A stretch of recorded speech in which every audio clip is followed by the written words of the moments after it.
Self-disciplined, Lao Lu, Radiant Gold, a genuine and exhilarating gunplay experience, an absolutely hardcore horror game Yidong. While live streaming his gameplay in Anku, Duxuan unexpectedly collapses and finds himself transported to the world of Anku. What? I can summon male troop soldiers? I've been hit. Come help me quickly. Chapter 1. Golden Knight in Anku. Farewell from the Great Goose. Is there a military radio on the table? Really? Brother, it's been nearly 2 days and nights without any gold. Don't deceive me. Yidong is a gaming streamer who has recently become infatuated with Anka Duxuan, relishing the thrilling gunfights, whether as a self-disciplined Lao Lu or a stealthy knife wielder quietly amassing wealth. This game evokes both love and hate within him, leaving him utterly captivated. The barrage of comments from fans expressing concern appears incessantly. The streamer has been broadcasting for 36 hours straight. Is he okay? I'm fine, brothers. I won't stop streaming until I get gold. Yidong refuses to believe he is that unlucky. It must be the game's drop rate that is at fault. In the game, Yidong spawns near a motel. This round is in the farm's restricted area, armed with a G18C and two 50-round magazines loaded with dum-dum bullets.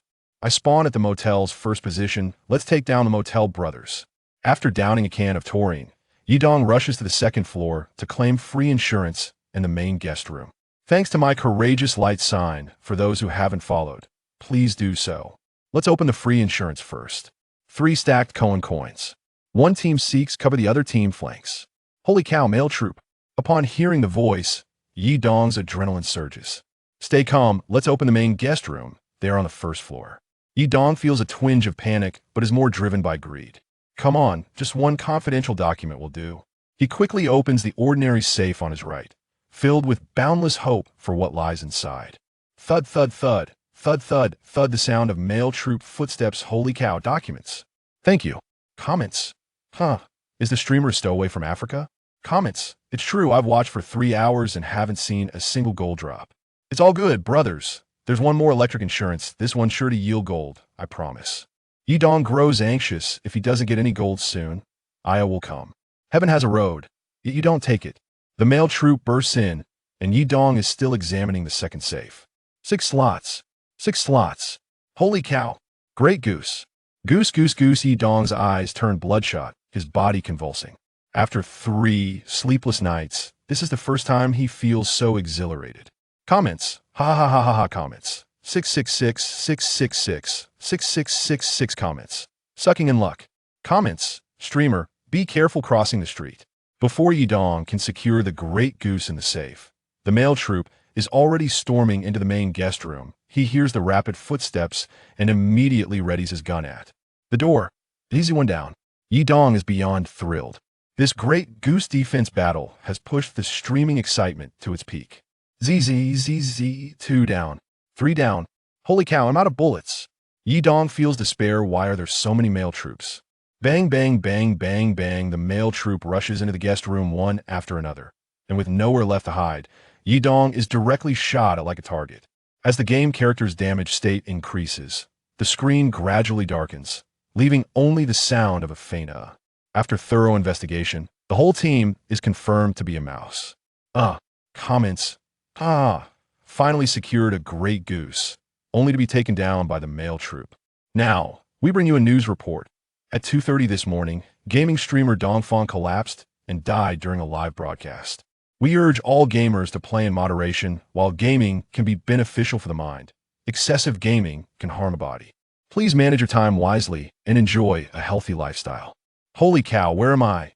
Wait, this place is Yidong squints his eyes open, confronted by a scene so astonishing it is hard to believe. A workbench, live targets, firearms, and ammunition. A training ground? Yidong instantly recognizes the alto familiar setting before him. Where's my phone? Yidong instinctively reaches for his pocket, only to find it utterly empty. Holy cow, what am I wearing? Yidong now notices that his casual attire has transformed into the specialized team uniform from the game. Hey, newcomer. Standing before Yidong is a burly man. What is this? Yidong's eyes widen in disbelief. Joel Garrison. I crossed over. This is the damn world of Anku. Newcomer. I'm coming. Yidong responds and approaches Joel Garrison. Nice work, but I've seen better. To pity he quit later. After finishing the tutorial, Joel Garrison speaks. Fred? Yi Dong inquires in confusion. However, Joel Garrison ignores Yi Dong and continues to issue tasks, like a programmatic robot. You performed admirably. It seems you've grasped what to do in Anku. Be clever and bring back as many treasures from the battlefield as possible to exchange for a good price. That way, you can buy better equipment and become stronger. Yi Dong quickly completes his first tutorial and receives his first task. World Channel. The more charming, the more dangerous. Holy cow. I just got off work, where am I?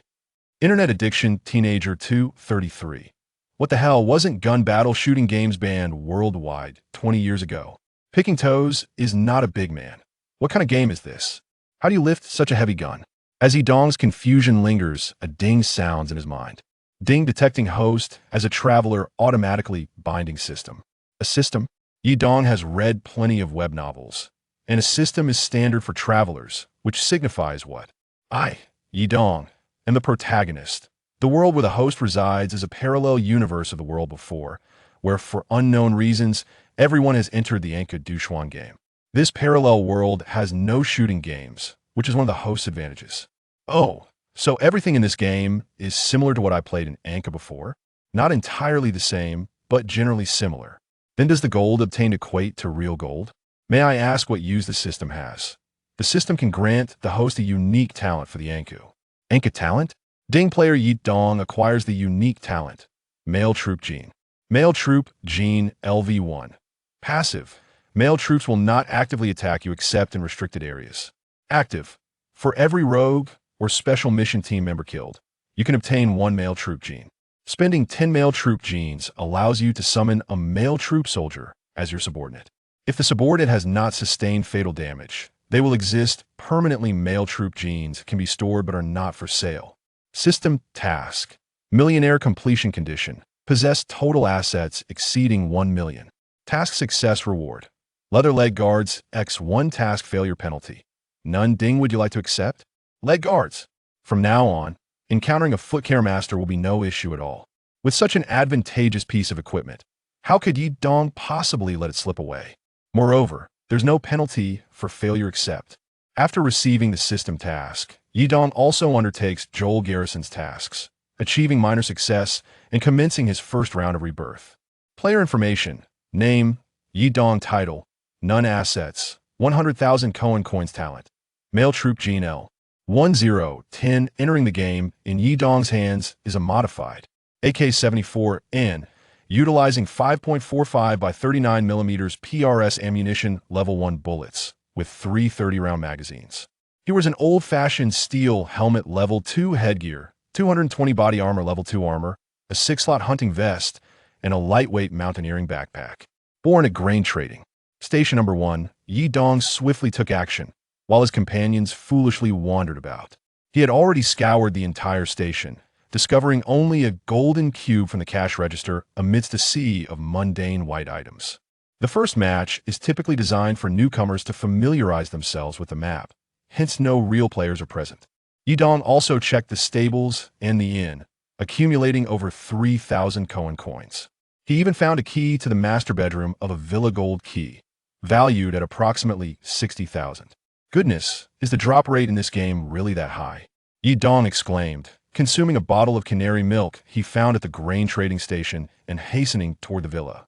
With only 9 minutes left, his teammates decided to retreat after eliminating 2 AI opponents, while Yi Dong managed to take down a few as well, totaling 8 male team genes. Oh, how delightful! That significant thrill in this game stems from the exhilarating experience of looting, akin to opening blind boxes. Upon ascending to the second floor, Yi Dong began to search the coats and drawers, uncovering a wind-up toy car, along with common items like soap and matches. The moment of excitement, Aravet was at the master bedroom. With the key in hand, he eagerly unlocked the room, hopeful for valuable treasures inside. Let me check the safe first. Wow, a camera valued at around 5,000. Thank you. As he continued to search the mainframe, he exclaimed, a solid-state drive valued at around 3,000. My goodness. While reveling in his discoveries, Yi Dong also found a residential key, albeit a common one, yet still a decent find. It is worth noting that the likelihood of finding keys in residential areas is significantly high. In the end, he successfully exited the game, amassing a total of 160,000, feeling immensely satisfied. Joel Garrison reappeared.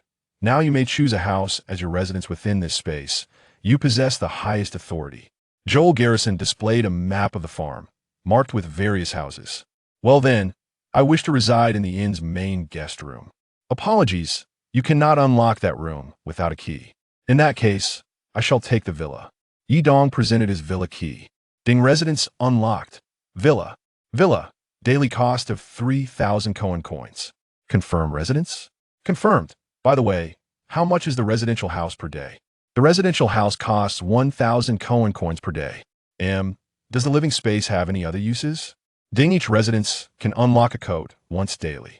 The higher the residence, the greater the probability of obtaining gold. Ding can unlock coats twice per day. Each residence provides a daily supply of essentials and food, with the quality of items and food improving alongside the residence's quality. Well then, I suppose I will stay in the villa. Transmitting that Yi Dong felt a bit fatigued youth is indeed a blessing. He ascended to the master bedroom on the second floor and fell asleep without hesitation. Chapter 2. In the stable, I am your sixth master. The sun shone brightly as Dong stretched lazily. Ah, this feels wonderful. Preparing for breakfast, he found an array of food and drinks automatically arranged on the table. 3,000 Cohen coins shouldn't go to waste. Yidong grabbed a bottle of sea mango juice and opened it with flair. Ah, delightful. I'll have a beefkin as well. MHM. And some braised pork ribs. Yidong recalled how, in the game, he would often take a bite of food only to discard it. How could such delicious food be wasted after just one bite? Had he grown weary? After finishing his meal, Yidong reported yesterday's tasks to Joel Garrison, receiving 8,000 Cohen coins and 2,000 experience points, along with a new task, entering the Dark Zone. Yidong then listed all the mundane items he had collected from the previous day onto the marketplace, noting that the Dark Zone market had no level restrictions, allowing for a maximum of 20 selling positions, with no limits on the number of transactions. Truly commendable. To his surprise, he discovered that there were no keys or high-level weapons like the VSS or AX for sale, nor any equipment above level 5. Such rare resources could only be obtained through auctions. Yidong browsed the market, only to find the prices exorbitantly inflated, with the H416 being sold for 200,000 each note. The pricing of high-level resources in the Dark Zone differs from that in past games. Listen up, rookie. Everyone in the Dark Zone must prove themselves. There's a commission requiring you to eliminate 2 wanderers and submit some weapons as proof. I believe this is a perfect opportunity for you to hone your skills, don't you think? Joel Garrison continued to issue the next task. Yidong accepted the mission and re-entered the farm. Upon entering the map, he exclaimed, "Oh, I've spawned in stall number 1. What a prime location." Yidong felt elated. Sometimes this spot could yield 2 free insurance items. Wait a moment, these players are also new to the game. After a day, they likely just discovered the locations of the 2 free insurance items. Could it be that Yidong pondered while downing a bottle of taurine, racing towards the insurance in the stable? In the previous round, Yidong sold his mundane items and purchased the lightest level 3 gear, wielding a semi-modified Victor 45 with level 1 ammunition. Both the weapon and bullets were inexpensive, and the firing rate, second only to the G-18C, reached 1,100 rounds per minute. He was undoubtedly a master of stealth. Upon arriving at the stable, he found 3 stacks of Cohen coins in the insurance, which he chose to ignore, opting instead to quietly close the safe and hide in the familiar corner by the window, patiently waiting for the next unsuspecting player. Soon, 2 pairs of footsteps echoed from downstairs. "Bro, this is marked as a danger zone. Are we really okay? What's there to fear? Your brother is seasoned in battle. This gun, called the FEL, is impressive. Last night, I took down 3 opponents with it." "Bro, there's a box here." "Oh, that's just an ordinary box, let me tell you. The second floor has a safe. That's where the good stuff is." "Bro, there's something called a level gauge inside. Not worth anything. Hurry up and follow me." We're coming. Insurance, here I come." ZZZZ, whoa. Is that a cheat? What happened, bro? Are you okay? ZZZZ, whoa. I'm down. Oh, it hurts. Whoa, 6th. ZZZZ, da. The 2 bodies transformed into shimmering starlight, leaving behind 2 silver square metal boxes on the ground. Ha ha ha ha. Isn't happiness right here? Yidong had just swiftly eliminated and looted, and seeing those two naive brothers made him struggle to suppress a laugh. However, this was a ruthless game where the weak are devoured by the strong. Survival is paramount. Yidong considered a lesson for them. After a while, with no one else in sight, Yidong reluctantly began to loot. Whoa, this person really used a FAL, but the attachments are pitiful. No scope at all. Probably came from a weapons box, Yidong deduced while scavenging. The various items and medicines from those two filled Yidong's inventory to the brim. With 16 minutes remaining, Yidong consumed some food and prepared to head to the motel. Heaven has a path, yet you choose not to walk it. Hey, still fighting? Are we farming the male team? After all, the male team wouldn't attack him. He charged straight through the front door. They'll hold him off. You guys go flank him. Where is he? Everyone gather here. The FAL had limited ammunition, and Yidong grabbed the Victor 45, charging in. The first floor was littered with boxes, mostly wooden crates from AI opponents. Hearing footsteps above, Yidong quickly set a grenade to ambush. Easy. The sound of pulling the grenade's pin. Bang! Male team Gene 1. Nice. One down, let's go all out. Con. Easy. Male team Gene 1 down the opposite side was a shotgun, but due to the distance, he couldn't get a clean shot past Yidong. Ah damn. Yidong instinctively touched his left arm. This truly felt like a hardcore shooting game. The realistic sensation was particularly painful. Yidong took a deep breath, gritted his teeth, and finished administering his medication. After popping a painkiller, he began to feel better. There was no one around time to show off. This game differed from one Yidong had played previously in that it lacked safety boxes and keychains. This resulted in Yidong discovering a gold nugget. The male team had previously been eliminated by other players, and Yidong joined in scavenging, collecting a combat knife and all the level 3 ammunition for the AK-74N. Profitable. Oh dear. Just as Yidong was about to leave the lower level, he heard 3 sets of footsteps approaching. What the heck? Is there still someone coming at this hour? A pretender? Yidong leapt onto the box beside the stair railing, preparing for a 6-man showdown. Damn it, this mode requires good gear. This flimsy level 1 bulletproof vest is such a nuisance. Quit complaining and stay alert. Don't let that sneaky player catch you off guard again. I'm telling you, this mode is fantastic. Now that they've finished their business, we can loot their unwanted trash. Haha, look, I've got a level 3 suit. What the hell, so many boxes, this is delightful. These are just AI boxes. There must be real player boxes upstairs, and those are far more rewarding. As Yidong eavesdropped, he steadied his shotgun at the stairway entrance. What are we waiting for? Charge! The excitement mounted. What the hell? Where's the fire coming from? Stop looting, I'm down. They're coming. The tension escalated. I'll take you down. Ugh. The male team Gene 1. Poof. Before Yidong could finish the incantation, his fortunate ally perished.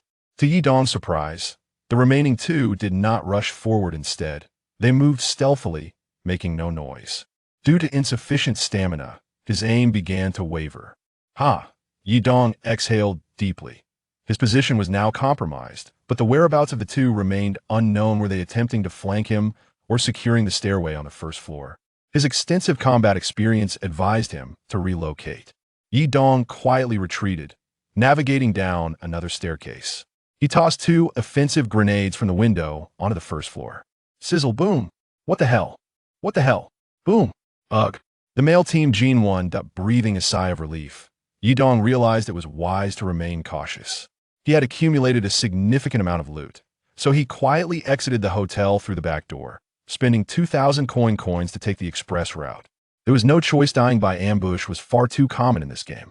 Furthermore, Yidong was now alone, and he certainly did not wish to live in the shadow of defeat as he had in his previous life. Chapter 3. Summoning the male group's minions. This time, a total of 18 gains were accumulated, including a nearly fully modified 74 and over 300 rounds of 5.45 by 39mm ammunition, level 3. Yidong made another adjustment to the 74, replacing the reflex sight with a simple red, deciding to use this weapon as his primary. After submitting the mission to Chiao Air Garrison, Yidong undertook several more tasks, unlocking a new contact, AI Wei Ta. I have a package that encountered some issues during delivery. The courier was attacked by wanderers on the northern path of the farm. The package is hidden near an abandoned dock by the artificial lake on the farm. Could you help me find it? It is very important to me. Thank you. No problem, little wanderer. How dare they? Yi Dong prepared to re-enter the farm. His male group gene had already reached 10 points, and he began to summon his minion. Ding! Male group gene 10. A flash of light appeared, revealing a bald man in front of Yi Dong, with a scar by his face. Dressed in dark green military attire, emanating a scent of mud, and looking somewhat simple, yet slightly intimidating. Boss! Ding! Please name your minion. Yi Dong looked at the bald man's determined gaze. You shall be called Bald Jackson. The bald man's genes were entirely obtained from the farm, and the names of the male group minions from the farm typically ended with Jackson. Name, Bald Jackson. Qualification, Comprehensive Combat Power, 62 Combat Power Growth. 2 Note, Combat Power Growth indicates the maximum increase in comprehensive combat power after each victorious battle. His qualifications seemed mediocre. Yi Dong observed the bald man, who possessed only a dagger, and found his combat power rather unimpressive. Thus, he purchased a level 4 set in the market for himself, believing that good items should first go to oneself. He then equipped the bald man with the original level 3 set and provided him with Victor as a sidearm, generously giving him 900 rounds of 45 caliber ammunition, level 1, and 250 round magazines. From now on, you shall be known as Bald. Yes, follow me, and we shall conquer the dark zones together. Good boss. Although Bald appeared somewhat dim-witted, his loyalty was unquestionable, standing at a steadfast 100%. Yi Dong decided to take him to explore the farm first. By the way, system, can Bald earn genes by eliminating foes? Yes. Then how many minions can I take into a match? 3. A team can have a maximum of 4 members, but they can also match independently or form teams in any mode. Really? Yi Dong's mind was suddenly flooded with ideas, various thoughts swirling in his head. Returning to reality, Yi Dong now wished to level up swiftly and establish a team, step by step becoming the king of the dark zones. Ding! Entering the map, Yi Dong and Bald spawned in a warehouse, and Yi Dong instructed Bald to head straight for the villa. Sure enough, the villa's positions 1 and 2 had spawned enemies. When they arrived at the villa's base, 4 footsteps could be heard from the second floor. Thud, thud, thud, thud. You hold the stairs. Okay, boss. Yi Dong positioned Bald at the stairway, while he himself crouched by the outer wall of the villa, beginning to prepare grenades. Sizzle. The individuals upstairs noticed their presence, and soon one rushed down. Bald established a pre-aim point and unleashed a flurry of fire, turning into a master of footwork. Z. Damn. What a terrible shot. Z. Ugh. Bald, unable to comprehend the words, noted that he was at full health while the other had died without firing a shot. Confused, Bald proceeded to eliminate him and provide assistance. Male group Gene, 1, 2 more were peering from the windows, and another was likely guarding the stairway on the second floor. Bang! Just as Yi Dong tossed an offensive grenade in. Male group Gene 1 good, 1 down, charge. Z.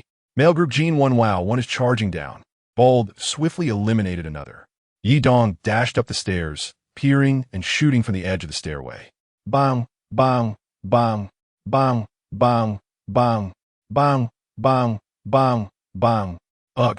Male group Gene 1, all were annihilated, and Yi Dong, unfortunately, found himself in a rather compromised state.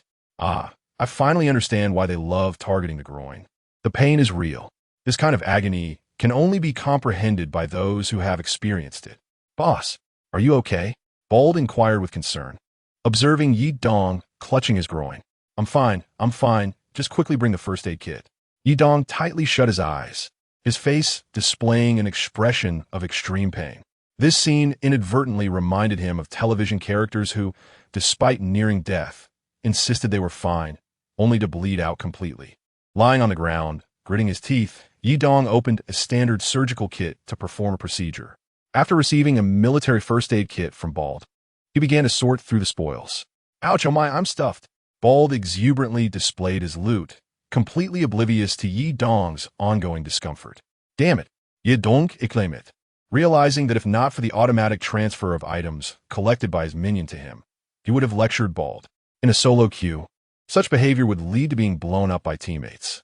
After administering his medication, Yi Dong commenced the inventory of supplies, uncovering a level 4 armor and a level 4 helmet, immediately having Bald equip them.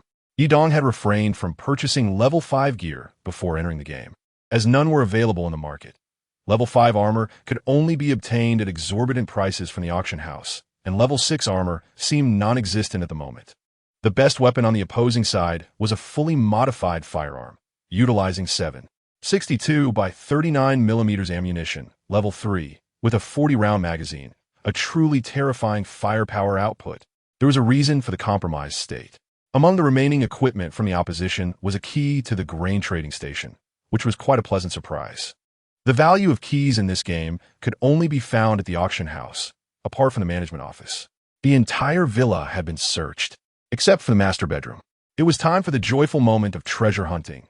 Yidong unlocked the master bedroom, heading straight for the safe. Come on, come on. It seems like a big treasure. Wow, cement. Yidong also felt the computer case. A graphics card. He found a small gold piece. Not bad, not bad. Finding a graphics card in the main unit is quite reasonable, but the bag of cement in the safe is rather perplexing. Bald retrieved a lighter from his coat. Quite reasonable. Soon, under the sweeping efforts of Yidong and Bald, no one remained alive in the hotel except for them. They also completed AI Weita's task, successfully evacuating afterward. This round yielded a successful haul of 21, excluding the key, and earned 18 male group genes. Yidong realized that the male group genes were like a snowball. The more time passed, the greater the accumulation. It seemed that a grand army was no longer a dream. Bald, we shall soon have new members. A smile of undeniable joy spread across Yidong's face.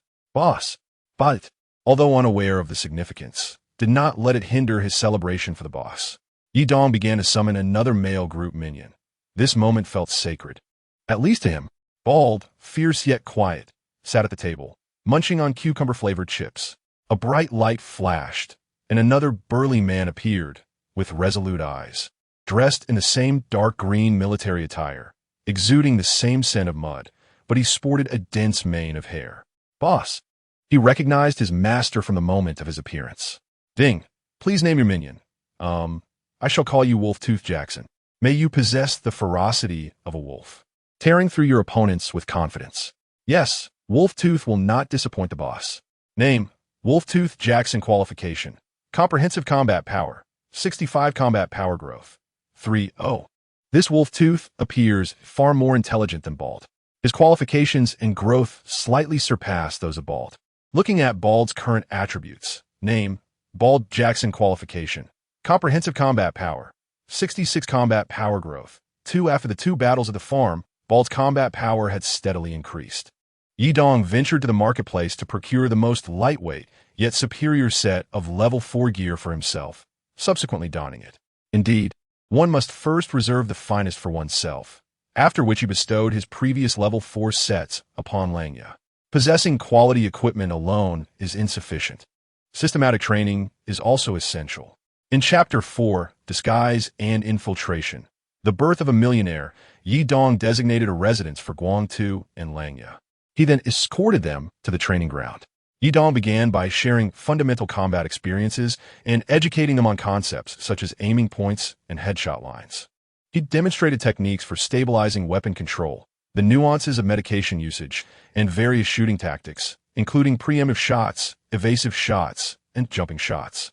Despite his ability to summon an infinite number of comrades, Yidong was determined to minimize their casualties and provide them with the best possible treatment, for they were his allies and recognized him as their leader. After an intensive half-day of training, Yidong imparted all he could. The remainder would have to be acquired through real combat. He then undertook some tasks, ultimately refreshing his contact list to reveal Dick Vincent. At last, he had arrived. In his previous life, Dick Vincent had been affectionately dubbed Uncle Vincent by players. Have you ever encountered someone who simply hands out money? Do you comprehend the joy of discovering a key to a suite? The authenticity of the key remains a mystery for ordinary individuals like us. Affording the exorbitant price of a sweet key is out of reach. Vincent sold a sweet key for merely over 100,000, hardly a profit. In his past life, Yidong had exchanged several thousand for a sweet key from Uncle Vincent, and at one point, the market price had soared to over 900,000. If your key were to fall into a river inhabited by a river god, and the god inquired whether it were a golden key or a silver key, One would simply respond, "No, I desire the sweet key." In the midst of disguise and infiltration, Yi Dong successfully withdrew with equipment after evacuating from a farm. He accepted a mission, perfectly poised to take Guang Tu and Langya for a tactical disguise. He inquired of the system whether this world's disguise infiltration mode differed from that of his previous life. Beep, disguise infiltration. Utilize the provided random equipment to enter the exercise, portraying a drifter searching for remaining battlefield supplies. Each death during disguise infiltration will deduct an infiltration opportunity. Each individual has a maximum of 5 infiltration opportunities, replenished daily. Successful evacuation will not incur a deduction of infiltration opportunities. This rule diverged slightly from his past experiences, yet Yi Dong found it quite agreeable. He further queried the system regarding the fate of his male soldiers during disguise infiltrations. Beep, rest assured, host, male soldiers will only perish during tactical operations. To a certain extent, soldiers may be regarded as a type of player, yet all assets and belongings belong to the host. This meant that male soldiers also possessed 5 infiltration opportunities, with an additional opportunity granted daily. This was truly astonishing. Was there no law governing this? Yi Dong marveled, leading Guang Tu and Langya into the disguise infiltration mode. Select map, farm. As Yi Dong chose the map, he noted that the frontline fortress and television station were absent from the display, with no tactical operations indicated. If it were a matter of insufficient level to unlock, it would still show as locked. Was it possible that these 2 maps simply did not exist in this world? The notion of hidden maps flickered through Yi Dong's mind. Upon entering the game, Yi Dong and his companions soon found themselves at the grain trading station.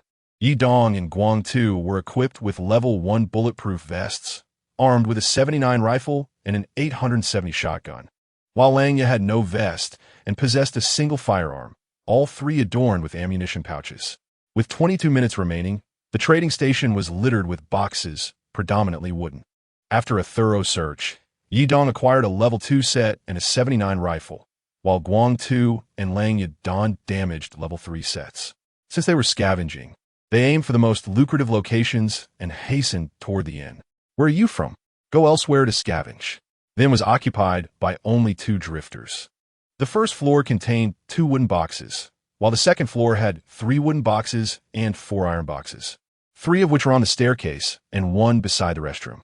Yi Dong could almost envision the events that had transpired moments prior.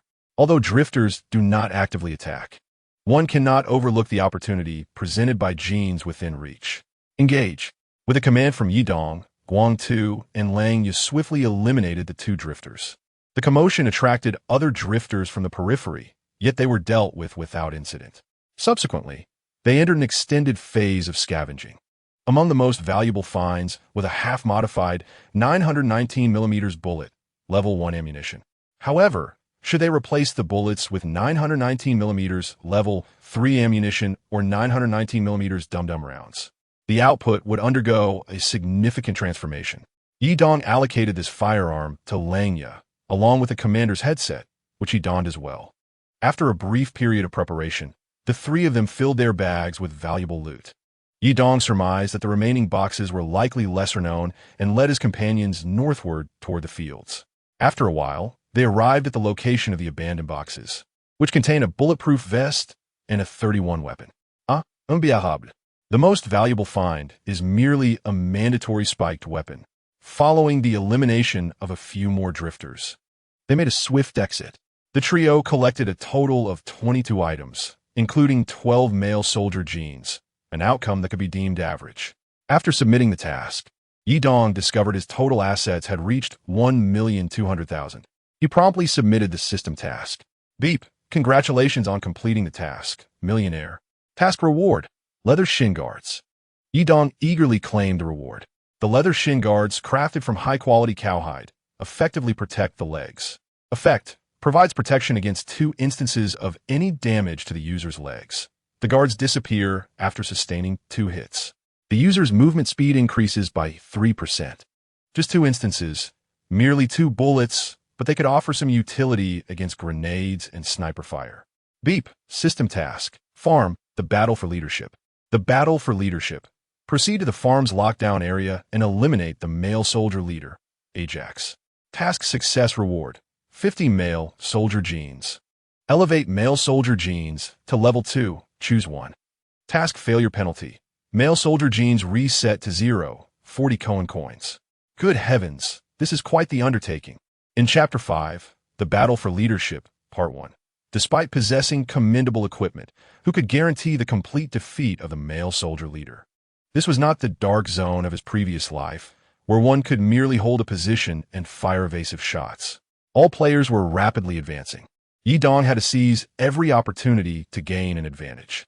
Yi Dong retrieved the pharaoh, which had lain dormant for a day, from the warehouse and invested several thousand in modifications. He then visited the auction house, purchasing 150 rounds of 7.62 by 51 mm level 4 ammunition, along with special painkillers, standard surgical kits, inhalers, 100 battlefield packs, muscle injections, regeneration injections, smoke grenades, and offensive grenades, as well as tactical helmets, security bulletproof masks, fortress bulletproof vests, commander's headsets, and leather shin guards. These represented Yi Dong's finest equipment at present. With sufficient male soldier genes, he prepared to summon another comrade, just in time for a 4-man squad. Yi Dong made his way to the courtyard of his home and called for Guang Tu and Lang Yi to join him in welcoming their new ally. Summon. With 10 male soldier genes expended, a flash of light revealed the appearance of a diminutive figure. Small eyes and a modest beard adorned his countenance. Clad in a dark green military uniform, Yi Dong estimated the newcomer stood approximately 165 meters tall. Beep. Please name your subordinate. Yi Dong examined the new recruit's profile. Name, none. Attributes, comprehensive combat power, 52. Combat power growth, 0, 5. Goodness, he is even weaker than Guang Tu? Yi Dong pondered, recognizing that as he accumulated more subordinates, naming each one would become cumbersome. Thus, he resolved to assign names only to those with superior attributes, while the rest would be designated by code names. The combat prowess was below the passing mark. Engaging in battle would be tantamount to courting death. It would be far wiser to have him undertake camouflage infiltration, ensuring safety while simultaneously enhancing combat capabilities. Most importantly, the act of disguise incurs no costs and could yield a substantial amount of K and B and male group genes. Henceforth, he shall be referred to as 115. May you strike gold in Beishan. Yes, boss. Thank you, boss. Yi Dong instructed Wolf Tooth to take 115 to the training ground for practice. Arrangements were made for 115's residents at the grain trading station. A squad of 4 was out of the question. The players within the restricted zone were undoubtedly among the elite of all players. And AI opponents had also received some enhancements. The danger level this time was unprecedented. Bringing along subordinates raised concerns about their survival. Yet not bringing them could also result in defeat. After much deliberation, Yi Dong decided to include the bald man and Wolf Tooth. For a tranquil sea does not cultivate exceptional sailors. Only their strength could ensure their eternal companionship. Entering the game. Farm restricted zone. Entry requirement. 20,000. Consumption. NB 6,000.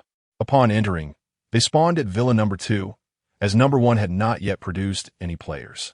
Given Yi Dong's experience from his previous life, the initial skirmishes in the farm restricted zone typically erupted fiercely between the villa and the grain trading station. Yi Dong immediately began to assign positions, opting for ambush rather than scavenging. The bald man concealed himself in a small room on the first floor of the villa, which contained a sports bag and blue-collar work attire. The room's door faced the staircase directly, allowing him to ambush those ascending to the second floor. The second floor was prone to explosives, hence no personnel were stationed there. Wolf Tooth lay in wait amidst a cluster of flowers in the villa's yard, while Yi Dong concealed himself in a dense patch of grass on the slope facing the southern wheat field. During their preparations, they swiftly eliminated 2 AI opponents that had spawned in the villa. Soon, players from the warehouse side approached, boldly crossing the road. Yi Dong caught sight of 2 figures through the sparse grass, hearing the footsteps of 4. He refrained from immediate action, opting to consume a painkiller first, preparing to unleash a surprise attack as they stepped into the villa. The squad soon reached the villa's yard, with 1 swift runner already inside. The bald man executed a clean ambush, taking one down, but intentionally refraining from finishing him off. Wolf Tooth quickly tossed a grenade into the yard, resulting in an explosive bang. Yidong's Pharaoh swiftly dispatched two opponents. The last fortunate soul, panicking, began to spray bullets erratically while retreating. A final explosion resulted in the demise of the male group Gene. The fierce skirmish concluded almost instantaneously, from the bald man firing his weapon to the complete annihilation of the opposing team in under a minute. As the bald man and Wolf Tooth reveled in their spoils, Yidong remained still, surveying his surroundings. Their banter continued, with Wolf Tooth expressing satisfaction at his final grenade's effectiveness. Yidong chuckled at the scene, reminiscent of his own early days in shooting games, inexperienced yet eager. Curiously, Wolf Tooth inquired why the bald man hadn't finished off the first opponent he downed. The bald man, in a light-hearted manner, explained that he intended to conserve ammunition for Yidong. After a brief regrouping, the three made their way along the edge of the southern wheat field towards the inn. Suddenly, gunfire erupted from behind. They stealthily ascended the rear stairs to the second floor, opting not to head toward room 201, but instead entering the adjacent door, arriving at the insurance office. Although the insurance had been cleared, the adjacent file cabinet remained unopened. This cabinet was unique to the restricted zone, and Yidong took a moment to inspect it, discovering a hardback book. He instructed Wolf Tooth and the bald man to guard the entrance while he observed the exterior. As chaos ensued on the first floor, Yidong seized the opportunity, rushing downstairs. In a frenzy, he eliminated an AI opponent from Ajax. The first floor was shrouded in white smoke, the cacophony of gunfire causing Yidong to hesitate momentarily. Though he had yet to encounter defeat, his impressive record had become a burden. Was he truly afraid of failure? On a battlefield rife with uncertainties, he pressed forward, embracing the essence of a true warrior. "Where are you? Gather here." Yidong rallied his subordinates for an assault. Upon hearing this, Wolf Tooth and the bald man rushed down, and in that moment, Yidong felt as though he had genuinely become the leader of the male group. He promptly deployed an offensive grenade. The chaos escalated. The trio rushed forward, and after taking down two more opponents amid the smoke, Yidong rushed into a nearby small room, quickly deducing it was the kitchen. However, the sight on the floor startled him. A footstep sound device. Not good, retreat inside. In the blink of an eye, a grenade was thrown. The ensuing explosion left Yidong and Wolf Tooth battered. As the smoke cleared, Yidong found only Wolf Tooth standing in pain, alongside a wooden crate on the ground. "Baitman." Yidong and Wolf Tooth dashed outside, catching the intruders off guard. Taking cover, Yidong unleashed his fury with a 50-round magazine, eliminating an opponent who faltered momentarily. Male Group Gene 10 signaled the system as Ajax fell. In a matter of moments, Wolf Tooth eliminated the last adversary, the smoke dissipating to reveal a battlefield strewn with bodies. Everything transpired too swiftly. The bald man's demise. A trap orchestrated by Ajax. System, can I resurrect the bald man using genes? No. Damn it. Yidong struck the table in frustration. While death in the dark zone was an inevitable fate, he struggled to accept that his recklessness had cost the bald man his life. His own demise would merely mean the loss of equipment, with countless opportunities to start anew. Yet, the bald man's life was singular and irreplaceable.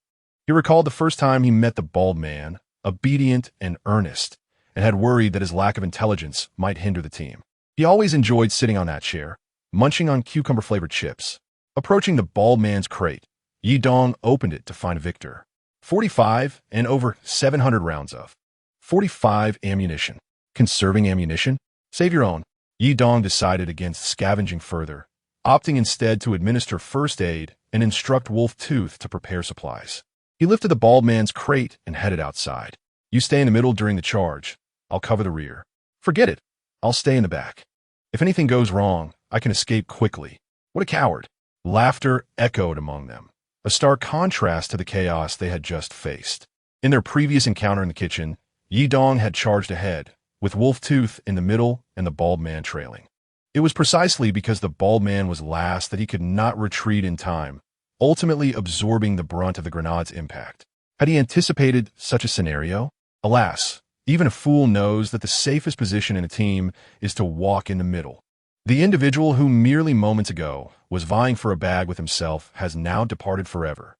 Langya spent a few minutes administering medicine and finished collecting all the valuable items before shouldering 2 bulging bags, one on each side. From a distance, he resembled a rag picker burdened by a pile of junk.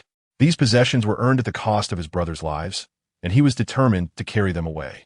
Ultimately, he successfully retreated, amassing 48 Cohen coins and 20 male group jeans, which included a level 5 armor, a golden cup, a gold watch, and a cemetery key. Yidong recalled that in his previous life, there was an urgent quest on the farm map to eliminate a drifter at the motel, which would yield a key that seemed to be for the cemetery. Before him lay a bountiful trove of spoils, yet Yidong felt a sense of loss. After his successful retreat, he placed the bald man's box on the chair he usually favored, leaving the contents untouched and even adding a pack of cucumber-flavored chips. Death seldom comes with much forewarning. Everything occurs abruptly. Now that Yidong possessed the cemetery key, he could unlock that area where the martyrs would be buried. Of course, he did not forget to claim his reward, a choice between 50 male group genes and an upgrade to his talent. Naturally, Yidong opted for the talent upgrade. Ding! Talent male group gene has been upgraded to level 2. Male group gene 2. Passive. The male group will not attack you proactively, excluding the restricted area. Damage inflicted by the male group on you is reduced by 10. Active. For every drifter or special team member killed, 1 male group gene is earned. 10 male group genes can summon a male group soldier as your subordinate, who will exist permanently unless subjected to lethal damage. Male group genes are storable but not sellable. The summoned subordinate's average attributes are enhanced, and you can call or command them telepathically. Did the upgrade actually enhance the attributes? It seems satisfactory. Telepathy, indeed, offers considerable convenience. Yidong then turned his attention to the level 5 armor. Samurai's standard bulletproof vest, protection areas, chest, upper abdomen, lower abdomen. Movement speed 9. Human machine efficiency 3. Note: this heavy-duty bulletproof vest set is produced by Helka Company, utilizing new materials to maintain armor thickness while reducing weight. Wearing it feels as imposing as its codename. Armor of levels 5 and 6 is aptly termed divine artifacts in the Dark Zone. Hence, in his previous life, numerous players would recklessly engage in high-risk ventures there. The sole drawback of this armor is its reduction of agility, yet a few injections, muscle stimulants, endurance enhancers, or an inhaler can easily mitigate the issue. However, Yidong discovered he could not unlock room 201 of the motel. System: I possess the key to motel room 201. Why can't I unlock it? Ding! The host must gather all keys of the motel before unlocking the entire building. Thus, although the motel has only 2 keys, Yidong could not afford to wait for the main room key to gradually appear. As his subordinates grew in number, he would undoubtedly need to secure a suitable place for them to reside. Yidong promptly headed to the auction house and spent $2 million to purchase a main room key, unlocking the motel. Currently, Yidong possesses 106 Cohen coins, with total assets of 226 and 46 male group genes. He then arrived at the villa courtyard and summoned 4 male group subordinates all at once. 4 bursts of light erupted, revealing 4 uniquely formed subordinates. Chapter 7: Journey to the Northern Mountains Boss. Yidong wasted no time and inspected their attributes. 1-2-1, with only one achieving a combat power of 60, while the others hovered around 52. System: are you serious? Are you certain this talent upgrade ISN TA deception? The host may have been fortunate in the previous 2 instances. It will become customary. Damn it, thank you for being there. By the way, system, what is my combat power? Yidong had long harbored this question. While his male group subordinates possessed combat power, he, as the leader, should not be lacking. The host's initial combat power upon crossing is 84, currently at 85. Maximum combat power is 100. It seems there has been little improvement. Indeed, in his previous life, he faced life and death scenarios constantly, often meeting his end abruptly. Now, however, he had scarcely engaged in any high-stakes encounters. Yidong named the talented subordinate 203 Jackson, followed by 204 Jackson, 205, and 116. He grouped 203, 204, and 205 together, instructing Langya to train them, while having Group 116 train 115. and then sending Langia and Group 2 to disguise themselves in the northern mountains. Once their combat power reached a certain level, he would assign them further tasks. By continuously amplifying his resources, Yidong essentially acquired boundless wealth. Gathering all keys to the farm would unlock the entire farm map, establishing it as Yidong's domain. However, the items in the auction house were extremely unstable. Aside from bullets, which were available daily, there were only a few select items. Currently, there were no auctions for those specific keys, but Yidong was not anxious, knowing they would eventually appear. Seizing the day, Yidong checked into the main room of the motel, accompanied by two beautiful companions, and indulged in a restful slumber. As night gave way to dawn, the system issued a new task. System task, Key Master. Collect 2 keys from each of the farm, valley, and northern mountain maps. Note, keys purchased from the auction house do not count. Task duration, 120 hours. Task success reward, life limit increased by 5. Task failure penalty, life limit decreased by 5. Do you wish to accept this task? Goodness, not only must these be scavenged rather than auctioned, but there is also a time limit, which indeed poses a considerable challenge. Luck will play a significant role. However, the reward is quite enticing. Except, though a mere 5 increase may seem trivial, in critical moments, even a 1 difference in health can sway the tide of battle. Furthermore, it might even elevate his combat power limit. With numerous subordinates assisting in the search, it should be a swift endeavor. Yidong planned to wait until he had a good sniper before venturing to the valley map. It was time to charge into the northern mountains. In this life, he had yet to properly storm the northern mountains, having only undertaken some tasks, and he yearned for the northern mountain hotel. Learning from the lessons of the bald man, Yidong resolved to undertake this journey alone. His only capable aid was Langia, and until he had fully matured, Yidong would not recklessly take him into the fray. The northern mountainous region is a peculiar map, particularly within the northern mountain hotel, teeming with abundant resources and insurance, alongside a sizable presence of male groups and players. Yidong could hardly recall how many times he had fallen there, especially in the restricted area, where elites appeared in groups of 5 or 6, and the male groups were exceptionally fierce, targeting heads and chests alike. Each member wielded a pharaoh's weapon accompanied by level 3 or 4 ammunition. Did they think they were jesting? They would charge with a grenade, regardless of whether you survived, for would rush together. Yidong sought out Randall Fisher. Details about subsequent contacts will be omitted to avoid excessive elaboration. To repair his samurai standard bulletproof vest, level 5 armor, and don a new tactical helmet with a 6 security bulletproof mask. The leather leg guards had been depleted, and Yidong no longer recalled when they disappeared. In any case, they were simply gone. The system had truly played a cruel trick on him. He had once thought they were divine artifacts. Today, the auction house featured a tactical headset at 2, and Yidong secured it for 3. Likewise, there was a key to the manager's office, which he purchased for 12. In his previous life, such a key cost only a bit over 3. In this life, it had quadrupled in price.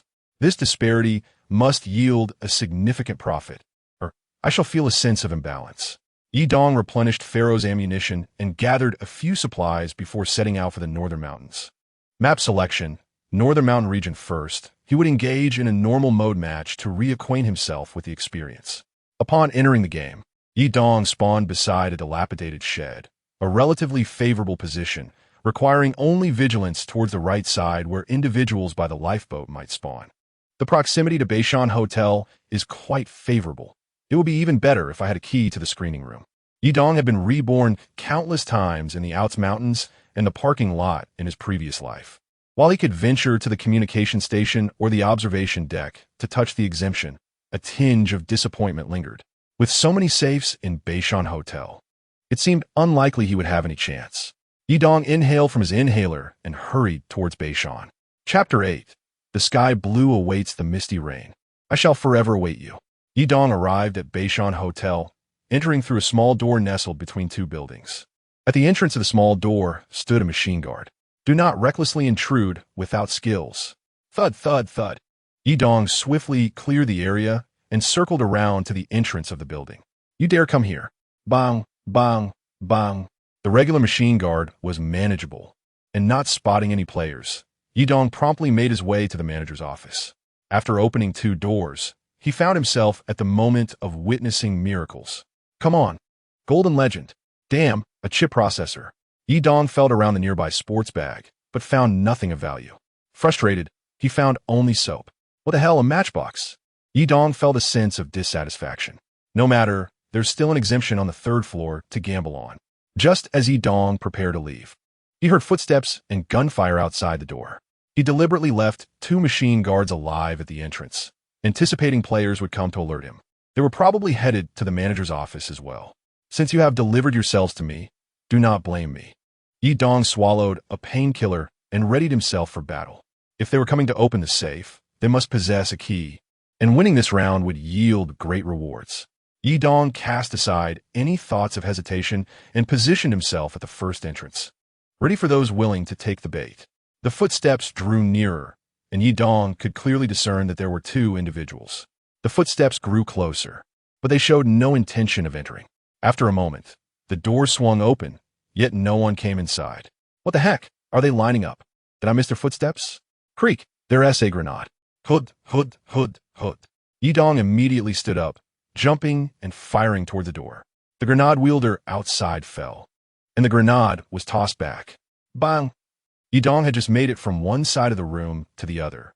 While that grenade was thrown towards the original side, he narrowly avoided being hit, though his health was significantly diminished.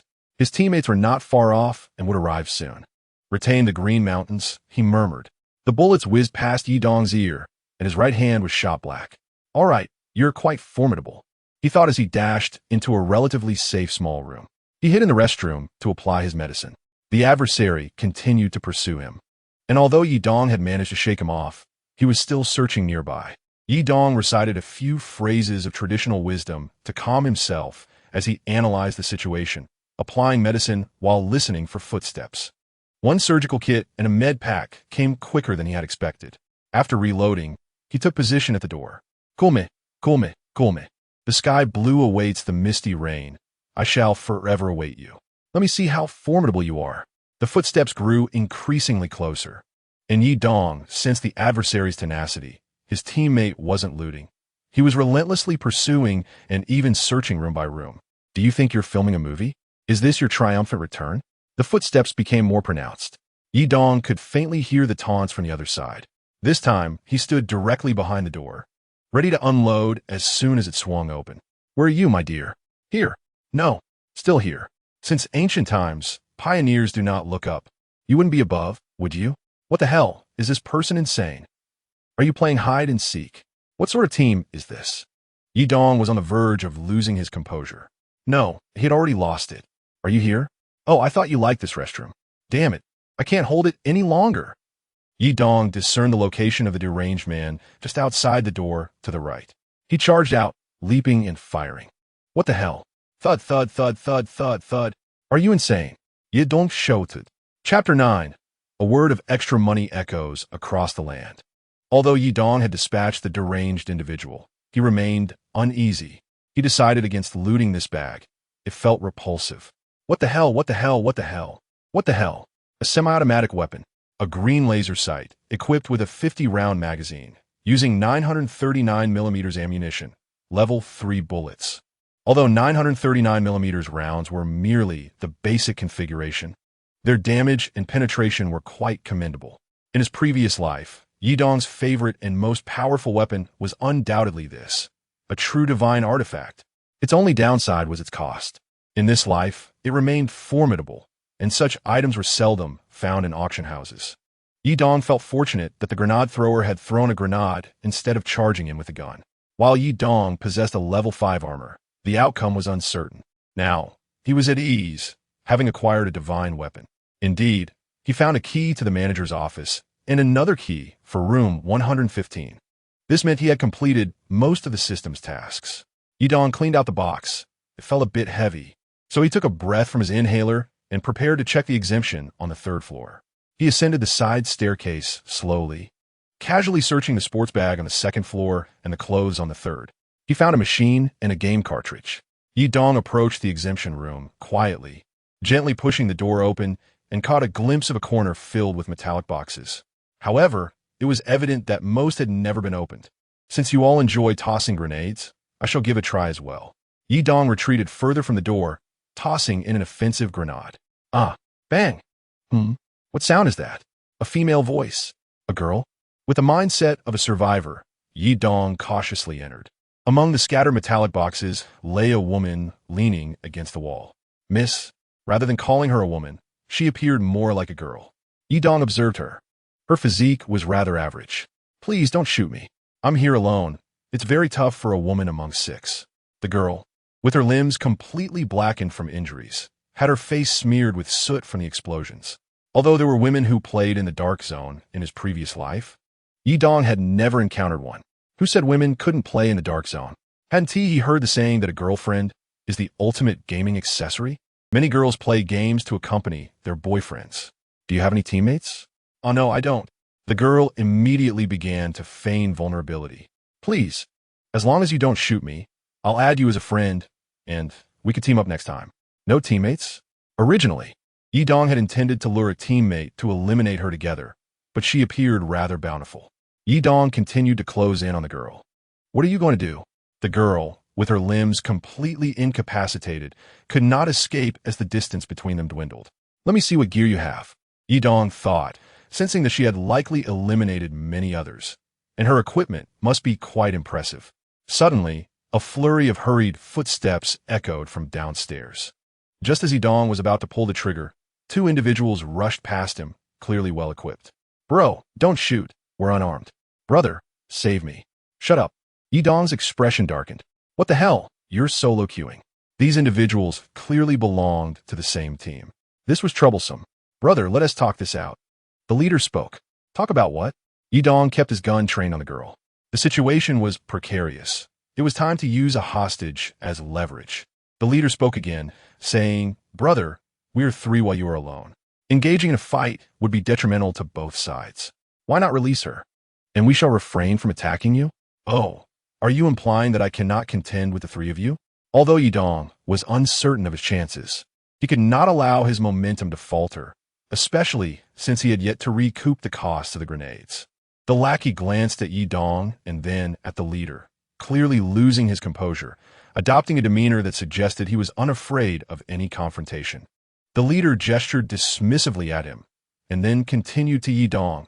If I am not mistaken, this esteemed brother possesses exceptional gear, including a pharaoh weapon and level 5 armor, which indeed grants you a considerable advantage. We come with sincerity, rather than engage in a mutually destructive conflict.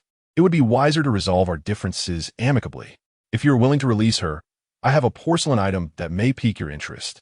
This man had a keen eye. Within a week of the game's launch, he recognized the majority of weapons and equipment.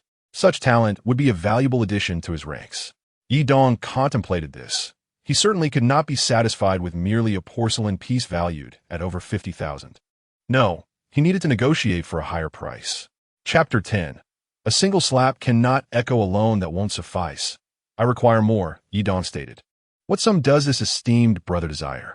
The leader's expression turned serious. Indeed, this woman held significant importance for them, or perhaps she possessed something of remarkable value. I had no intention of fighting. However, this younger brother seems somewhat discontented.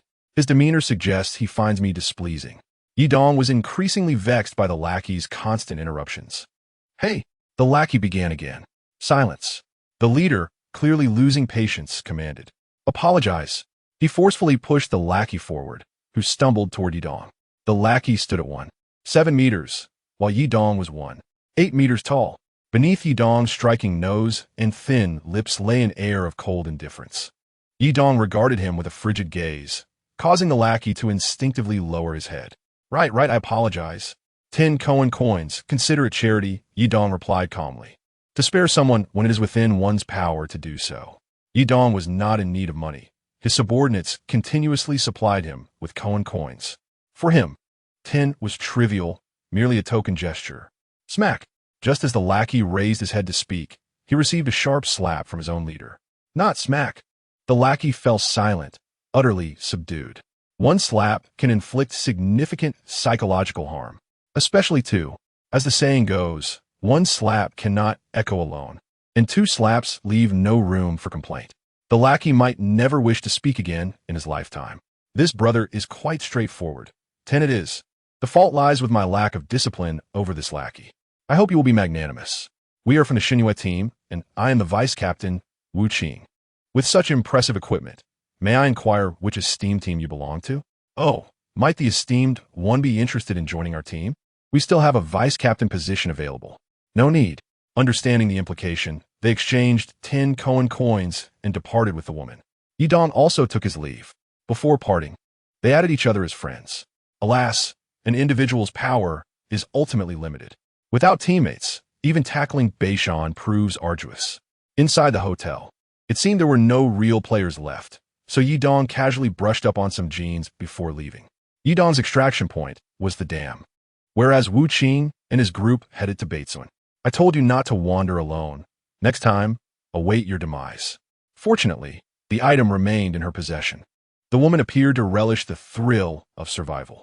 The earlier man's closeness had quickened her heart. He seemed rather handsome. The woman completely forgot who had knocked her down. Why take this route?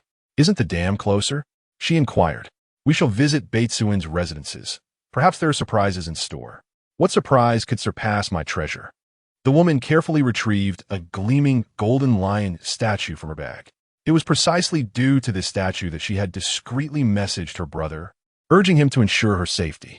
It was rumored to be nearing a market value of 1 million and was currently in a state of high demand, yet low supply. The auction house was uncertain of its potential value. Once we exit, withdraw from the team, Wu Qing instructed the nearby lackey. I won't. Chapter 11. The emergence of talent at the mountainside crash site. A man lay still beside a rock, wielding a large sniper rifle. Had Yidong been present, he would have instantly recognized it as a Model 30, yet the scope revealed only darkness, with 3 figures glowing faintly.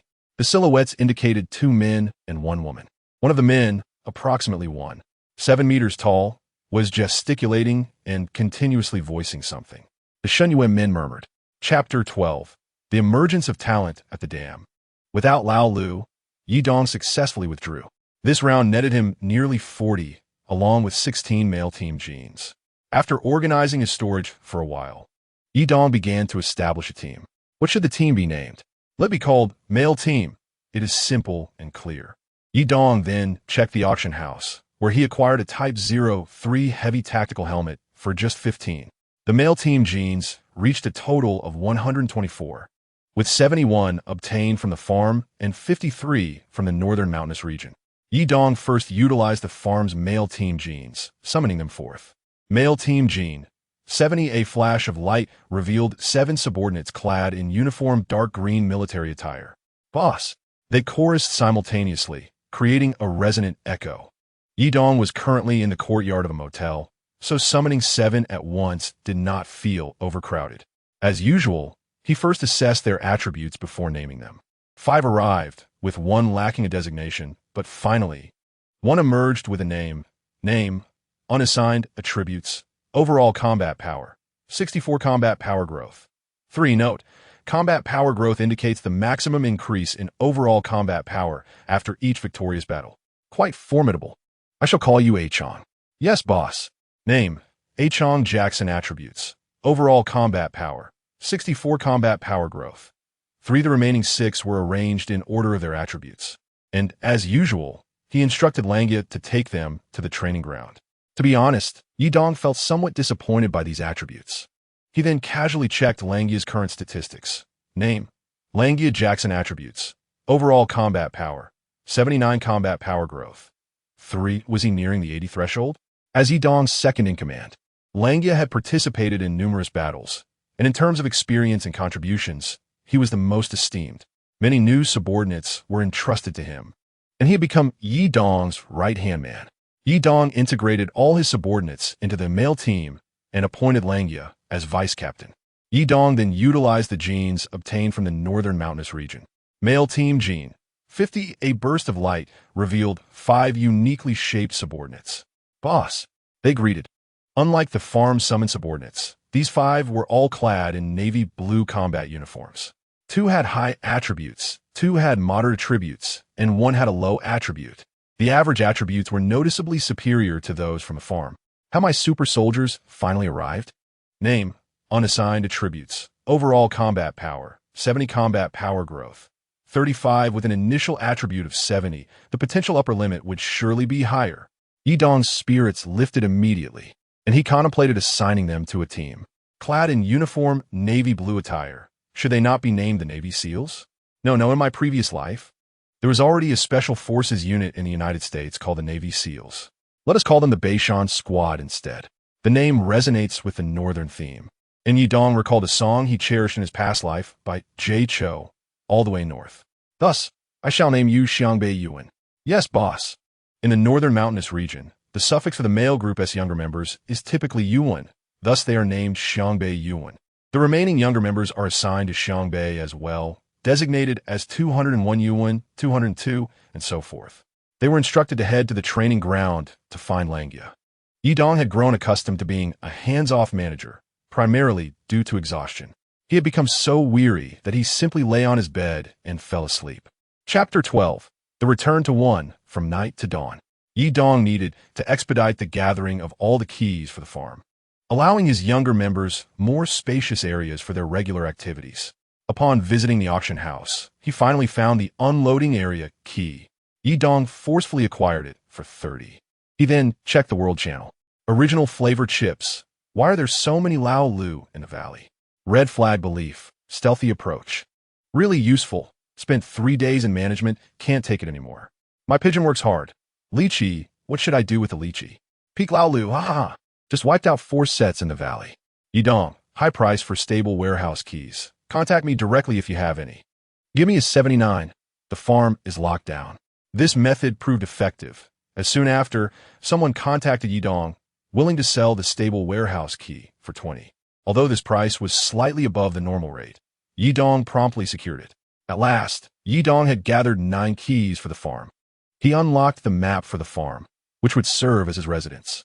Map name, farm, modifiable, daily cost, 3 daily large coats, 10 times map description. The farm is situated in the plains of Maluos, primarily consisting of agricultural production facilities. Not long ago, a transport convoy was ambushed here, leading various factions to send people for intelligence gathering, resulting in considerable chaos. Basic functionality. The buildings within the map allow players to live and survive. Yidong renamed it Hometown of the Male Group, just after making the change. He received a message from Wu Qing. Great God, shall we team up? We have 2 on our side. Yidong, who was already concerned about lacking teammates, decided to check on the Xunyu team. Within this dark zone, each team has a maximum capacity of 100 members. Teams regularly refresh their tasks and possess exclusive team shops. Currently, the Xunyu team has over 80 members, with an average asset of 101, a commendable figure. Meanwhile, Yidong's male group comprises only 19 members. He made some adjustments, equipping himself with a 50-round magazine, 13 rails, a 3x holographic sight, 3 side rails, a forward grip, and a green laser sight. He then visited the auction house, spending 28 to acquire 300 rounds of 939mm, 712 ammunition, level 5 rounds. Some data regarding this firearm was not directly indicated, leaving many unaware of its terrifying rate of fire at 18. After all, who uses a handgun seriously? Yidong also modified a fully equipped 18 and stored it, as it was less popular, thus considerably cheaper than in the previous life, and he outfitted it with 2,000 rounds of 919mm dum-dum bullets. Using telepathy, he summoned Langia and the others to practice with the modified 18 in the warehouse. Soon after, he received a team invitation from Wu Qing and joined the squad. Apart from Yidong, the team comprised Wu Qing and his sister. What are we playing? Yidong casually inquired. Sure, he affirmed. Hello there, he greeted. Yidong also noticed Wu Qing's sister. Wu Yu's name in the team interface, but chose to ignore it, deciding to call her Lao Lu instead. He equipped himself with a heavy tactical helmet, a 6-level ballistic mask, a standard samurai bulletproof vest, 2 tactical headsets, and a fully equipped weapon, also carrying a few grenades and the Beishan key. Both Wu Qing and Wu Yu were equipped with 4 sets. Wu Qing with a fully modified 102, and Wu Yu with a 2000 assault rifle, which Yidong vaguely remembered as having decent stats.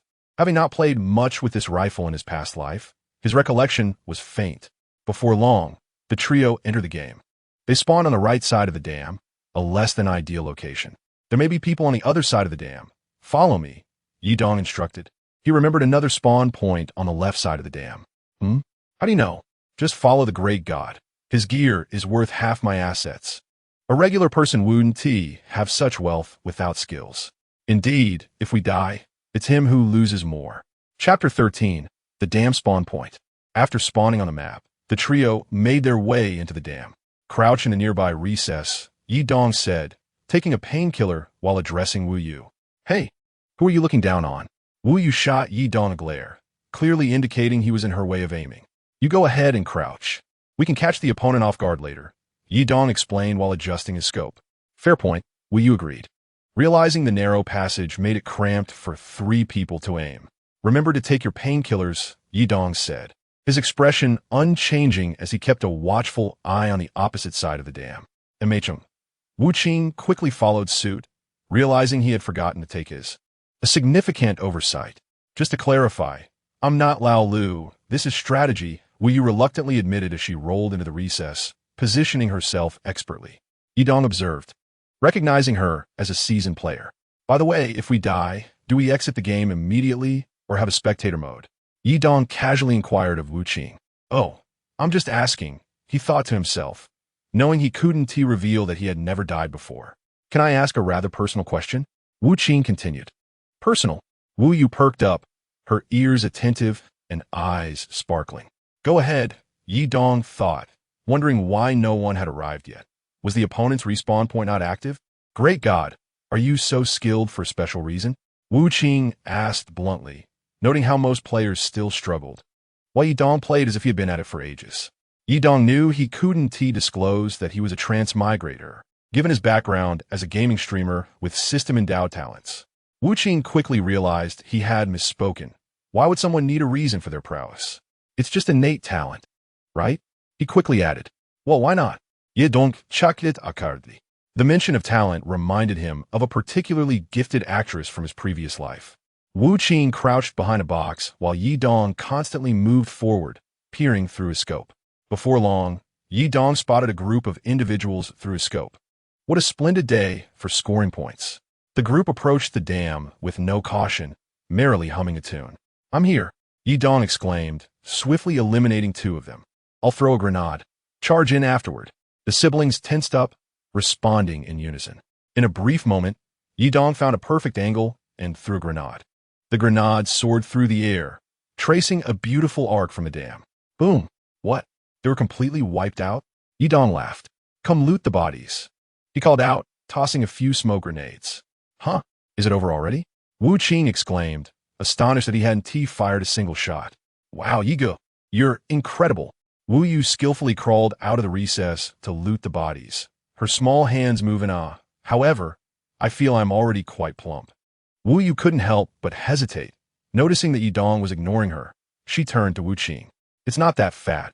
I only licked some medicine and bullets, Wu Qing said coldly. He hadn't even shot Wu Yu earlier, and his bag was still quite empty.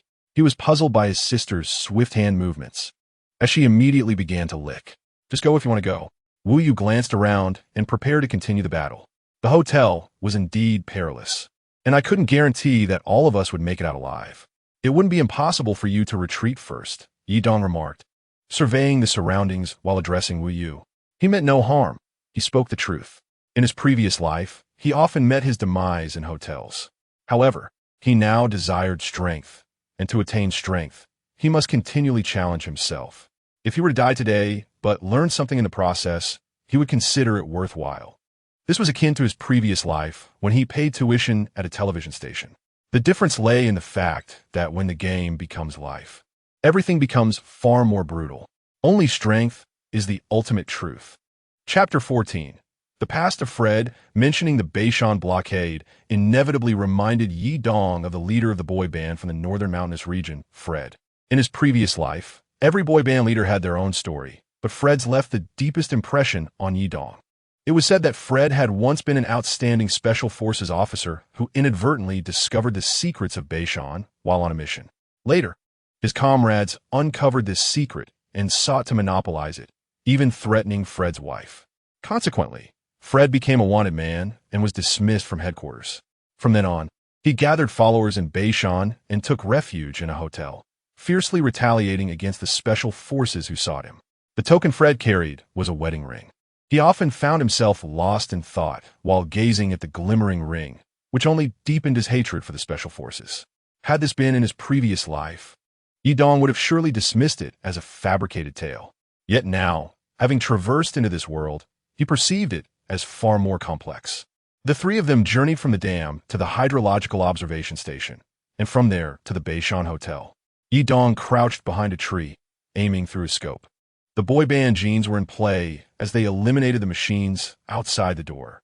After resolving the immediate threat, the trio took pain relief and moved along the wall to the main entrance between the buildings, where numerous machines still lingered. "You dare come here." The air was thick with tension as they continued to engage. The machines were overwhelming, and Yidong even severed an arm in the fray. Once they had successfully cleared the machines, they entered the hotel. Come. While a severed arm may hinder my speed, it does not dampen my enthusiasm." Connecting the switches at the two doors, Yidong again approached the safe beside the manager's office, opening it. Although he was no longer in need of money, his thirst for it remained unchanged. "What I asked for? Just a teapot would suffice," he murmured to the safe, hoping his sincerity would yield a substantial reward. "Gold." A golden leopard statue appeared, leaving Yidong speechless. It seemed his sincerity fell short. "Not bad, I suppose." With Wu Qing and the others guarding the entrance, I finally have a moment of safety to perform my operation. "All right, let us head to the third floor and check out the insurance-free area." "Let us open room 2 for leisure," Wu Yu exclaimed excitedly.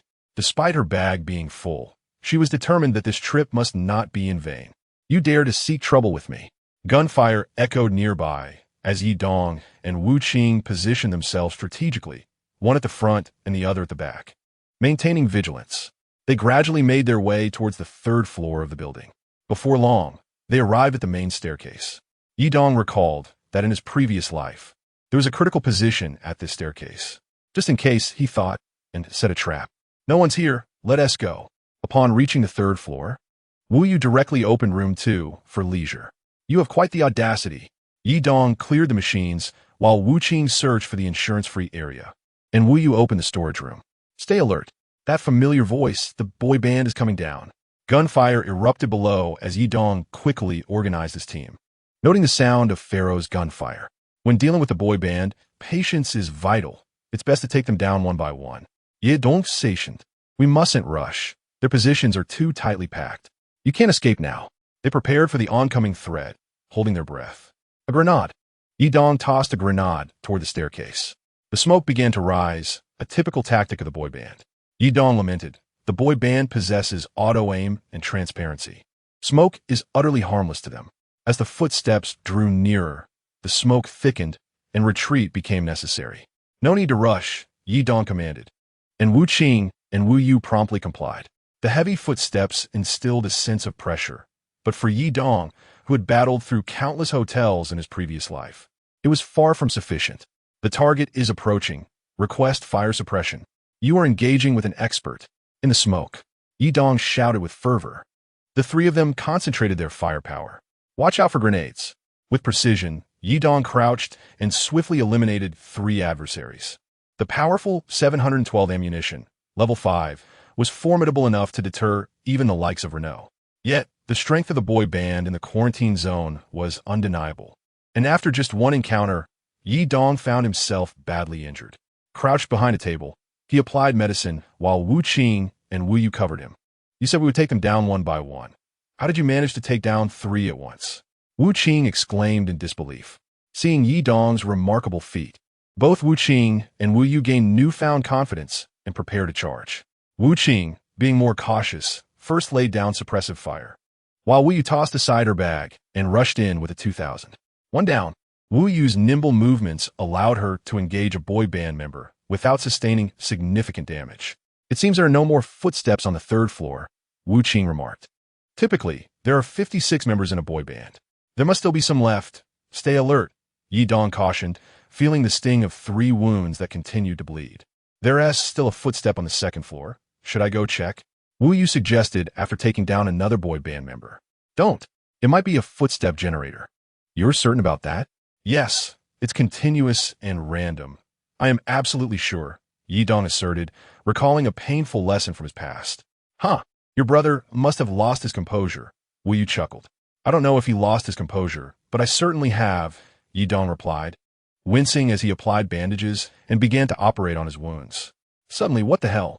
I'm down, Wu Qing exclaimed, having been knocked to the ground by an explosion. They flanked us from behind. Wu Qing gasped, regretting her earlier lack of attention to the rear. The boy band had circled around from the side staircase. You brought this upon yourself. As two members of the boy band charged forward, Yidong instantly recognized the lead figure as Fred, who was about to take down Wu Qing. Fred! Yidong shouted, momentarily startling Wu Qing and Wu Yu. In a critical moment, Wu Yu rushed forward, drawing the fire towards herself. Fred, I know you were wronged. I can help you. Yidong continued to call out, remained unmoved, as if YD Ying had uttered nothing. Wu had taken down one of the minions beside, but was swiftly overpowered by his pharaoh. YD Ying sensed an anomaly and swiftly eliminated the weakened. He then rose quickly to assist WQ Ying and WU. What were you doing just now? WU clearly found YD Ying's earlier reaction perplexing. Nothing, it was my fault. As a form of compensation, you may take the spoils first. A multitude of emotions surged within YD Ying. Was it merely a fabricated illusion? Had he overthought the situation? He fell into contemplation, his gaze vacant. WU seemed poised to speak again, but was silenced by WQ Ying. Oh, let us hasten to loot. The male ensemble had discovered 5 pharaohs, one of which was a nearly fully equipped variant belonging to YD Ying. Take a look at this, WQ Ying said, having unearthed a golden ring from his box. This ring was unlike the diamond rings they had previously found in the insurance. It is a special token, wedding ring. YD Ying's eyes brightened. The ring, crafted from gold, was closely guarded by. Chapter 16. The brightest in the dark zone is the human heart. This ring held significant meaning for him. Oh, is it valuable? WQ Ying inquired. Approximately 1 coin, not particularly valuable, but I would like to keep it as a memento. Very well, it shall be yours. Regardless, your contributions today are paramount. I believe this fully equipped variant suits you better. WQ Ying handed YD Ying the only fully equipped variant. This variant, half modified, was worth around 5 in the previous life. In this era, it could fetch approximately 100,000. And this fully modified pharaoh certainly belongs to you. WQ Ying added, passing YD Ying the exceptionally heavy, fully modified pharaoh from his box. I have pharaohs in my warehouse. You may take these. WQ Ying's gesture only deepened YD Ying's admiration for him. With a companion like this, what could they possibly fear in the dark zone? The darkest of places is the human heart, yet the brightest is also the human heart. In his previous life, before becoming a streamer, YD Ying had often played in the dark zone with friends. Though he sometimes faltered, his friends bore the burden of his equipment without complaint. After several minutes, the trio finally completed looting the male ensemble's box, filled with 4-level gear and 3-level ammunition, a veritable windfall. WU, laden with a bulging backpack, mused if there could be a greater joy than this. Following a master is indeed a delight, WQ Ying reflected, relieved they had not clashed with YD Ying previously. The trio ascended to the 2nd floor, where 3 metallic boxes lay before them. These unfortunate players were the ones who had previously fallen victim to the male ensemble. Since the boxes were visible, it would be impolite not to loot them. They opened them with flair. 1 4-level set, 2 3-level sets, a 9mm 63 bullet, 3-level, and a common 12. What astonished YD Ying most was the 4-level set S firearm, a fully modified 79. Remarkably, it utilized 7.62 by 25mm ammunition. The significance eluded YD Ying.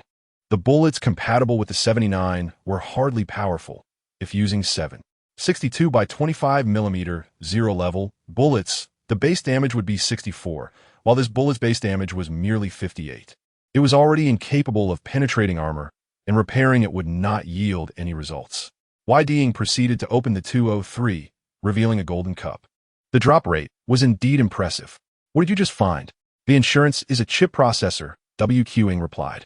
The adjacent drawer yielded a garage key for a seaside villa. In the second leisure room, there's a gold bracelet, a silver chain, and a game cartridge. WU added, showcasing 1 gold and 2 purples. I happen to be collecting Seaside Villa garage keys. Would you be willing to sell it?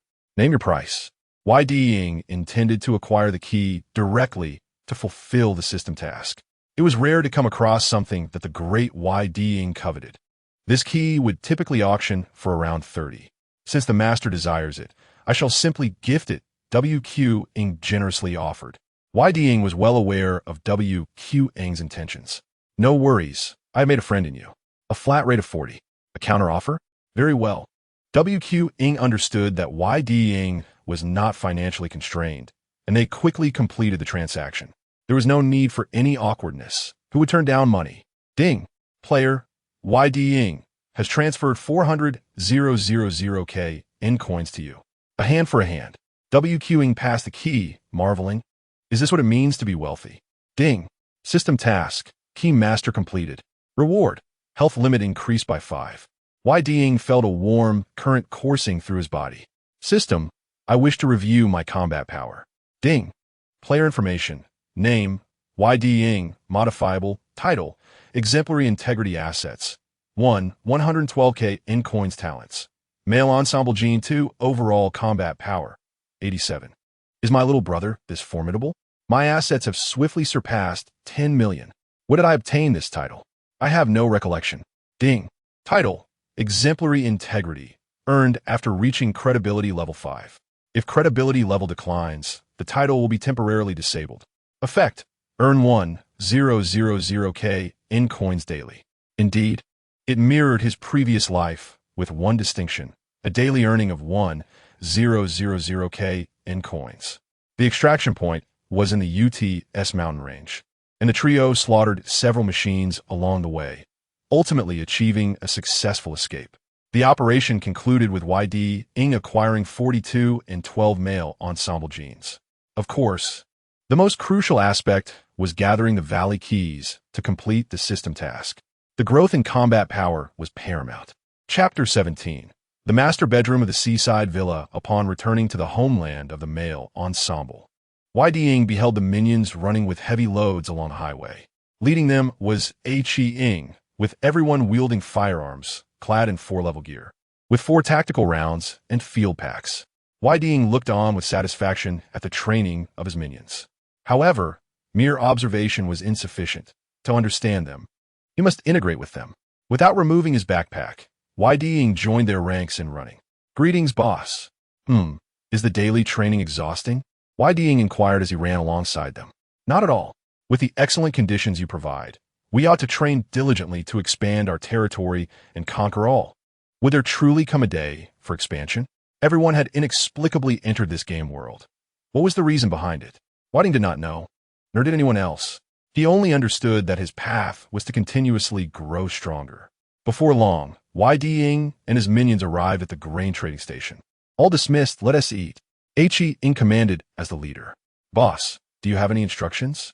Chi Ying approached YD Ying. Nothing in particular, just looking around. You all continue with your tasks. At that moment, YD Ying's gaze fell upon a dilapidated vehicle in front of the grain trading station. Right? Let us see if that vehicle can be repaired. If successful, great credit will be awarded. Chi Ying glanced at the broken vehicle, scratching his head. Boss, we can't do that. YD Ying realized they were summoned beings and could hardly be expected to repair a vehicle. I can. A minion rushed out from inside the grain trading station. Boss, I can fix it. Just give me 3 days. I will surely have it repaired. Oh, very well. I grant you 3 days. To YD Ying's surprise, even the minions had their quirks. Chi Ying, you will not be assigned other tasks for these 3 days, YD Ying continued. Understood, boss, Chi Ying replied. By the way, what is your name?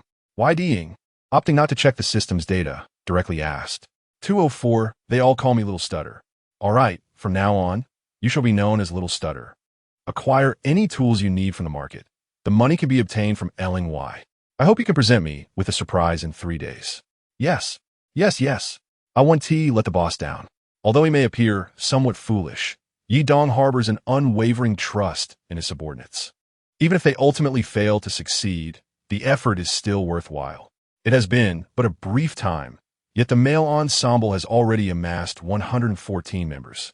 It is not arduous, By the way, boss, the items we've acquired from the recent clothing ventures have been rather mundane, with only this particular one standing out.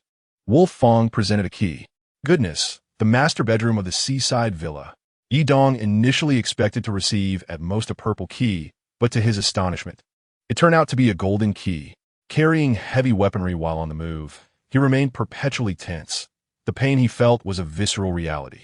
Surviving was one thing, but death would mean a complete loss, and the grief from a fully modified level 5 set and ammunition would linger for weeks.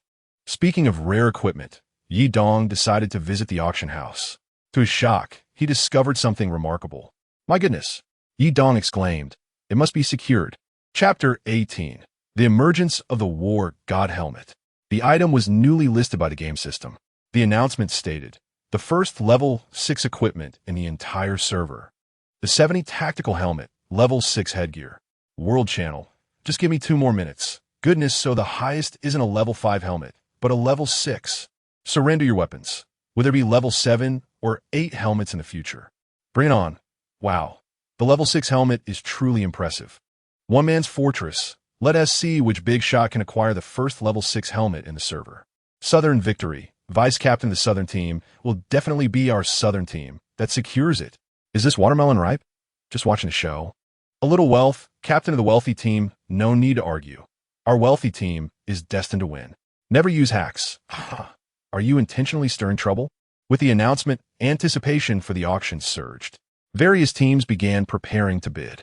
Inside the motel, Wolf Fong asked Boss, is the allure of this level 6 helmet truly that significant? Yi Dong smiled softly. Once you wear it, you will understand what true security feels like.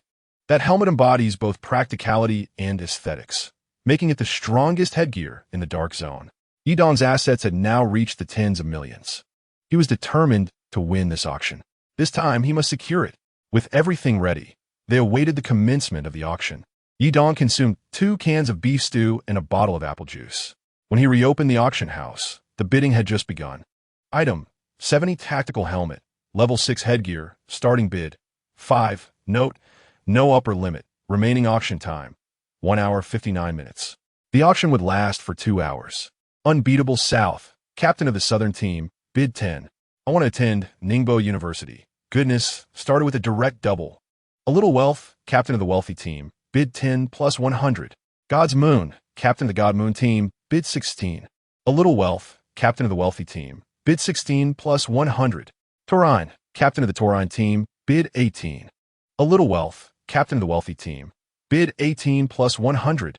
Taurine, a little wealth, are you here to cause trouble? You always outbid everyone by 100. A little wealth. Bidding is merely a test of skill. Taurine, Captain of the Taurine team, then whatever you bid, I'll outbid you by 1. Agent Pangolin, goodness. Let the bidding war commence. Actor, this scene feels oddly familiar. Crowbro, 18 plus 100, by me this humorous. Ding, Yi Dong, Captain of the Male Ensemble, bid 100.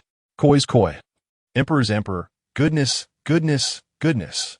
Taurine, Captain of the Taurine team, impressive, big shot. Unbeatable South, a little wealth, why so silent? Wind Buddha of the past, because there's no table to flip, humorous. To the astonishment of all players on the server, Yi Dong secured the War God helmet for 100. It wasn't merely about the helmet's value. It was a symbol of strength. Yi Dong aimed to demonstrate that his financial power surpassed that of ordinary players, ensuring that in future auctions, he would not contend with naive bidders attempting to undercut him. Furthermore, this sum was but a trifling amount for Yi Dong. Spending 1 million to acquire the only War God helmet in the server was undeniably worth it. The Male Ensemble team gained significant notoriety due to Yi Dong's audacious maneuver, being lauded by players as the wealthiest team. Yi Dong instructed a Chong to acquire any level 5 or higher headgear that appeared at the auction house. Following this incident, it was unlikely that anyone would dare to raise the bidding against him. Yi Dong not only desired to don high-tier equipment himself, but he also wanted his subordinates to wear as well. Chapter 19. Rainy Days in the Dark Zone. Yi Dong prepared to bury the box of the bald man with Wolf Fong in the cemetery. They ascended to the 2nd floor of the villa, where they found the familiar box belonging to the bald man. Yi Dong blew off the dust from the wooden box, reflecting, has it truly been this long? Yes, it's been over a week, Wolf Fong responded. Thus, they lifted the box of the bald man and made their way to the cemetery. The cemetery was filled with tombstones of various sizes, and all the spots were occupied, making it feel somewhat inappropriate to dig into someone else's grave. Boss, I'll call the others to bring shovels and dig a new pit, Wolf Fong suggested. No need, I'll handle it myself. Yi Dong's mood darkened at the thought of the bald man. The bald man had done so much for him, yet he felt powerless to repay him. The only thing he could do now was to personally see the bald man off on his final journey. Yi Dong set the wooden box down and, wielding a spade, searched for a suitable spot in the cemetery before beginning to dig. Before long, Wolf Fong returned with a large square stone slab. The upper half of the slab gleamed brightly. It was approximately 1 meter tall, 60 centimeters wide, and 8 centimeters thick, a perfect fit. This shiny slab is a perfect match for the bald man. As a close friend of the bald man, Wolf Fong had sought this out long before. How long ago? Back when the bald man was still alive. The pit was ready, and just as they were about to commence, a light rain began to fall from the sky. Pitter-patter. It's raining. Wolf Fong looked up at the sky, experiencing rain for the first time. The gentle drizzle cast a rare overcast in the dark zone. Yi Dong also witnessed rain for the first time in the dark zone. Drip, drop, drip, drop. Yi Dong slowly extended his left hand, feeling the rainwater softly hitting his hand and body. The two sat silently, with Wolf Fong drenched, his hair clinging to his forehead, droplets still trickling down. Damn it. Bald man, thank you. Wolf Fong recalled the times he teased the bald man for his lack of hair, while considering his own hairstyle. Yi Dong chose to lie on the ground, one hand resting on the wooden box. The box gradually became dampened by the rain. Yi Dong gazed up at the sky as raindrops fell upon his face. A slight smile curled at the corners of his mouth as he slowly closed his eyes. The rustling of trees swayed in the breeze, creating a rare tranquility. After the rain ceased, Yi Dong and Wolf Fong resumed their task. Once the burial was complete, Yi Dong carved the name Bald Man Jackson into the stone slab, followed by the inscription 4,545 caliber. He then placed the recently acquired war god helmet in front of the grave. Previously, I couldn't protect you well. Now it's different down there. With the war god helmet, you are the king of hell. Yi Dong also left 2 bags of cucumber-flavored chips, fearing the bald man might get thirsty, accompanied by a bottle of spring water. I need to check on the other subordinates. I will visit you again another day. Ye Dong stood, brushing off the mud from his clothes and pants, saying, Wolf Fong, let us go. Wolf Fong smiled slightly. What's wrong? Yi Dong asked, bewildered. Chapter 20. The Formal Formation Boss. You seem to carry a scent of mud and clay. Yi Dong silently beckoned his younger brothers in his heart, and before long, they all gathered in the courtyard of the motel. Hello, boss, they exclaimed in unison. Yi Dong first glanced at the Beishan team, known for their exceptional talents, particularly at Xiangbei. What surprises would his gifted companion bring him? Name, Xiangbei Yuan qualification, overall combat power, 78 combat power growth, 35, such rapid growth. Having only participated in a covert infiltration mission, his combat power was on the verge of surpassing that of the Wolf Fong team. Truly a testament to his talent. Let me check if Wolf Fong has managed to break the 80 barrier. Name, Wolf Fong Jackson qualification. Overall combat power, 79. 5 combat power growth, 379. 5. Well, as combat power increases, the challenge to advance also escalates. That makes sense. Yi Dong mused as he continued to ponder. He then turned to Ah Chang's stats. Name, Ah Chang Jackson qualification. Overall combat power, 75 combat power growth, 375, not bad. Yi Dong surveyed the remaining brothers, noting that most had made some progress. Their previously mediocre combat powers, around 50, had now mostly risen above 60. Yi Dong summoned the current genetic templates of the male team. Male team gene, 110 with a burst of brilliance. 11 uniquely shaped comrades appeared, divided into 3 distinct uniforms. Dark green military attire, light blue uniforms, and Navy combat gear. As Yi Dong's team expanded, the covert infiltration project began to unfold in the valley map. The dark green military attire represented the farm's male team genes. The Navy uniforms belonged to Beishan's, while the light blue outfits were from the valley's male team.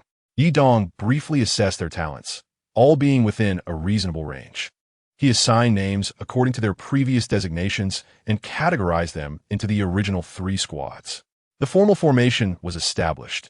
Wolf Fong as the captain of Team 1, Ah Chong as the captain of Team 2, and Xiang Bei as the captain of Team 3.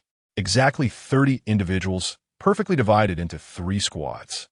System mission: Key Collector, Key Collector. Collect all keys from the farm, valley, and Beishan maps. Note: currently possessed keys count, but keys purchased from the auction house from now on do not count. Mission success reward: leather leggings blueprint mission failure penalty. Randomly lose 5 keys mission duration. 21 days at last. The system mission had arrived, something Yi Dong had long awaited. Collect all keys, and no purchasing allowed? Ridiculous, even in his past life. Yi Dong never possessed all the keys from these 3 maps. Yi Dong calculated. Currently, he only had 9 complete keys from the farm. The valley only had the radar station, the master bedroom of the seaside villa, and the garage of the seaside villa. Beishan had only the manager's office, 115 and 203. How pitiful. However, the greater the difficulty, the more enticing the rewards. The mission's reward was indeed attractive, a blueprint for leather leggings. This meant he could produce them in bulk. Had his previous complaints about the system reached its ears? Despite only providing protection for 2 instances and reducing movement speed, that was merely 1 pair of leggings. If there were countless pairs, he would soar. He could store a few in his backpack and swap them out when needed. The master leggings maker would surely weep at such a sight. Claim. Chapter 21. The Valley's Blockade. The first major prize. Yi Dong accepted the system mission. He was ready to continue his game. Upon obtaining the key to the master bedroom of the seaside villa, the expedition into the Valley's Blockade must commence. Although Yi Dong was not particularly fond of this map, he would press on. He sought Randall Fisher to repair his level 5 armor. 3 heavy tactical helmet, level 5. 6 security bulletproof masks, samurai standard bulletproof vest, level 5. 2 tactical headsets, a fully equipped 939mm 712 bullets, level 5 ammunition, 926 advanced field chest harness, and a heavy military backpack. Yi Dong also packed essential medicines, food, and a few grenades along with the valley's keys. Who should accompany him to the valley this time? Perhaps he would go solo onward. Map selection, valley mode selection, blockade entry requirement, 30,000 consumption, 8,000 coins entering the game. He spawned to the beachhead, with potential spawns at the rear front line, port, and radar station. Lingering in one spot was perilous. He needed to relocate swiftly. Yi Dong consumed a painkiller and took a breath from his inhaler.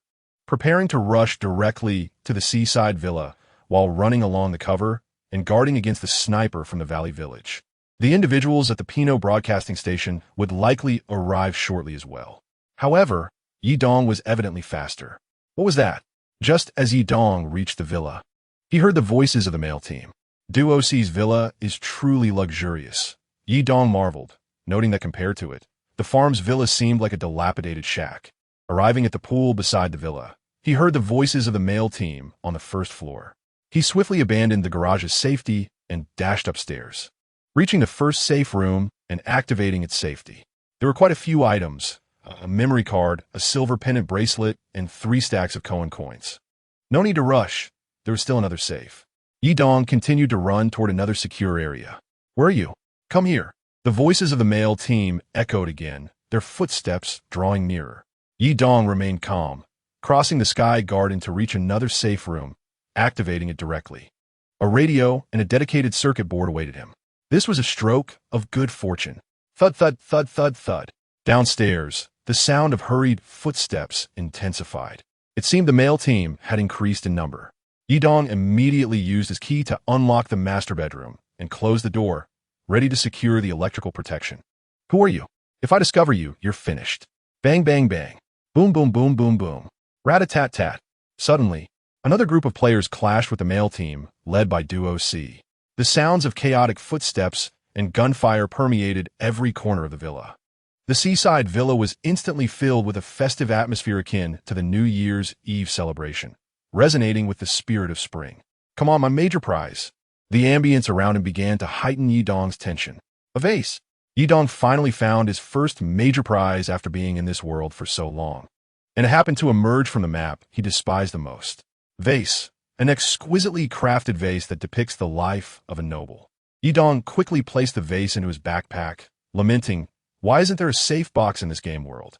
Report to the entire team. Engage with the target." Bang, bang, bang, bang, bang, bang, bang. Grenade. Boom. Sizzle. Smoke began to envelop the lower level. Yidong focused on maintaining his state. Anything else was none of his concern. Muscle booster, endurance booster, regeneration booster. Chapter 22.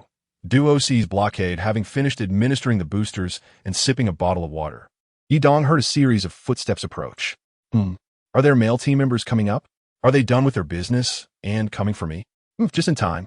Hood, hood, hood, hood, hood, hood, hood. Such a multitude of footsteps. Yidong sensed at least 5 individuals were approaching. He swiftly raised his gun, bracing against the door. Thud, thud, thud, thud, thud.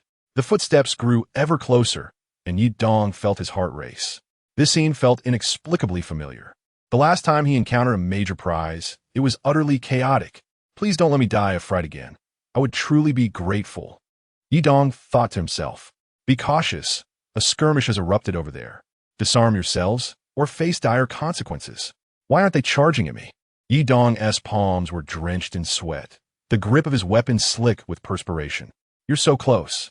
The voices of the male team persisted. Isn't Duo C usually more talkative? Yidong quipped.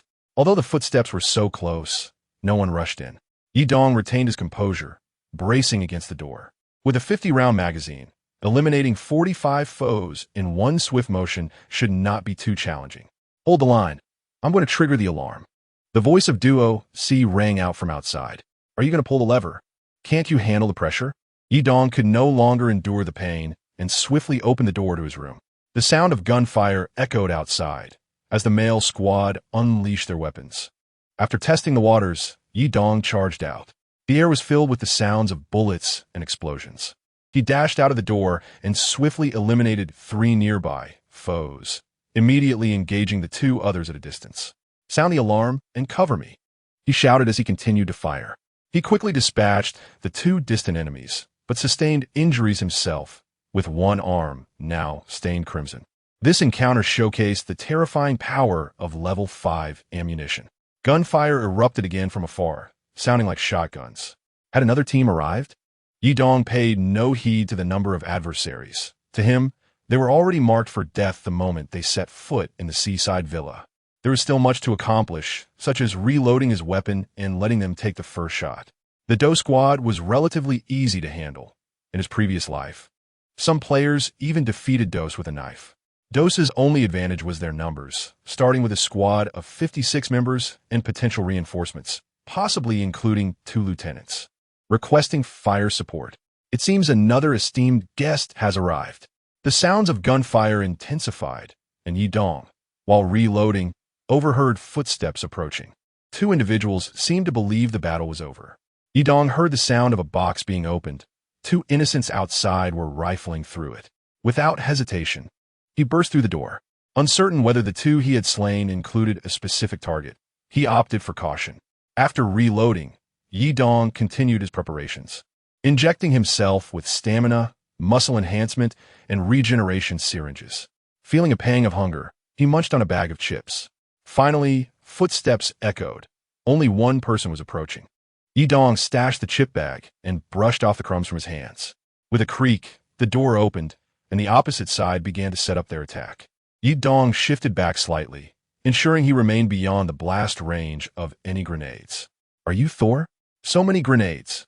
He could not help but comment, even though his own supply was half composed of grenades. After a while, the individual finally arrived, and Yidong once again heard the sound of a box being opened. He executed the same maneuver 3 times, opening the door and firing. The ground was littered with boxes, 5 wooden crates, and 3 metal ones, all thanks to Yidong's efforts. Once he confirmed the area was clear, he began to loot. Starting with the metal boxes, he discovered a fully equipped 12-gauge shotgun with a large magazine, a 12-rail guard, an angled grip, green laser sight, and a simple red dot sight. He also found keys to the Valley Village, the small factory, and the Seaside Villa Garage. A trifecta of keys. Although he already possessed the Seaside Villa Garage key, this marked significant progress towards completing his system tasks. The individual also had 2 pocket watches and a gold bracelet. Another box contained a semi-upgraded 416 rifle. Yidong quickly checked the ammunition level. 556 45mm 855 rounds. Such a waste. The 416 uses level 3 ammo. At the very least, it should use level 1 ammo, since the previous owner did not appreciate their loot. Yidong begrudgingly accepted the spoils. These individuals were likely high-tier players akin to Wu Qing, not your average loot. One of them must have looted Dosa's bag, as he found a handcrafted gold coin and a golden desert eagle. The handcrafted gold coin was inscribed with intricate designs, showing signs of wear. Dos held it daily, relishing the power and authority it symbolized. Yidong grasped the coin, reflecting, what great power, what great authority. He considered altering his description. Yidong's coin, a weathered ancient coin, imbued with the scent of sweat, worn in many places.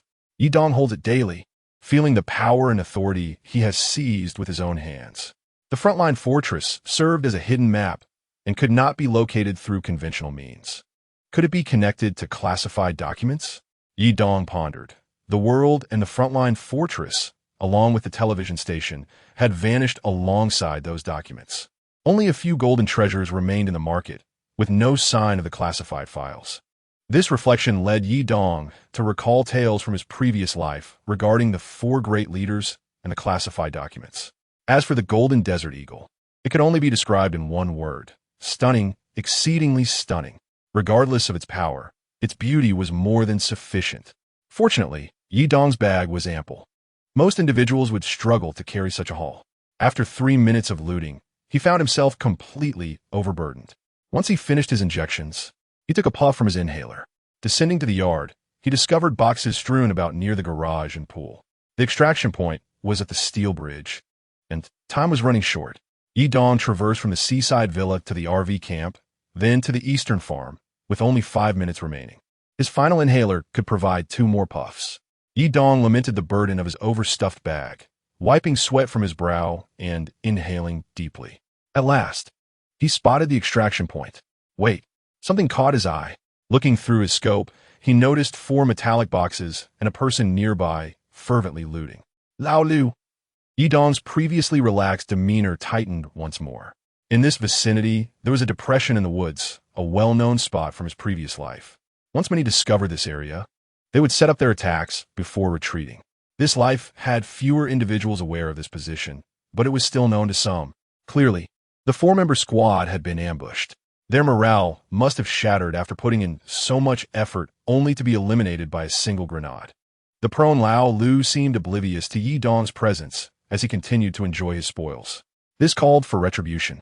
Yidong aimed carefully at Lao Lu, intending to strike once he stood up after finishing his looting, allowing him to experience the bitter taste of loss. Only 2.5 minutes remained when Lao Lu finally completed his looting and stood up, his bag bulging with gear. Yidong sprinted toward the steel bridge, glancing at the boxes. What treasures did Lao Lu spend so long looting? To his astonishment, he found a fully upgraded M16 with thermal imaging sights, 3 thermal scopes, and an M16, complete with a suppressor, silent but deadly. A chill ran down Yidong's spine. He was fortunate not to have encountered this squad. They were not your average loot. They had keys to the port warehouse, the Valley Village office, and even a stamp collection. This world, devoid of safety boxes and keychains, had indeed bestowed upon Yidong an abundance of treasures. With only 1 minute remaining, he had no time to spare. He discarded all purple items and medicines from his bag, as well as the stamp collection, hastily taking the M16 and keys before making his escape. Success. He earned a staggering 980,000. 9 male squad genes. Yidong glanced at his assets. His Cohen coins totaled 28 million. Despite his subordinates earning quickly, they spent just as fast. Each would soon require level 4 gear, high-tier weapons, and level 4 ammunition, all based on the standards of the television station's AI. Now, all of Yidong's subordinates were equipped with level 4 gear, and their weapons utilized level 3 ammunition. In this world, there exists a rather distasteful yet stark reality. The bullets used in training grounds are discharged directly upon firing. In a previous life, players could practice shooting in training grounds without depleting their ammunition, and upon exiting, their original stock would remain unchanged. However, in this lifetime's dark zone, the experience is far more authentic and hardcore. Each day, the subordinates train by firing Yedong's coins, and under Yedong's instruction, they practice with the more costly dum-dum bullets, which is quite a financial drain. It has become a miracle that Yedong's assets are still on the rise. He began to experiment with a sniper rifle, knowing that a good gun requires equally good ammunition. He ventured to the auction house to procure the finest rounds, acquiring 40 rounds of 338 caliber ammunition, level 6, for over 7. After observing the pricing of high-level ammunition for quite some time, Yedong discovered that the cost of premium bullets at the auction house was approximately 15 times that of the market in his previous life. The farm was not particularly suited for sniping, so Yedong planned to unlock 2 additional maps before attempting again. Chapter 25. Unlocking the Valley and Reaching the World's Highest City. Yedong also took the opportunity to modify his 416 rifle, equipping it with a 100-round magazine and an industrial grip. He spent several tens of thousands to fully upgrade the 416 and another 100,000 on some 5.56 by 45 millimeters 995 bullets, level 5. These rounds were ones Yedong hardly utilized in his past life due to their exorbitant cost, as he primarily relied on level 1 ammunition. At this moment, Langya entered the room. "Boss, we found new keys," Langya exclaimed excitedly. The key to the cabin in the valley and the key to the wooden cabin at the RV campsite. Any duplicate keys were promptly stored away. Langya continued with pride. Knowing that Yedong was collecting keys, Langya, Aqiang, and Xiangbei had already gone to great lengths to disguise themselves in the valley and the northern mountains, leaving the farm entirely deserted. "Good work," Yedong remarked, gazing at the keys in his hand, feeling that the completion of the system task was nearing. Just then, Aqiang walked in. "Boss, the auction house has just put up 3 sets of level 5 gear and some high-level equipment," Aqiang reported. "Keep it up. Acquire any high-level gear immediately." "Boss, our training at 18 has reached an exceptional level," Xiangbei chimed in as he joined Aqiang. "Excellent, well-trained. Let's procure a few Mosinagans to practice our sniping," Xiangbei suggested. Yedong took a moment to assess the battle capabilities of Langya and his companions. Langya remained at 795, Aqiang at 79, and Xiangbei also at 795.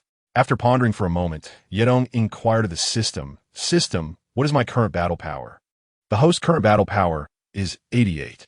Indeed, as one progresses, enhancing battle power becomes increasingly challenging. Yedong found this data quite reasonable.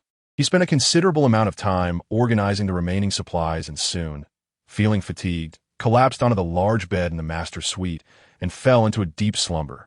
As dawn broke, Yedong stretched, ready to embrace another busy day. He continued to tackle the northern mountain and valley blockades, occasionally teaming up with Wu Qing and others. Yedong approached each engagement with steadiness, successfully extracting each time, though he faced death on several occasions. Yet, due to his higher life limit and the best equipment in the Dark Zone, he ultimately survived. Thus, Yedong gradually gained notoriety in the Dark Zone, earning the title of the undefeated myth that players dreaded encountering. In no time, 2 weeks had passed, and Yedong had gathered all the keys to the valley. Unlocking the Valley map. Map name, Valley, modifiable, daily cost, for daily visits, 12 times map introduction, located in the eastern region of Camona. This tranquil valley is surrounded by towering mountains. Once a thriving hub of commerce, it now lies in ruins. Despite the devastation wrought by war, life persists here. Basic functions. Buildings within the map provide shelter for players. Finally, Yedong now needed only a few keys from the northern mountains. With 7 days remaining until the task's deadline, Yedong renamed the map to Boy Band Valley. As the maps were interconnected, Yedong instructed Aqiang and Xiangbei to rally their subordinates in preparation for their journey southeast towards the valley. Little Stutter had also repaired the large truck, and Yedong directed Langya to guard the farm while he, Aqiang, and Xiangbei boarded the vehicle, officially setting off for the valley. With 2 large trucks repaired, accommodating a total of 21 individuals, Yedong led his subordinates to the western front of the valley. The valley was deserted as they crossed the landing area and proceeded towards the village. Yedong instructed Aqiang and Xiangbei to take the vehicle to the villa while he opted to climb the mountain. Yes, climb a mountain. In his previous life, due to the jumping mechanics, players were unable to reach certain heights, such as the peak of the mountain in the southwestern corner of the RV campsite. This was the highest point in the valley, providing a panoramic view of the entire area. In this life, Yedong could ascend freely, fulfilling a dream from his past. At last, after a cautious climb, Yedong reached the summit, feeling the cool breeze wafting from the mountain. His heart raced uncontrollably. Taking a deep breath, he wiped the sweat from his brow, gradually regaining his composure before standing tall, raising his gaze. He had arrived at the world's highest city, Litong. How beautiful Litong! Oh, isn't that Dingjin? As these thoughts flashed through his mind, Yedong gazed into the distance, in awe of nature's grandeur and his own insignificance. The distant mountains blended seamlessly with the clouds, while a gentle breeze whispered by, rendering the valley exceptionally serene. Though this may not be the highest peak in the Dark Zone, he had conquered his first summit. Chapter 26: Vanguard Team Competition. As Yedong surveyed the entire valley, a sudden chime echoed in his mind. Damn! Yedong was startled, resulting in a precarious slip that sent him tumbling down several meters. Yedong fell from the summit, his legs broken, and retrieved the surgical kit from his pouch to commence treatment. He had many things to articulate, yet the pain dominated his thoughts. Ding! The game announced. The Vanguard Team Competition is about to begin. All players may register. A team competition? Yedong's interest was piqued. After finishing his treatment and administering medication, he hastily began to investigate. Introduction to the Vanguard Team Competition Rules. 1. All players may register. Combat teams will consist of 4 members. Players from the same team may form multiple squads for participation. 2. The competition does not affect resource changes. Victory will not yield new resources, and defeat will not alter existing supplies. 3. The competition utilizes a shrinking circle mechanism, with poison continuously spreading beyond the circle, causing health depletion for players within. There are no evacuation points on the map. The last team standing wins. 4. All registered squads will be randomly matched, with 6 squads per match, ultimately allowing only one team to emerge victorious. Eliminated teams are disqualified from further participation. A shrinking circle mechanism? Battle Royale? Quite intriguing. The inhabitants of this world had never played any shooting games, which presented a considerable advantage for Yedong. Moreover, the rewards for victory were substantial. The Lion's gift box need not be mentioned, as it pales in comparison to the value of a fully equipped package in this life. Yedong recalled that previously, a fully equipped package was given for a mere recharge of 6 yuan. Most importantly, the ultimate reward was a choice of key gift packages. In his previous life, the drop rate for keys in the Dark Zone was already low, and in this Dark Zone world, it was even lower. Given that most of the keys Yedong had obtained were duplicates, some could only be acquired through sheer luck. Now, securing that gift package would significantly ease the completion of the system task. Wol Chanel, la la la la, Anogialos. I'll bring 5 sets and a weapon. Transforming into an indomitable warrior, wreaking havoc. You are unmatched. Is that what you call an indomitable warrior? That's more like an overweight warrior in dire need of a pedicure. Bankrupt again. I still don't quite understand the shrinking circle mechanism. How much health is depleted? Chibi, you'll understand once you play. Anyway, no one comprehends it. SHFSHYUBN. What's the point? We are all bankrupt. What's left to play? My little brother, will he truly perish in the team competition? No, the team competition is fundamentally not a tactical maneuver. Ying has been waiting for this remark. He can now fight alongside his comrades. The thought alone brings him excitement. Just as Ying contemplates what equipment would be best to bring, the auction house commences once more. Moreover, it features level 6 armor. Auction house, the first level 6 armor in the entire server. 201 full armor bulletproof vest bulletproof level. 6 movement speed. 15 ergonomics. 10 protection area. Chest, shoulders, upper abdomen. Lower abdomen. Equipment description. To address extreme situations on the battlefield, International Equipment Development has crafted this 201 full armor bulletproof vest, which utilizes the most advanced aluminum materials, covering the majority of the torso. Due to its exorbitant cost and heavy weight, it is rarely deployed in the field. Starting price, 10 Ying. Unwilling to squander time, places a direct bid. YD Ing, captain of the male team, I bid 100. NF Ing BB, I, captain of the southern team, goodness, we might as well not bid at all. NIT Engson, captain of the Taurian team, tenfold the price? Taurian has never surged this swiftly. SHNZHU, captain of the Divine Moon team, let S disperse. Let S disperse. The auction has concluded. Chapter 27. Preparation for battle. YD Ing successfully acquired the level 6 armor for a price of 100. Until now, no level 6 equipment has appeared in the Dark Zone world. Thus, YD Ing believes that this level 6 armor is the first and perhaps the only one. From the previous level 6 helmet until now, more than 2 weeks have passed, and the auction house has yet to showcase a new level 6 helmet. This situation essentially confirms YD Ing's viewpoint. Since he aims to be the first, he must seek out the bald man. YD Ing arrives at the cemetery and picks up the War God helmet that has been enchanted by the bald man. He replaces his own level 5 helmet. Oh, bald man, this level 5 helmet has accompanied me for a long time.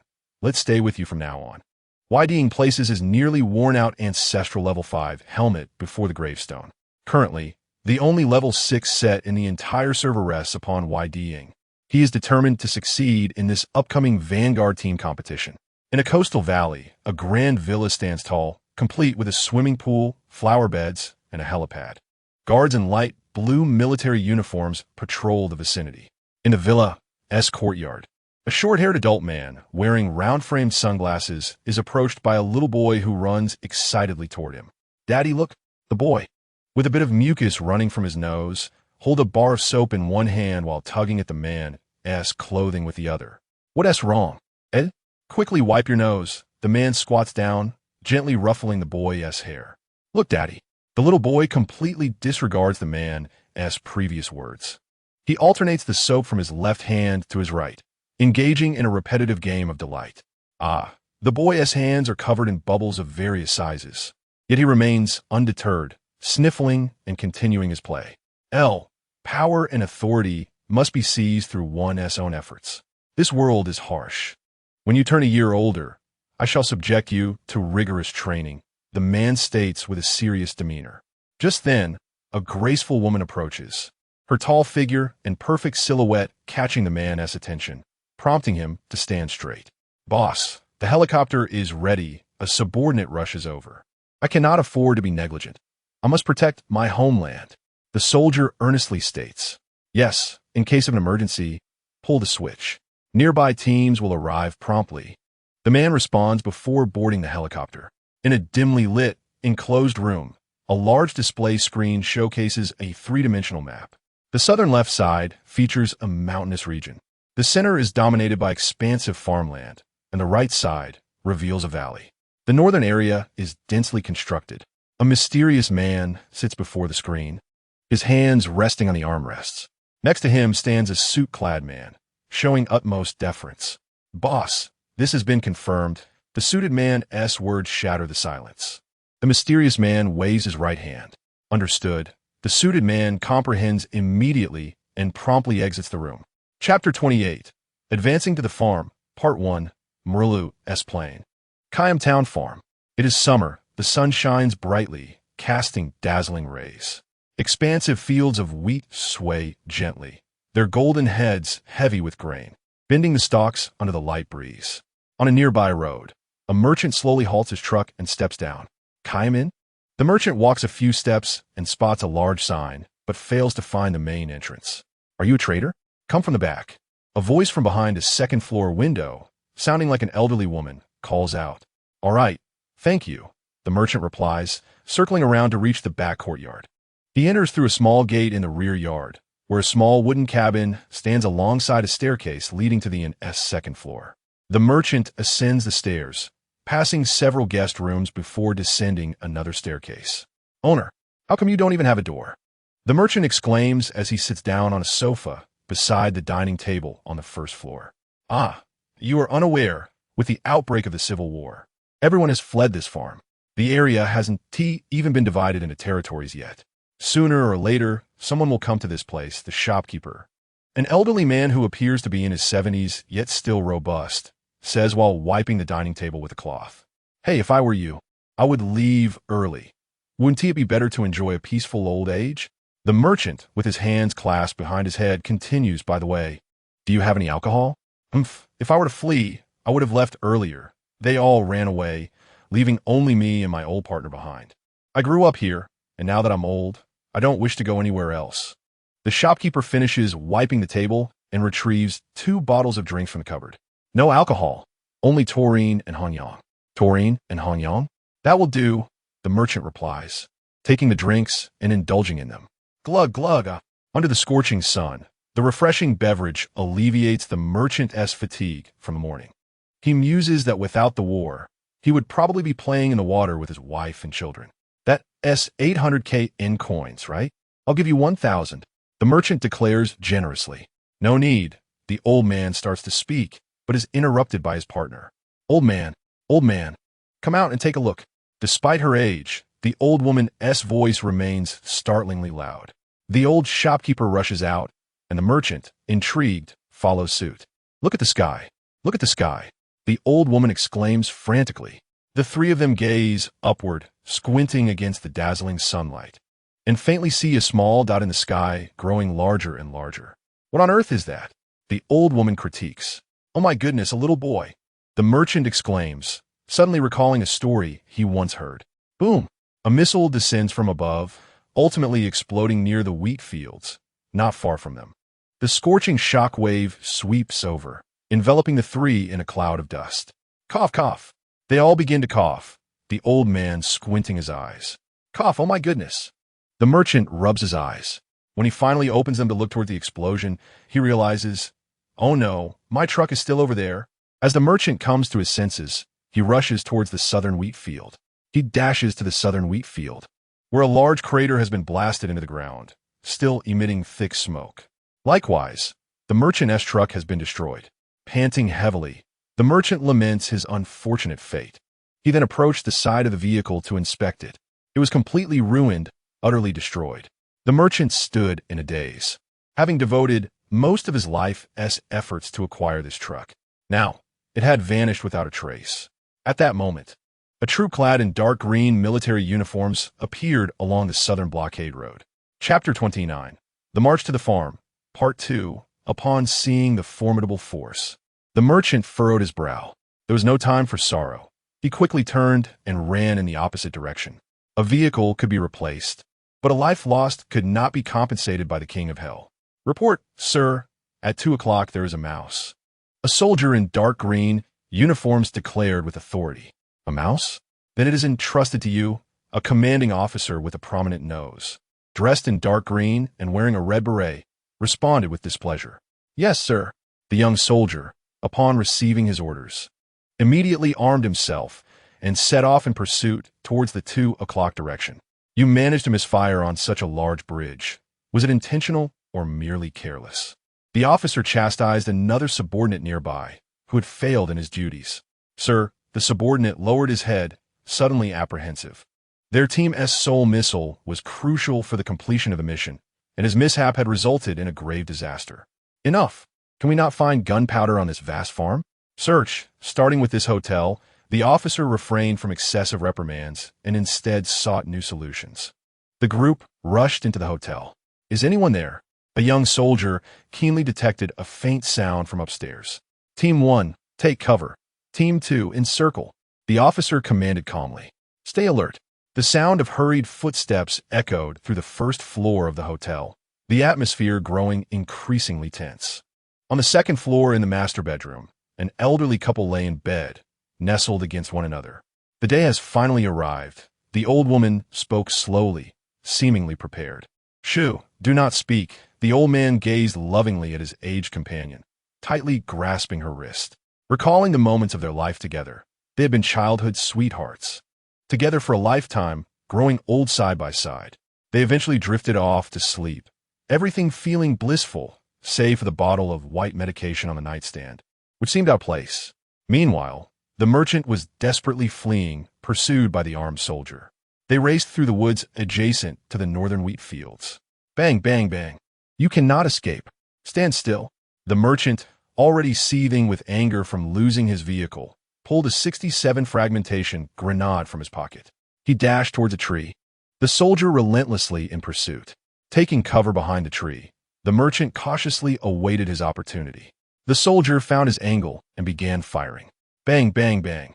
The silver bullets sliced through the small branches in the forest, heading straight for the merchant's back. With a cough, the merchant spat out a mouthful of blood, his face paling. It was evident that the bullet had struck him. The merchant collapsed beneath the tree, intense pain flooding his mind, rendering him unable to think. Unbeknownst to him, he had merely sustained broken legs and a bleeding chest, yet he still clung to life. Leaning against the tree, he pulled the safety pin from the grenade, preparing to hurl it with all his remaining strength towards the fleeing soldier. With a sharp sound, the grenade's pin was released. The merchant exerted every ounce of his strength to throw it. He had always detested war. Throughout his life, he had never taken a life. Yet, his power was incredibly feeble, and he could change nothing. The fault lay not with him, but with the world itself.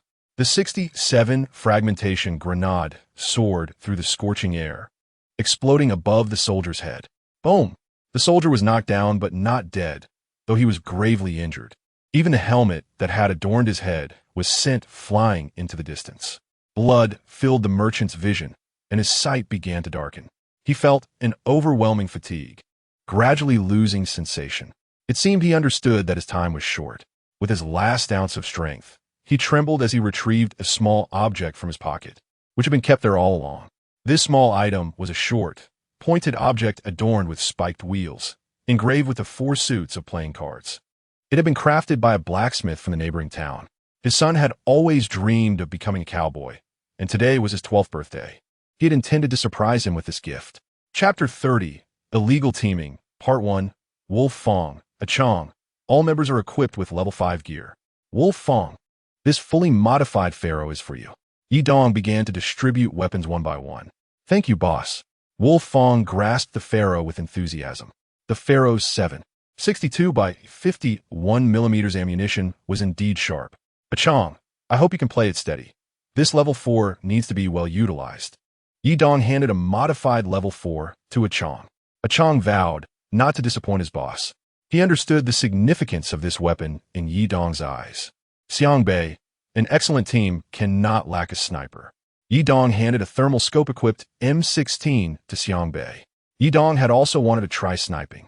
Bullet drop had always been his weakness in long-range combat. However, he had consistently performed exceptionally well, making himself a target. There was no need to hoard all the best weapons for himself, so he only equipped himself with a Mosin. Additionally, everyone carried a pistol for safety.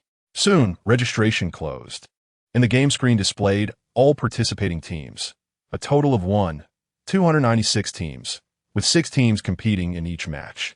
Due to the no-loss equipment rule in the Vanguard team competition, nearly all participants were equipped with level 4 gear, but high-level weapons remained scarce. Everyone's backpacks were filled to the brim. Thanks to the no-loss equipment mechanism, they could enjoy shooting freely, and even if they did not emerge victorious, they would be content. Before long, the Vanguard team competition officially commenced. Yi Dong and his 3 subordinates entered the matchmaking for the team competition. Map: Northern Mountain Range. Loading map. Yi Dong and his subordinates spawned in the Otz Mountain Range. They opened the map to survey the area. The center of the safe zone was situated between the Northern Mountain Hotel and the sewage treatment plant, encompassing the eastern half of the Northern Mountain Range. The parking lot and southwestern forest area were likely to be hotspots, and entering the circle would likely lead to encounters.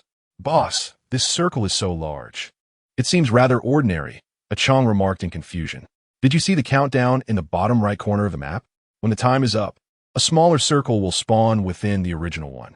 At the same time, the poison outside the safe zone will intensify, Yi Dong explained. Moreover, a blue circle was gradually encroaching around the map. This is the poison zone. Being in it will cause continuous damage, Yi Dong clarified. Do you have enough medical supplies? Yi Dong inquired. Yes, we filled our heavy military backpacks to the brim, the 3 confirmed. They had entered the game already overweight, each carrying 3 inhalers. All right, let's play it safe for the first round. We will withstand the poison and aim for a chicken dinner, Yi Dong said, a slight smile gracing his lips. Chicken dinner? Where's the chicken? A Chong was bewildered. Similarly, Wolf Fong and Xiang Bei were confused. Chicken dinner refers to coming in first place Yidong continued to explain. Besides, all we have are first aid kits. We will not lose in terms of poison resistance. The risks of shooting games are substantial, and accidents abound. Almost no one can guarantee victory, so it is best to endure and minimize risks. Yidong had ample experience from his past gaming life. It is not frightening to hide like a coward. What is alarming is a group of cowards hiding, especially those equipped with the best gear. Yidong wished to engage in exhilarating gunfights, but he could hardly fathom how they might lose if they chose to hide. Chapter 31. Illegal Teaming, Part 2. The four gathered in an inconspicuous corner of the Ots mountain range. Yidong recounted the tale of his previous life, where he paid tuition at a television station. What on earth is this? Having 4 sets of gear and 4 levels of ammunition. Long scoffed. Opportunities and risks coexist. Yidong replied softly. After all, one must die a few times to truly learn. In his past life, he had lost repeatedly, ultimately spending several million on tuition before he became proficient. The television station was indeed a wondrous place. Xiangbei held high hopes for the television station. The 4 of them remained in a state of cautious survival, feeling quite comfortable and at ease. Naturally, they could only rely on this one attempt, as other players currently lacked a precise understanding of the toxicity's potency and were hesitant to experiment. They hurried into the safe zone, only to encounter enemies, forced into a life-or-death struggle. As the competition progressed, many players would undoubtedly carry numerous supplies. At that time, the poison circle would be filled with players. The top left corner of the map displayed the remaining players. Initially, there were 24, but now only 20 remained. The poison had already reached Yidong's location. Though it was relatively mild, the 4 had long since acclimated to this minor discomfort, joking as they consumed their supplies. Soon, the first poison circle had fully contracted, revealing a smaller circle that encompassed only half of Beishan Hotel, the sewage treatment plant, and the slope of the crash site, leaving half of Nansiyuan. The group began to move slowly toward the safe zone, now the furthest from the circle, one of the safest spots on the map. The poison grew more intense, prompting Yidong to increase his medication frequency from every 4 minutes to every 2. Nevertheless, his supply remained ample. Meanwhile, on the hillside in the southwestern forest area, a player lay on the ground taking medicine, his teammates having perished. If I had known the poison dealt such little damage, I would have brought more supplies. Charging in so quickly, and I've been left in dire straits, he lamented. How are you feeling? Xiangbei marveled at the thermal imaging, noting its brilliance. Albeit slightly dazzling, the silent sniper truly kills without a trace. Xiangbei took down a fortunate player in the southwestern forest. Shall we enter the safe zone? There are only 14 players remaining, a Chong suggested. No rush. Let's wait a bit longer. We still have enough supplies. Yidong thought something fell amiss. The number of remaining players exceeded his expectations. Excluding their group of 4, there were still 10 others left. Given the small map, how could so many players remain in such a tiny circle? Yidong suddenly considered a possibility that he was reluctant to believe. Could it really be so coincidental? He murmured to himself. The 4 approached the box of the recently downed player, happily scavenging. Since the loot wasn't theirs to keep, they took some medicine and grenades. They continued to linger outside the circle as time passed slowly. Eventually, they encountered the final circle, astonishingly finding 11 players still present. The last circle had formed around the dilapidated shed. Yidong and his companions maneuvered to the slope of the crash site, positioning themselves to ambush those entering the shed. As they removed their backpacks and prepared for battle, they witnessed a shocking scene. 7 burly men emerged simultaneously from Beishan, sprinting toward the dilapidated shed. Illegal teaming? That's the only explanation, Yidong concluded. A formidable squad had arranged for all players to compete in groups. Since everyone was matched at the same time, they had a chance to be placed in the same game. Although the odds were slim, being matched together granted them a significant advantage. There should have been 8 players, but one fell during the fight. So now, there are 7, Yidong remarked.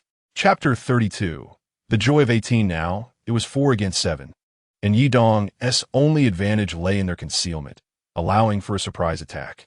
However, should they fail to eliminate an enemy, their position would be revealed, making it difficult to enter the circle and exposing them to attacks. Meanwhile, the 7 players were equally perplexed, wondering where everyone had vanished to.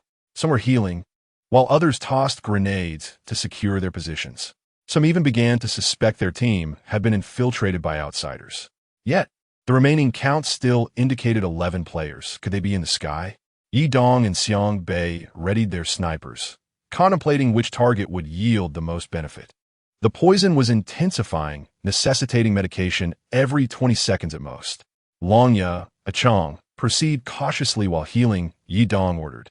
Understood, the two complied, moving stealthily to the side. Got one, Xiang Bei calmly reported. Two down, Yi Dong inhaled deeply, feeling slightly out of sorts without the insignia of the male group gene in this competition. What the hell? Where did that come from? Hacks! Hacks! Quick, smoke! The dilapidated shed filled with smoke. The poison compelled Yi Dong and his team to advance. Another down, Xiang Bei exclaimed, successfully eliminating an enemy before the smoke fully engulfed the area. Now it was 4 against 4, and they charged through the smoke. Yi Dong brandished a fully modified weapon. The opposing team, having endured various skirmishes, must have suffered some reduction in health. Surely, not everyone could be equipped with battlefield surgical kits. Xiang Bei discarded his heavier weapons, opting for simple 18, tossing grenades to distract the enemies, even throwing a few to the side. Longya and Xiang Bei flanked the enemy, unleashing a barrage. The sounds of gunfire erupted. One down. Achong surged forward, seeking steady progress. Longya contemplated tossing a grenade, but refrained, fearing harm to his teammates. Bang! Bang! Oh no, I'm down. Achong's voice echoed in Yi Dong's mind as he slipped into spectator mode. Be cautious with that weapon. Try to maintain distance. Yi Dong found himself engulfed in thick smoke, visibility reduced to a hazy blur. I got one. Longya shouted amidst the chaos. I'm down too. The enemy is suffering as well. Longya felt a twinge of regret as he too was forced to spectate. I eliminated another. Xiang Bei exclaimed, excitement bubbling over. He was the one. Oh wow. The joy of an 18, Xiang Bei gazed at the fallen opponent clad in nearly full protective gear, feeling as though he had unlocked a new realm of possibilities. Simultaneously, the opposing team was bewildered, astonished that they had been taken down by a mere handgun. Secured. Secured. Yi Dong finally located the last player. Using sound to discern the enemy's position, he swiftly eliminated them. As the light faded, the poison dissipated, and Yi Dong's squad emerged victorious, claiming first place. Yi Dong discovered that the Lioness gift was different this time. It contained high-level firearms and a chance to randomly acquire a piece of level 5 equipment. Chapter 33. The Falcon's Descent in his previous life. The Lion's gift primarily contained level 4 gear. This life, however, offered a far more enticing selection. Yi Dong opened the gift box, revealing a level 5 tactical helmet. His anticipation for the fully equipped package grew. In his past life, the fully equipped package had been level 1 ammunition with level 4 gear. Would this time yield level 5 ammunition and gear? At that moment, Achong delivered good news. Indeed, many hands make light work. Yi Dong felt the leather leg guards were tantalizingly close, yet frustratingly distant. The northern mountainous region boasted 17 keys, and Yi Dong was merely missing the sewage treatment plant warehouse key, the observation deck office key, and the lounge room key. 3 keys in total.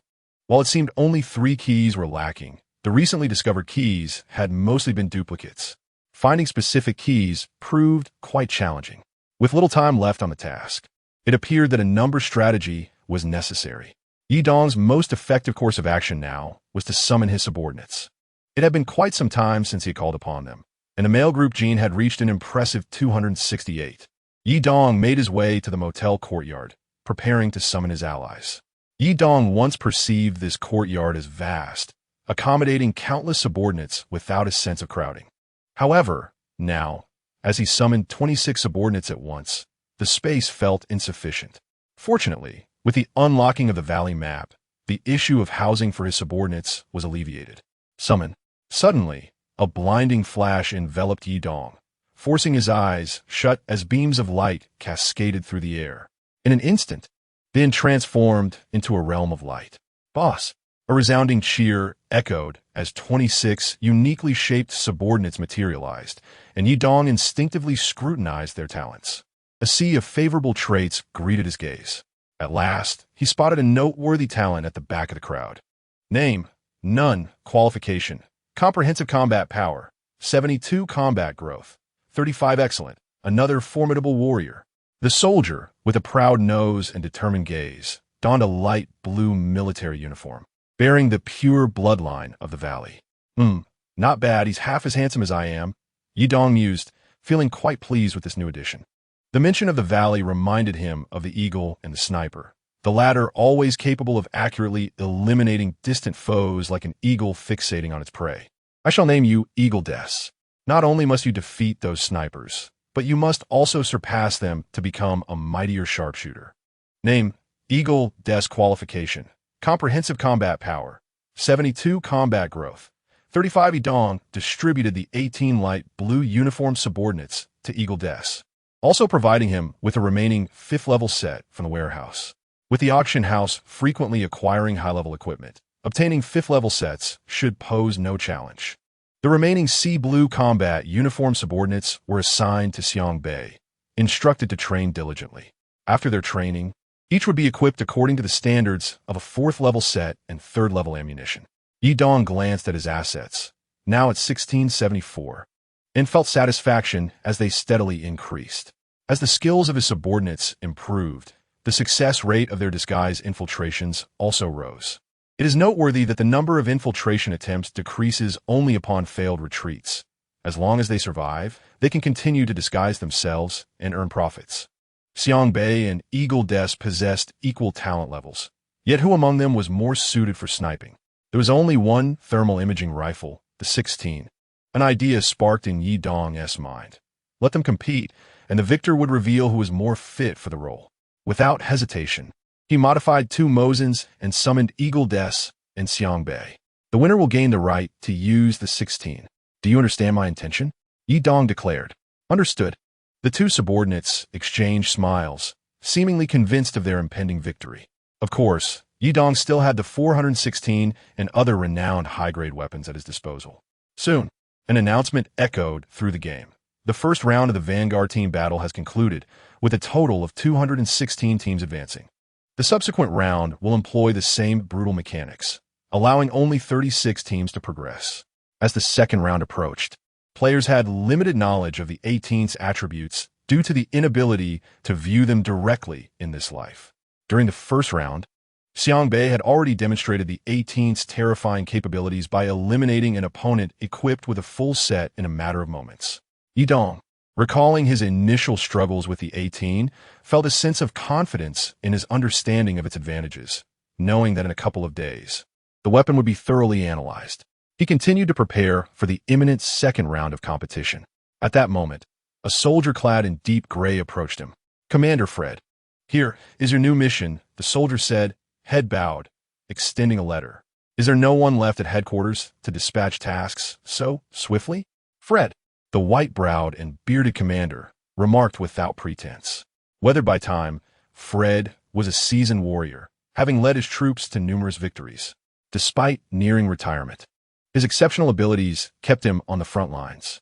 Fred inhaled deeply from a cigarette, exhaling a long plume of smoke. The hall filled with haze as the soldier remained motionless, holding out the letter as if awaiting Fred's acceptance. After a moment, Fred exhaled his last puff and finally took the letter. The deep gray-clad soldier retreated in silence. After reading the letter, Fred skillfully burned it with a nearby candle flame. The letter disintegrated into ash, swirling away into the air. Well done, peace, Fred commented. Excellent work, Raphael, he added, closing his eyes as if contemplating something profound. Let us move, Fred suddenly declared, reopening his eyes. Several transport vehicles filled with soldiers swiftly made their way to the northern mountainous region. Head directly to the hotel, Fred quietly commanded. Yes. The driver promptly steered the vehicle towards the Beishan Hotel. The bumpy road rocked the transport as they traveled. The northern mountainous area lay in ruins, littered with debris and shrouded in a gray haze from the distant smoke. The transport vehicle navigated the uneven terrain, slowly ascending to the entrance of the Beishan Hotel. Boss, we've arrived, Peace announced. Everyone disembark, Fred ordered. Yes. Thud, thud, thud, thud, thud. All soldiers exited and formed ranks. Deploy 2 small teams for reconnaissance, Fred calmly commanded from a front. Yes, peace affirmed, leading the first and second teams inside the hotel. The Beishan Hotel had recently endured a fierce battle, and survivors could still linger within. Bang, bang, bang. Soon, sporadic gunfire erupted from within the hotel. Raphael, Fred called. Here, Raphael responded. Lead 2 teams to investigate the building, Fred instructed. Understood. Teams 3 and 4, follow me. Raphael quickly led his 2 squads into one building, while another team entered a different one. All remaining personnel, follow me to the next building. Fred commanded. Hut, hut, hut, hut, hut, hut. The remaining troops promptly followed suit, and Fred's team began a thorough search of the entire Beishan Hotel. Stay vigilant. Fred and his subordinates, gripping Pharaoh rifles, crouched against the walls, feeling the cold touch of the surface. They meticulously inspected every corner of the first floor. Bang, bang, bang. A survivor hiding in the restroom was eliminated. Leave 2 to maintain vigilance. The rest, follow me upstairs, Fred ordered, expertly tossing a grenade up the staircase. Boom. Leave 4 on the second floor. The rest, follow me to the 3rd floor, Fred continued, issuing commands. Yes. Upon reaching the 3rd floor, Fred arrived at the intended destination of this covert mission. The remaining subordinates stood guard in various positions. Fred approached a large weapons chest. Previous documents indicated that the high-level weapons chest on the 3rd floor of the hotel held crucial strategic materials. What could these vital strategic materials be that warranted Fred's personal inspection and escort? Curiosity piqued, Fred opened the large weapons chest. To his astonishment, he was greeted by rows of thermal imaging modules completely filling the chest. Fred's heart raced with surprise. These thermal imaging modules were indeed impressive. He picked up one module, only to discover neatly arranged thermal imaging scopes beneath. Incredible, Fred marveled, having served for over 20 years and never encountering so many thermal imaging scopes before. Thermal imaging represented ultra-high-level strategic materials, typically reserved for elite special forces, with only commanders or high-ranking officers permitted to possess them. Meanwhile, the nearby subordinates remained vigilant. Fred casually lifted a thermal imaging scope to his eyes, surveying the surroundings. Truly exceptional equipment. He had not yet experienced this despite his lengthy service. Fred surveyed the surroundings with his thermal imaging scope and suddenly noticed a glowing object within a mainframe in a small room. Curiosity piqued, Fred entered the small chamber, which contained a broken computer and 2 mainframes. Upon opening the illuminated mainframe, an object was ejected. Chapter 34. The Gas Warrior, Part 1, revealed a key. This mainframe was not malfunctioning. Rather, it was still operational, suggesting it had been intentionally designed that way. Fred promptly proceeded to the 3rd floor, attempting to unlock several rooms that required a key. One by one, he tried different keys. Incorrect, he thought, switching to another, and again incorrect, until finally, he found the right one. It unlocked the lounge suite. Inside the room, there was a table, 2 chairs, and a corner safe. Fred attempted to open it, discovering it required a 4-digit Arabic numeral code. The fewer people who knew about such things within 18 seconds, the better. Yidong and his companions were also preparing for the second round of their match. This time, Yidong intended to employ some tricks. The 4 Dawn-type 4 gas masks loaded their backpacks with tear gas grenades and mines, transforming themselves into gas warriors. Reflecting on the previous round, Yidong realized that while using medication early on could be manageable, the later stages were excessively toxic and unnecessary to endure. Therefore, for this round, Yidong planned to create his own poison. His opponents were truly unfortunate, needing to withstand the poison outside the circle while simultaneously enduring Yidong's toxins within. Building upon their previous equipment, Yidong and his trio reduced their medication and increased their supply of tear gas grenades. To accommodate the gas masks, Yidong removed his battle helmet and donned a Type 95 heavy anti-explosion helmet, level 5.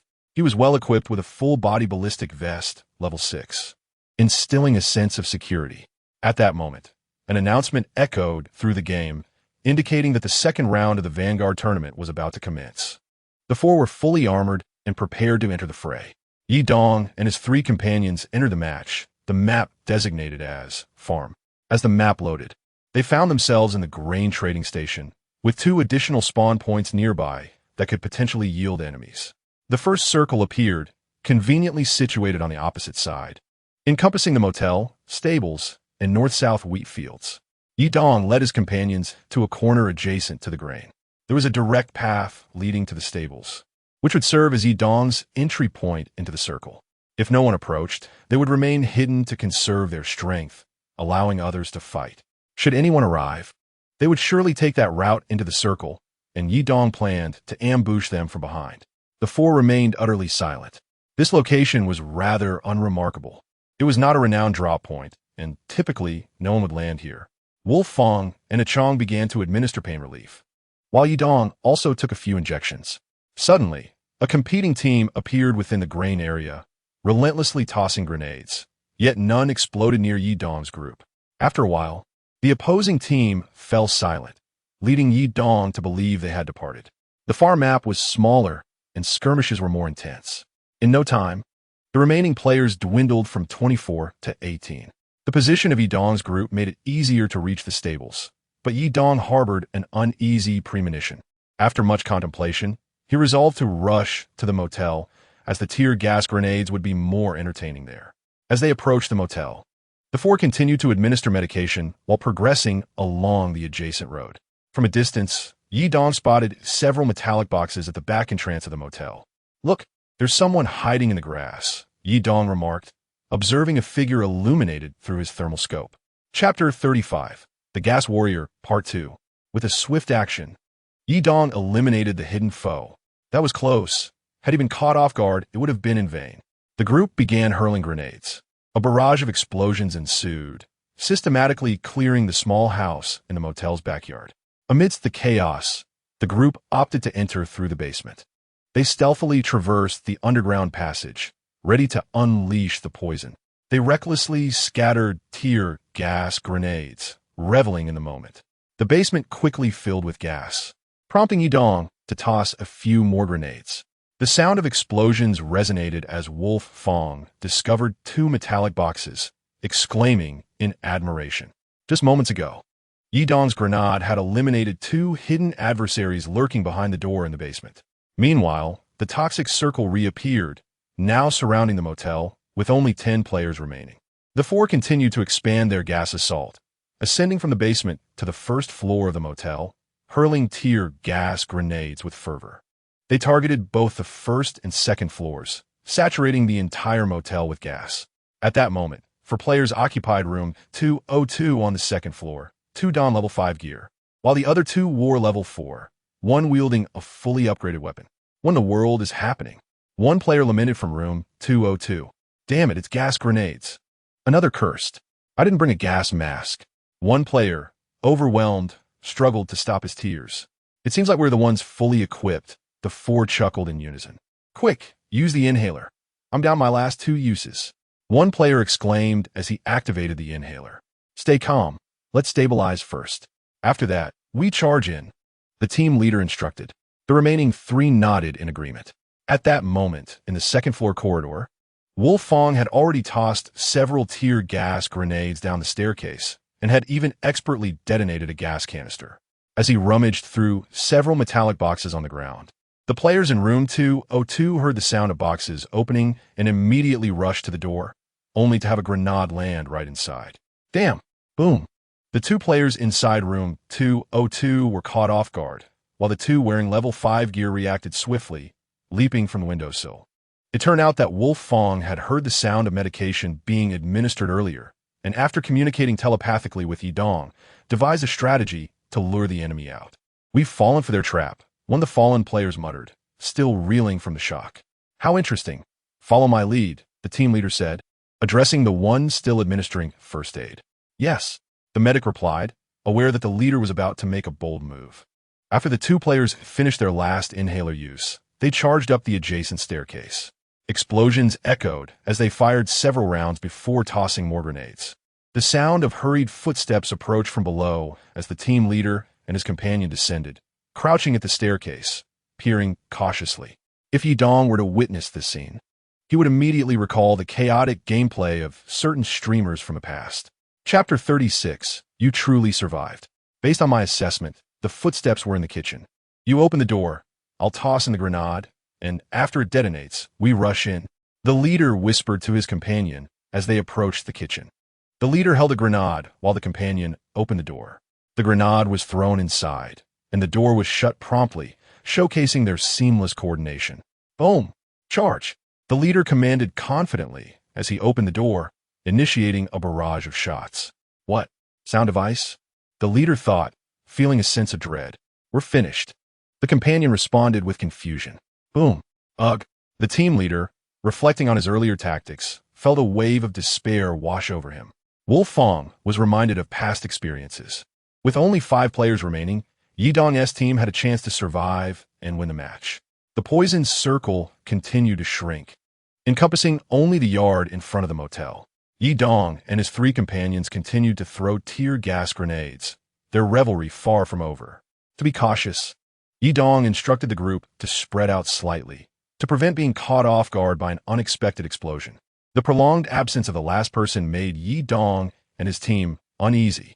In an effort to locate him, Yidong retrieved a 16, curious to see if thermal imaging could reveal anything. Indeed it did. Outside the circle, separated by a road, the figure hid by the pillar of a broken bridge, revealing only half a hand. Is it possible that he and his teammate both have meds, and while one uses them, the other refrains, allowing him to consume all the supplies? Achong speculated. Yidong considered this possibility. One person consuming the medications meant for 4. This individual was truly evasive. Now, they had only 1 shot. Could the 16 take him down with a single bullet? It was uncertain. Throwing grenades would require more distance unless he could sprint outside the circle, Xiangbei pointed out. All right, you move towards him while healing. Get closer before throwing a grenade. But he might peek out to shoot you, Yidong analyzed. As soon as he exposes himself, he has finished.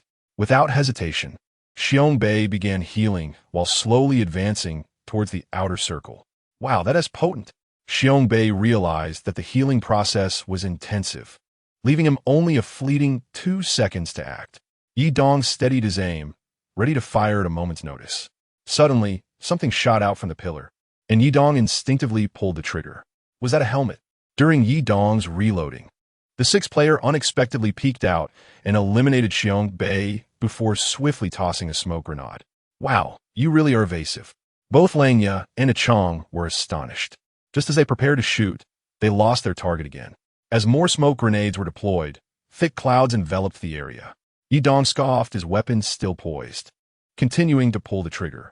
A flash of light pierced through the haze, and the poison dissipated. Yidong's team once again claimed victory. Did we win? Achong expressed disbelief. Yidong explained that evasive player was indeed formidable. His maneuvers were flawless throughout. He lost simply because he was unaware that my 16 was equipped with thermal imaging. He continued. After deploying smoke, he entered it, hoping to find an opportunity to break through. However, I could see his silhouette clearly through the thermal imaging. Yidong conceded that the evasive player's tactics were impressive. I've learned a lot from this, Xiangbei's voice echoed in Yidong's mind. Chapter 37. Enhanced combat power. The 4 of them, weary, entered the motel. Finally finished, Achong collapsed onto the sofa. This military-grade pack is simply too heavy. Langya discarded all his gear. Well, we VE emerged victorious. Let us take a moment to rest, Yidong admitted, feeling the fatigue settle in. Life had been easier in the past. Now, it was truly exhausting. What would you like to drink? After unloading his equipment, Xiangbei opened the refrigerator, hoping for a refreshment. The refrigerator had long been broken. But since the time Xiao Jieba successfully repaired a vehicle, he seemed to have unlocked some hidden talent, forming a repair team to fix various items in the motel. Of course, Xiao Jieba had also caused several mishaps, almost endangering himself. Yet, the refrigerator stood as one of his successful repair endeavors. Taurine, I'll have mango juice. I'll take orange juice, said Achong. Then I'll have pineapple juice, Xiangbei concluded. He retrieved 4 bottles of drinks, and they began to indulge. At that moment, an announcement echoed through the game. The second round of team battles has concluded, with 36 teams emerging victorious. Congratulations to Taurine Squad, Agent Pangolin Team, Shinhua Team, and the Male Group Battle Team.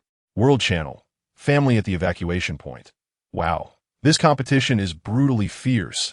Originally over 1,000 teams, now only 36 remain. What? How did you know I just grabbed a big vase with a knife? Shun Jiyu, leader of Shunyue team, Torine. Be careful not to cross paths with me. Torine, leader of Taurine team, Shun Jiyu, if we meet I'll treat you to buns. Did Wu Qing's team also advance? Yidong was somewhat surprised. Boss, do you look down on them? Achong asked playfully. Not all. This competition is simply too unforgiving. For any team to achieve consecutive victories is no small feat. Xiongbai lamented. Indeed, we nearly fell as well. Thankfully for the thermal imaging, Langya noted. Well, everyone is exhausted today. We need to rest well. Moving forward, we must train harder and continuously enhance our capabilities. Yidong Urgit. Yes. Yidong casually checked the combat power of the trio. Name, Langya Jackson qualification, overall combat power, 81 combat power growth, 3 finally surpassing the 80 threshold. Not only did he break it, but he also gained a little more. Truly, he was a loyal follower of mine from early on. This combat power is commendable. Yidong gazed at Langya with pride, envisioning boundless potential in him. Thank you, boss. I won't let you down.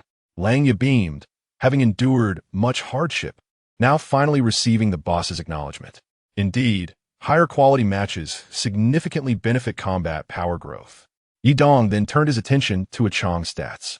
Name, Achong Jackson qualification, overall combat power, 79 combat power growth. 3 Achong had reached a bottleneck, similar to Langya's earlier phase. Yet, Yidong believed he would surpass it. Next, he checked Xiongbai. Name, Xiongbai Yuan qualification, overall combat power, 82 combat power growth. 35 is expected of Xiongbai. Hard work is crucial, but talent speaks volumes. Chapter 38, the 6th Greatness Awaits System. I wish to check my combat power. Yidong was eager to see how much he had progressed. Ding. Host combat power is 89. Please continue your efforts. Goodness, still not over 90. Yidong pondered. At that moment, Eagle entered. Boss, I have a strategy I'd like to share with everyone, Eagle announced. Oh, please go ahead. Yidong's interest peaked as he glanced at Eagle's stats. Name, Eagle Desai qualification, overall combat power, 76 combat power growth. 35 Eagle sat down to share his insights. Meanwhile, in a coastal valley, the sound of gunfire erupted. A large villa was under relentless siege. Bang, bang, bang. Soldiers clad in light blue uniforms desperately defended the structure. Bodies littered the ground. Men, women, and even children. They had no retreat left. Even in death, they would die with honor. Ha ha ha. A bunch of bandits dare challenge our regular army? They are truly deluded. A commander in brown military attire surveyed the villa through binoculars. Since we seized the RV camp, this valley has been firmly within our grasp. The commander's aide remarked with a slight smirk. At that moment, in a corner of the villa's backyard. Damn it. With the boss gone, we stand no chance against those regular troops. Arnodus lamented, a bandage wrapped around his head, angrily pounding the ground with his fist. Arnod, we will follow your lead in the boss's absence, a battered subordinate managed to say. All we can do now is die with dignity. Arnod closed his eyes, as if envisioning his leader. Tears streamed down his face, leaving 2 streaks on his cheeks. Even in death, we will ensure those beasts suffer. Another wounded soldier shouted. We are down to just a few of us. What should we do? Another soldier inquired. Guerrilla tactics, ambushes, surprise attacks. A Nuwa contemplated various strategies to turn the tide with limited resources. Yet, they all seem to share a common essence. When a moment comes, a Nuwa's eyes opened wide, glinting with a fierce determination. For the sake of friends and comrades, for the defense of our homeland. Even in death, one can be great. The others, some bandaging wounds and others taking painkillers, prepared for what could be their final battle. It is also an honor for me, remarked another soldier. My hometown suffered greatly, and I nearly succumbed to the flames of war, but it was the leader who lifted me up. At that moment, I vowed to recognize him alone for the rest of my life. Oh, I have a bottle of taurine here. One soldier exclaimed as he rummaged through his pocket to produce a blue beverage. I want some, I want a drink. The soldiers clamored for a taste. Cool, me. Everyone take a sip. Prepare for the journey ahead. Someone called out unexpectedly. Hey, I have iced black tea. Would you like some? Another soldier patted his abdomen and offered. The sounds of explosions outside gradually grew intermittent. They huddled in the corner of the villa's backyard, quietly awaiting the enemy's arrival. Chapter 39. The Abandoned One. Knock, knock, knock. I'll keep watch here. You go check over there, a soldier in brown uniform instructed. All right. The enemy's footsteps drew closer. Anuwa steadied his grip on the 870 shotgun, holding his breath as beads of sweat trickled from his forehead to his chin. Knock, knock, knock. Bang. This isn't where you should be, Anuwa whispered after dispatching one enemy hiding in the corner. Quick, change into his clothes, he directed his companion beside him. Yes. The younger soldier smiled slightly, already understanding the task at hand. Knock, knock, knock. Shoo. In the corner by the grass, the brown uniformed squad leader said. Another soldier was about to fire, but was halted by the squad leader. No rush. Wait until he comes out. The squad leader spoke with a hint of amusement. Soon, a man in brown uniform emerged from the grass. The three soldiers exchanged glances. Oh, I just need to relieve myself over here, the soldier from the grass quickly explained. TCH, hurry up and search. Anyone caught slacking will face military law, the squad leader ordered. Understood. Strange, this man looks somewhat familiar, the squad leader pondered as he walked, when suddenly a grenade rolled by his feet. Damn. Boom. Bang, bang, bang. Perhaps there are still some rats around, the aide remarked. At the frontline fortress of the Mar-Lucy mountain range, smoke filled the air, and corpses lay strewn about. The structure bore the scars of missile damage and destruction. The ground was littered with tattered clothing and debris from destroyed tanks, their turrets shattered into pieces. Within the expansive fortress, well-trained soldiers stood fully armed, poised for action. Although they appeared spirited, their conditions were far from ideal. Some bore bandages, others had lost an arm, and some leaned on crutches, their faces weathered. Deep within the fortress, a war command room was situated. Inside, a soldier was reporting to his superior. Report, sir. We have accounted for the casualties from yesterday.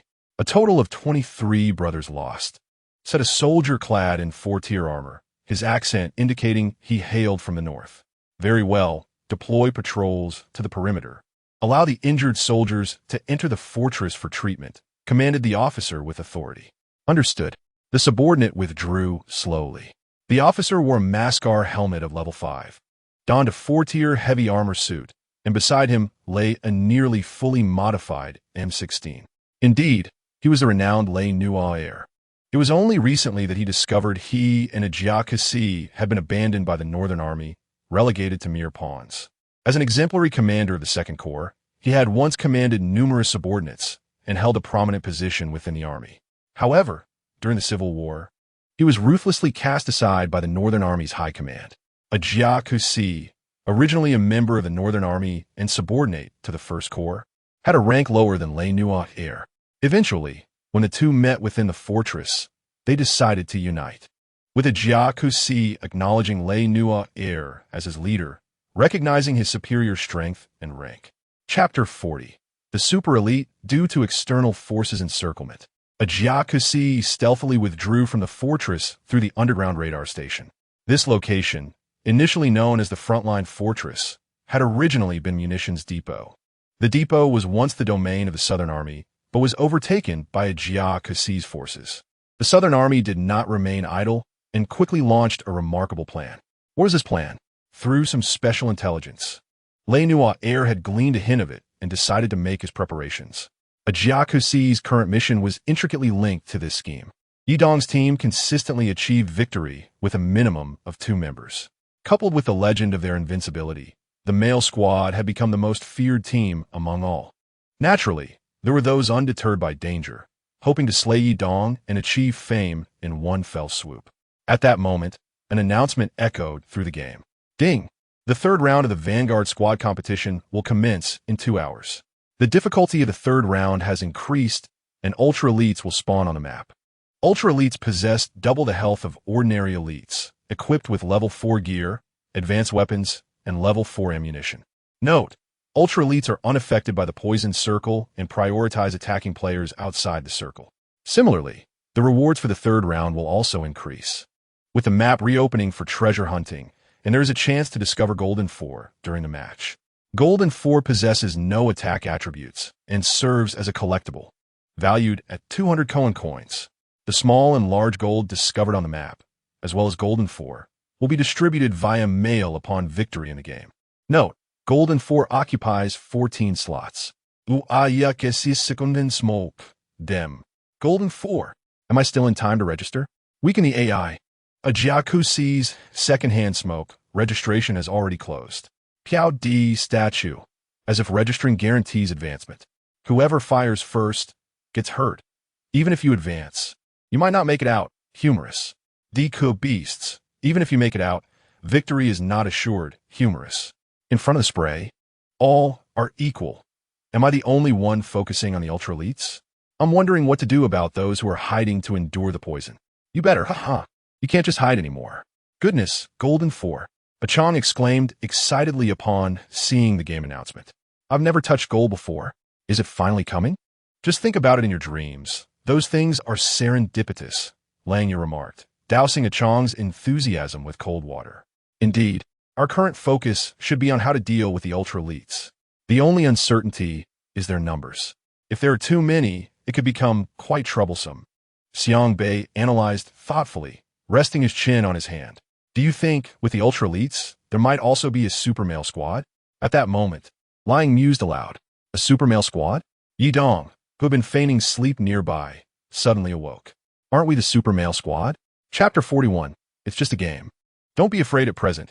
Yi Dong had a total of 56 subordinates, and his assets had surged to a staggering 3,108. He was truly financially free. Such wealth could only be compared to that of top streamers and spendthrifts from his past life. Simultaneously, Yi Dong's male squad gene had exponentially risen, reaching 432 in just a few short days. With the competition about to begin, Yi Dong resolved to summon his comrades afterward. Thus, he donned the war god helm once more and put on the 6th-tier armor. Yi Dong equipped the fully modified 416 rifle with 995 ammunition and handed it to Liang, who was undergoing training. In addition, Yi Dong equipped Xiang Bei with advanced weaponry, a powerful Balu bullet. Currently, apart from Yi Dong, the other players possess at most 5 sets of gear.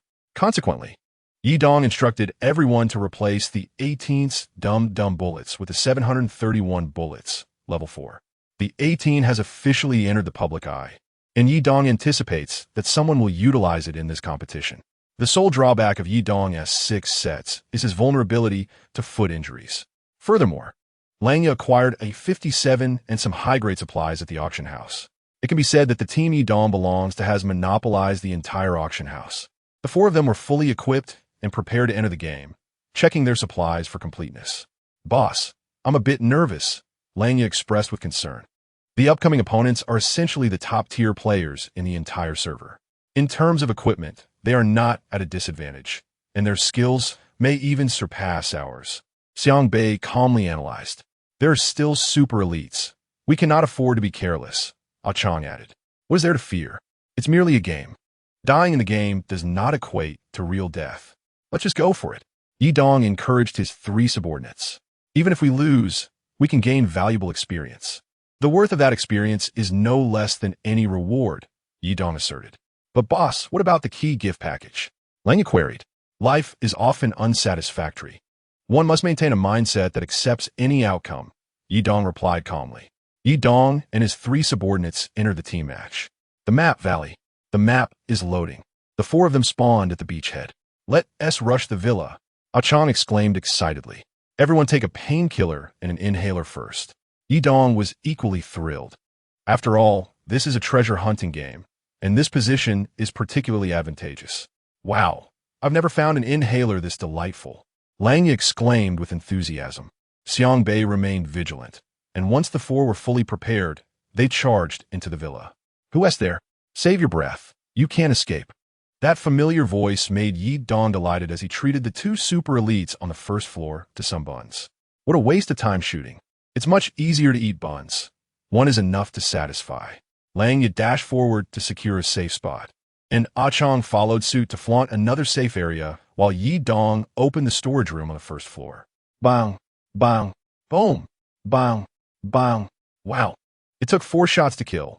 They are indeed tough. In their first encounter, Xiang Bei had already lost 2 of his hands. After eliminating the machine brother, Xiang Bei proceeded to unlock the garage's safe. A record player, Langya exclaimed excitedly. I found a golden leopard here, Ah Chong said, slightly disappointed. I only got purples. Xiang Bei remarked, accustomed to the outcome. What S-gold? I've never seen it. Yi Dong eagerly opened the storage room on the first floor. Come on, come on. Yi Dong opened the safe. A clock. And two at that. Wow. I can't take it anymore. Getting purples is one thing, but this is just unlucky. However, Yi Dong still had the master bedroom's electric safe to open. Bang, bang, bang, bang. Do you want to know the consequences of recklessness? Bang, bang. Players are coming, and the super elites are still respawning.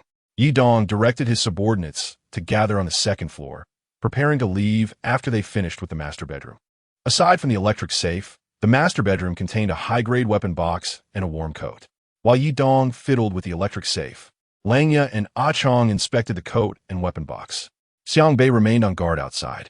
We must get something out, Yi Dong said as he opened the safe. Gold nuggets, hydraulic wrenches, and an intact screen.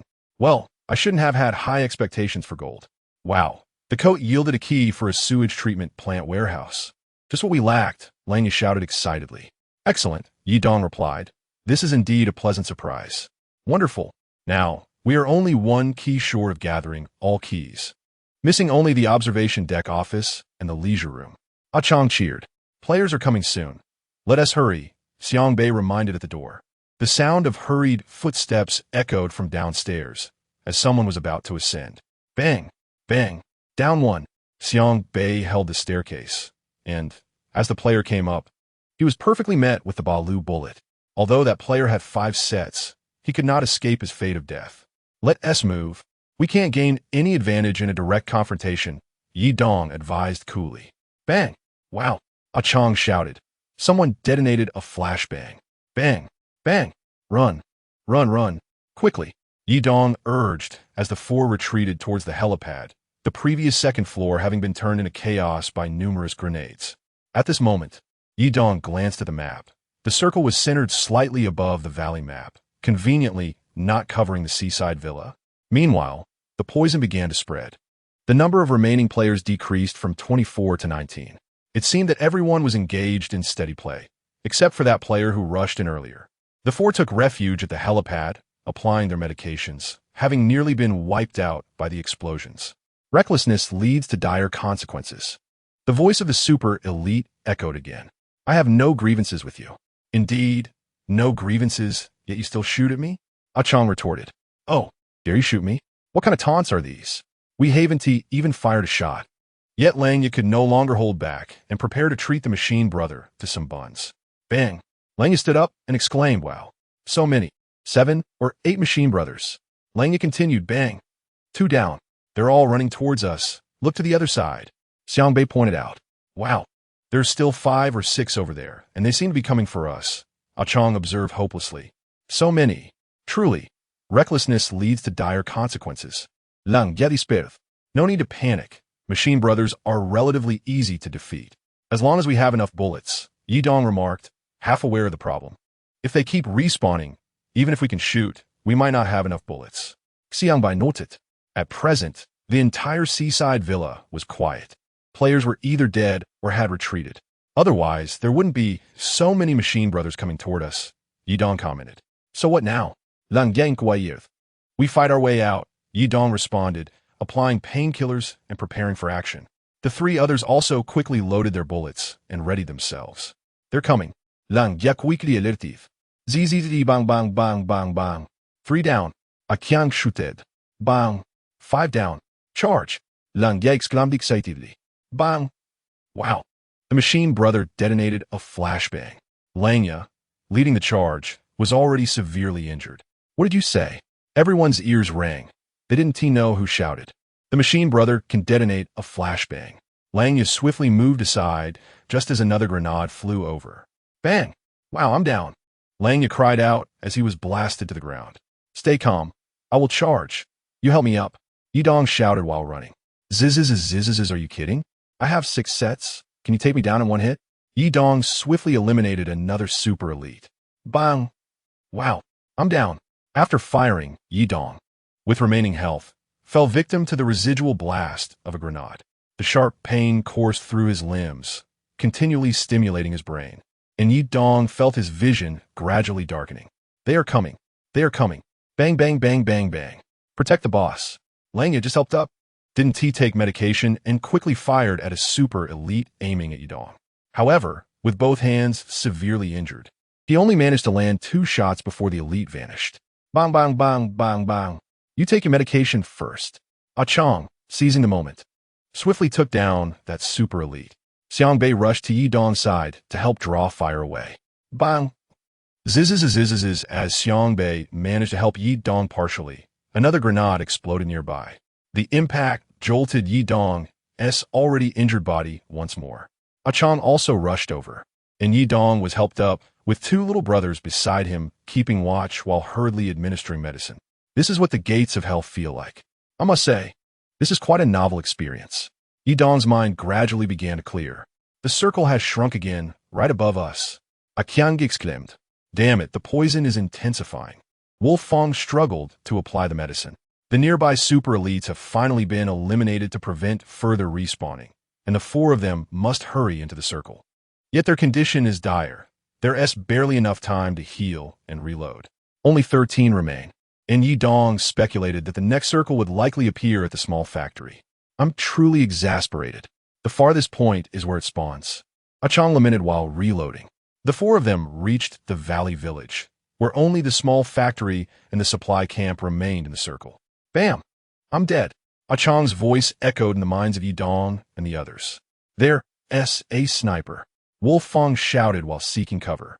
Xiang Bei and Yi Dong quickly sought refuge in a nearby building. It's a 30, Yi Dong stated calmly. Chapter 44. The Final Circle. Boss, how did you know? Xiang Bei asked, puzzled. Only the 30 cannot be silenced. While reloading, Yi Dong explained, there's no reason for other snipers not to be equipped with silencers. This is unbearable. How can one still shoot from outside the circle at a time like this? Ah Chong scoffed. It's still shooting towards the circle. Isn't it? It's their freedom where they shoot. Besides, sniping is a hallmark of the valley. Being sniped here is quite normal. Yi Dong shook his head with a wry smile. We are too passive now. Soon, the super elite will come looking for us again, Xiang Bei remarked. Based on the current circle's position and the valley's terrain, he should be at the supply camp, Yi Dong analyzed. If we circle around to face him, we will have no advantage. Rather, once the super elite arrives, we will be left with no escape. Yi Dong continued. So what should we do? Xiang Bei inquired. We can head along the back of the buildings. This is his blind spot.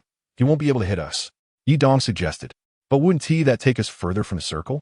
Wolf Fong said, while applying the needle. There's no choice. We can only approach the circle from another side now, Yi Dong replied while performing the procedure. This route leads around to the RV camp and then to the small factory. I hope the final circle spawns at the small factory and not at the supply camp, Yi Dong said, gazing at the map. Who's there? Quite bold, aren't we? Z. After eliminating 2 super elites, Yi Dong took a breath from his inhaler and said, There's no time to waste. We must hurry. After circling around for a while, the 3 quickly dashed toward the RV camp. The sniper, having seen no one for a while, lost interest and began to scout the circle for new prey. Save it. You won't be able to run. Bang, bang, bang, bang, bang, bang. This is unbearable. I've lost another hand. Wolf Fong gritted his teeth as he continued the procedure. Don't panic. We are about to win. Look at the remaining numbers, Yi Dong said with a smile. The remaining players dropped from 13 to 6. Damn. Only 6 left. Wolf Fong exclaimed. Excellent, regardless of whether those 3 are on the same team. We have a numerical advantage. Xiang Bei felt hope rekindled within him. The 3 swiftly crossed the RV camp and were soon at the small factory. At this moment, the circle just spawned. It's at the small factory, Yi Dong exclaimed with excitement. The final circle was small, perfectly centered on the small factory. The 3 pushed forward with determination, managing to enter the circle while shooting and running. The small factory seems deserted, Wolf Fong observed cautiously. Impossible. They must be in the basement. Xiang Bei, while applying a needle, assessed the scatter boxes. Should we charge the basement directly? Wolf Fong, after drinking a bottle of taurine, was eager, as if victory were within grasp. No, let us wait for an old friend. Yi Dong smiled slightly while reloading. Oh, right. He might not have entered the circle yet, Wolf Fong chuckled. Ah Chong, watch closely. Let us show you how we avenge you. Xiang Bei finished reloading and aimed towards the supply camp. Chapter 45. The Watermelon Thrower. The circle has just spawned. The sniper from the supply camp is only now beginning to enter. We'll hide and position ourselves at the edge of the circle. He 1T stand a chance. Yidong drew out his 16. I wonder if he has any teammates. If it's 3 of them, we could be counterattacked. Xiang Bei said while keeping his Mosin aimed. Should we toss grenades? Wolf Fong suggested impulsively, with the poison circle intensifying. They will likely come straight through the front entrance of the factory. After all, other entrances require a considerable detour. We can quietly play the role of watermelon throwers. That's brilliant. You've got a point. Xiang Bei aglit. Well then, with this many grenades left, it would be a waste not to use them. Yidong decided to try Wolf Fong's plan. The 3 entered a brief waiting period, during which Wolf Fong rummaged through the boxes to see what weapons they had. 90, 110, 2000, Pharaoh 416, all fully modified, and the ammo was all golden. Damn, there's even a fully modified one with 4 laser sights. Wolf Fong marveled. Thud, thud, thud, thud, thud. They are coming. Ye donc vi spirit. After waiting for a moment, footsteps approached, just one. The bow. The bow. That person was extremely cautious, tossing 3 or 4 grenades near the front door before throwing a few smoke bombs. Z. Boss, should we throw grenades now? Wolf Fong pondered for a moment and asked. This person is very cautious. Yidong observed through the thermal scope of his 16 and whispered, I checked with thermal imaging. There's no one in the smoke. Those grenades are merely to draw our attention. Yidong continued. He must have decided to take a large detour from the side to enter. Yidong analyzed. It doesn't seem matter where he comes from. It's a bombing zone. He 1T escape. Xiang Bei put away his gun. Then let us aim for the other entrance. The watermelon throwers are ready. Wolf Fong neatly arranged the grenades in his vest, awaiting the signal. Thud thud. Some faint footsteps were heard. I hear something. Wolf Fong smiled slightly, resembling a wolf spotting its prey. Z. They're coming. Prepare the player holding the Pharaoh's weapon. After finishing his injection, walked towards the stairs, ready to engage. Hey, where you going? Interrupted the player wielding a 14. Damn, how'd I end up with such adorable teammates? Little cutie, the player with the 14 exclaimed excitedly. In his eyes, this seemingly certain victory had suddenly become precarious. Meanwhile, Yidong and his 2 companions heard faint footsteps coming from the side of the stairs. Throw a grenade.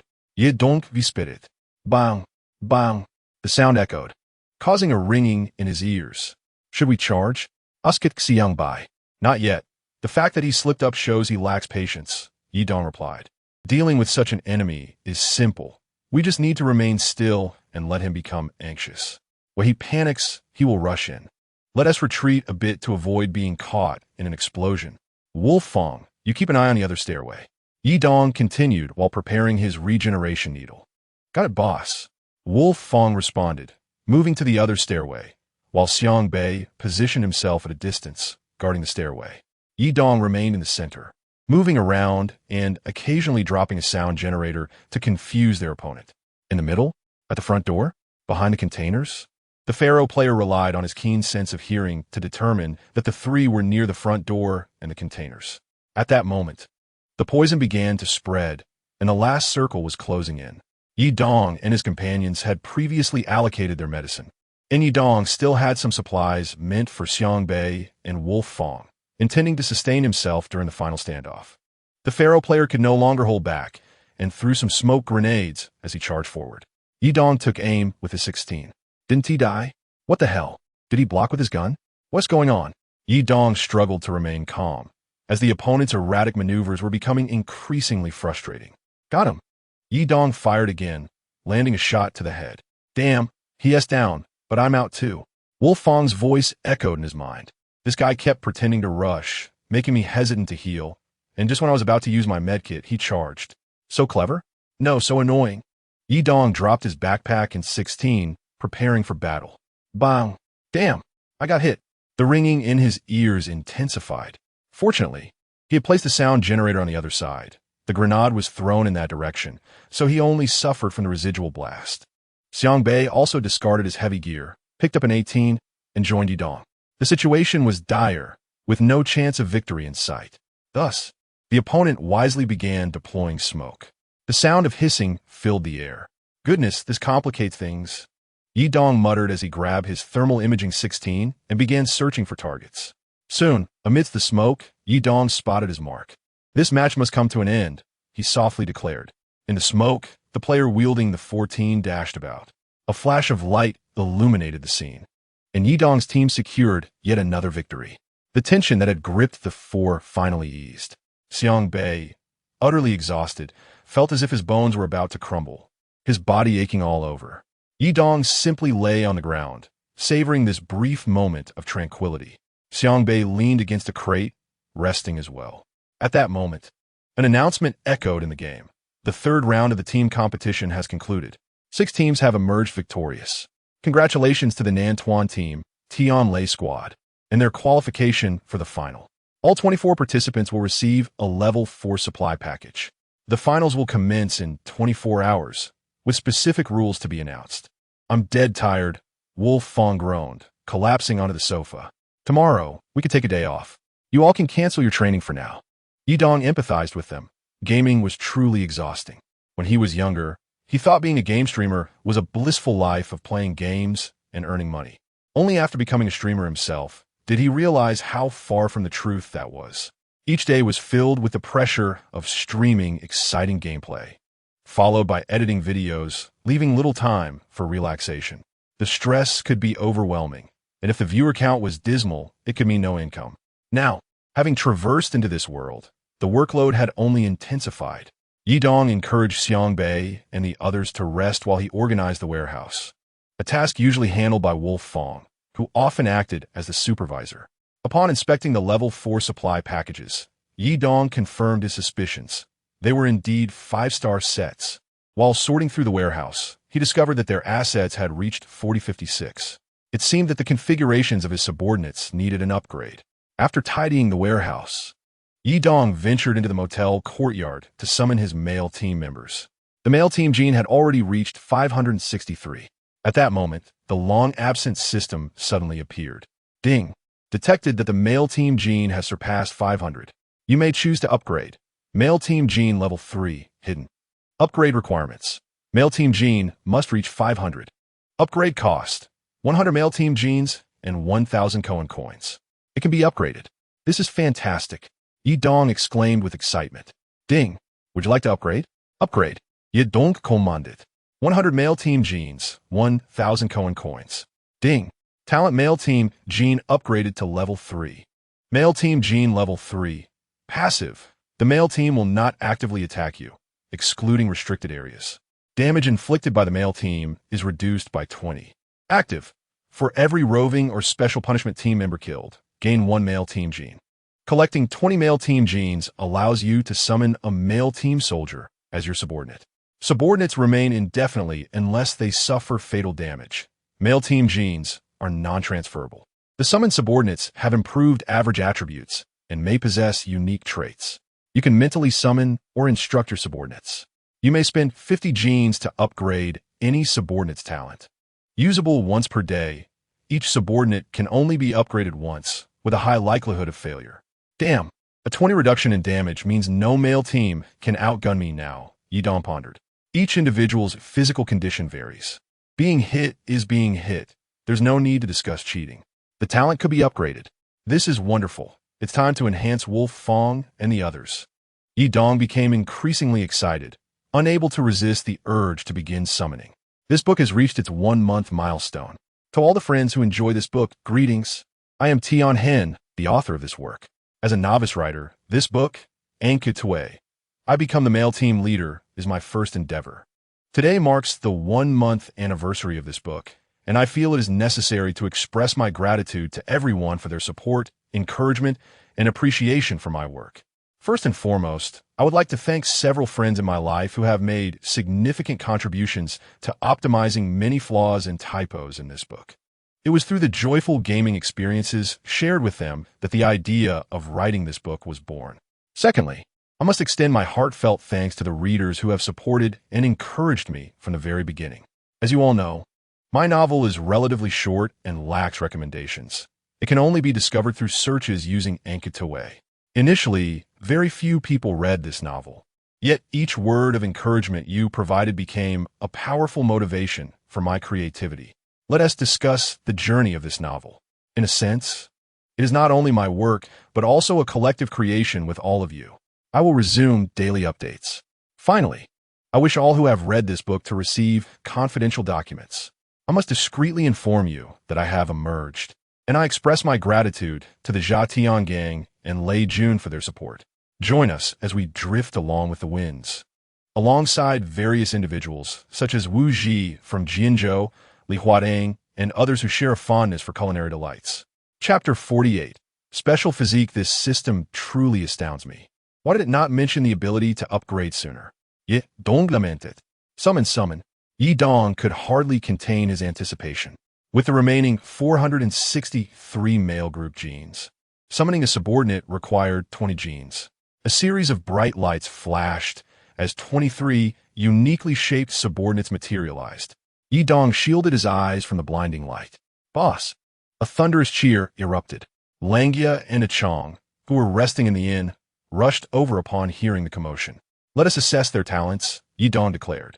I want to see if any possess a special physique. To his dismay, none of them did. Yi Dong scrutinized each one until he reached a subordinate clad in dark golden military attire. I had never seen such a dark golden uniform before, Yi Dong mused, intrigued. Special physique. After surveying the group, he finally discovered one with distinct attributes. Name, not yet available. Qualification. Special physique cannot be enhanced. Overall combat power. 80. Special physique cannot be enhanced. Combat power growth. 0. Special physique cannot be enhanced. Special physique. Health limit increased by 15. Movement speed decreased by 5.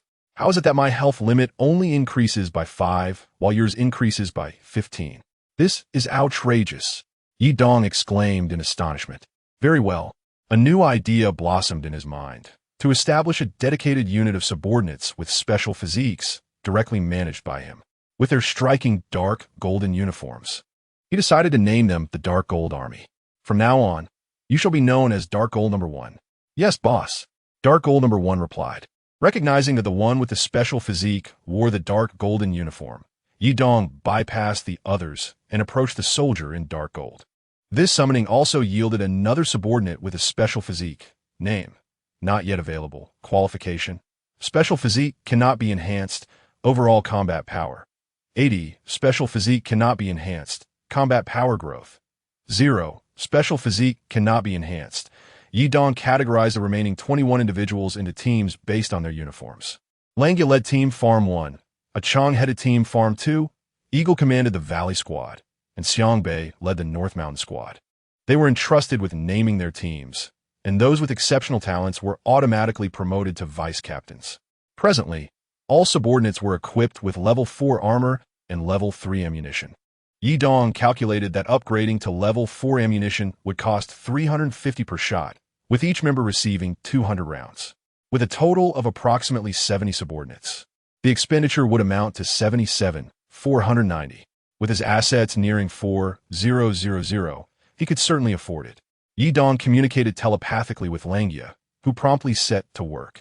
Originally, this day of rest would have served well for a drill, allowing Eagle and Xiangbei to participate. However, considering the important finals the following day, it was best for Xiangbei to rest thoroughly.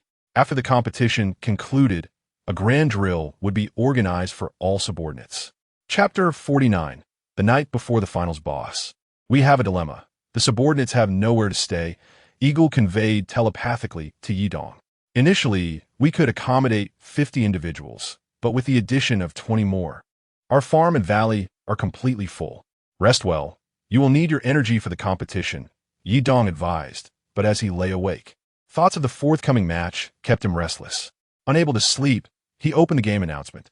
Previously, with many teams, he had not paid much attention, but now, with only 6 remaining, he deemed it prudent to familiarize himself with the opponents. Know thyself and know thy enemy, and you will never be defeated. Team Tian Lei. Captain, attack Lei members. Shrapnel Uncle, listen closely. Smoke Phantom Team Jean. Captain, my Fate members. Imo Shangxin, Yao Lu, Ai Ya. Shangling Yi Dong was taken aback. Every member specialized in sniping, with the captain equipped with thermal imaging sights. Their sniping accuracy was an astonishing 95. Only one shot missed out of 20. What could others even do? Yi Dong felt a wave of apprehension wash over him regarding his chances. Team Mo, Jean, Captain, Golden Lion members, Antique Teapot, Vase, Gem Necklace. This team's name was quite extravagant. Yi Dong was astonished, pondering whether there existed a more conventional team. Team Lung Shui, Captain, Viper members, Lone Wolf, Bald Eagle, Black Spider. Finally, a team that appeared somewhat normal, Yi Dong mused. The final team, Captain, 9 members, 8, 6, 3. This team seems rather ordinary, Yi Dong contemplated. Meanwhile, Langya and the others were also sleepless, engrossed in reviewing the team information. This Mo Jean team seems formidable. They must be eliminated, Xiang Bei remarked coldly. Let us be confident. We are strong as well. Langya reassured, his confidence unwavering after facing numerous challenges. Are you all awake? Yi Dong's telepathic voice resonated in the minds of Langya and the others. Not asleep. Not asleep. Yes, asleep. They exchanged knowing smiles. Come to my room. Let us discuss strategy. There are some aspects I can demonstrate, Yi Dong suggested with a slight smile. Oh dear. We must hear the strategy. Otherwise, sleep will evade us, a Chong said as he donned casual clothing. Autumn has arrived. It feels quite refreshing, Xiang Bei remarked, enjoying the cool breeze in the corridor. This farm's night scenery is quite beautiful, Langya reflected. Chapter 50. The fateful spawn point. The trio gathered in the main guest room, where a level 6 set and various items were laid out on the table. Daylight broke, signaling the commencement of the final competition. This event would be broadcasted live across the entire server, allowing spectators to select their viewing perspectives at will. UZHM. Are we finally beginning a live broadcast? How wonderful. ChuNSHNGLOFing. Exciting. I wonder who will claim ultimate victory. GLSH on. I support Yi Dong, the undefeated legend. YNGH 176400508. He will surely win. He has hit every shot fired. A true marksman. Jiang Baienqi. Oh, I'm not so sure. This time, many experts are gathered, and the uncertainties are at an all-time high. BIDITJU SH to CH. Such a competition is bound to be thrilling. Old man's still a tough guy today. Anticipation builds. Let us settle in and enjoy the show. The world lacks popcorn. Although watching a match is exhilarating, it lacks that distinctive flavor. One can consume bullets, quite amusing indeed. Can one freely switch perspectives during the match? How delightful. At this moment, an announcement echoed through the game. The final match of the Vanguard Team Tournament would commence in 1 hour. Just like in the third round, Super Elites would spawn on the map, possessing double the health of ordinary elites and equipped with level 4 gear and advanced weaponry. Notably, Super Elites are unaffected by the poison circle and will prioritize attacking players outside the safe zone. As in the third round, the map would allow treasure hunting, with a chance to discover the coveted Golden 4, a non-attack collectible valued at 200 Cohen coins. The rate of finding gold would increase tenfold in the final match. Any small or large gold pieces, along with Golden 4, would be distributed via mail after a victory. The Golden 4 occupies 14 slots and grants the unique title of Golden Hunter. The victorious team would bestow upon all its members the supreme title of Peak Warrior. The ultimate reward is a self-selected key gift pack for the entire map. Breathless with anticipation, a Chong began to tremble. Adrenaline surged through me, filling my body with boundless energy awaiting release. I gripped my hands tightly and closed my eyes to savor the imminent thrill of the competition. The bald-headed individual remarked on the final showdown, while Langya gazed skyward, fists clenched. There was no need for anxiety. Had we not traversed this path before? Yi Dong, though nervous, attempted to reassure everyone. Soon, the final match of the Vanguard Team Tournament officially commenced. Yi Dong and his 3 companions entered the matchmaking for the team battle. The map, Northern Mountains. Greetings everyone. I am a humble commentator from the Dark Zone, here to provide commentary for the final match. Yi Dong's team spawned beside the crash site on the hillside. In a moment of shock, he inhaled from his inhaler as his legs uncontrollably dashed towards the hotel. At that instant, Xiang Bei chuckled, popping a painkiller while running. This feels incredible, a Chong exclaimed, excitedly injecting himself as he ran. I have a feeling that big gold is coming. I sense that one of us will strike gold, Langya declared after taking his painkiller, clutching the pharaoh tightly. Aren't you worried we might find ourselves in the hotel? This is the finals, he added while running. Indeed, typically we would lay low for a while before stirring trouble. Xiangbai chimed in. No worries, Yi Dong assured, fully aware of what entering the hotel implied. Yet he could not disregard the fortune of spawning in the number one position. Was he the type to relinquish such a fortuitous opportunity? Certainly not. Chapter 51, Big Gold Triple and Golden 4 commentary begins. The undefeated legend, Yi Dong, spawned on the left side of the crash site, and his team boldly rushed into the hotel to flaunt their insurance. Truly the undefeated legend. Their opponents spawned near the tunnel road, seemingly aiming to ambush near the sewage. Who will be the first unfortunate target to be sniped? Another team spawned in the northern village, apparently attempting to seize a scratch-off lottery ticket. The Tianlei team appeared near the right side of the dam, a precarious position. How would they respond? The treasure-hunting squad spawned at the bus terminal, swiftly heading towards the observation deck. A wise move indeed. The cold-blooded team emerged from the Outs Mountains, heading directly for the hotel. However, even if they made it there, they would lose all their insurance. Yi Dong's team approached the entrance of a northern mountain hotel. Shadows of trees loomed. Don't act recklessly. With quick precision, Langya eliminated the enemy. As he moved to open 2 insurance boxes, he scanned the dilapidated shed for any adversaries. Xiangbei took position to snipe, while Chang opened 3 insurance boxes, and Yi Dong took charge of another. Let's go. They all responded in unison. Why send Xiangbei to snipe? It wasn't due to his luck, but rather Yi Dong trusted in his abilities. This isn't your place, he declared, moving expertly to the second floor of the building, showcasing a 203. Come on, I need that 10-fold gold rate. Je donc prie internally. For slots. Parachute cord. Another 4 slots. Blower. 6 slots. Steel cutter. Incredible. This is top-tier insurance. Unable to contain himself, Yi Dong swiftly exited and turned right towards another room. He unlocked the door to a space notorious for sniping, recalling past experiences. However, with Xiangbei on watch, he felt less anxious. Come on, don't let me down. Yi Dong opened the electronic safe. Cotton fabric, perfume, wristwatch, hearing aid, 3 stacks of Cohen coins. Yi Dong was taken aback by the contents of the electric purple safe. Other players were likely approaching. He hurried downstairs to access the manager's office. He had lost hope for big gold and was now focused on strategizing for the upcoming battle. You're finished. After clearing the enemy, Yi Dong opened 2 more doors and accessed another safe. What? 14 slots? Yi Dong exclaimed. The standard safe has a capacity of 45 slots, while this one had 47. It felt like opening a weapon box. Finally, Golden 4. I did it. I did it. Yi Dong's triumphant shout resonated throughout the Northern Mountain Hotel. Meanwhile, Chang reveled in his own treasure discovery. For slots. Shock-resistant hard rubber. For slots. Toolkit. Memory stick. What the? Chang lost his composure. Previously, the insurance had been 3 stacks of Cohen coins.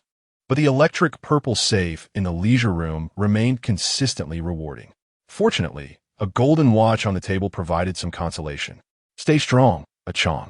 There's still the second leisure room. Who knows what could happen? He encouraged himself, opening the door to leisure room 2. Let's see if it's purple. No matter. Chang noticed nothing of value on the table and quietly opened the safe. 6 slots. Probably steel rods. What? What? A billion crits. A billion crits. Chang went wild, discovering a golden lion statue within the safe. Simultaneously, Lang had completed his rounds through the building S screening room and room 208. Unlike Yi Dong and Chang, Lang remained remarkably calm, cradling a teapot in one hand, gently caressing it with the other, a smile of delight on his face. Xiangbei kept watch with his sniper, alert to the surroundings. Having heard the earlier exclamations from Yi Dong and Chang, suspecting they had struck gold. Chapter 52. The First Shot, Ghost in the Smoke. Meanwhile, the Tianlei team, having eliminated the enemy at the dam, proceeded cautiously towards the sewage treatment plant, enveloping themselves in smoke as they moved. Isn't this a bit too cautious? One member queried. Do you want to die without firing a shot, having done nothing? Remember the team, replied the leader, known as Jingong Lei, who had hoped for a spawn at the farm instead of the valley or northern mountains, which he considered to be unworthy of engagement. Their team lacked any sniping expertise, a persistent weakness. However, their current position was the result of their hard-fought journey. Changing members midway was out of the question. I have a bad feeling. Let us move a bit faster, Jingong Lei suggested, recalling the tension of traversing this route in the northern mountains. The ghost in the smoke continued to run, his heart racing. On the hillside beside the tunnel road, 4 rows of sniper rifles stood in perfect alignment. Brothers, it's time to act. A voice shattered the tranquility. A playful smile crept onto the lips of one player as he pulled the trigger. A resplendent golden bullet soared through the air, piercing the smoke and striking a player's brain. Amidst the haze surrounding the sewage treatment plant, a player fell lifelessly, transforming into a metallic silver box. Damn, there's a sniper. Use smoke to disperse and reposition, commanded Tianlei with swift and cold authority. The voice of a fallen member of Tianlei's team echoed in the minds of the remaining 3. Meanwhile, inside a house in Beitsuan, a player named Six voiced his concern. Boss, is it really wise to hide like this in the finals? Indeed, this is a live broadcast. Will he be criticized? Another player, known as 3, chimed in. Silence, ordered Captain 9. Who says we cannot play cautiously in this game? Which law prohibits it? What can you achieve by exposing yourself? To be a target? To be fed buns by Tianlei? Or do you think you can be as cold-blooded as Yi Dong? Presently, Yi Dong was a blade that all players feared to touch, a needle that hung heavy in their hearts. The situation on the battlefield was ever-changing, and only survival remained eternal. Isn't there still a player from the moping team? 3 timidly suggested. Enough. A fundamental quality of seasoned player is to maintain composure and exhibit self-discipline. 9 continued. We may perish, but we must ensure we do so behind them. Hello everyone, I am. At last, the first circle has appeared, positioned at the heart of the northern mountainous map. The first sacrifice in our finals has emerged. A member of Tianlei's team, the Ghost in Smoke. Tianlei's squad attempted to relocate to the sewage treatment plant, but on the way, the Ghost in Smoke was shot in the head by the team leader with a 52 bullet. The scene shifted to the viewing platform, where the moping team discovered a vase, an auspicious omen. The remaining number of contestants now stands at 23. And Yi Dong's team has successfully utilized all their insurance at the Beishan Hotel. Yi Dong has also secured a golden 4. Congratulations to player Yi Dong for earning the unique title of Golden Hunter. Meanwhile, the cold-blooded team has reached the outskirts of the Beishan Hotel. A fierce battle is on the brink. What kind of sparks will fly between these 2 formidable forces? Chapter 53. To the north, the Vulture. Everyone, gather on the 2nd floor except for those heading north. I'm coming. Yi Dong communicated through mental resonance. Understood. Wolf Fong tucked away the teapot and took out his pharaoh, heading toward the building from the 2nd floor. Received. Achong concealed the golden lion, drew out a fully modified 4, and rushed downstairs. Yi Dong, for safety's sake, hid in a bathroom of one of the rooms, but he heard no sounds for a long while. Soon, Wolf Fong and Achong descended from the main staircase on the 3rd floor and joined Yi Dong. Boss, what should we do now? Achong anxiously awaited Yi Dong's orders. Achong, never rush into anything. Impatience leads to mistakes, Yi Dong advised solemnly before continuing. Just now, I heard a very faint sound outside the wall. Although it was slight, it still reached my ears. One point of suspicion is that the machine brother by the wall is still on guard, indicating they may not be in this vicinity. At least they haven't entered through this entrance. The sound I heard was likely an attempt to divert our attention. Their goal might be to stealthily infiltrate the hotel from another direction. Analyzing this way, the building is relatively safe. Thus, I called you here to prevent being taken out one by one. Is this style of combat characteristic of the cold-blooded team? Wolf Fong inquired. Indeed. I've reviewed numerous battle videos featuring the cold-blooded team. It's not merely a matter of strategies. They have everything under control. Their origins in the game might resemble those of mercenaries. Boss, does that mean it's dangerous for the Vulture? Wolf Fong asked. No, I trust him. He will be safe, Yi Dong replied, gazing at the building. At this moment, outside the 1st floor of the building, 4 individuals clad in all-black gear crouched down, led by a one-eyed man whose long scar seemed to symbolize his strength. A bunch of small fry, the one-eyed man in black grade 5 armor grunted. Vulture, This sniper point is yours. Understood, Vulture replied coldly as he wiped his specially crafted dagger. The rest of you, follow me into the building. The first floor has been cleared of machines, but the hotel is eerily silent, indicating only one team remains. The one-eyed man remarked, I hope it's Yidong's team. Crushing the myth of invincibility would be quite entertaining. What myth of invincibility? They are merely a group with some small strength that loves to play it safe, the lone wolf scoffed. Vulture sheathed his dagger, inserted a needle, and drew out a fully modified pharaoh, entering the first floor of the building. The first floor was quiet. Vulture crouched low, scanning the surroundings with his pharaoh. A faint sound emanated from the second floor, reminiscent of a taurine kines pull tab hitting the ground. Umph, Vulture thought coldly to himself, slowly making his way up the collapsed incline toward the second floor, his shoes making almost no sound for some unknown reason. No one was there. In that room, Vulture approached the door, which was ajar, having already been unlocked. He kicked it open, empty. No, he abruptly pivoted his gaze to the opposite side, behind the sandbags. A small protrusion was faintly visible, and Vulture's years of combat experience informed him it was a grade 5 helmet. Little Karami, throwing a grenade from this distance, might alert the enemy, Vulture thought, opting to circle around. He stealthily maneuvered to the side of the sandbags, preparing for a preemptive strike with a jump shot. Bang, bang, bang, bang, bang. Boom. Huh. Vulture was stunned. Behind the sandbags lay a helmet, but beneath it were several fuel barrels. This tactic had been mentioned by the Hawk when he consulted Yidong. Yidong had decided to save it for the finals. In a previous iteration of the game, fuel barrels could not be exploded, but in this version of the Dark Zone, adjustments have been made for greater realism and intensity. Leaving Vulture alone in the building, how could one not prepare for such a perilous situation? Chapter 54, Crisis Looming. I'm a commentator. As the first circle appeared, various teams began to move into it. The Tianlai team transitioned from Baitsuan to Nansuan, following the edge of the map to the crash site on the hillside. 3 members of the Tianlai team temporarily occupied the sewage treatment plant, but were under heavy fire from other teams, making their situation quite uncomfortable. The moping team moved from the viewing platform along the edge of the circle to the communication station and then to the inspection station, seemingly preparing to enter the hotel. The cold-blooded team has also entered the Beishan Hotel. A confrontation with Yidong's male team is imminent.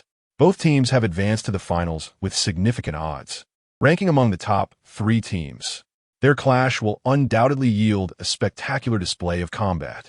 Vulture entered the building alone. His adversary is the lurking Xiangbei. How will Xiangbei respond? What? Xiangbei actually removed his helmet? What would he be planning? Xiangbei retrieved 2 fuel barrels from his bag. If memory serves, this is also a small gold. ISNT it? Xiangbei affixed the helmet to the fuel barrel and positioned it behind the sandbags, intentionally leaving it slightly exposed. He slowly retreated, leisurely sipping taurine. He even tossed the pull tab forward. This trap is ingenious, but will Vulture fall for it? The building is eerily quiet? Black Spider noted. No one in the building either, the lone wolf replied. Then let us all hide in the building, the one-eyed man, the cold-blooded team's leader, Viper commanded. 3 individuals ascended the main staircase from the 3rd floor to the 2nd floor of the building. I am dead. 1 person perished. At that moment, the voice of the Vulture echoed within the minds of the trio. What? The lone wolf exclaimed in shock, as the Vulture had scarcely met its demise in numerous previous matches. This is intriguing, the snake remarked with a smirk. Shall we withdraw for now? We are at a disadvantage with someone on the rooftop aiming a sniper, the Black Spider suggested. Retreat, the snake commanded, but it cannot be so simple. Hud, hud, hud. Thud, thud, thud, thud, thud, thud. Boss, they are coming, the wolf's tooth reported. Silence. Let us listen carefully, Yidong instructed, closing his eyes to discern the direction of the footsteps. They are very close, boss. Should we engage directly or flank them? A Chong inquired. Position yourself at the left and right of the main staircase, and toss a grenade first, Yidong calmly directed. Ding, ding, bang, bang, thud, thud, hud, hud, hud, hud, hud, hud, hud. Did they survive? A Chong expressed his confusion. Continue, Yidong commanded. Zing, zing, bang, bang, hud, hud, hud, hud, hud, hud, hud, hud, hud. Still not dead? The wolf's tooth realized. Indeed, Yidong remained composed, continuing to administer pain relief. He had sensed something was amiss from the outset. The first grenade confirmed his suspicions. Yet he wished to observe who among the Wolf's Tooth and Achong would react first. Clearly, the Wolf's Tooth emerged victorious this round. Damn, we've been outsmarted, Achong belatedly remarked. We eliminated a crucial member of their team, yet they have also played us once. Yidong stated calmly. What shall we do next? The Wolf's Tooth queried. Let's lie low for now. The probability of you winning a gunfight against them is exceedingly low. We must allow more teams to enter the hotel, creating chaos in this battle, which would be more beneficial for us, Yidong continued. Chapter 55, Mid-Autumn Festival Bonus. The Gold Diggers. Inside the hotel, after effortlessly eliminating the vulture without a shot, both sides tacitly agreed to a ceasefire. Yidong and his companions occupied the second floor, while the cold-blooded trio took control of the second floor of another building. Meanwhile, the Gold Diggers began their operation outside the building. Zing, bang, bang, eek, eek, eek, eek, eek. Someone is tossing grenades, yet another team has arrived. The Wolf's Tooth cautiously peered outside from the balcony. Zing, bang. Both the Wolf's Tooth and Achong moved to different rooms' balconies to unleash their firepower. Bang, bang, bang, bang, bang. Hud, hud, hud, hud, hud, hud. Two are approaching. Yidong observed from the staircase adjacent to the second-floor reception area. Zing, zing, zing. One down. Yidong was taken aback by the audacity of the opposing team charging in. Bang. I'm down. Achong was blasted through the wall by a grenade from below. Zing, bang. Yidong immediately tossed a grenade down the staircase. Their positions are mostly exposed. We must relocate quickly. Yidong hurled several Molotov cocktails down the stairs to prevent the enemy from charging directly. Bang! Ick, ick, ick, ick, ick. Oh no, this is bad. A grenade exploded through the wall, injuring him severely. Bang! The bombardment continued. I'm dead. Achong's voice resonated in the minds of his companions. Relocate. Let us jump down from the balcony to the other side. Yidong urged swiftly. The severely injured duo hastily retreated. Why not head to the third floor? Another team might be lying in wait up there, ready to ambush. Soon, the flames from Yidong's Molotovs extinguished. The Gold Diggers Jinshi and Cha who pursued closely. Yidong's earlier instant explosion had eliminated a vase, leaving their team with only 2 members. However, they were confident that Yidong's team was also heavily wounded, prompting them to charge forward. Look, this box is the one that just exploded. It's still warm. Jinshi remarked, eyeing Achong's box. Our grenades have been detonating through the walls. They will likely retreat to the third floor for safety. Jinshi continued to analyze. Shall we charge directly? Chahu asked excitedly. Yes, they are in poor condition. Now is a prime opportunity. Hood, hood, hood. Zing, zing, zing. Oh no. The black spider was crouched behind a box on the third-floor staircase, while the lone wolf was positioned in the second-floor leisure room. The 2 members of the Gold Diggers were swiftly eliminated by the cold-blooded team upon their arrival. Not even a single point was scored. How did this team make it to the finals? The black spider scoffed, unaware that the Gold Diggers had already exhausted all their grenades on their way in. Unfortunately, it was not Yidong's team. The lone wolf opened the box to inspect the identity tags within. At that moment, Yidong and the Wolf's Tooth were administering medical supplies in a small corner on the first floor. The teams remained outside the circle, dealing with the elite forces beyond. The Tian Lei team seized the opportunity to split into 2 paths, with the grenades and the shrapnel uncle heading toward the lumberyard, while the others lingered near the sewage treatment plant, awaiting revenge. Soon, the circle refreshed, centering around the Beishan Hotel and extending to the corner of the dam in the north and the slope of the crash site in the south. The team cleared the area and prepared to enter the circle from the right side of the sewage treatment plant, skirting the North Village and South Village, just as planned. At this moment, a man hiding in the yard outside the safe house adjacent to the sewage treatment plant spotted the squad and chuckled. Beware the right side. Members of the Tian Lei team may still be lurking there, Ben Ming warned, focusing on the building to the right. Let us check it out to avoid being ambushed while entering the circle, Mo Shang Xian suggested as they ran. Chapter 56, Mid-Autumn Festival Bonus. I am my own master, not dictated by fate. The squad of 4 divided into 2 groups, with Ben Ming and Aiya Shang Ling taking the original route into the circle, while Mo Shang Xin and Yao Lu went to inspect the sewage treatment plant. Thud, thud, thud, thud, thud, thud, thud, thud, thud. 3 sets of footsteps? They are indeed still here, 16 exclaimed with delight. Oof, the kill is mine. Upon hearing the footsteps, Mo Shang Xin swiftly circled to the entrance south of the sewage treatment plant, preparing to snipe. Let's see who gets a kill first. 16 brandished an 18, ready to storm in from the north of the sewage treatment plant. Bang! Oh no, I'm dead, I'm dead. Yao Lu's voice echoed in the minds of his 3 teammates. Inside, Mo Shang Xin scanned the building, but saw no sign of life. Captain, all 3 members of the Tianlei team are in the sewage treatment plant, but I can't see them, Mo Shang Xin reported. Withdraw, enter the circle, and stay at the lumberyard for a while. They will surely come into the circle soon, and then they will be easy prey, Ben Ming stated. Mo Shang Xin marked the spot and dashed toward the lumberyard. Just as Mo Shang Xin was nearing the location, bang, bang, bang, bang, bang. Oh no, I'm down. Montak Shang Xin shouted. Huh, where did the shot come from? The sewage? Ben Ming inquired. The lumberyard. The lumberyard has Lao Lu, Mo Shang Xin replied hastily. Just as he finished speaking, he was eliminated. Pharaoh 62's bullets. The grenades are from the Tianlei team. Mo Shang Xin continued. Goodness, just wait for me. Aiya.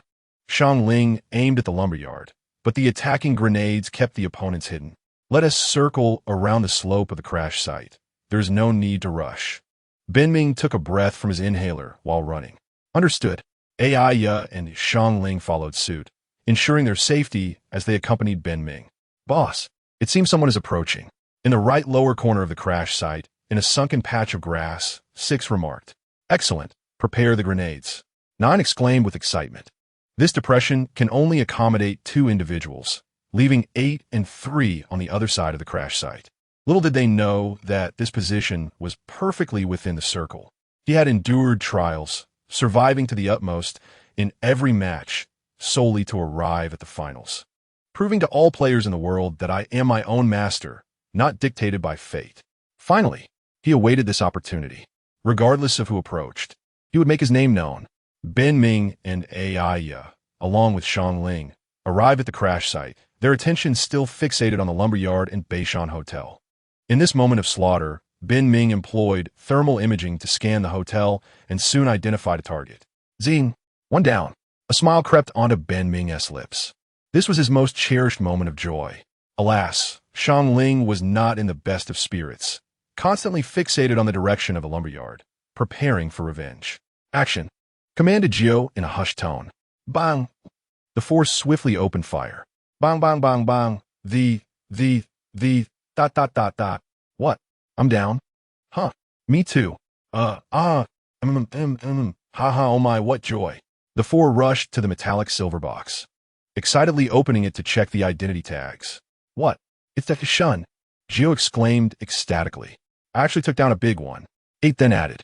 With the demise of Ben Ming, if Yidong were to learn of this, he would surely be heartbroken.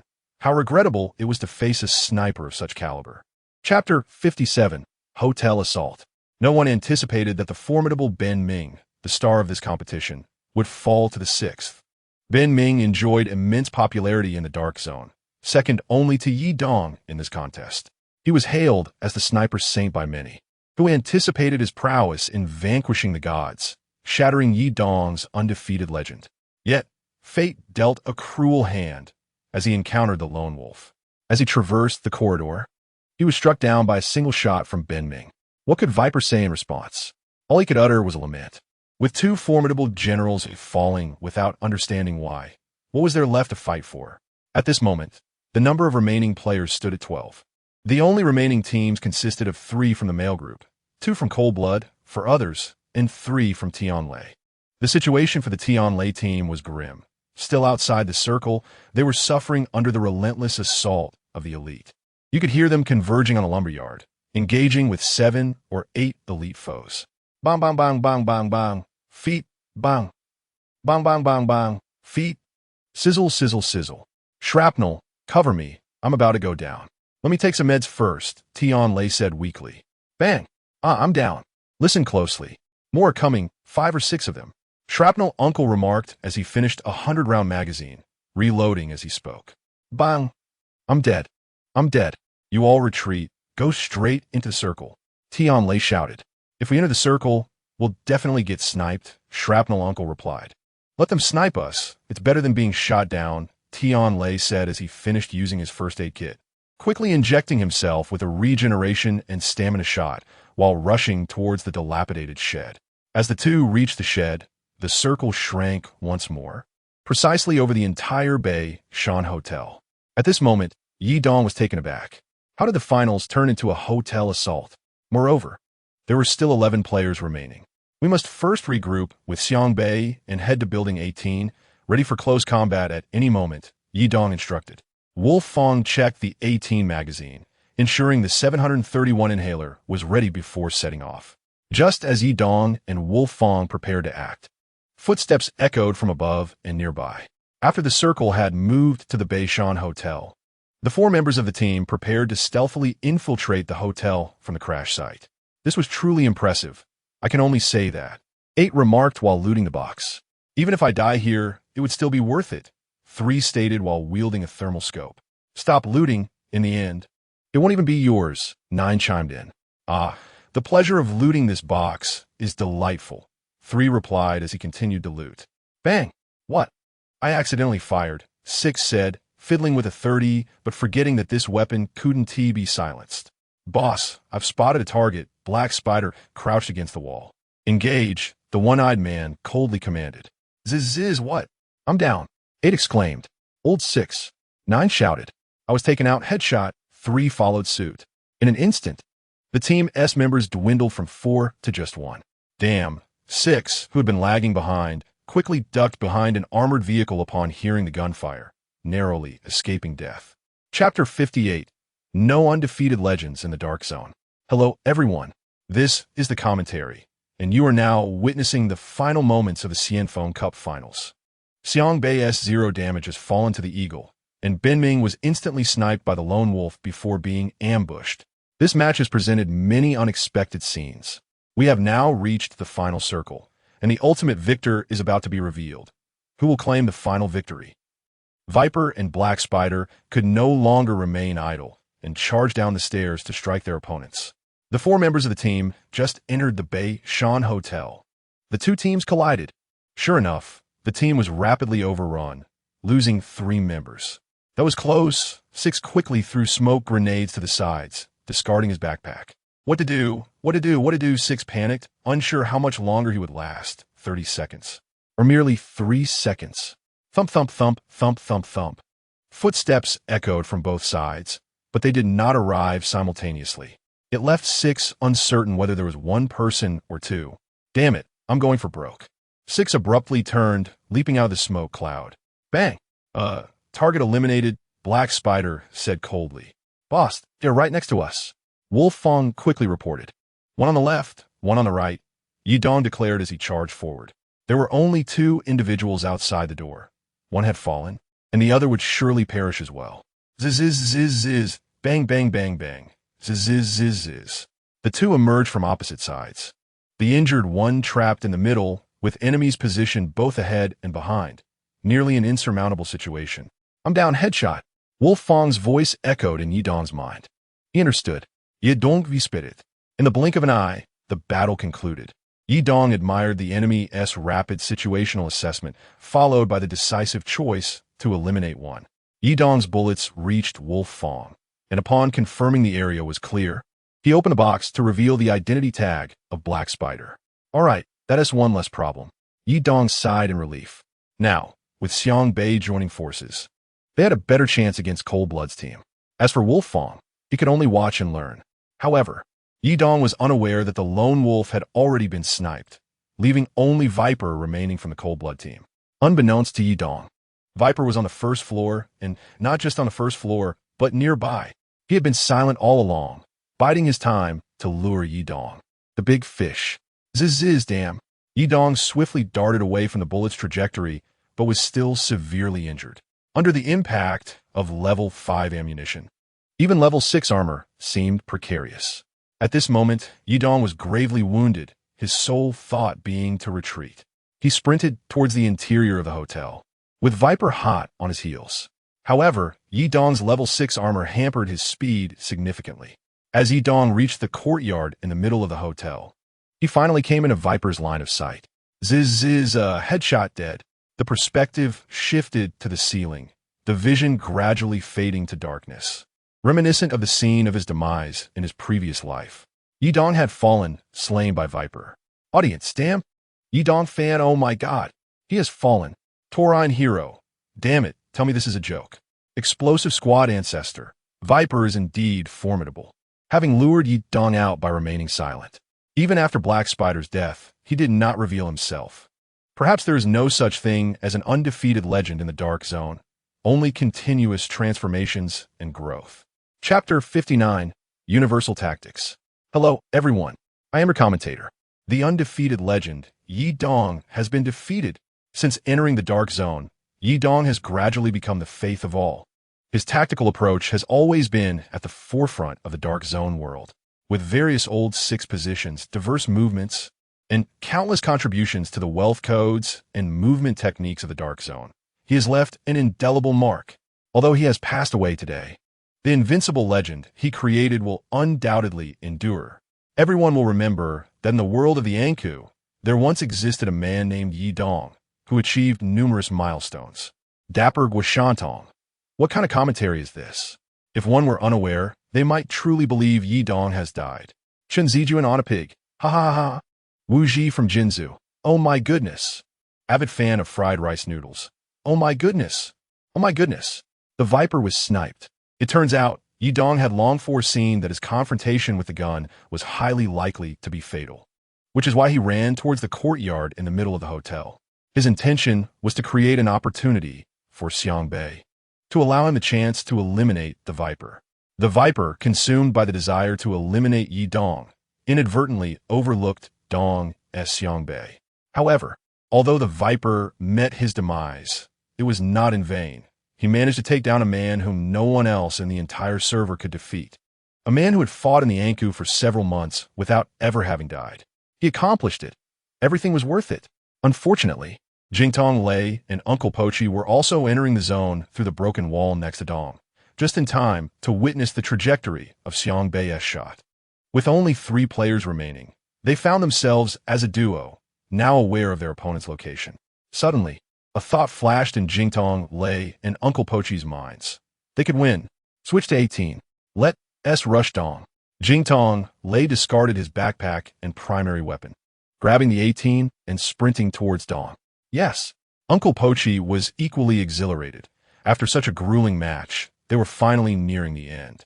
Jingtong Lei thought about the enemy being in Dong, sniping, and at close range would only be able to use the 18. Close quarters combat had always been their forte. After enduring for so long, they were finally ready to showcase their skills.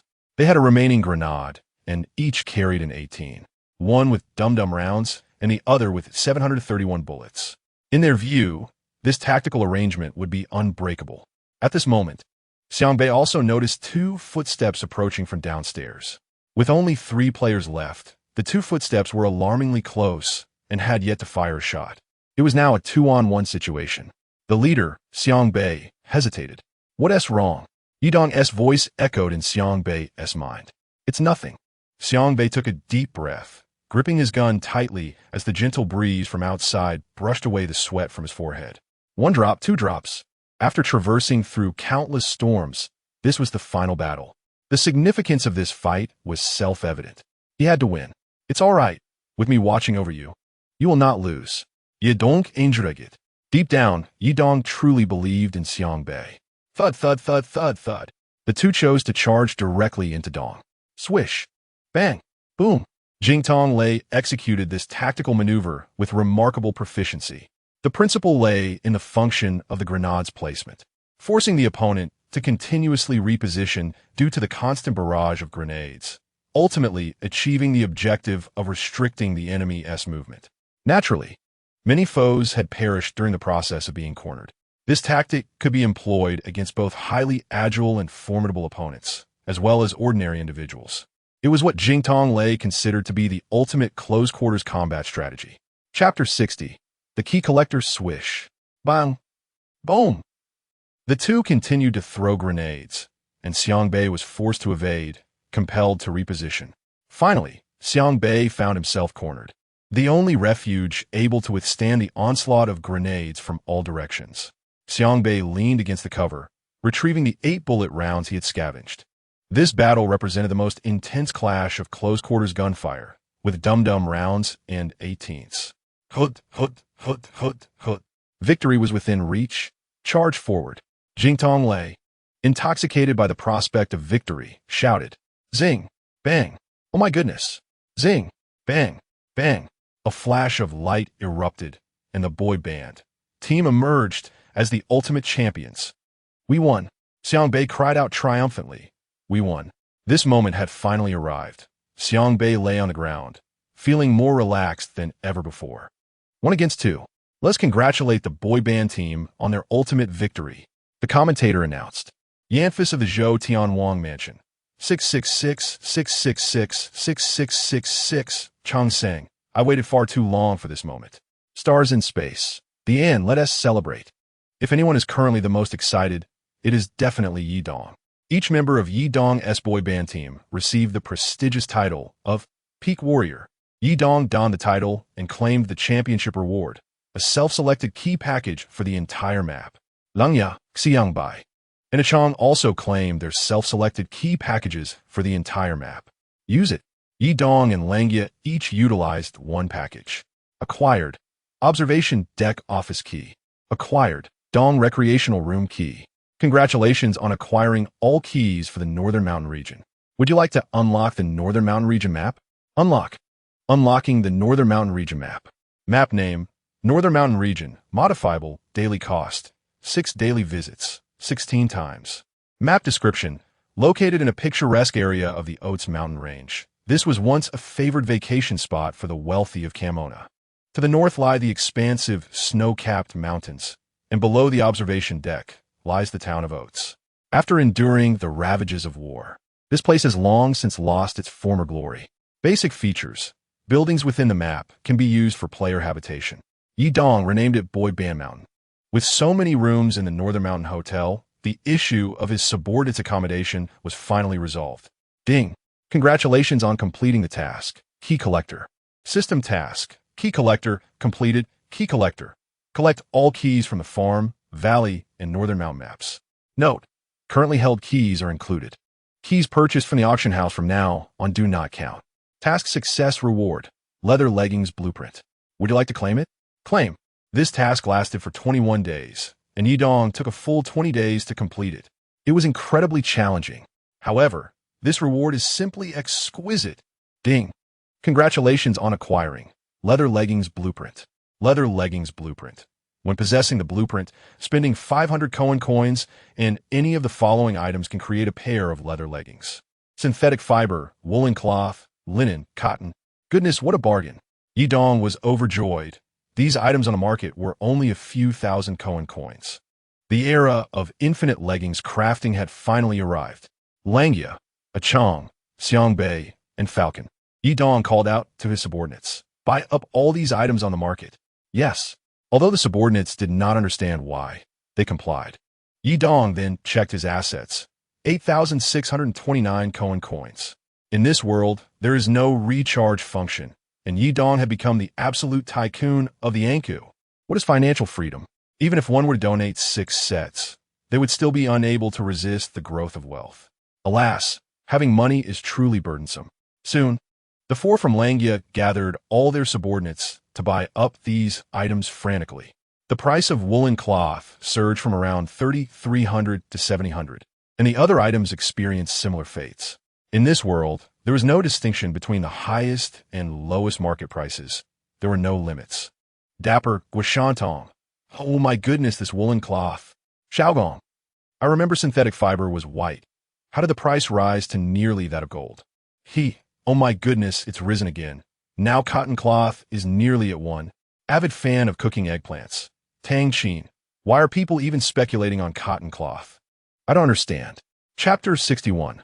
The Real and Fake Anku. Boss, we bought over 5,000 of each of these 4 items, Wolfong reported. Use the blueprint to synthesize. Each brother will get 10 pairs. Yi Dong continued. Ah, but we want TB going to the battlefield. These leggings won't TB of much use, will they? Wu Fang asked, puzzled. The subordinates usually only engaged in camouflage, tactical operations, and never fought. Yi Dong fell silent, just as he was lost in thought. A notification sound echoed from a game. The detection is complete. The 3 major tokens have been acquired, and the keys to the farm, valley, and northern mountain have all been obtained. Personal assets have reached 2,000. Congratulations on fulfilling all hidden conditions. Please enter the password to gain access to the Dark Zone world. Before Yi Dong appeared a translucent virtual screen that displayed enter password, accompanied by a blinking line. For a moment, Yi Dong felt puzzled, but he quickly regained his composure. System, this has all been orchestrated by you, hasn't it? Yi Dong began a dialogue with the system. From the moment I arrived in this world, you appeared, issuing tasks that led me, unbeknownst to me, to gradually fulfill hidden conditions and enter this so-called dark zone. Indeed, host, the system's cold voice echoed in Yi Dong's mind. Why? Isn't this place already the dark zone? Yi Dong asked, his excitement palpable. And why me? The world you currently inhabit is not the true dark zone. Think carefully. During battles, when you open a safe, what you see is not the space within but a grid of 57 squares. Every time you're injured, you do not fracture, but rather turn red or black. You, carrying the memories of your previous life, have subconsciously accepted the legitimacy of these occurrences. The world you are in is also virtual, or rather, not entirely real. This design allows the Chosen One to have a transitional period to adapt to the true dark zone. As for why it is you, it is because you're the Chosen One. Enter the password to fulfill your mission. The system's icy tone faded. Yi Dong gradually calmed down, continuously digesting the information embedded within. Password? How am I to know? System, would you kindly provide me with a password? Yi Dong shouted inwardly. System, respond. The system seemed to have gone awry, leaving Yi Dong speechless. He decided to contemplate the password himself. The translucent virtual screen indicated the password was in Chinese characters, with no other hints provided. I'm a Chosen One. Could it be my name? Yi Dong entered the characters for Yi Dong. Password incorrect. 2 attempts remaining. Could it relate to my talents? Perhaps it's boy band gene? Yi Dong pondered, recalling that this talent was bestowed by the system and likely held a significant probability of being the password. Slowly, he typed in boy band gene. Password incorrect. 1 attempt remaining. Not that either. With no chances left to try, Yi Dong temporarily abandoned his attempts, since he was indeed the Chosen One, and the password was only indicated to be in Chinese characters. The meticulously planned system had chosen silence. Live broadcast, farm lockdown zone, guest room, encounter boy band, acquire great fortune. Sudden death crossover, system emergence. This dark zone world had always lacked one crucial element, the most significant of them all. Chapter 62, Full Equipment Package, Confidential Document. Yi Dong entered the characters for confidential document. Password correct. You have gained access to the Dark Zone world. Countdown to entry.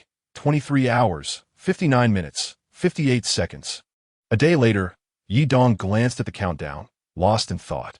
Congratulations, host, you have cracked the password. Upon entering the true Dark Zone, all resources binding to you will automatically be integrated, including those summoned by you, the boy band subordinates. The long-awaited voice of the system resonated once more. Goodness, you unreliable system. Why did you go missing earlier? Yi Dong couldn't help but scold inwardly. Because I knew the host would undoubtedly guess the password. For the host is the Chosen One. The system's cold voice continued. To think I can bring along summoned boy band subordinates. No wonder I possess this talent. It was all waiting for me. Yi Dong thought excitedly. To seize the farm, to flatten the northern mountain. A new powerful force is set to rise in the Dark Zone. He resolved to prepare thoroughly throughout this day. Wu Fang, a Chong, Dark Eagle. Yi Dong called out in his mind. Boss, what are the arrangements? Dark Eagle inquired. Commence the cancellation of training. All personnel must disguise themselves. Disguising while killing can allow us to disregard resource collection, Yi Dong commanded. Understood. Though the 4 were perplexed, they complied. Following the boss's orders was never a mistake. Yi Dong aimed to accumulate as much gene power as possible. After the crossover, such a cost-free method to amass gene power might not be available again. He suddenly recalled a rehearsal he had wanted to organize, but had yet to do so. However, having just finished a competition, sending them to rehearse would indeed be too exhausting, so he abandoned the idea altogether. As for the previous question of how to distribute the 16, Yidong had also come up with a solution. After all, it was merely a sniper rifle. Yidong opened the public screen. Yidong, Bounty Hunter Peak Warrior 500 to purchase a 50 caliber rifle, prioritizing performance. I love cooking eggplant. Wow, 500 for a rifle. Is this a gift? Explosive Gang Magic Crystal. I have one, but the performance is average. Hey, 50 will suffice. Iron Emperor himself. Explosive Gang Magic Crystal. Is that rifle reliable? It won't misfire, right? I love Seafood Hot Pot. Wow, that title is golden. Truly impressive. Nobleman of Hidden Beauties. By the way, why can Yishan hold two titles? One golden, one dark golden dual pattern. The auction house had not featured any snipers for days, so Yidong had to resort to his old method. Money was no issue. He had more than enough. Soon, several friend requests came through, all claiming to sell rifles. Yidong accepted them all, asking everyone to send the rifle details and appearances. Before long, he selected a high-performance 50 caliber rifle. Why was it the best, you ask? Because it came with all the necessary attachments, including thermal imaging. It was fully equipped with no enhancements left to desire. Wow, this is the true full equipment package. Yidong exclaimed, impressed by the expertise in business. Seeing how proficient this individual was in trade, he made the purchase. Many high-end attachments were typically only available at the auction, so this person was certainly exceptional. Yidong surmised that they were likely akin to a sniper rifle collector. Indeed, money could solve 99 of the world's problems. The remaining one could only be attributed to insufficient funds. Xiang Bei's contributions in this competition were the most significant, so Yidong rewarded him with the fully modified rifle, while the original 16 went to Dark Eagle. Chapter 63. Fully armed once in the true Dark Zone. It was uncertain whether he could summon new subordinates, so Yidong decided to utilize his gene power first, just to be safe. The existing boy band gene count stood at 463, allowing for the summoning of 23 subordinates at a rate of 1 per 20. Yidong skillfully commenced the summoning. Boss! The familiar light and resonant voice echoed. Yidong immediately sought out military attire in dark gold, hoping for any special traits. Unfortunately, luck was not on his side. Only one individual donned dark gold military attire with a special trait. Name: none. Qualification: special trait, non-enhanceable, comprehensive combat power. 80. Special trait, non-enhanceable, combat power growth. 0. Special trait, non-enhanceable, goodness, classic blunt injury, remarkable. Yidong exclaimed, recognizing the potential in this young man. Indeed, these subordinates with special traits each possessed unique abilities, and sometimes Yidong found himself envious. If only he could possess such capabilities. Alas, beyond a modicum of strength, he was left with only a bit of currency. From now on, you shall be known as Dark Gold number 3, Yidong announced, patting Dark Gold No. 3 on the shoulder. Yes, boss. Dark Gold number 3 stood proudly. With Wolf Fong and the others now engaged in disguises, Yidong had some free time. So he took the new recruits to explore various maps, familiarizing them with the terrain while imparting essential knowledge about the Dark Zone. Yidong initially intended to arrange some side jobs for the soldiers, but currently, the only side job available was a maintenance team responsible for repairing abandoned vehicles and electrical appliances. However, organizing this proved to be impractical, so he abandoned the idea. Yidong then instructed his subordinates to procure supplies. Each person was to receive half a month's worth of food, a set quantity of medical supplies, 2 pieces of level 4 armor, and 300 rounds of level 4 ammunition, along with various components. The Engine Army and the captains were allocated 3 pieces of level 5 armor, while Yidong retained his ancestral level 6 set. As the mechanism of the Xianfeng Cup competition did not consume resources, keeping his armor fully durable, he also prepared 2 spare pieces of level 5 armor, 1 lightweight version and 1 full coverage heavy armor. Yidong then utilized the public screen to search for a batch of 7 thermal imaging devices and 3 thermal imaging scopes, acquiring 10 of each. Thermal imaging was essential. Each member of the Engine Army and captains needed a set, and Yi Dong acquired one for himself as well. The auction house finally presented level 6 helmets, but the starting bid was unexpectedly set at 200. Yi Dong promptly purchased them all, acquiring a 50-weight heavy helmet, a 65 military helmet, a 101 tactical bulletproof vest, and a heavy bulletproof vest for law enforcement. Each soldier received a 926 field pack, while Yi Dong, the captains, and the Engine Army received the largest heavy packs. Everyone was equipped with 2 headsets and 5 half-mass gas masks. Interestingly, although the 5 half-mass gas masks were not the most efficient, they could be worn simultaneously with the helmets and bulletproof masks. Each soldier received 3 types of needles, 10 of each, while AZ had an unlimited supply. Yi Dong's team had nearly 100 members, and this elite force was now equipped with the strongest gear in the Dark Zone. The male team officially became the most formidable squad in the Dark Zone. If the factions in the Dark Zone world they were about to enter were, as Yi Dong remembered from his previous life, he could launch a decisive strike, provided the enemy numbers were not overwhelming.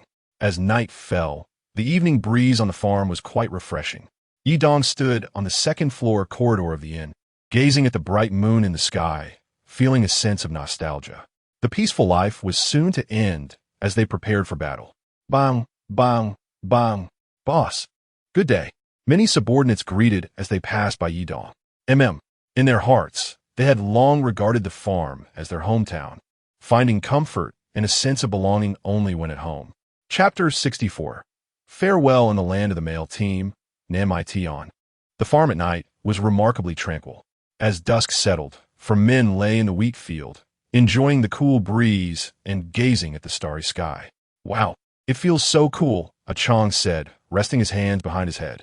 Today, the boss suddenly procured a large quantity of supplies. I feel something significant is about to happen, he pondered aloud.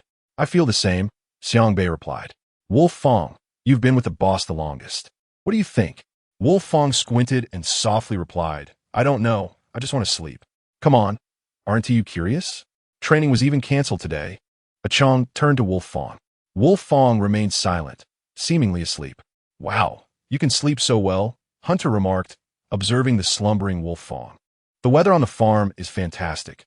What season is it now? The boss mentioned it's autumn. Yes, early autumn, a Chong said proudly. The wind in autumn evenings is truly refreshing, Xiang Bei remarked, enjoying the cool breeze. Hey, why do you think that we were born in military uniforms, yet live such a happy life? A Chong mused. It feels a bit surreal. Usually, we just tire ourselves out in competitions. Real war will come, Hunter said, gazing steadfastly at the sky. Let us sleep, a Chong said, getting up to brush off the dirt from his clothes. What about him? Hunter also stood up, shaking his head and pointing at Wolf Fong, who lay on the ground. Forget him. Let him sleep, Xiang Bei said, patting his backside. Let us go. Ha ha. After a whole day of camouflage, I'm still quite exhausted. The enchanting night enveloped the tranquil farm, exuding the fragrance of earth, while everything radiated serenity. To Xiang Bei's surprise, the farm had no chickens, yet the crowing of roosters echoed. The sun began to peak over the horizon. The mornings on the farm were beautiful, with fresh air and a cool breeze providing a delightful chill. The seedlings in the wheat field shimmered with dew, glistening like gems. All the subordinates rose as usual, and a Chong headed to Nam I Tion to look for Wolf Fong, but found him nowhere. Shortly after, someone discovered Wolf Fong in the cemetery, his face marked with 2 shallow tear stains, fast asleep. Since a Chong could remember, Yi Dong had forbidden all subordinates from participating in tactical operations, so he had never experienced what one would call warfare. After breakfast, those residing in the northern mountainous regions and valleys also gathered, preparing to commence training for the day. Yi Dong got up, freshened up, and called all his subordinates together to announce an important matter.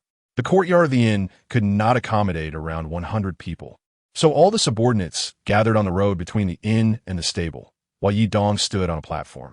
After Wolf Fong and Xiang Bei organized the lineup and reported their numbers, Yi Dong began his speech. Brothers, today I have something very important to announce. We are heading to the battlefield.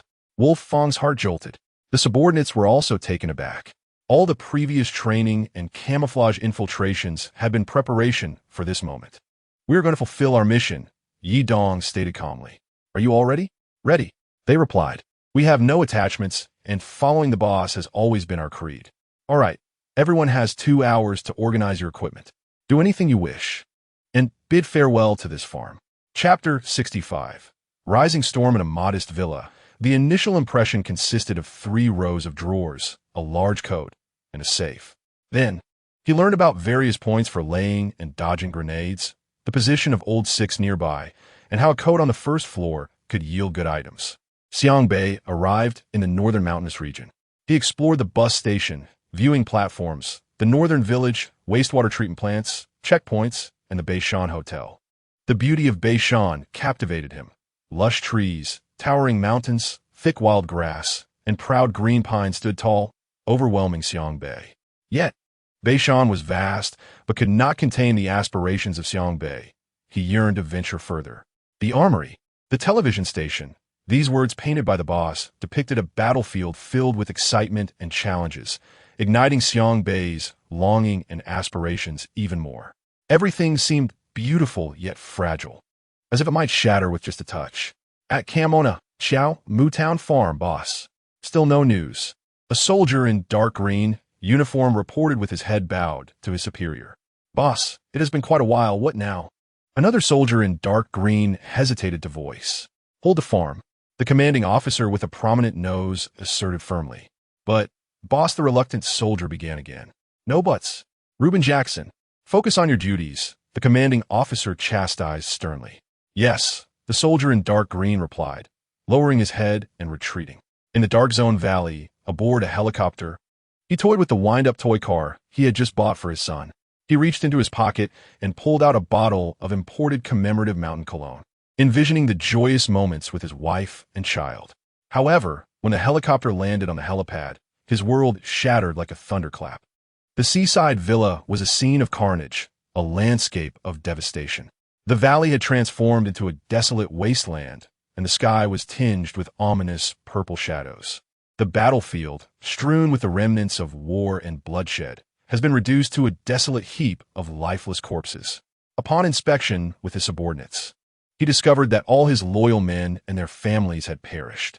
Numerous treasured artifacts within the villa had also vanished without a trace.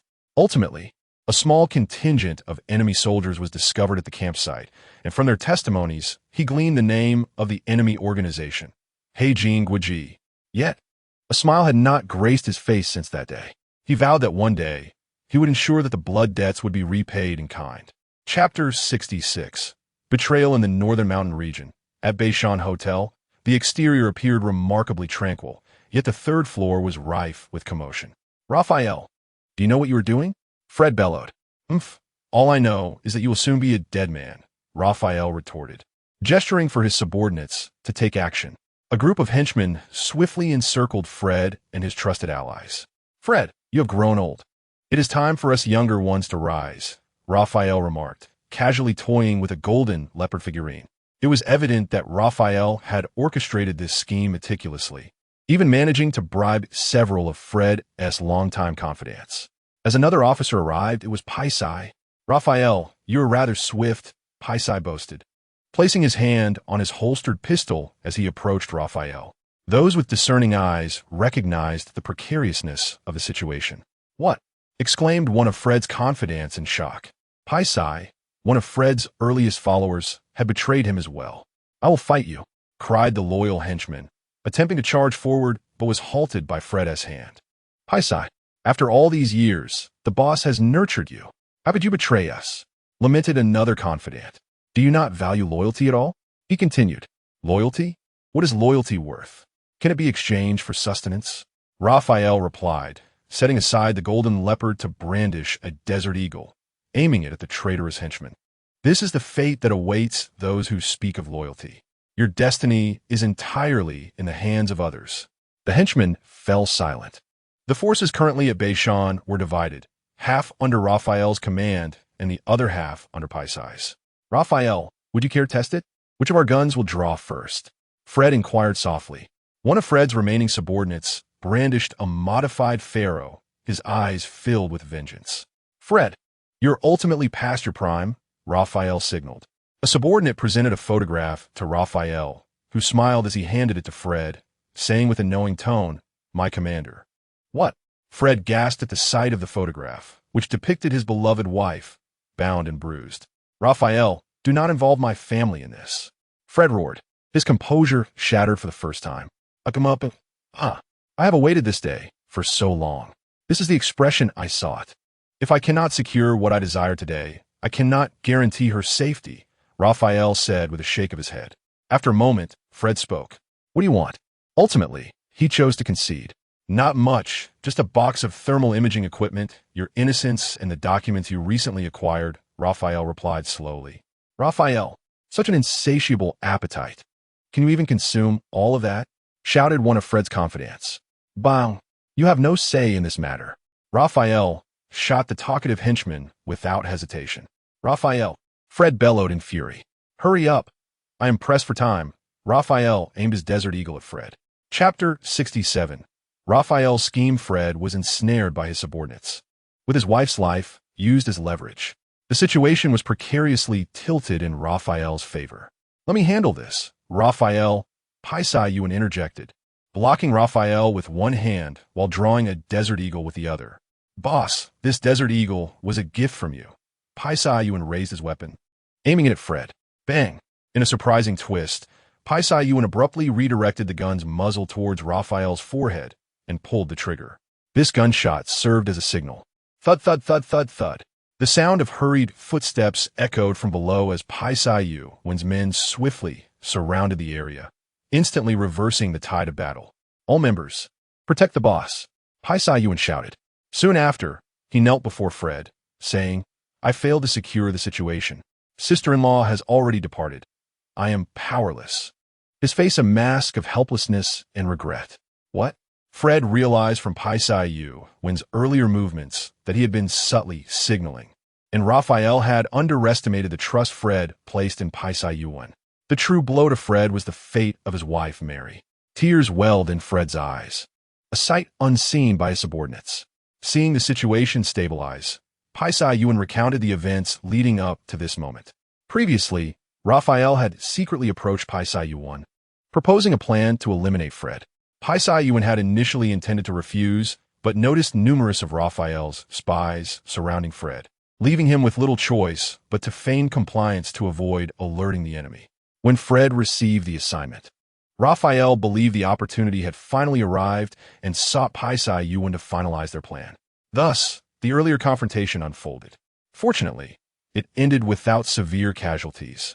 Though they had lost one subordinate, Fred knelt beside the fallen henchman, whose eyes remained wide open. Gently, Fred closed the young man's eyes and said, "Have him given a proper burial." Yes, two subordinates lifted the deceased comrade on a stretcher. Yet, it cannot be said otherwise. He died for the boss. And dying in service to the boss is also a form of honor, Paisayuan remarked. In this confrontation, Raphael was the one who lost. It was not due to a lack of cunning or strategy, nor was it a defeat at Fred's hands. He lost fundamentally to loyalty. He believed everything could be bought with money and self-interest, but he was gravely mistaken. Boom, boom, boom. The skies above the hotel darkened ominously, crackling with thunder and lightning. "Boss, we are being hunted," Paisayuan announced, holding up a newspaper. The sky cleared, revealing a serene landscape. A gentle breeze swept across a vast expanse of tranquil fields. Suddenly, the air seemed to tear apart, creating an ever-widening rift through which 100 soldiers emerged. They were well-equipped, their helmets and armor fitting seamlessly, each armed with a modified weapon and carrying a drum magazine of 50 rounds. They marched in perfect formation, with the frontmost leaders donning thermal imaging devices, exuding an aura of authority and lethal intent. Chapter 68. Ajax. It is you at the forefront of the formation stood a man clad in robust aluminum white armor, armed with a modified weapon. His helmet, crafted from high-performance polyethylene, appeared remarkably advanced. His lower body was protected by specially designed white greaves, embodying the essence of a futuristic warrior. Yudong took a deep breath in this shadowy realm, and as he gazed at the nearby structures, a fervent desire for conquest surged within him. He thought to himself, change is coming to this world. The ground was sticky with mud, likely from a recent rain. Xiang Bei rubbed the soil and observed, The buildings ahead seemed somewhat familiar. Langya, using a scope, remarked, "Should I lead a small team to scout?" Chang eagerly suggested, "Let me go." Dong replied softly, "Be cautious." He continued, "You will remain on standby while the Engine Army and I proceed to investigate." With a hissing sound, Dong and 3 members of the Engine Army injected themselves with muscle-enhancing needles and set off for reconnaissance. Langya and Xiang Bei remained vigilant, keeping a watchful eye on their surroundings. Soon, they arrived beside a cluster of buildings where several dilapidated houses came into view. To the left stood a 2-story villa, and to the right was a large warehouse. Dong recognized the farm all too well. The 4 of them split into 2 groups to conceal themselves, planning to exchange information through telepathy. "There's one person beneath the villa," Dong whispered. "The warehouse is currently unoccupied, but 2 individuals were spotted in the unloading area. And 2 more in the northern farmhouse," another comrade reported. "Their equipment is quite ordinary, mostly of level 1 and 2 armor, with basic submachine guns and shotguns." Another added quietly, "Should we charge straight in?" The comrade beside Dong inquired, his intentions clear. "No rush. They surely have more than this. The main force is likely concentrated in the stable and the motel. We should not alert them." Dong decided to observe further. As they concealed themselves at a distance from the southern farmhouse, they noticed 5 individuals gathering, one absurdly perched atop the roof. "Wow, there really is someone on the roof." "The intel from the dark zone did not mislead me," Dong exclaimed. The person on the roof obstructed their stealthy approach, and given the terrain of the southern farmhouse, advancing further would surely lead to their discovery. The subsequent reconnaissance would have to rely on Xiang Bei and the other 2. "Who is there? I see shadows among the trees." "Retreat, retreat, don't rush." Dong communicated through telepathy. He pondered that his force of over 100 men would need a secure location. They could not simply sleep in the wilderness. In the dark zone, each area had its overseer, and the power dynamics among them varied. The easiest target was undoubtedly Ajax. Dong continued to contemplate, recognizing Ajax as a capable subordinate of Rainoir, yet his own subordinates were rather lackluster in numbers compared to Dos. If he had to engage someone, it would have to be Ajax. The main force was close to the farm, which had a strategically advantageous location. Was this fate? It's decided then, Ajax. Dong resolved inwardly. Chapter 69. Night raid on Ajax with no further scouting opportunities. It was time to withdraw. Dong commanded via telepathy. Understood. The 3 subordinates immediately acknowledged. What they called the base was merely a patch of muddy land, still damp from the recent rain. The high-powered flashlights had limited battery life, so the subordinates sought to ignite a fire with matches and flammable materials. "Thank you for your patience," Dong said to his subordinates with a sense of gratitude. Upon hearing this, Ajax and Lang Yu felt a shiver of apprehension.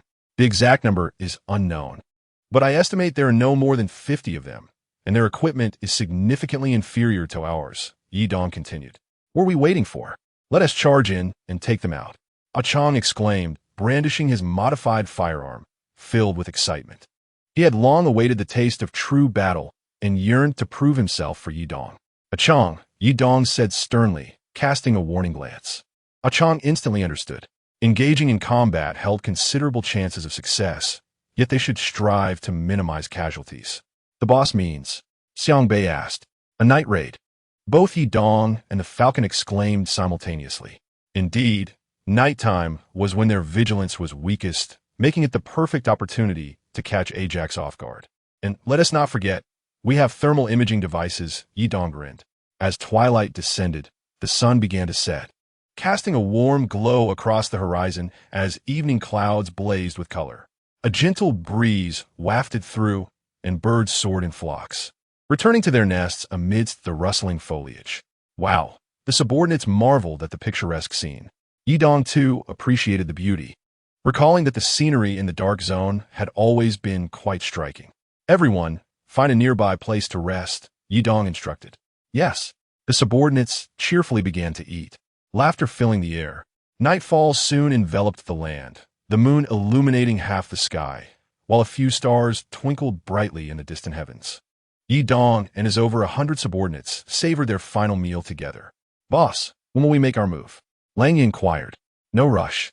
We shall wait until the dead of night," Dong replied, examining a jar of sweet sauce with curiosity. I don't believe I've tried this before.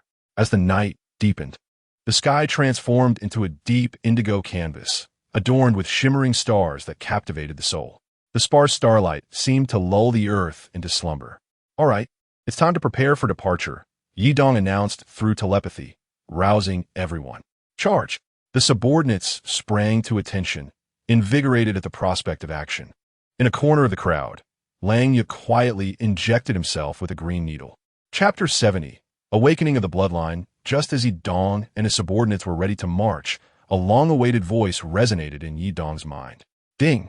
The system, an essential tool for every transmigrator, endowed its possessor with extraordinary capabilities.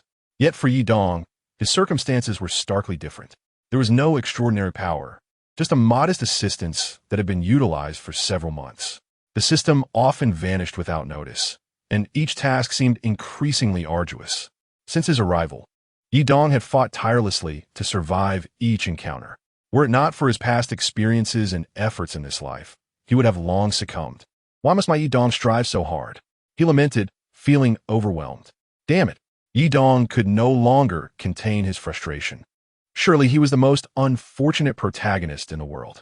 System, I curse you. Tears brimmed in Yidong's eyes as he pondered why a mere 20-year-old should endure such trials. Ding! Detection shows host combat power has reached 90, unlocking the bloodline of the boss. Finally, the cheat has arrived, Yidong thought, having endured for so long. Ding! Congratulations on acquiring the talent. Bloodline of the boss 1. Passive, each part of the male leader's body is more resilient, with a health cap increase of 50. Description: male leaders possess a stronger physique than ordinary individuals. Boss's intimidation. If not a faction leader, opponents will be intimidated, reducing their will to fight. Description: each male leader exudes an aura and authority unattainable by ordinary people, instilling fear in those lacking inner strength.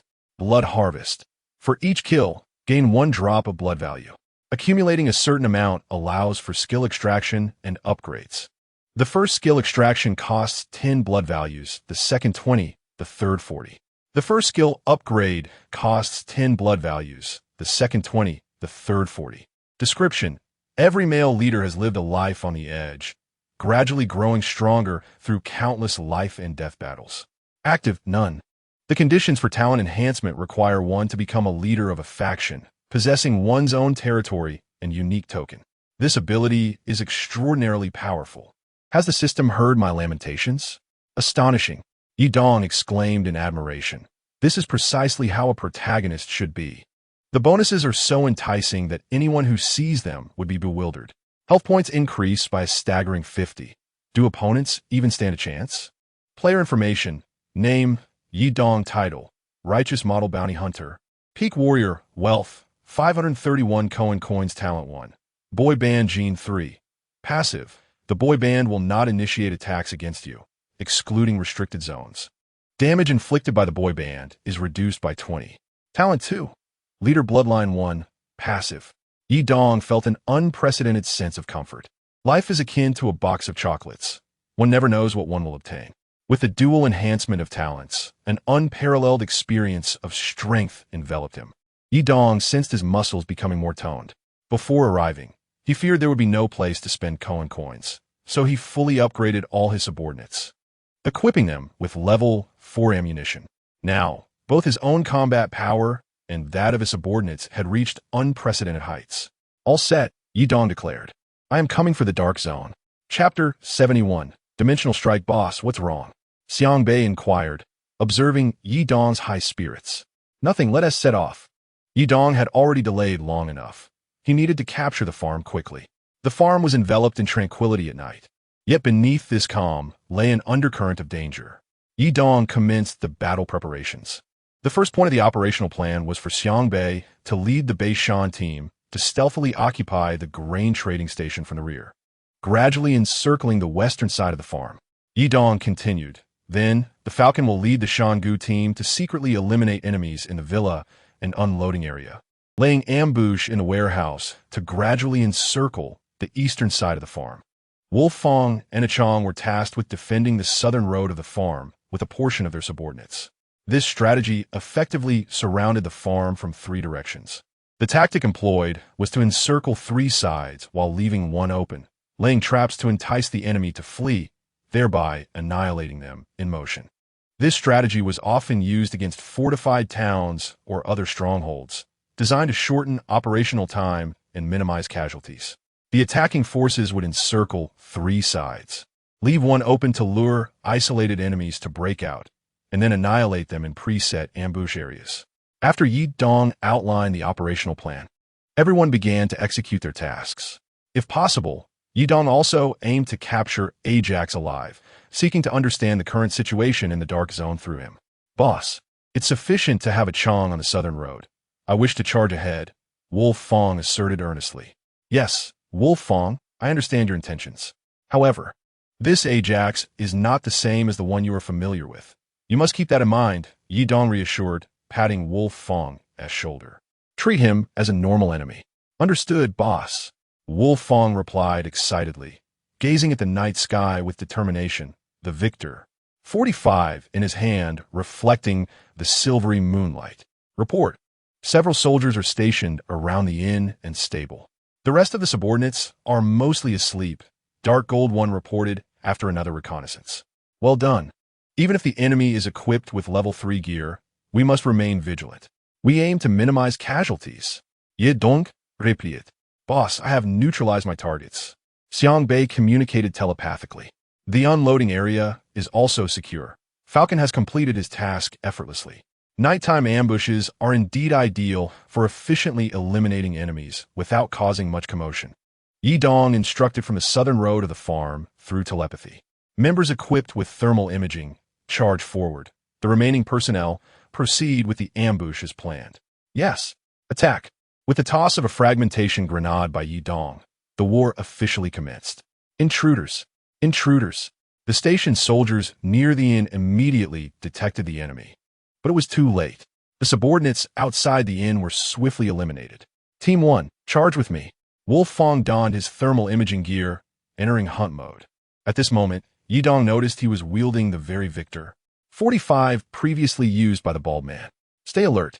Ajax quickly organized his subordinates to prepare a counterattack. Boss, the enemy is well equipped, many of them carrying thermal imaging. At the very least, they're in level 4 gear.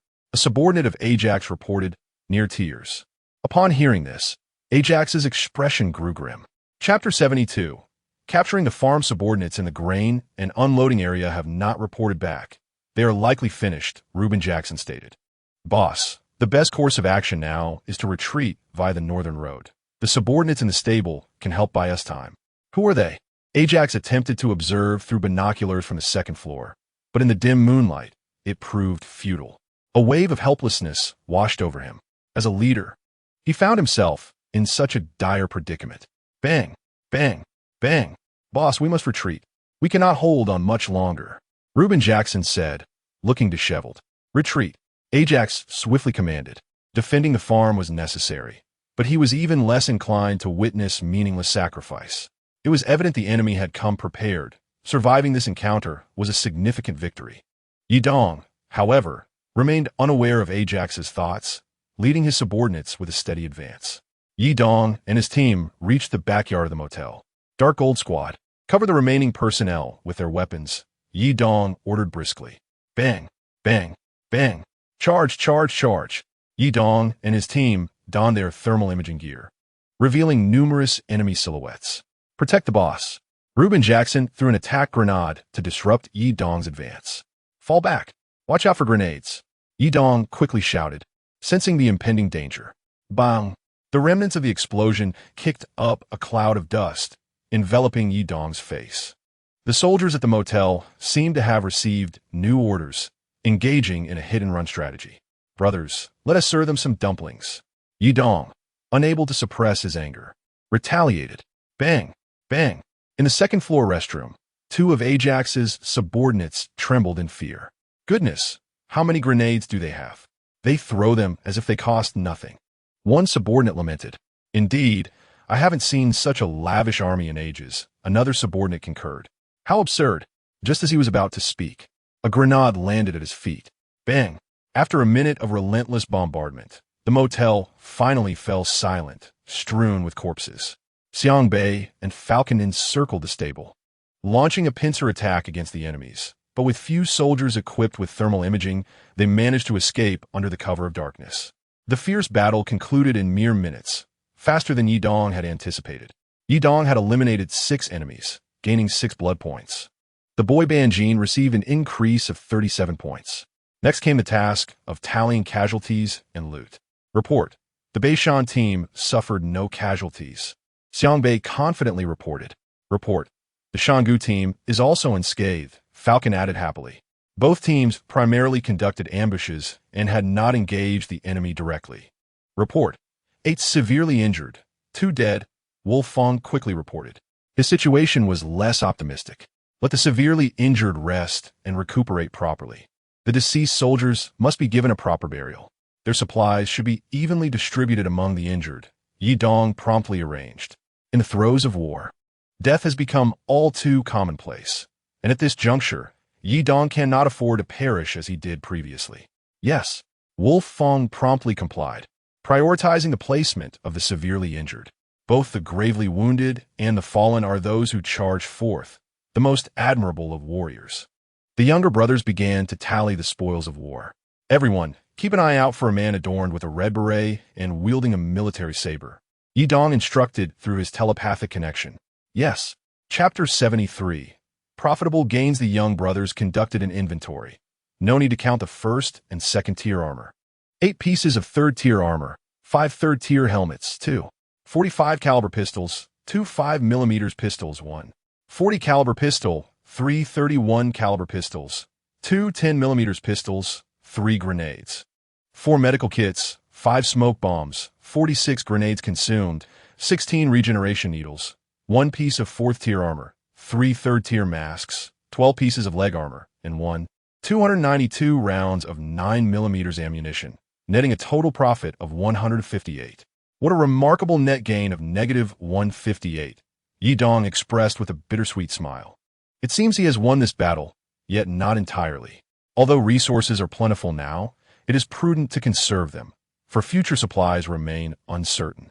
The younger brothers did not discover any bodies that matched the characteristics and conditions of Ajax, which suggests he managed to escape. Wasn't that fellow resolutely defending the farm? How did he flee so swiftly? Yi Dong felt a tinge of regret. However, the farm has been seized, providing the younger brothers with a place to settle. Yi Dong instructed the remaining brothers to rest while selecting 56 individuals from the teams of Bei Bei and Eagle to form 2 patrol units to surveil the vicinity of the farm. System, can I make the farm my territory? If I acquire a token, can I upgrade my talent? Je donc invite internally. Ding. No. The farm has already birthed a male group leader. This implies that to upgrade my talent, I must venture to the television station. Je donc ponder it. Recalling that in his previous life, there were no male groups at the television station. Yet, they are bound to emerge in the game, possibly more than one. Therefore, it remains uncertain whether the current television station features male groups, but if it does, they would undoubtedly be formidable, likely inflicting significant losses even in victory. Ding! There's another method. When Ajax falls, you, as the greatest power of the farm, may usurp his position and become the new leader. What a fascinating twist. Yi Dong had no intention of pursuing such a course, for Ajax bears him no grudge. While he may harbor animosity within the game, it is essential to draw a distinction in reality. Bullying the weak is no true skill. To become a leader, one must be the strongest. After a long day, it is time to rest. As the leader, Yi Dong's place of repose must be the main guest room of the motel. Upon arriving at the door, he found it locked. He attempted to use the previous key, yet it would not yield. Goodness truly spoiled. Yi Dong forcefully kicked the door open. Bang! The wooden door, frail, succumbed to his formidable kick, crashing to the ground and stirring up a cloud of dust. Coughing, Yi Dong waved his hand to clear the air, only to be met with a shocking sight. My goodness! Yi Dong gasped, for there lay the corpses of 2 elderly individuals upon the bed.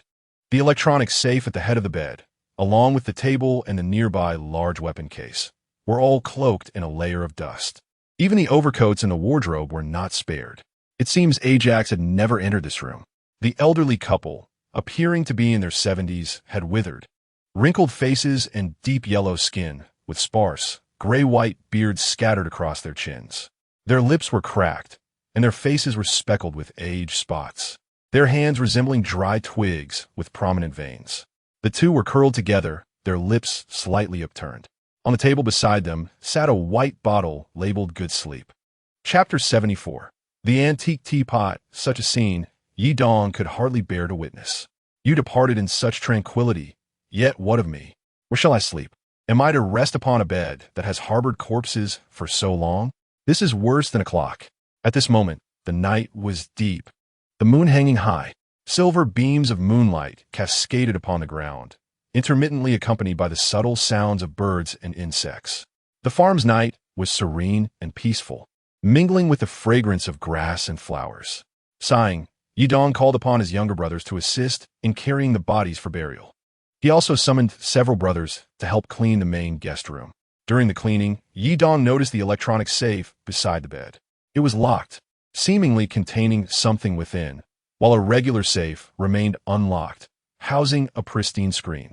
Could there be something of value inside? Yi Dong mused, eager to unlock it. However, every attempt at entering the password proved futile. Truly spoiled, Yi Dong contemplated using force, yet discovered the safe was made of remarkably sturdy metal. Unsure of the password, yet desperate to unveil its contents, Yi Dong finally conceived a brilliant idea. He instructed the younger brothers to begin testing passwords from 0000, one by one. As the saying goes, perseverance can turn an iron rod into a needle. Indeed, what a splendid plan. The younger brothers embarked on an endless journey of trial and error, fortunate that the electronic safe lacked a protective password mechanism. Meanwhile, Yi Dong busied himself with managing the farm's various affairs and dispatched the Dark Gold Army to explore the vicinity for any new discoveries. A thin mist enveloped the area as dawn approached. The sun gradually ascended, and at last, the main guest room was tidied. Observing the pristine room, Yi Dong wore a weary yet satisfied smile. Time to sleep, he declared, collapsing onto the bed. During the day, the younger brothers remained undeterred, continuing their morning exercises. Sweat more during training, bleed less in battle. The younger brothers took turns attempting the password, and, just before noon, finally cracked it. The password was 1216. This date must hold profound significance for the old man. Yi Dong carefully opened the electronic safe. What on earth? He exclaimed in astonishment, for inside lay an antique teapot. The system interface revealed its description. Mysterious antique teapot. The patterns on its surface seemed to encapsulate its origin and tale. Goodness. This description differs from that of the previous life's game, Yi Dong thought. A golden treasure. Had this been his former self, he would have reveled in joy for quite some time. Ding. Hidden conditions triggered. Unlocking hidden tasks. Hidden task. The Golden Collection. Collect the antique teapot, golden lion statue vase, and gem necklace. Condition for triggering the hidden task. Acquire one of the 4 treasures. Success rewards. Unlock the system store. Failure penalty. Randomly lose 1 talent. Task duration. 30 days. Ding. Would you like to accept? My goodness, I have triggered a hidden task. Yi Dong exclaimed, recognizing the gravity of the situation. Losing a talent upon failure is rather severe. He hesitated, contemplating the significant cost. After careful consideration, Yi Dong ultimately made his decision. Accept, he proclaimed. As the saying goes, one cannot catch a wolf without first parting with the child. One must sacrifice to gain. Indeed, the crux of the matter is that he desperately requires a stable source of supplies. The resources within the system store could effectively address this need. Hence, it is indeed a profitable venture. Chapter 75. Analyzing the situation, boss. What shall we do next? Wolf Fong inquired, noticing Yi Dong finally had a moment to spare. Yi Dong had long since set his sights on a goal. His arrival in the Dark Zone world aims to unravel the mysteries that have haunted him across 2 lifetimes, the secrets of the classified documents. In his previous life, Yi Dong had learned that a series of stories unfolded around these classified documents. Initially, Fred, who was on a covert mission, discovered classified documents at the Beishan Hotel. Subsequently, his subordinate betrayed him, taking his wife hostage. After being pursued by a special operations team, he was attacked and ultimately a mysterious merchant faction seized some of the classified documents. These documents found their way to the abandoned Renoir, previously discarded by Hygiene International, and were intercepted by Dos, who had infiltrated the area, and Ajax, who remained steadfast on the farm. Would this narrative unfold similarly in this lifetime? Yi Dong was uncertain, yet it seemed unlikely to deviate significantly from the original plot. The next step was to venture into the northern mountainous region to seek out Fred at the Beishan Hotel, as Fred's circumstances would reveal the current timeline.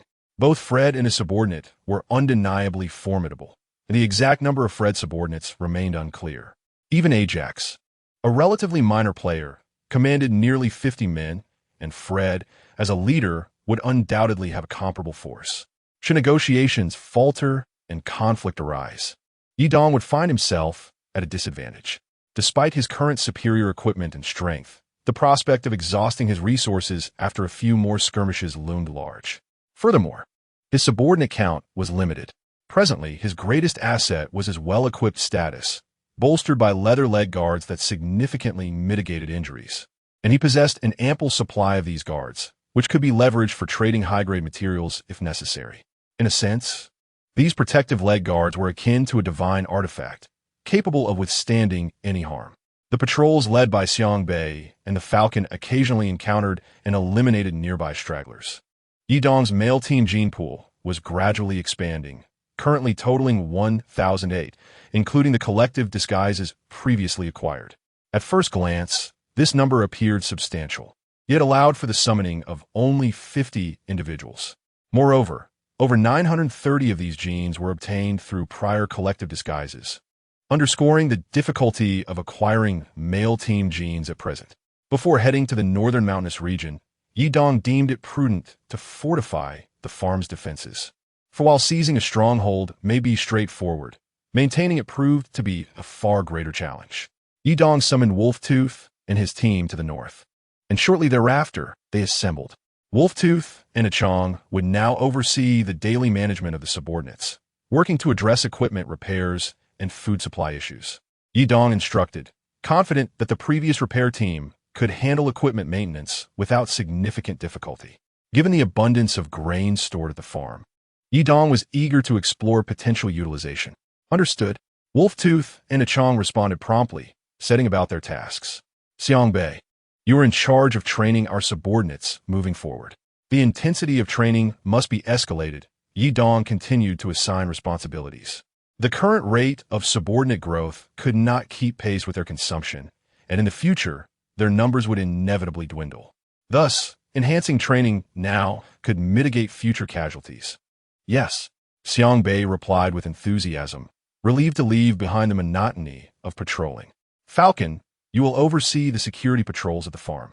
Ensure that personnel are stationed near every designated point. Upon encountering enemy forces, immediate reconnaissance and reporting are imperative.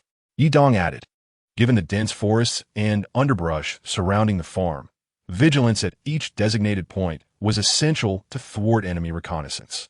No problem, Falcon responded, swiftly setting his plans into motion. Chapter 76. This is not ordinary intelligence. Thus, for several days, Yi Dong remained stationed at the farm, stabilizing his foundation while occasionally dispatching the Dark Gold Army for reconnaissance in the vicinity. At the Beishan Hotel in the northern mountainous region, Fred stood by the window on the third floor, contemplating life. The sky was overcast, and a gust of wind rustled the branches. Soon, rain began to pour, creating an endless curtain of droplets. The sound of rain pattered against the window, and Fred felt a shiver run through him as he watched the water cascade from the heavens. His early life could be likened to a script on easy mode. Gifted from a young age, he excelled in wielding shotguns against foes and demonstrated remarkable proficiency with various sniper rifles. Eventually, he became the indispensable sharpshooter of his team. Enlisting at 18, he rose to the rank of 4-star senior officer by 25 and continued to earn accolades for his diverse combat strategies. Becoming the youngest 5-star general at 35, a veritable legend within the military. During Fred's peak, a saying circulated, better to battle 1,000 troops than to anger General Fred. Having fought for a lifetime, he attained wealth, power, and prestige, only to face betrayal from his subordinate and find himself a fugitive, hunted by all. The ease with which Fred was targeted for a bounty may have stemmed from his overwhelming influence within the military, as many soldiers adhered more to his commands than those from headquarters. Tensions had long existed between Fred and the high-ranking officials, who, despite his status and achievements, could not rein him in. Thus, it was plausible that the higher-ups had a hand in this recent incident. "Boss, what should we do next?" Peace Juven inquired, standing beside Fred. He recognized no authority but that of his leader. "Peace, come with me," Fred replied in a deep, resonant voice, turning toward the lounge area. Inside, the lounge boasted a large chandelier, an electronic safe, a wooden table, 2 sofas, and a small cabinet adorned with a vase. "Is there anything unusual here?" Peace Juven asked, puzzled. "Characters?" He wondered aloud as he retrieved documents from a coat. Morse code, Fred clarified, revealing 4 numbers that constituted the safe's password. After deciphering the code, the safe's door sprang open, revealing a thin notebook. The exterior of the notebook was red, while its pages were white. Despite its seemingly insubstantial nature, the notebook held immense significance in Fred's eyes. "What is this?" Peace Juven inquired, captivated by the notebook. "An intelligence report," Fred whispered, "and not just any intelligence. It possesses the potential to turn our fortunes around and even propel us to greatness." Chapter 77, National Day Bonus, firmly establishing our roots beside the artificial lake on the farm after several days of organization. Yidong had managed to bring order to the farm. The maintenance team had repaired several transport vehicles, and some subordinates had even constructed a rudimentary rice processing machine, allowing them to convert harvested grains into rice, effectively addressing future food supply needs and achieving a state of self-sufficiency. With everything in place, it was time to summon the remaining subordinates, for the sooner they were summoned, the sooner they could grow. Yidong promptly initiated the summoning process. "Summon," he declared, standing by the road adjacent to the artificial lake. Using over 1,000 male team genes, he summoned 50 subordinates at a ratio of 201. "Boss!" A resounding cheer echoed as 50 radiant lights ignited simultaneously, manifesting 50 uniquely shaped subordinates. The newly summoned subordinates donned 4 different military uniforms: dark green, light blue, navy blue, and special dark gold uniforms. Yidong allocated the subordinates according to their uniforms to Wolf Tooth, Achong, Xiangbei, and Falcon. He also took the opportunity to assess the special attributes of the dark gold uniforms, which numbered 3 among the new arrivals. Title: None. Qualification: Special physique cannot be enhanced. Overall combat power: 80. Special physique cannot be enhanced. Combat power growth: 0. Special physique cannot be enhanced. Special physique: diminished physical sensation during severe injury, resulting in a reduced perception of pain, enabling calm handling of various situations. Remarkable, so, is akin to an automatic painkiller that prevents limb fractures. Various peculiar physiques continuously refresh Yidong's imagination. Let us examine the next one. Title: None. Qualification: Special physique cannot be enhanced. Overall combat power: 80. Special physique cannot be enhanced. Combat power growth: 0. Special physique cannot be enhanced. Special physique: resilience to hunger and drought. Capable of enduring starvation and lack of water better than the average person, with reduced negative effects from hunger and dehydration. Remarkable. This seems rather useless, Yidong pondered. The previous one also appeared rather useless. Sigh. Let us look at the last one. Title: None. Qualification: Special physique cannot be enhanced. Overall combat power: 80. Special physique cannot be enhanced. Combat power growth: 0. Special physique cannot be enhanced. Special physique: superhuman olfactory senses, enabling the ability to locate enemies through their scent and assess their condition during close combat. Exposure to tear gas will induce dizziness and fatigue. Incredible! Yidong exclaimed, patting the shoulder of the subordinate. This is precisely the kind of person our Onjin army requires. Yidong instructed his previous subordinate to distribute the surplus level 4 gear among the new recruits, each of whom originally possessed 3 pieces of level 4 gear, ensuring sufficiency. Yidong's team now nearly reached 150 members. Yidong began to reorganize the squad. The overall combat power of Langya reached 82, while Achong stood at 81. Yidong appointed Langya Jackson as the squad leader of the 1st platoon and Achong Jackson as the deputy squad leader. The first platoon consisted of over 50 individuals clad in dark green military uniforms.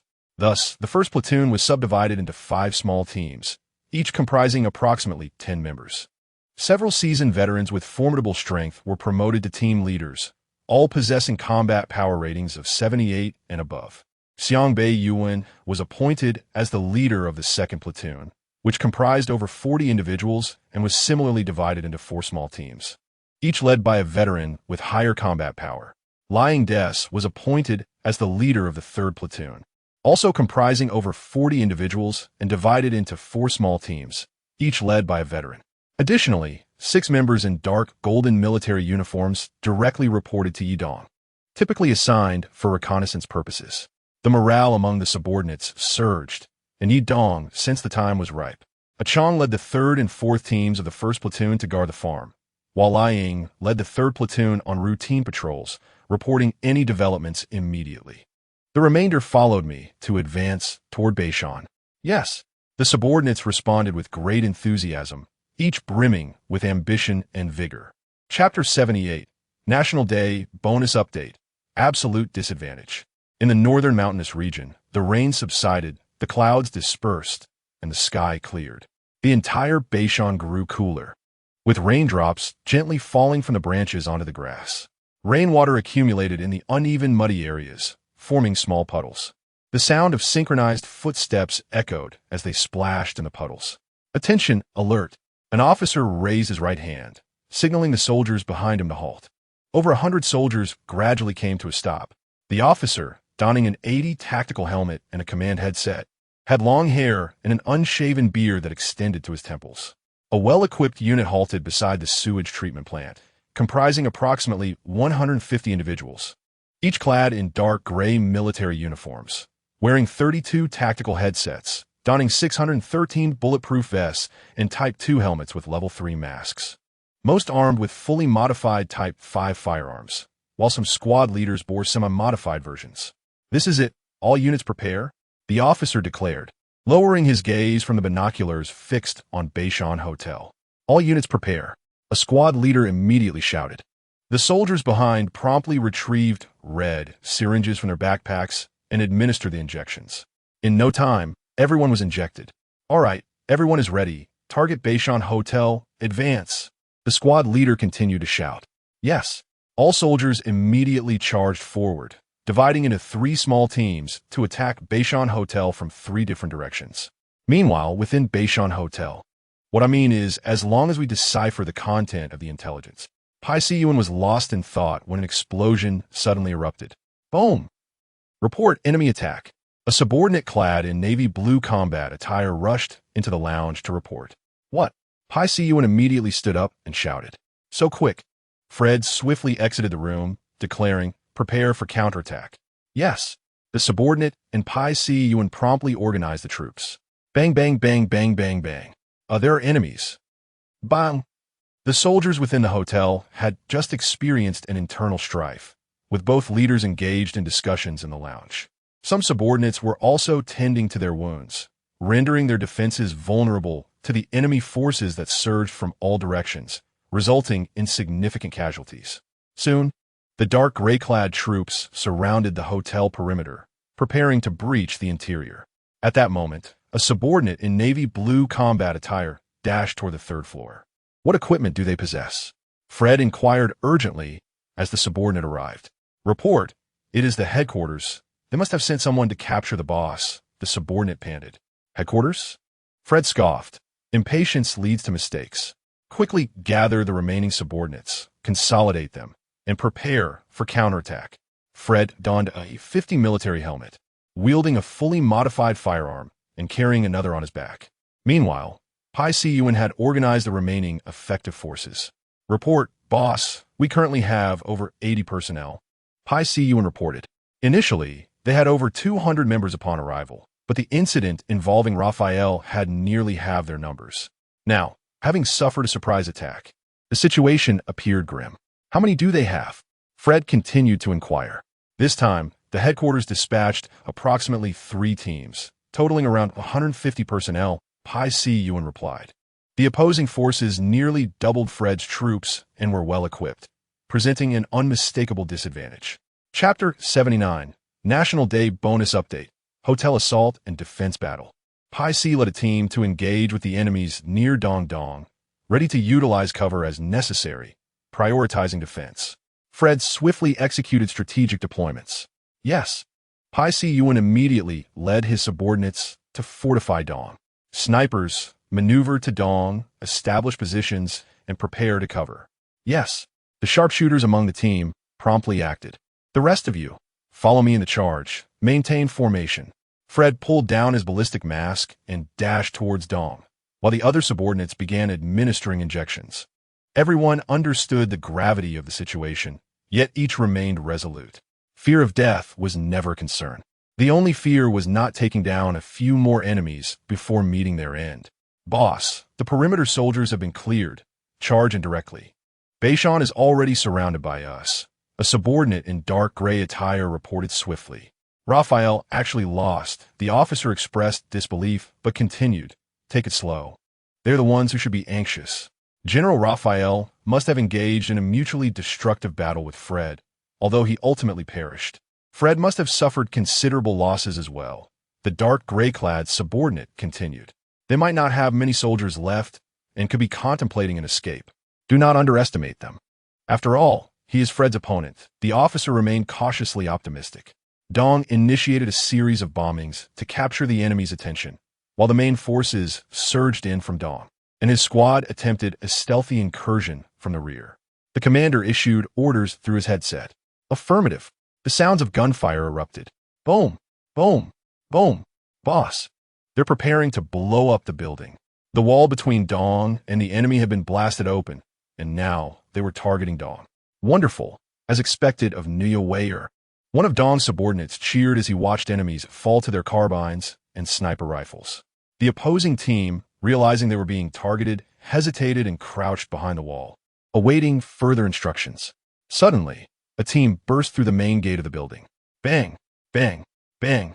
Fred and his comrades took cover behind crates, unleashing a relentless barrage. Pop, pop, pop. Many enemies fell to Fred and his men. Out of nowhere, a grenade soared through the air and exploded. Bang! The enemy quickly pinpointed Fred's location and unleashed a torrent of fire. Despite their efforts, their level 3 ammunition was ineffective against Fred's level 5 armor. Any enemy who dared to peek was swiftly eliminated. Although Fred's side suffered some casualties, they were significantly fewer than those of the adversaries. After dispatching 3 foes in front of him, Fred swiftly turned his aim to the right, taking down 2 more with precision. Fred's subordinates began deploying smoke grenades. Soon, the courtyard of the Beishan Hotel was enveloped in smoke, yet Fred and his comrades maintained a clear awareness of the enemy's positions. They had undergone specialized training for combat in smoke, making this tactic their forte. Just as the enemies outside the wall were bewildered, several Molotov cocktails soared through the air, igniting the ground and engulfing them in flames. You're finished, Fred declared ominously, a statement that shattered the enemy's morale. The deep gray army's spirits plummeted as chaos erupted in the hotel. Bang, bang, bang. Fred and his men fired with unrelenting vigor, causing enemy after enemy to collapse. The ferocity of the Pharaoh's weaponry was on full display under Fred's command. Frustrated, the deep gray officer, observing from the slope, seethed with anger as he watched the hotel remain under siege. A soldier clad in deep gray stumbled out, helmet lost and bloodied, his body marred by wounds. The smoke within the walls was thick, and many had rushed in without knowing their fate. The commander, witnessing this, took aim with his sniper rifle and executed the fleeing soldier. What are you doing? Charge! They are surrounded. He barked into his headset. Meanwhile, Dong was engulfed in the chaos of battle. Bang! Bang! Oh no, boss. Deputy Peace is on the verge of collapse, reported one of Peace's subordinates. Peace's squad, consisting of only 25 individuals, faced an enemy force of 50. Holding out for this long was already a miracle. Peace, I order you to retreat immediately. Fred was preparing to counterattack, but was concerned for Peace, hastily relaying the message through his tactical headset. Understood. Peace, bandage your wounds and lead the squad in retreat. You're injured as well. Their numbers had dwindled from 25 to 12. Boss, we've successfully occupied Dong and are now infiltrating to the next target, boasted a captain from the Deep Gray forces. What do you mean successfully? It took ages to capture it, Fred exclaimed, advanced towards Dong with haste. Yes, the chastised subordinate, though slightly disgruntled, quickly organized the troops for an assault. Sir, we've estimated the enemy's numbers. They are fewer than 50, reported another through the headset. Excellent. Charge forward. 10 gold coins for anyone who kills Fred.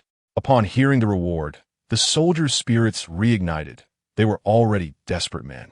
They consumed every last potion at their disposal, with one soldier even swallowing an entire bottle of painkillers. A wave of Deep Gray soldiers surged into the hotel, recklessly charging forward. The tide of battle shifted dramatically. Dong was besieged from all sides, and Fred's men found themselves overwhelmed. The numbers were simply too great for Fred and his dwindling forces to withstand. Soon, another subordinate fell, and a rapid pace of casualties suggested an impending conclusion to the conflict. The officer, observing the advancing army with a renewed confidence, smirked, Fred, you cannot escape. On the mountain road, a formidable force of 100 troops marched onward, stirring up clouds of dust. Leading the procession was a man clad in white armor, wearing a helmet reminiscent of Ultraman. Boss, we should be nearing Beishan, Langya remarked, gazing at the mountains ahead. Indeed, Yidong replied, already familiar with the entire Kemona region from his previous life. At last, they arrived at the tunnel road leading to the northern mountainous area. During this expedition to Beishan, I have 3 objectives, Yidong stated with a hint of pride. Boss, just ahead lies the wastewater treatment plant. Shall we investigate? Yes, Dark Gold troops, Yidong replied. Dark Gold 1, scout the area around the wastewater treatment plant. Understood. The 6-member Dark Gold team swiftly departed, while the others moved towards Bay Village and Nan Village. Yes, the villages were devoid of life, littered only with the corpses of wandering souls. However, the sounds of fierce gunfire echoed from the hotel. Boss, there's fighting over there, one subordinate exclaimed. I see it. This is outrageous. Yidong peered through his scope. Stop the fighting. We must intervene for the sake of world peace. At the Beishan Hotel, Fred's fury was palpable as he fired relentlessly, the barrel of his weapon glowing red. Protect the boss. As more enemies flooded into Dong, Fred and his comrades struggled to keep up. Boss, you're bleeding from your chest. Peace noticed the crimson stain on Fred's damaged armor. Stay alert. Watch for enemies behind. Ignoring Peace's warning, Fred discarded his empty weapon and drew a fully modified one. On the slope, one of Fred's subordinates reported, Boss, our casualties have exceeded half. If we can eliminate Fred, what does it matter if we lose some soldiers? The officer scoffed, his eyes filled with contempt. This is bad, boss. A troop has arrived from the direction of NCN, estimated to number over 100, rapidly approaching the rear of our forces. A soldier clad in deep gray uniform came rolling and crawling to report, his headset recently damaged. What? The officer swiftly seized his binoculars, directing his gaze towards NCN, only to find a pitch-black rifle barrel aimed menacingly at him. A golden bullet pierced through his skull, blood splattering forth as he collapsed lifelessly. Commander! Commander! The detachment on the slope of Zhu JSH interrupted into chaos. Their commander had perished. Charge! Yidong swiftly commanded as he saw success in the northern direction. A flurry of gunfire erupted. One team sought cover while another flanked the enemy. El Ingi led teams 1 and 2 into a rapid assault. Damn, we're under ambush. Dam, Lao Lu. Still calling me Lao Lu? I'm clearly the one who S6. A soldier clad in dark green remarked while engaging in combat. I absolutely love sneaking up on my foes. How'd I end up with such a perverse teammate? Lamented another soldier in similar attire nearby. Stop resisting. Bang. The sounds of gunfire echoed. Yidong's forces began to swell in numbers. The ambushed troops quickly regained their composure, attempting to organize a counterattack, unaware that their commander had already fallen. Some remained focused ahead, while others hastily turned to confront Yidong's forces, leading to disarray in their ranks. Chapter 82. Former Special Forces member Fred.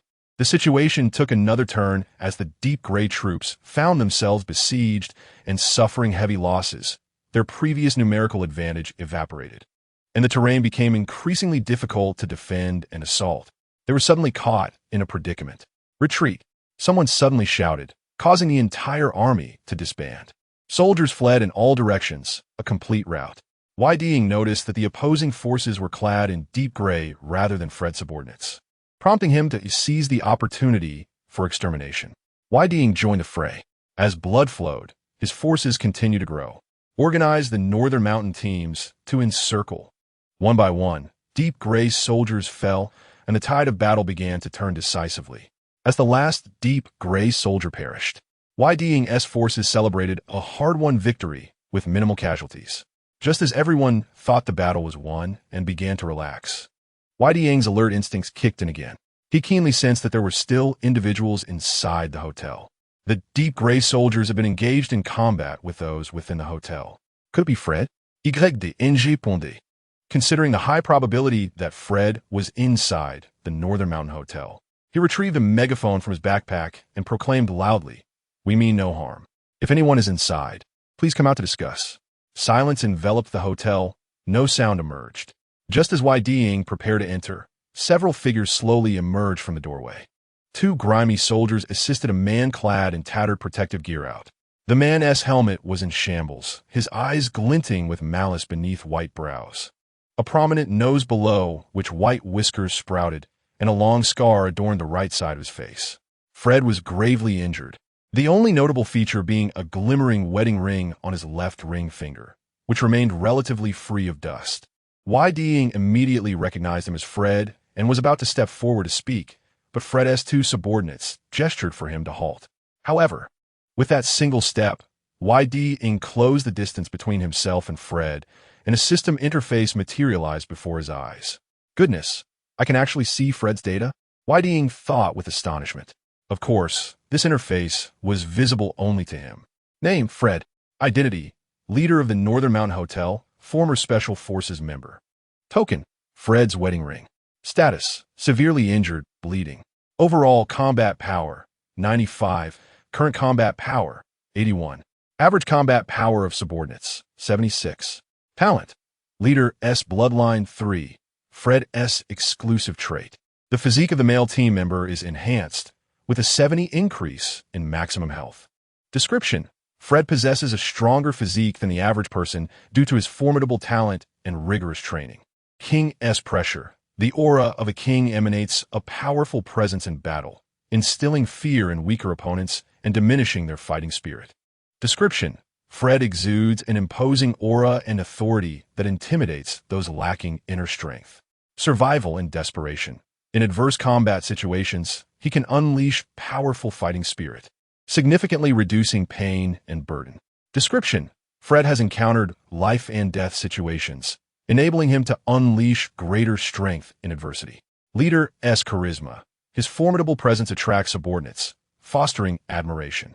Description, Fred is immensely loyal to his subordinates, who reciprocate that loyalty. Active concealment. Goodness, it's truly Fred. Ying was astonished. Even in a severely injured and bleeding state, his combat power still reached 81. Some individuals may never attain the threshold of 80 in their lifetime.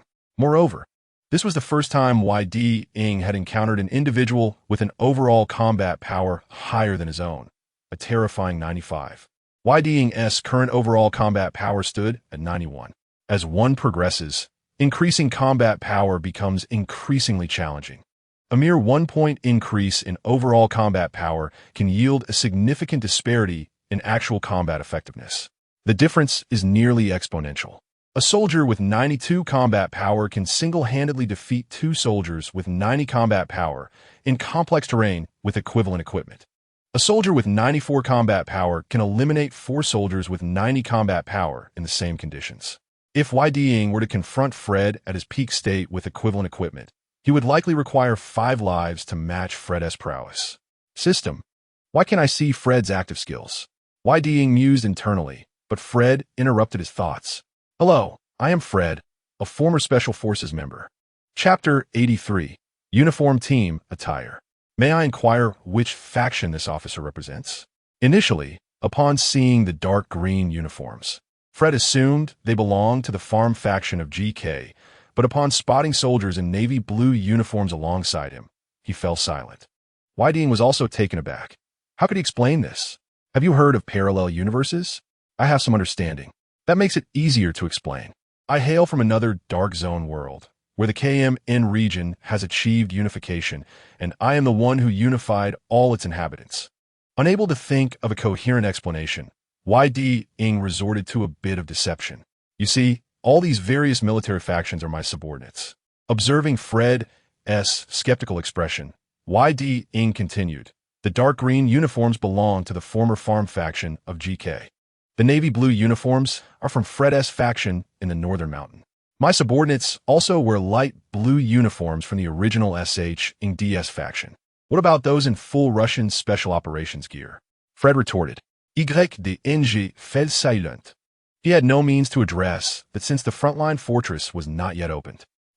Your forces don't even have a unified uniform. What a joke. Fred couldn't help but scoff.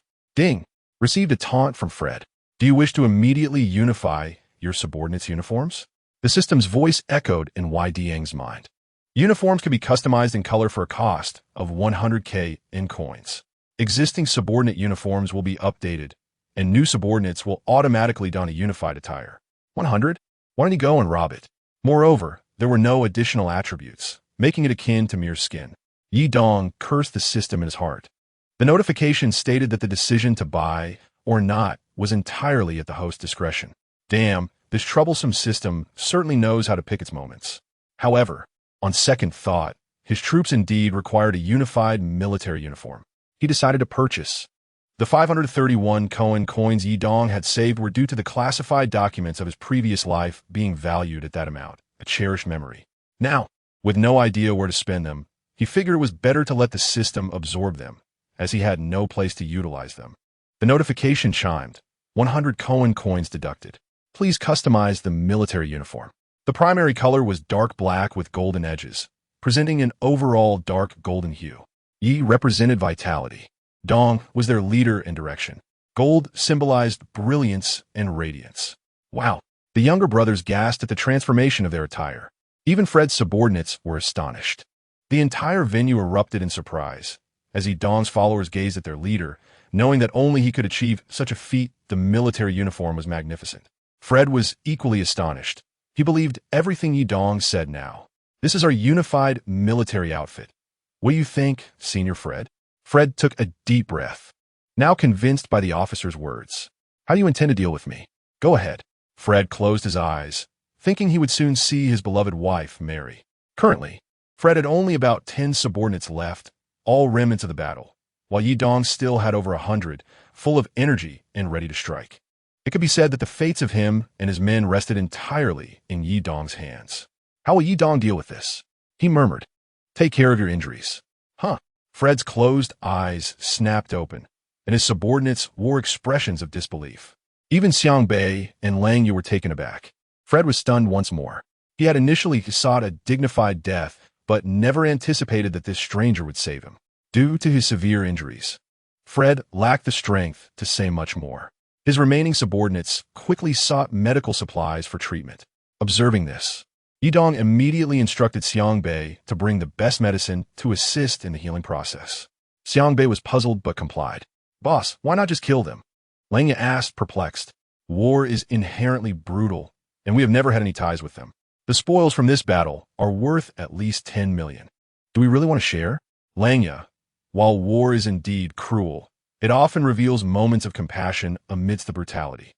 Furthermore, we do have past connections with them. Yi Dong softly replied. He had gathered various insights about Fred previously and held a deep respect for him. Today, Yi Dong had merely seized an opportunity. Without Fred's hard-fought struggle, the current advantageous situation would not have arisen. Yi Dong trusted Fred's character. If they could be friends, why choose to be enemies? Chapter 84. Striking it rich in battle at that moment, one of Fred's subordinates emerged from the building. Paisai Yuan. Yi Dong had not encountered this name in his previous life within the game. Our leader stated that all spoils will be divided 19 to 1. We take 1, you take 9. Oh, that is quite generous. Lang Yu, quickly call them to tally the spoils. Yi Dong exclaimed with delight. Having contributed only a fraction, yet receiving the lion's share. Langya remained somewhat displeased, believing that if they had simply annihilated Fred, all the spoils would belong to their side. Moreover, Fred might still possess valuable items, such as the classified documents their leader had mentioned wanting to find. However, upon reflection, Langya realized that the boss must have his reasons for acting this way, and he simply needed to follow orders. Report, boss. They're all equipped with level 4 gear. A tremendous profit. One subordinate exclaimed eagerly. The bullets are all level 3. This is fantastic. Another chimed in while excitedly fiddling with bullets. Wonderful. It's better to arrive fortuitously than early, Langya rejoiced. Boss, that officer also yielded this, Xiangbei said, presenting 2 gleaming gold bars with evident excitement. Excellent. This is a valuable find, Yi Dong remarked, taking the gold bars in hand, noting their substantial weight and pleasing texture. Goodness, they're not only regular troops, but also of relatively high caliber. I estimate they rank among the upper echelons of regular armies. They had truly struck good fortune. Had they encountered either squad alone, it would have posed a significant challenge. The subordinates chatted animatedly while gathering their spoils. Ding! This battle yielded 4 blood points. Upon reaching 10 blood points, active skills may be extracted. Ding! This battle's male team gene is at 42. Perfect. Exactly 10 blood points means we can obtain a new skill. Yi Dong was overjoyed, feeling as though fortune had smiled upon him. However, he acknowledged that there were many pressing matters at hand and decided to extract the skill later. He needed to begin tallying the spoils immediately. He could not leave all the dirty work to his subordinates. The battlefield was strewn with an abundance of spoils, and even with 100 people collecting, it would take several minutes. Fortunately, Yi Dong and his subordinates had already stored their miscellaneous items in the farm. This time, they had lost 6 subordinates. Although that was a small number, Yi Dong still felt a pang of sorrow. As time passed, the subordinates finally finished counting the spoils and handed the data over to Langya for further statistics. Langya called a few more subordinates to assist with the tally, taking about 10 more minutes to complete the task. Finally, Langya had compiled the spoils from today and recorded them in a notebook for Yi Dong's review.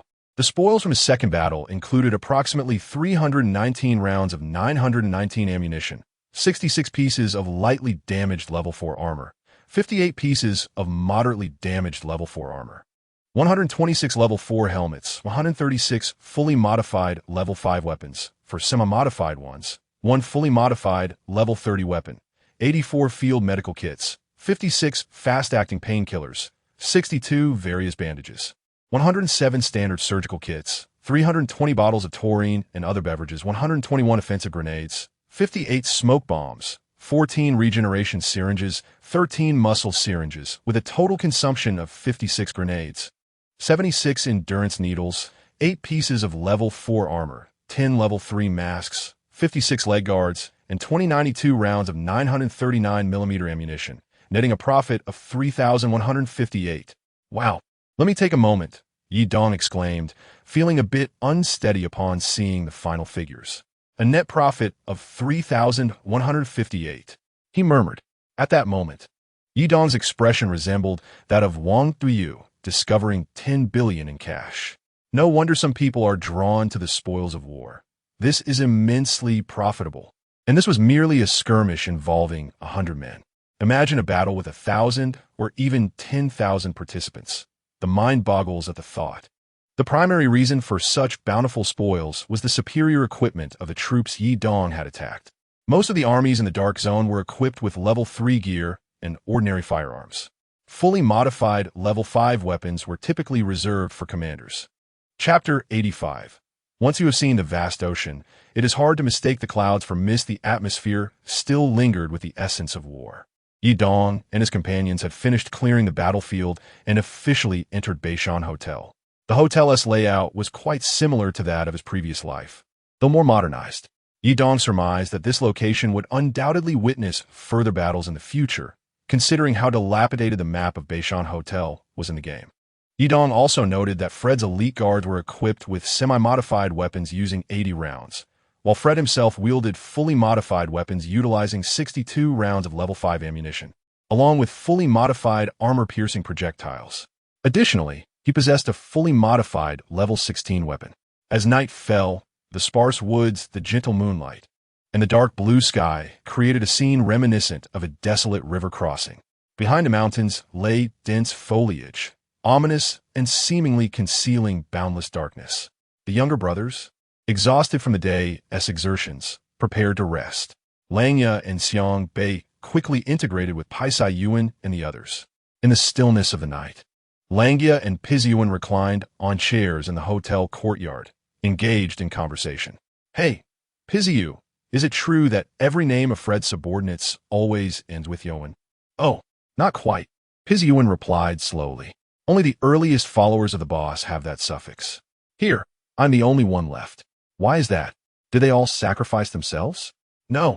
Each of them possessed extraordinary talent and rose to the rank of 4-star general, commanding their own troops," Pizyuan said, feeling a sense of shame.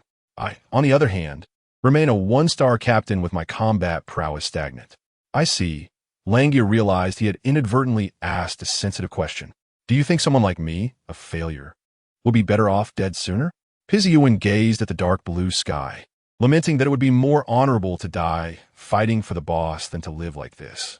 "You mustn't say that," Langya suddenly exclaimed, interrupting Pizyu's words with such fervor that it echoed to the neighboring building.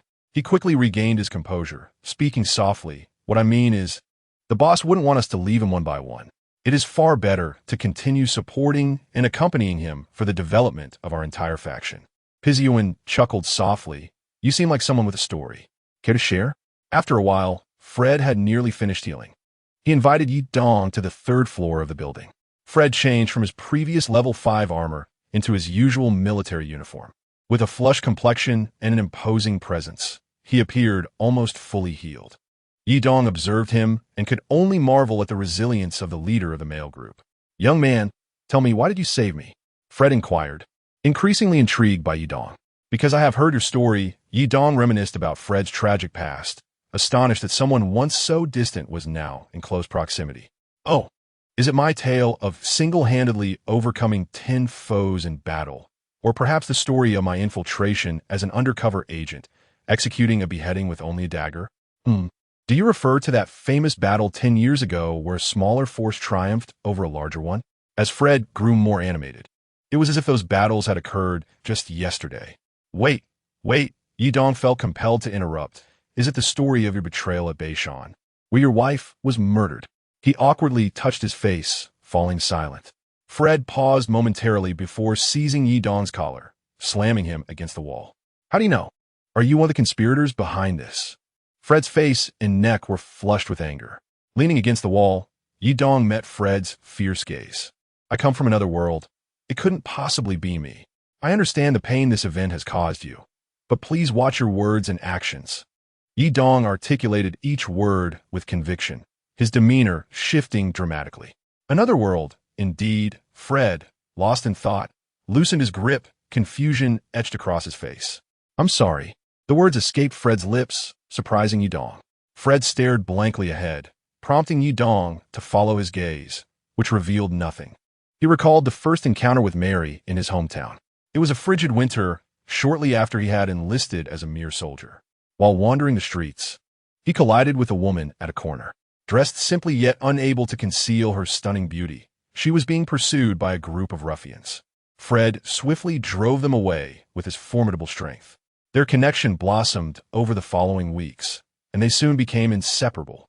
She often nestled in Fred's embrace, her bright eyes filled with dreams of the beautiful world outside, and he had promised to take her traveling around the globe. As these memories flooded back, Fred's eyes moistened, and he gazed at the wedding ring on his left hand, clenching his fist tightly. Tears streamed down his face as he slowly closed his eyes.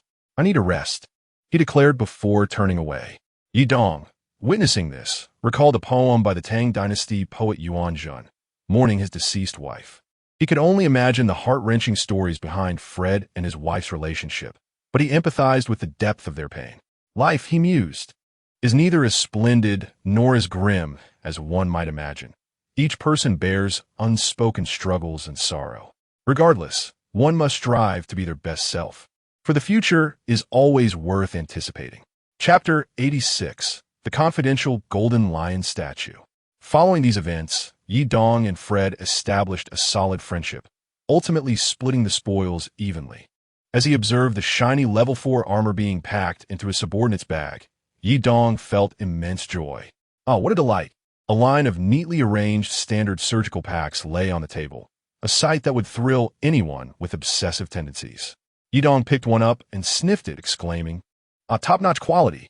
He mused that if only they were surgical kits or battlefield surgical sets. By the way, why don't the painkillers have any special effects? Only rapid relief. According to his subordinate, they had once discovered a bottle of special painkillers, but it was empty.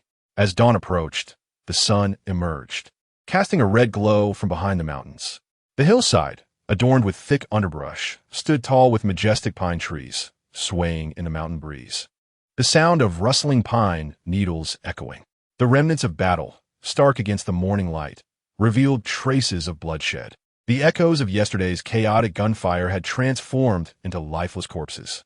The heavy scent of blood and charred earth rendered the morning desolate and oppressive. Amidst the rubble and smoke, in the third-floor hotel room at Beishan, Yi Dong offered Fred his only level 6 helmet and mask. Your original helmet is decent in defense and sound insulation, but you should try mine, Yi Dong said as he handed over the gear. Oh, I love it, Fred exclaimed, accepting the level 6 helmet, his spirits evidently lifted today. Yi Dong was about to speak when Fred continued, Come with me. I have something for you that I'm sure you will adore. Oh, Yi Dong thought. Perhaps it was confidential documents. After all, Fred had been the first to uncover confidential files at the Beishan Hotel in his previous life. Fred led Yi Dong to the reception room, opened the door, set down the helmet, and activated the electronic safe. Yi Dong's heart raced with anticipation. Finally, would the long enigmatic documents be revealed? As Fred opened the safe and retrieved several items, turning slowly, everything felt as though it were in slow motion. Confidential. Yi Dong's mind echoed with excitement. Fred turned, revealing, astonishingly, a massive golden lion statue crafted from pure gold. Yi Dong's heart raced, and I stared in disbelief at what you showed me. Gulme. Fred emerged from behind the golden lion statue, presenting a golden leopard statue before Yi Dong. This is for you. Yi Dong, I express my gratitude. Yi Dong received the golden leopard with a sense of exasperation, internally expressing gratitude. Thank you, for your presence has warmed all seasons. Yi Dong felt his defenses crumbling, utterly disarmed, although he was denied access to secrets. The golden lion was clearly displayed for his viewing pleasure. Externally, Yi Dong remained silent, yet internally he began to curse Fred's ancestors through generations. Observing Yi Dong's silence, Fred assumed he was upset. Oh dear, this is far too precious. I cannot accept it, Yi Dong protested verbally. Yet his body was remarkably honest, as he swiftly set down the golden leopard and eagerly grasped the lion statue. Upon receiving the golden lion, Yi Dong could not help but feel the weight, exclaiming in delight at its impressive heft. The exquisite patterns depicted a golden male lion, radiating an aura of nobility and luxury beneath its dazzling exterior. At that moment, the system also made its presence known. The resplendent golden lion statue, crafted from pure gold, epitomized the essence of opulence. Truly the essence of great wealth. Could the system also find itself at a loss for words? This is the grandeur of gold. Yi Dong experienced a sense of awe that was absent from the game. At last, he felt somewhat human, and his spirits were finally lifted. Coincidentally, the system task required the collection of the gene, and he had just acquired one. Hidden task, the gene collection. Gather the 4 treasures: antique teapot, golden lion statue, vase, and gemstone necklace. Trigger conditions for hidden task: acquire any one of the 4 treasures. Successful task reward: unlock the system marketplace. Task failure penalty: randomly lose 1 talent. Remaining task time: 26 days. Task progress: 50. This pace seems promising. It should progress swiftly. Yi Dong had begun to anticipate the system marketplace, curious about the treasures it might hold. Don't call me senior, it sounds so old. Just call me to Xiong. If there is anything you wish to convey, Brother Yi, rest assured that my brother Da will certainly speak, and he will speak with utmost sincerity. Fred gently patted his chest and said, All right, I shall speak plainly. Seeing Fred's straightforwardness, Yi Dong also decided to be forthright. As far as I know, There exists a confidential document hidden within Beishan Hotel, which may contain crucial information regarding a significant event. It may take the form of a dazzling disc or appear as an utterly ordinary piece of intelligence. I wonder if Brother Da has ever encountered it. Yidong now wholeheartedly trusts Fred, having divulged the entire matter concerning the confidential documents. Actually, I haven't been in Beishan for long, and I have yet to notice the items you mentioned, Fred remarked, his demeanor unwavering. For the time being, I have nowhere else to go and intend to remain stationed in Beishan. Should I discover what you speak of, I will certainly inform you at the earliest opportunity. Fred then slipped a wireless intercom into Yidong's pocket. Very well, Yidong readily accepted Fred's words, acknowledging that the events of this life do not entirely mirror those of the previous one. In the narrative of his past life, Fred encountered a mysterious merchant force while battling with the task force, but that does not seem to be the case in this life. It is said that the enigmatic merchant brigade is led by D. Ku when Senator Chapter 87, The Journey Home. Fred, his name is Xiang Bei Yuan. You must regard him as your junior and guide him well. Yidong led Xiang Bei and earnestly spoke in front of Fred. Yidong had rested for a full day in Beishan to prevent another attack from the special team members, leaving Xiang Bei at the hotel. This not only ensured Fred's safety, but also served to train Xiang Bei. Of course, these reasons were merely superficial. Keeping Xiang Bei at the hotel also allowed Yidong to seek confidential documents and gather intelligence regarding the northern mountainous region. It was a multifaceted strategy. Yidong glanced at Xiang Bei's data. Name, Xiang Bei Yuan. Qualification, Comprehensive Combat Power, 85. Combat Power Growth, 35. Achieving a power level of 85 was satisfactory for Yidong. He felt confident that he could handle most adversaries that were not excessively formidable. Having reviewed this, he decided to check on Langya as well. Name, Langya Jiksun. Qualification, Comprehensive Combat Power, 82. Combat Power Growth, 3. Not bad. Yidong recalled that after upgrading the male team's genetic talents, there was a probability of enhancing the talents of his subordinates. Ding! It costs 50 genes to upgrade the talent of any subordinate, and this can only be used once a day. Each subordinate can only be upgraded once, with a high probability of failure. System, how many male team genes do I currently possess? In the realm of the Ding, 67 male group genes. A sense of desolation enveloped Yidong as he observed the dwindling numbers of his subordinates. He felt a profound sense of discomfort. If this trend continued, his followers would diminish even further.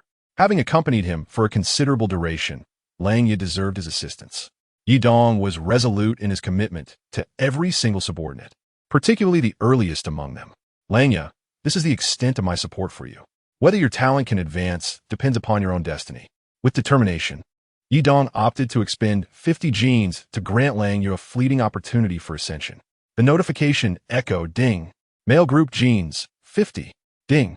Upgrade successful. My dear friend, I have suddenly become acutely aware of the profound transformations occurring within my body. The voice of Langya resonated within Yidong's mind. Ah, your talent has been upgraded. A faint smile graced Yidong's lips. He had indeed made the right wager. Name, Langya Jackson Enhancement. Qualification, Comprehensive Combat Power, 82. Combat Power Growth, 35. Yidong never anticipated that he would succeed on his very first attempt, and it was all thanks to Langya's remarkable prowess. Thus, Xiang Bei led the Beishan team, comprising approximately 40 members who remained in the northern mountainous region. This endeavor proved to be exceptionally lucrative. Through telepathic communication, the Falcon reported that everything was functioning normally at the farm. After distributing the spoils of this successful venture among his subordinates, Yidong indulged in a well-deserved slumber. The sky was high and clear, and the autumn air was crisp and invigorating. Upon awakening, Yidong found his subordinates still engaged in their training. It was time for him to begin extracting skills. Yidong rubbed his hands in anticipation, curious about the treasures he might uncover. System, I wish to extract skills. The blood value stands at 10. Among the extraction skills, the active skill Ultimate Focus 1 lasts for 10 minutes, providing a slight enhancement in accuracy, a minor improvement in physical agility, and a slight reduction in the sensations of weight and pain. Skill description, by harnessing the power of thought. This skill activates the body's nerve cells in a brief moment, allowing the individual to concentrate their attention entirely on aiming, thus optimizing their accuracy to its utmost potential. Auto-aim? It appears that it is not merely superficial, but rather emanates from within, which is intriguing. If it were purely an external enhancement, Yidong would likely disapprove. The technique of extreme targeting, which involves the adjustment of bodily nerves, hormones, and muscles to enhance precision, is indeed commendable. Once the skills have been extracted, Yidong must commence the planning of his next steps. A visit to the valley is undoubtedly on the agenda, as the wealthy Dorsey is likely to possess considerable resources. Additionally, there are inquiries to be made regarding the confidential documents. As for the frontline fortress, it is rather distant, and Renoir is known to be rather unyielding. It is probable that Ajax has already fled to the front line to reunite with his superior. This time, Yidong intends to take the Falcon along, leaving Langya and Achong to guard the farm. In Yidong's estimation, the strength of Dorsey and his subordinates should slightly surpass that of Ajax. Therefore, even if a confrontation arises, there is no cause for alarm. A force of over 40 personnel should suffice. Dorsey may have a numerical advantage, but how much difference can that truly make? Yidong summoned the Falcon and the Valley team, and all were prepared for departure. "Boss, I wish to join as well." Achong felt a surge of indignation as he observed Yidong's intention to exclude him once more. During the confrontation with Ajiaka C, he had remained in the rear, merely an observer. When embarking on the expedition to Beishan, he had been confined to the farm. Now, as they venture into the valley without his inclusion, he questioned if there were any principles of justice left to uphold. Yu and Langya should focus on the farm. Yidong, motivated by safety considerations, decided that since Langya had just upgraded its talents, the combat capabilities of both himself and Achong were still somewhat inferior to those of Xiang Beijing. Thus, their companionship would enhance their security. In the event of an ambush, they could endure longer together. However, Achong longed to face the battlefield and obey Yidong's commands, his tone softening. "Boss, why? I only desire a single opportunity," Achong beseeched, knowing he would remain at the farm this time and likely in the future as well. Engaging in combat was his utmost desire. It was evident to everyone, especially Yidong, that Achong's combat prowess could not surpass that of Langya. With identical talents, Langya had been in existence much longer and had weathered numerous battles that Achong had not. In terms of overall combat capability, Langya undoubtedly held the advantage. Furthermore, from previous competition data, Achong had perished the most times, his impatience indicating a need for personal growth. Until Achong fully matured, Yidong would not permit him to enter the fray. "All right." To Yidong's surprise, Achong agreed. Name: Achong Jackson. Potential: overall combat power, 825 combat growth, 3 wow. It actually surpasses Langya by 0.5. Yidong éclamet in astonishment, realizing that his earlier judgment had been entirely incorrect. "Boss, 825. Quickly check Langya's." Achong exclaimed excitedly, shaking his modified firearm, his heart brimming with joy. His clandestine training had indeed borne fruit. No need to check. Pack your things. We prepare to depart." Observing Achong's childlike exuberance, Yidong found himself at a loss. Bang, bang, bang. Achong, in his excitement, discharged a few rounds skyward. Yidong smiled slightly. Perhaps some matters were indeed preordained. Chapter 88. The Anthony family legend has it that there once existed a formidable family in the Camona region known as the Anthony family. The Anthony family's influence spread throughout Camona, possessing immense wealth and extensive connections. However, with the upheaval in Camona and the onset of the North-South War, the Anthony family became embroiled in these conflicts, marking the beginning of their decline. As the war escalated, the entire region of Camona was thrown into turmoil, exacerbating internal and external family conflicts. Dos, in a bid to seize resources, initiated warfare and engaged in trade with certain factions of the Black Gold International. Unbeknownst to him, the Black Gold organization was also fractured, leading to an assault by a task force from Black Gold International, resulting in the annihilation of Dos's family and his foothold in the valley. From a great distance, the sound of the sea breeze howled, while nearby waves occasionally surged onto the shore, crashing against the rocks. The sound of waves continuously striking the rocks and sands resonated endlessly. The waves, resembling a white line, rushed from afar, crashing against the shore with a clamor, then bursting into foam, vanishing amidst the sands. Further in, a magnificent villa stood tall, exuding an aura of romance and solemnity, with its grand entrance and stately doors, circular arched windows, and intricately crafted stone corners, showcasing opulence. Surrounding the villa were numerous soldiers clad in light blue military uniforms. Some corners of the villa still bore traces of blood.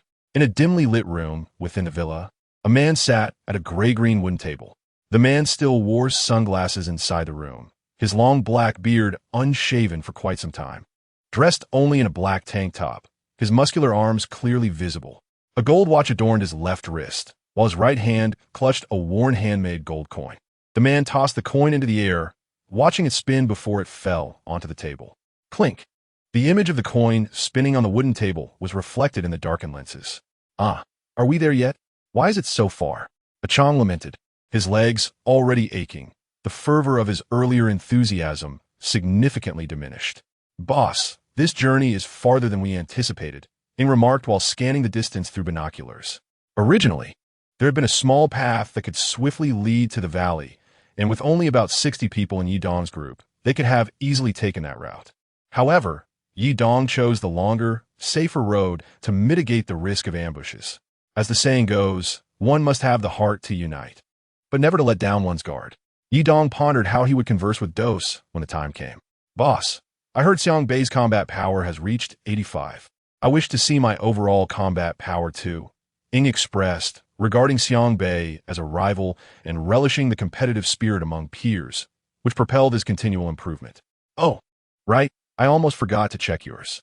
The other 3 brothers have seen theirs, and I have been meaning to check Ying's power, but with so many matters at hand, I kept forgetting. Name, Ing to see potential. Overall combat power, 845 combat growth. 35 there was still room for improvement. This level of power was sufficient to command a unit in the dark zones, potentially becoming a leader or an officer. Yet, Yi Dong felt it still fell short of his expectations. Finally, as the afternoon approached twilight, Yi Dong arrived at the forefront of the valley's defenses. Ahead lay a patrol team of 5. Hey, what are you doing? The foremost member of the patrol squad shouted upon spotting Yi Dong. The others quickly readied their weapons, and one member hastily grabbed a walkie-talkie to report the situation. We mean no harm. Yi Dong signaled for his subordinates to lower their arms and step forward alone. Bang! A member of the patrol, overly tense, accidentally fired a shot that narrowly missed Yi Dong's head, only to be deflected effortlessly by Yi Dong's helmet. Protect the boss. Achong and Ing swiftly shielded Yi Dong, and all subordinates immediately entered combat mode. Yi Dong raised his hand, and Achong and Ing understood, stepping back. The patrol members also lowered their weapons. They were not foolish and lacked the confidence to kill even one of their opponents with their current inadequate gear. The patrol leader promptly reprimanded the nervous member and rushed forward, eager to apologize to Yi Dong. However, upon recognizing Yi Dong, his pupils widened in shock. Yi Dong intended to say a few words, but the patrol leader appeared quite anxious, his legs trembling and avoiding eye contact, prompting Yi Dong to cease his attempts. Am I that intimidating? Yi Dong muset perpliet. If you were to compliment my looks, I might understand, but what significance does a soldier's trembling hold? Where is your leader? Yi Dong finally could not restrain himself and inquired. Almost instantaneously, upon Yi Dong's words, the patrol leader collapsed to the ground, clutching his head, curling into a ball and shaking uncontrollably. "He is coming soon," a fellow patrol member quickly stated. "He suffered a head injury previously and has a mental condition." Another member explained. Yi Dong observed silently, saying nothing. After a while, a troop arrived, all clad in light blue uniforms, well-trained and expressionless. Indeed, this was Dosa's army. The previous patrol had resembled scavengers. Yi Dong surmised that this patrol must have originated from the surrounding drifters. Only those in military attire were Dosa's main force. The leader of the troop rushed toward Yi Dong's group upon spotting them. "Greetings, Commander, please follow me. Let us go," Yi Dong called to his subordinates, but was interrupted by the leader. "They cannot go. You may," the leader asserted forcefully. "What? Such arrogance?" Yi Dong felt deeply displeased. "Are you instructing me on how to act?" Yi Dong glared coldly at the leader, who sensed the formidable pressure emanating from Yi Dong, making it difficult for him to breathe. "This is the rule. However, you may bring 2 personal guards." The leader still locked eyes with Yidong, though he lowered his voice. Oh, what a fine specimen. Yidong marveled at the resilience displayed in the face of adversity. It is indeed a blessing for Duo C to have such subordinates. No problem, Yidong understood, considering the formidable strength of his own team. With an average combat power of 75 and excellent equipment, if they were to enter, they would undoubtedly wreak havoc, perhaps even tearing the roof off Duo C's abode. Chapter 89. Meeting Duo C, I'll take these two, Yidong indicated toward the hawk and a Chong behind him. Fine. By the way, why was that mentally unstable person still made the captain?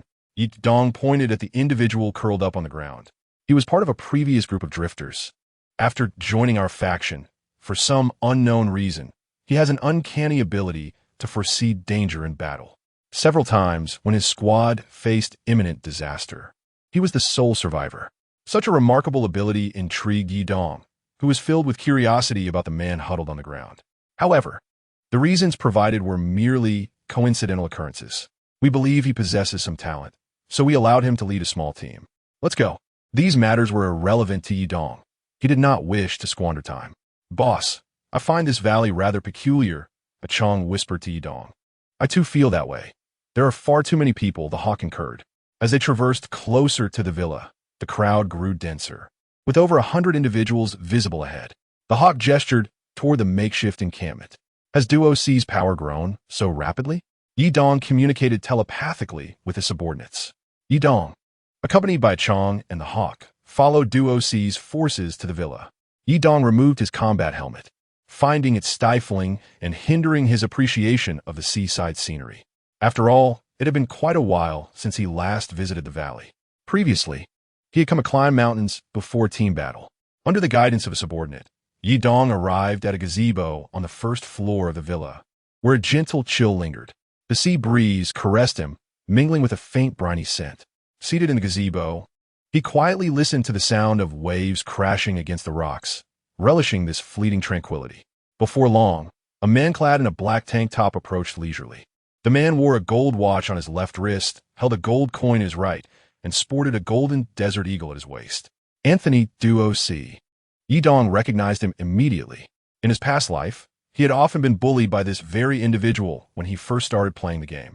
Duo C typically wielded the Desert Eagle and the 18, which, due to its distinctive appearance, had become one of the most stylish weapons in the Dark Zone. Duo C sat directly opposite Yidong. The system displayed information regarding Duo C. Name: Anthony Duo C. Identity: leader of the seaside villa in the valley. Heir to the Anthony family token. Handmade gold coin status: suspicious. Vengeful overall combat power: 90 current combat power. 90 subordinates average combat power. 72 talent. Family bloodline 3, exclusive to Anthony Duo C. Robust physique. Each part of his body is more resilient. Increasing health cap by 40. Introduction. From birth, Duo C has been held to high expectations.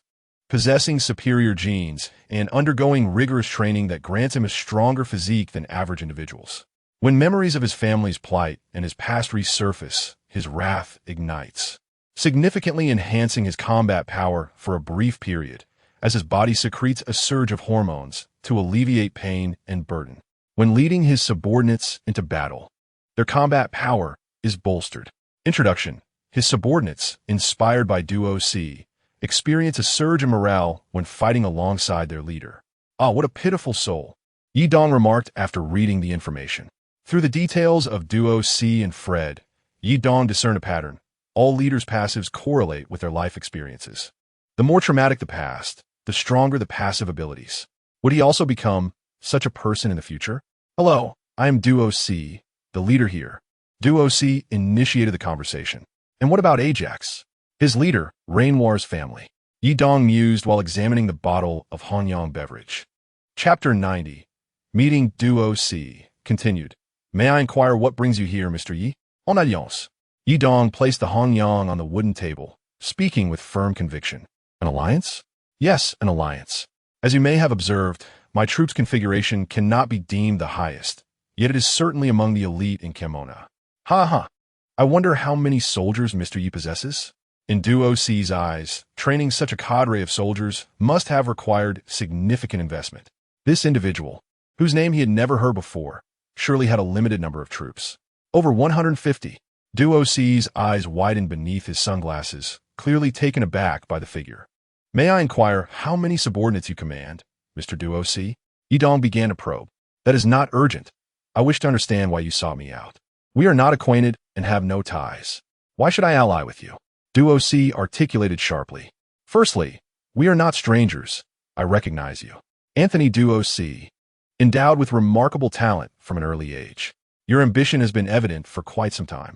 Years ago, you began leveraging your family's influence to recruit soldiers and seize resources across various regions. This allowed you to amass considerable wealth, elevating your status within the family. Unfortunately, you inadvertently crossed paths with the interests of certain factions within the Black Gold, leading to relentless conflicts that ultimately weakened your family. Your forces, unprepared against trained special operatives, were left utterly defenseless. In the end, even your wife and children could not survive. With a resounding crash, Duo C smashed his fist onto the wooden table, causing the half-empty Honyang to spill across the floor. Duo C glared at Yidong, the pain of this matter a deep wound in his heart.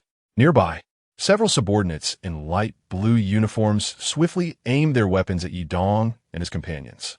The Hawk and Achong also raised their arms, prepared for confrontation. Yidong calmly picked up the spilled Honyang, wiped the can's opening with a cloth, and finished the remaining drink. I can help you take revenge. Yidong stated slowly after finishing the beverage. Having my strength to combat such a vast organization as Black Gold would be immensely advantageous. This is the reason for our proposed alliance. Yidong gazed at Duo C, who was gradually regaining his composure. What do you desire? Duo C inquired slowly. There is no such thing as a free lunch. Your family has always been quite affluent. Do you have any collections? Yidong replied nonchalantly. I am a leader in my own right, yet I am also a fervent collector of priceless items. Priceless items? Indeed, treasures of considerable value.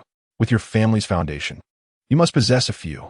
In these chaotic times, such things are of no use. Why not give them to me, and I can assist you against Black Gold International? Not giving them, Duo C coldly rejected. These treasures were the legacy of their family, witnessing their rise and fall, embodying their totems or beliefs. I will additionally provide 20 pieces of Spartan-level body armor, grade 4. Yidong understood that mere negotiation was insufficient. Everything hinged on appropriate leverage. Not enough. Duo C hesitated but ultimately refused. Although he felt a slight temptation, the swift rejection seemed unwise. Currently, grade 4 armor was exceedingly rare on the battlefield, particularly the Spartan type, which he had long sought. His forces were entirely equipped with grade 3 sets, and the lack of superior equipment had continually hindered his strength's development. That gentleman had not been in contact for quite some time. It was uncertain when the next shipment would arrive. 30 pieces. Yidong still possesses a considerable stock of level 4 armor, allowing him to act with considerable bravado. However, Duo C's heart is filled with turmoil, caught between the choice of life or dignity in these chaotic times. This treasured heirloom is of great significance to him. Duo C has resolved that if his face could be exchanged for 30 pieces of level 4 armor, then he would willingly forsake it. Yet, he still desires to negotiate for a couple more pieces. Alas, it seems parting is inevitable. As Yidong prepares to leave, he perceives from Duo C's hesitation that the latter's interest has been piqued, merely wishing to procure a better deal. Can Yidong's advantages be so easily seized? The deal is struck. As Yidong turns to depart, Duo C hurriedly concedes, having ultimately agreed to Yidong's terms. There was no choice. The offer was simply too generous. In exchange for 30 pieces of level 4 armor, the Duo family's treasured artifacts are secured, and an alliance between them is officially forged. Following this event, Yidong realizes that level 4 armor is indeed a valuable currency within the shadowy underworld. Currently, Yidong lacks a solid foothold in Camona, with his meager forces insufficient for sustained survival and growth. The optimal course is to forge alliances with the surrounding powerful factions. And forming an alliance with Duo C is the first and most crucial step. In just 2 weeks, Yidong has acquired a farm and transformed Beishan and the valley into secure zones. Only then can he begin to gradually expand, reinforcing his troops and establishing an intelligence network among other endeavors. Chapter 91. Protecting Duo C. The villa is surrounded by rows of soldiers clad in pale blue uniforms, their numbers far exceeding those in the game. Yidong estimates there are over 50, a number that would surely drive any player to abandon the game in despair. The male squad is already formidable, and with such an overwhelming number, what chance does one stand? The serene poolside is adorned with a beautiful garden, a dignified helipad, a garage filled with assorted items, and a spacious storage area, complemented by a tranquil pavilion. The entire villa exudes an air of opulence. Follow me. Duo C instructs as he leads Yi Dong and his companions towards the main guest room of the villa, when suddenly, the intercom in his pocket crackles to life. Ding ding ding. Report, boss. The eastern farm is under extensive enemy attack. The opposition is well-equipped, numbering at least 200. What? Duo C swiftly seizes the intercom, fury evident in his voice. Is it still Hey Jean International? They are courting death. Wait, perhaps I can assist. Let's not forget, we are allies now. Oh, ha. Splendid. Let brother Yi witness my elite guards. You have elite guards, Duo? How intriguing. Yi Dong muses, sending a mental call to a Chong and the Falcon to assemble their men. In adversity, true bonds are revealed, and unbeknownst to them, they have begun to refer to each other as brothers. What did you issue the orders? Duo C notices that Yi Dong has commenced action without even exchanging a glance with his two attendants. A tacit understanding, Yi Dong replies nonchalantly. He is unaware of why he has grown accustomed to using mental communication to summon his subordinates, even with the two standing nearby. By the way, did you not wish to know the size of my forces? I can divulge it now, Duo C states as they walk. Oh, how many? Yi Dong indeed has long been curious.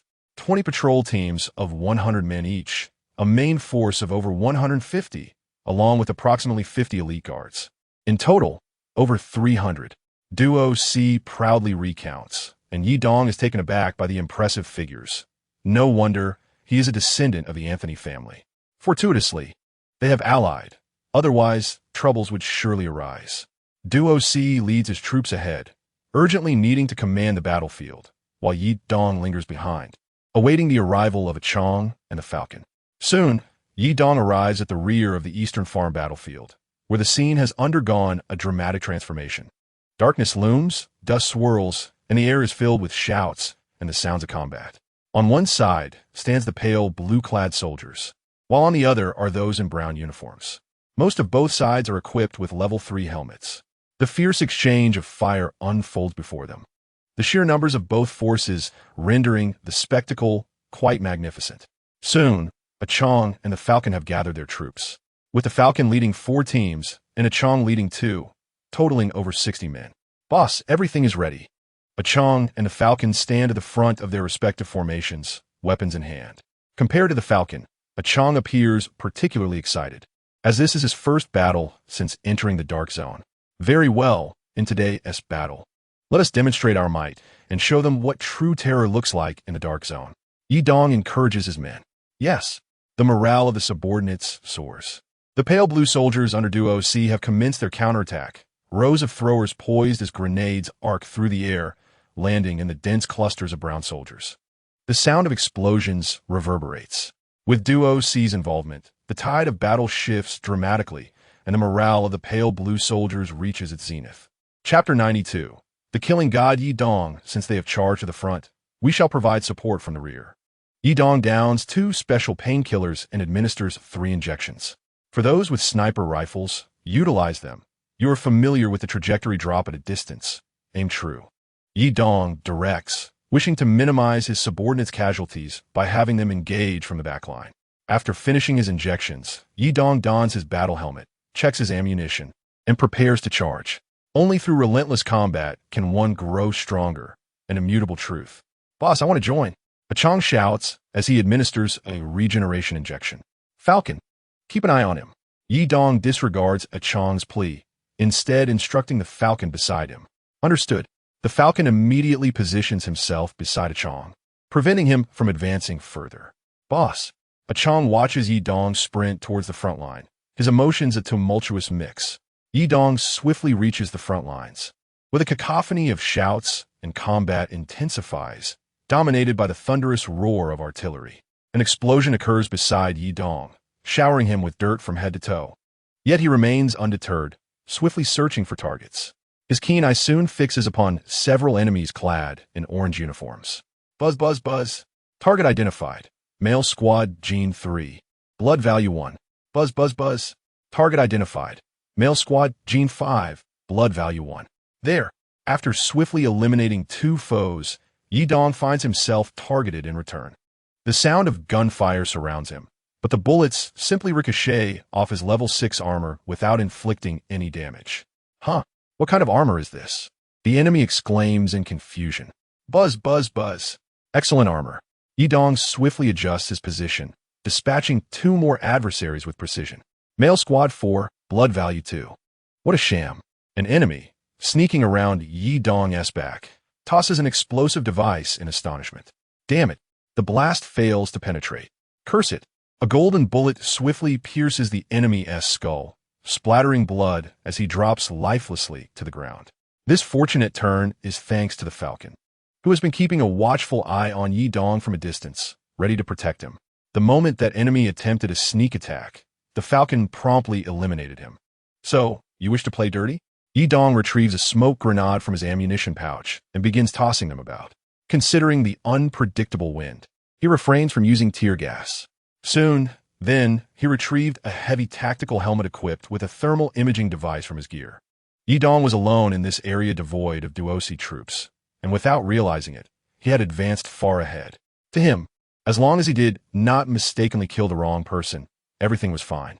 Excellent. Yi Dong donned the helmet amidst the dense, white smoke. The hunt began.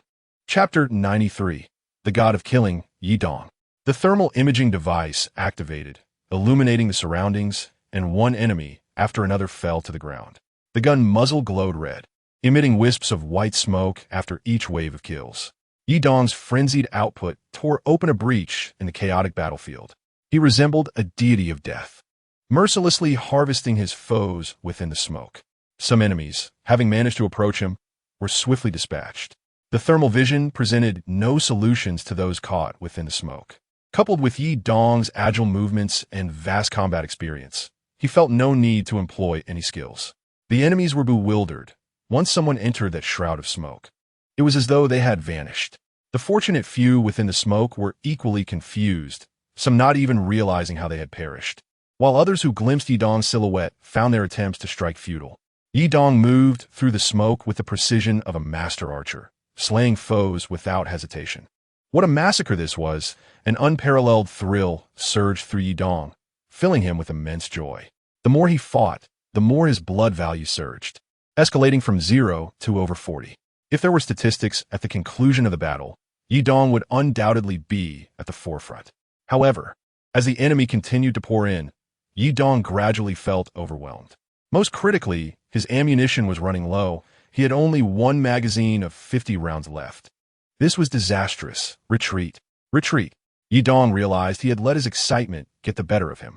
He was there. Concentrate fire. At this crucial moment, the smoke began to dissipate. The ground was littered with corpses, leaving only one living person. The enemy immediately focused their fire on Yi Dong. It was only then that he noticed the lack of cover in his vicinity, which he had overlooked in his fervent pursuit of kills. He quickly fell back, but the pain from his armor was sharp. A glance down revealed his leg armor had been rendered useless, and his thigh was bleeding profusely. In that moment, Yi Dong's mind was consumed by a singular thought. A sudden explosion detonated at the back of his head, the immense force knocking him to the ground. Yi Dong tumbled thrice in the dirt, his insides battered by the shockwave, his body marked with dark crimson streaks of blood. He felt utterly drained, his helmet and armor weighing heavily upon him, his vision fading to darkness. As he gradually lost consciousness, a singular cry echoed in his ears. Protect the boss. Boom! The sound of gunfire erupted. Squad 1, Team 3 and 4. Charge with me. A Chong, clad in level 5 armor and wielding a fully modified firearm, finally surged to Yi Dong's side. On this battlefield, if Yi Dong's equipment was ranked first, then a Chong's would be a close second. Team 3. Protect the boss and retreat. Understood. The members of Team 3 swiftly lifted the unconscious Yi Dong from the ground. Team 4, hold your ground. Understood. Gunfire erupted as they sought cover. determined to repel the enemy. Achang's priority was to buy time for Yi Dong's safe withdrawal, even if it meant sacrificing a moment. In this tense moment, Achang led a squad of over 10 men against a force of approximately 50 enemies. Survival seemed nearly impossible, yet he was undaunted. Chapter 94. A single man holds the line.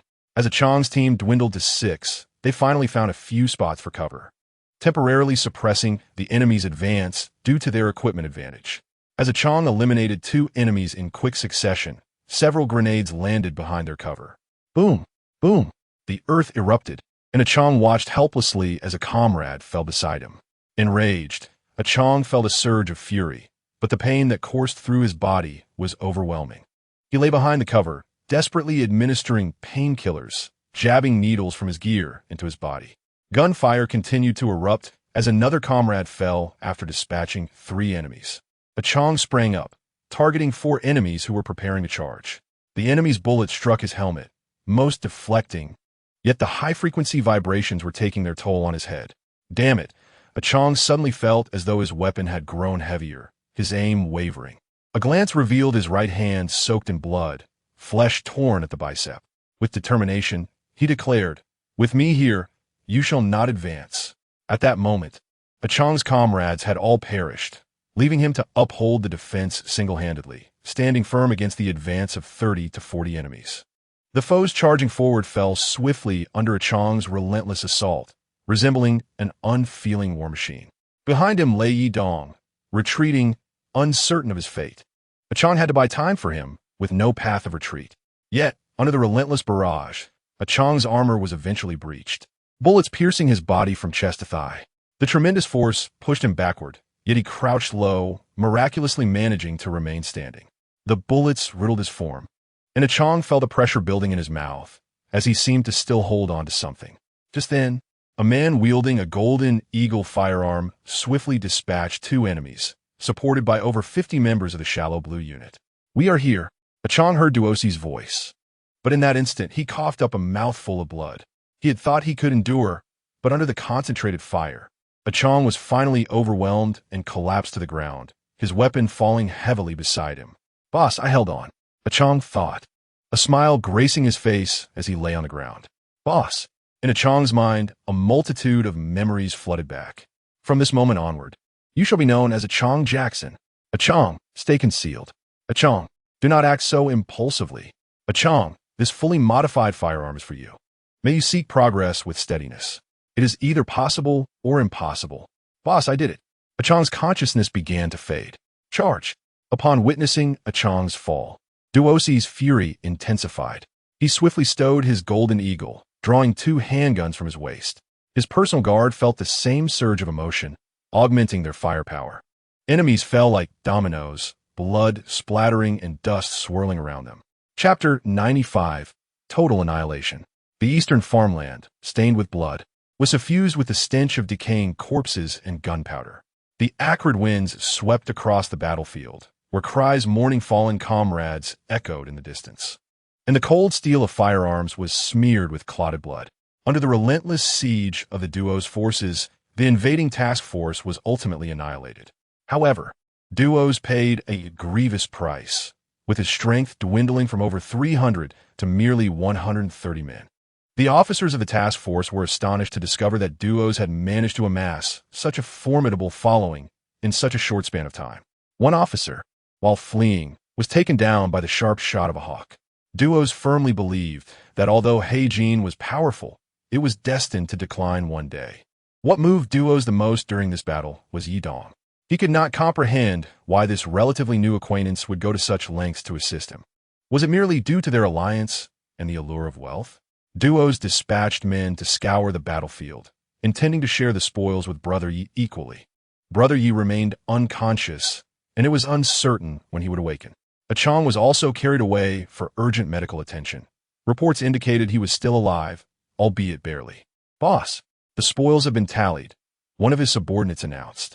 The spoils include 97 firearms, 96 modified Type 74 rifles, approximately 4 rounds of 7.62 by 39 mm ammunition level 2, about 2 rounds of 7.62 by 39 mm ammunition level 3, approximately 3 rounds of 5.45 by 39 millimeters ammunition level 1, around 2 rounds of 5.45 by 39 millimeters ammunition level 3, 106 pieces of lightly damaged level 3 armor, 58 pieces of moderately damaged level 3 armor, 126 level 3 helmets, 94 military first aid kits, 66 doses of fast-acting pain relief medication, 52 assorted bandages, 227 makeshift surgical bags, 220 bottles of taurine drinks, 91 offensive grenades, and 103 smoke bombs.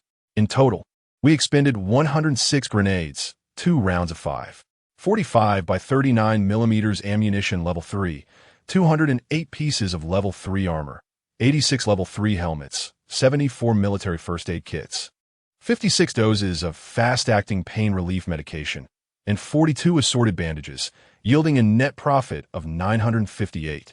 Duos instructed his men to treat the valiant soldiers of Brother Yi with the utmost care and to exert every effort to save those gravely injured. As dark clouds unfolded, weaving a tapestry of twilight, the fiery sun dipped below the horizon, casting a crimson glow upon all. Duos removed his sunglasses, standing on the helipad, gazing into the distant skyline, the red afterglow illuminating his weathered visage. Boss, a young subordinate rushed over with news. General, Yi has awakened. Ah, that is splendid news. Quickly, take me to him. Duos followed his subordinate to the room where Yi Dong was being cared for. At that moment, Yi Dong opened his eyes, surveying his surroundings. On the bedside table lay his battle helmet, and on the wall hung his level 6 armor, impeccably clean as if it had been freshly washed. Another bedside table held the dinner Duos had prepared for Yi Dong. Brother Yi, how wonderful! You have finally awakened. Duos exclaimed joyfully as he entered the room and approached Yi Dong's bedside. Where am I? Yi Dong inquired, attempting to rise, only to be met with sharp pains coursing through his body. Lifting the blanket revealed that he was wrapped in bandages, resembling a mummy. Brother Yi, you need a rest.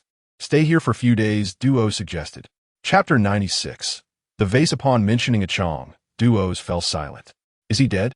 Yi Dong asked directly, fearing the worst. A Chong had always been impulsive, and upon seeing Yi Dong fall, he would surely have rushed forward in anger.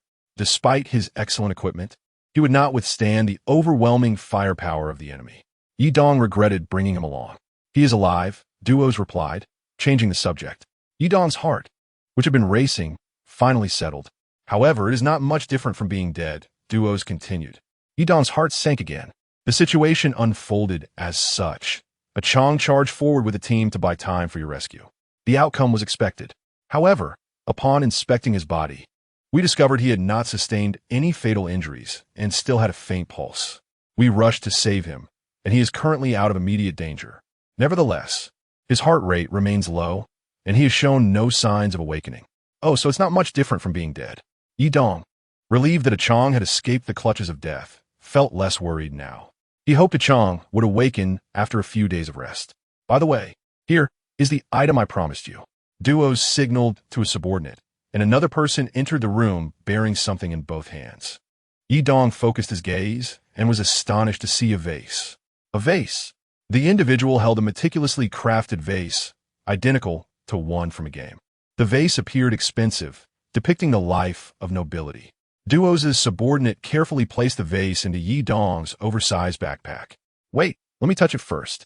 Yi Dong's désir ignited. His yearning for wealth from his previous life manifesting in this one. Ha ha ha. Once Brother Yi has recovered, you can touch it to your heart's content, Duos replied. This is a treasure our family acquired long ago. It is a fortunate occasion to gift such a valuable item to someone like you. Thank you, Brother Duo. I will retrieve the level 4 armor from the hawk later. Yi Dong did not forget their previous agreement.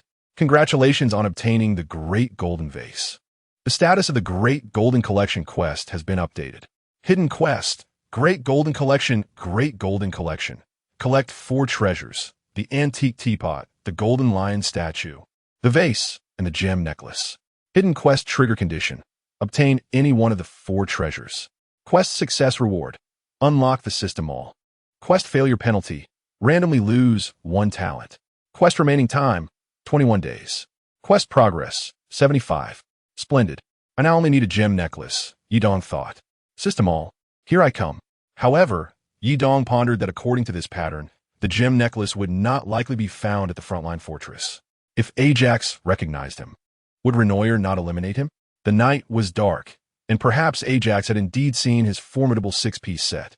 It should be noted that Renoir was not merely a local boss of the frontline fortress. He had once served as an officer in the Second Corps of the Northern Army. In terms of combat prowess, he was not inferior to Fred. Furthermore, from the games of his past life, it was evident that Renoir's subordinates were well equipped. Yi Dong might not even stand a chance against them. Sighing at the thought, Yi Dong felt a weight on his heart. Chapter 97. Dick Vincent, Brother Yi, why the sigh? If there is anything troubling you, do not hesitate to speak. I, Duos, will do my utmost to assist, Duos said earnestly, though he did not understand why Yi Dong had shown him such kindness from the beginning. It was clear that Yi Dong and his men had risked their lives for him. What could Duos not do for them? I am searching for 2 items. I wonder if Brother Duos has any relevant information? Brother Yi, please speak freely. I have traveled extensively and am well informed, Duos assured him. Do you know anything about the gem necklace and confidential documents? Yi Dong inquired, delving into the matter of the confidential documents as well. The gem necklace is a renowned treasure, and I know where it can be purchased, though it may come at a considerable cost. Oh, that is splendid news. As for the confidential documents, I'm unaware of their whereabouts, but I know a gentleman who might. Oh, a gentleman? Yi Dong's interest was piqued. Yi Dong attempted to ask if this gentleman's name was Duos, was also about to utter the man's name. Dick Vincent. Dick Vincent, born in Camona, hailed from a prominent family active in various sectors of Camona. He studied abroad in Cologne, where he developed a steadfast ideology and became deeply dissatisfied with Camona's state. Meanwhile, he navigated through various factions, establishing himself as an all-knowing information broker. How can I meet him? Yi Dong's interest was instantly ignited upon hearing Dick Vincent's name.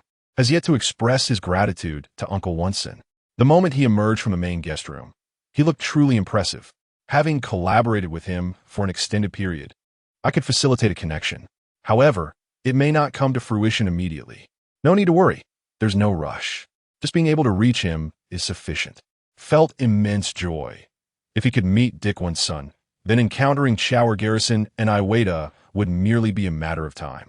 I shall contact the seller of the gemstone necklace right away. Yes, I am immensely grateful. Was overjoyed.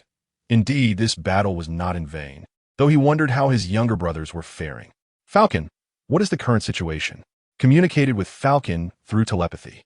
In this battle, Dos and his team had distributed half of the spoils to us, and we are currently being treated to the highest standards. However, the entire team 4 from the farm perished, and Ah Chong shows no signs of awakening. I can't shake this ominous feeling. Is it concerning Ah Chong? Yes. You fell into unconsciousness almost simultaneously. You have awakened, yet his heart rate remains alarmingly low. Every individual possesses a different constitution.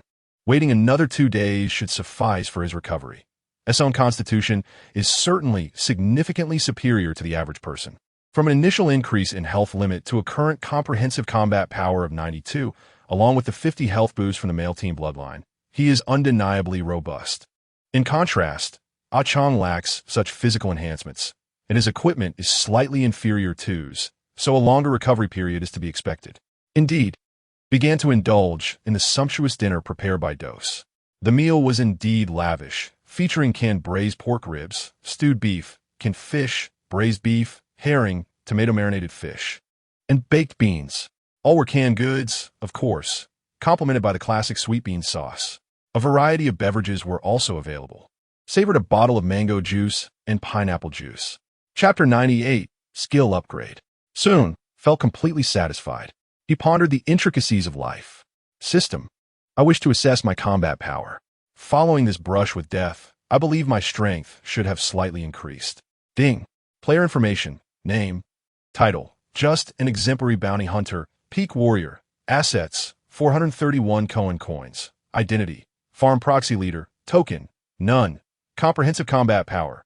925. Current combat power. 40. Average combat power of younger brothers. 79. Special items. Male team gene. 83. Blood value. 43. Talent 1. Male team gene 3. Passive. The male team will not initiate attacks against you. except in restricted zones. Damage inflicted by the male team is reduced by 20. Active. For each rogue or special punishment team member killed, 1 male team gene can be acquired. 20 male team genes can summon a male team soldier as your younger brother, who will persist indefinitely unless subjected to fatal damage. Male team genes can be stored but not sold. The summoned younger brother's average qualifications significantly improve, with a chance to summon a younger brother with unique attributes. You can summon or instruct your younger brothers through telepathy and spend 50 genes to upgrade any younger brother's talent, usable once per day, with each younger brother eligible for a single upgrade. Talent 2. Leader Bloodline 1. Passive. Male team physique. Each part of the male team's body is more resilient, and health limit is increased by 50. Description. Male team leaders inherently possess stronger physical qualities than ordinary individuals. Leader's intimidation. If not a leader, one will be intimidated, significantly diminishing their will to fight. Description. Each male team leader exudes an aura of authority and dignity, instilling fear in those lacking inner strength. Blood harvest. For each individual killed, you gain a drop of blood value. Reaching a certain quantity allows for skill extraction and upgrades. The first skill extraction costs 10 blood value, the second 20, the third 40. The first skill upgrade costs 10 blood value, the second 20, the third 40. Description. Each male team leader has lived a life on the edge, growing stronger through countless battles of life and death. Active skill. Ultimate Aim 1. Ultimate Aim 1 lasts for 10 minutes, slightly increasing accuracy, agility, and reducing the feeling of burden and pain. Skill description. This skill is activated through concentration, temporarily engaging all neural cells to focus attention on aiming, adjusting one's accuracy to optimal levels. Talent upgrade condition. Become a leader with your territory and unique token. Wow, has the system undergone an update? This information is quite overwhelming. My identity is actually farm proxy leader. It appears I possess numerous skills. Blood value has surprisingly reached 43, which can also be utilized. Contemplated upgrading ultimate aim, knowing that this skill would become extraordinarily powerful at higher levels. System. I wish to spend 10 blood value to upgrade ultimate aim. Ding.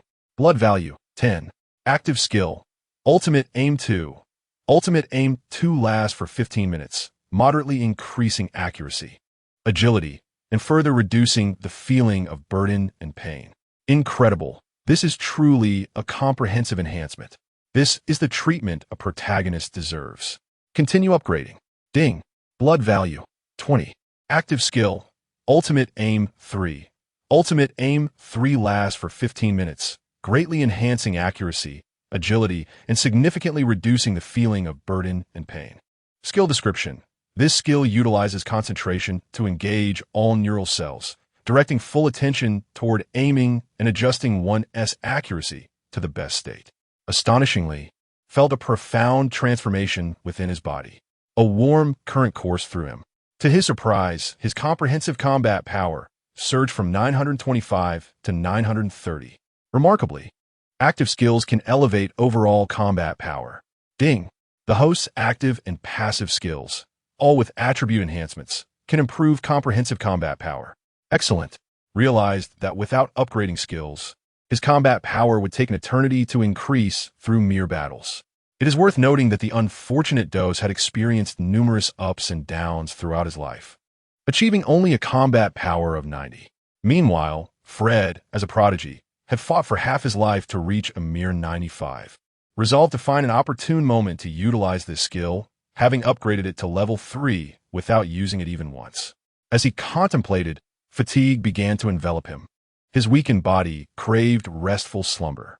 Oh, this bed is incredibly soft. Decided to indulge in a brief nap. As he drifted off, it was evident that Dose's casual bed was far more comfortable than the main guest room at the farm. The soft moonlight blanketed the earth.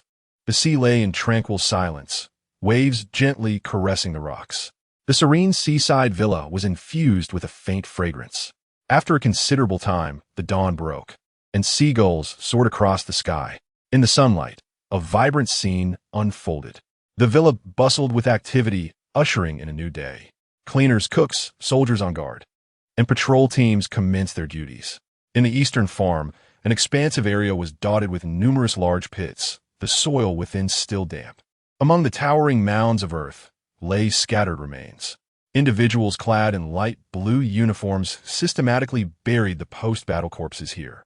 On Raphael's plan met with failure, including the subsequent pursuit, leaving Fred's fate uncertain. It is said that success was within reach, but suddenly an unknown and mysterious force emerged, annihilating the deep gray army. What? The man's expression darkened with malevolence. They were exceptionally well equipped. Enough of this. The man extinguished his nearly burnt cigar in an ashtray, and an unpleasant odor permeated the air. The Orange Army dispatched to the valley faced total annihilation. With a resounding slap, the man forcefully threw the documents into the face of the subordinate reporting to him, his ruthless gaze betraying his inner turmoil. Chapter 99. The most beautiful melody. As noon approached, the sun shone brightly, casting a gentle warmth. Yi Dong stretched lazily, awakening to check his status. Lightly injured, comprehensive combat power at 925, current battle strength at 89. Finally, it was almost back to normal. Yi Dong finally felt reassured enough to unwrap the bandages. Do you know how I've spent these 3 days? He leaped from the bed and stretched in front of the mirror. Injuries be gone. Yi Dong gazed at his reflection, silently wishing for recovery. At long last, he turned his attention to the helmet that had accompanied him for 3 days and nights, recalling the bald-headed warrior. Unlike Langya, who often reminisced about the bald-headed man, Yi Dong firmly believed they had always fought side by side. Yi Dong stepped forward and solemnly donned the helmet, the resolve in his eyes reflected in the helmet's visor. He turned to the mirror, where the visor gleamed with a fierce white light. Beep, beep. Unbeknownst to him, a wireless intercom had appeared on the nightstand. Hello. Yi Dong sivifli answered. Yi brother, are you feeling better? Yes, I have fully recovered. The supply camp and the small factory have suffered varying degrees of damage. It appears to be the work of He Jin's forces. They likely believe that after the last battle, my fighting capacity has diminished significantly. So they're sending troops to eliminate me once and for all. They truly are persistent. Do you need my assistance? No need. I happen to have a secret weapon yet to be deployed. Just rest well, Yi brother. I have mobilized all soldiers stationed in the valley for a full assault. Please keep an eye on the villa and its surroundings to prevent any opportunistic intrusions. Understood. Hearing that there were no issues on Duosi's end put Yi Dong at ease. He had missed his subordinates and longed to see them again. Falcon, I have recovered. Gather the brothers. As Yi Dong communicated telepathically, he donned his 6th grade armor. Yes, received. Falcon responded excitedly, even repeating the same sentiment. Falcon needed some time to assemble the younger brothers, so Yi Dong decided to check on Achong first. He had previously inquired about Achong's room and soon found his way there. Looking at the nearly flat line on the ECG beside the sickbed, Yi Dong felt a mix of emotions. Achong, I do not wish for you to recover quickly. Your survival is already the greatest blessing bestowed upon me. Watching Achong, also wrapped in bandages, caused a slight tremor in the corner of Yi Dong's eye as he silently exited the room. Just as he turned to leave, the ECG suddenly exhibited a dramatic fluctuation. Outside the door, Falcon had already assembled the younger brothers, all standing in formation, heads held high, gazing at Yi Dong with fervent anticipation. Beside the ranks stood Yi Dong's personal guard, the Dark Gold Army.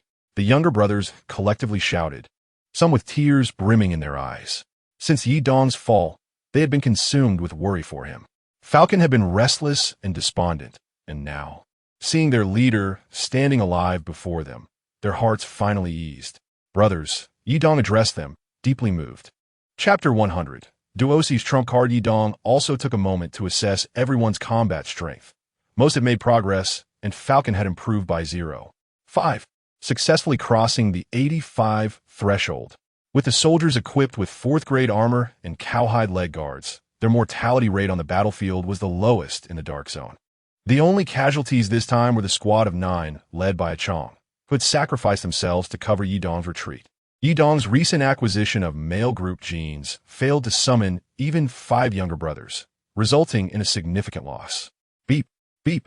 Just as Yi Dong was about to speak, the wireless intercom from Duosi buzzed again. Hello.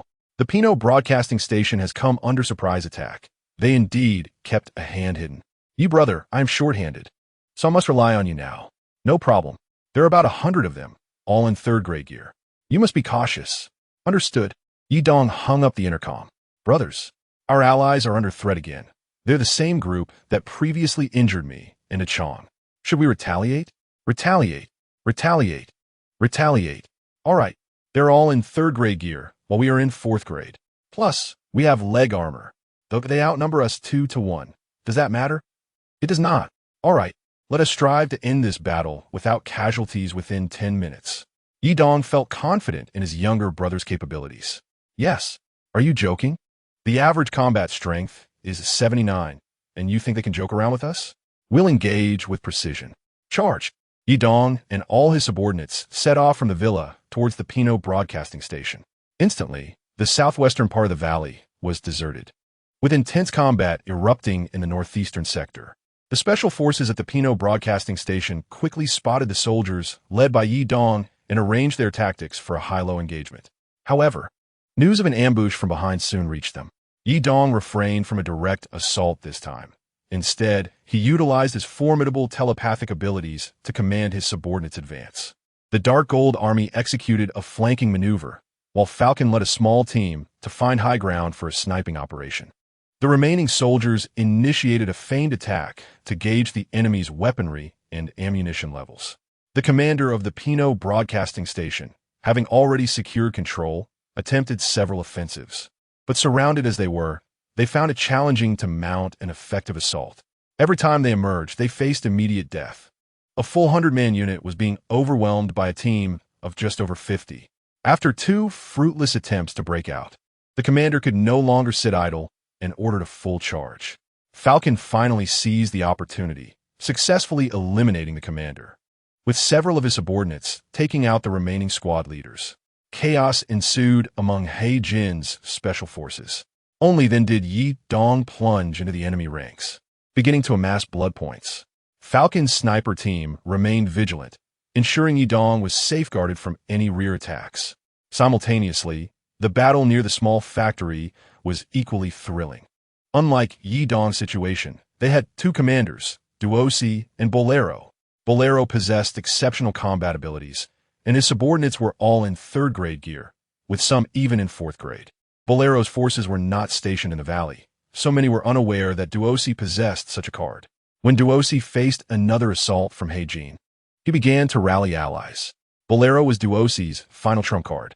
Under the combined counteroffensive of Bolero's over 100 elite troops and Duosi's remaining 130, the special forces sent by He Jin faced yet another rout.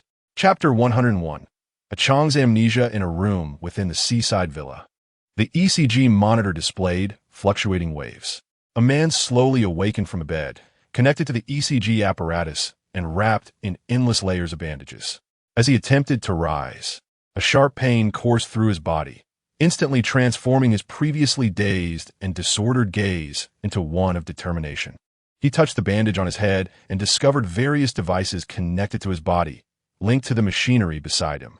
Bewildered, he stared into the mirror and murmured, "Who am I?"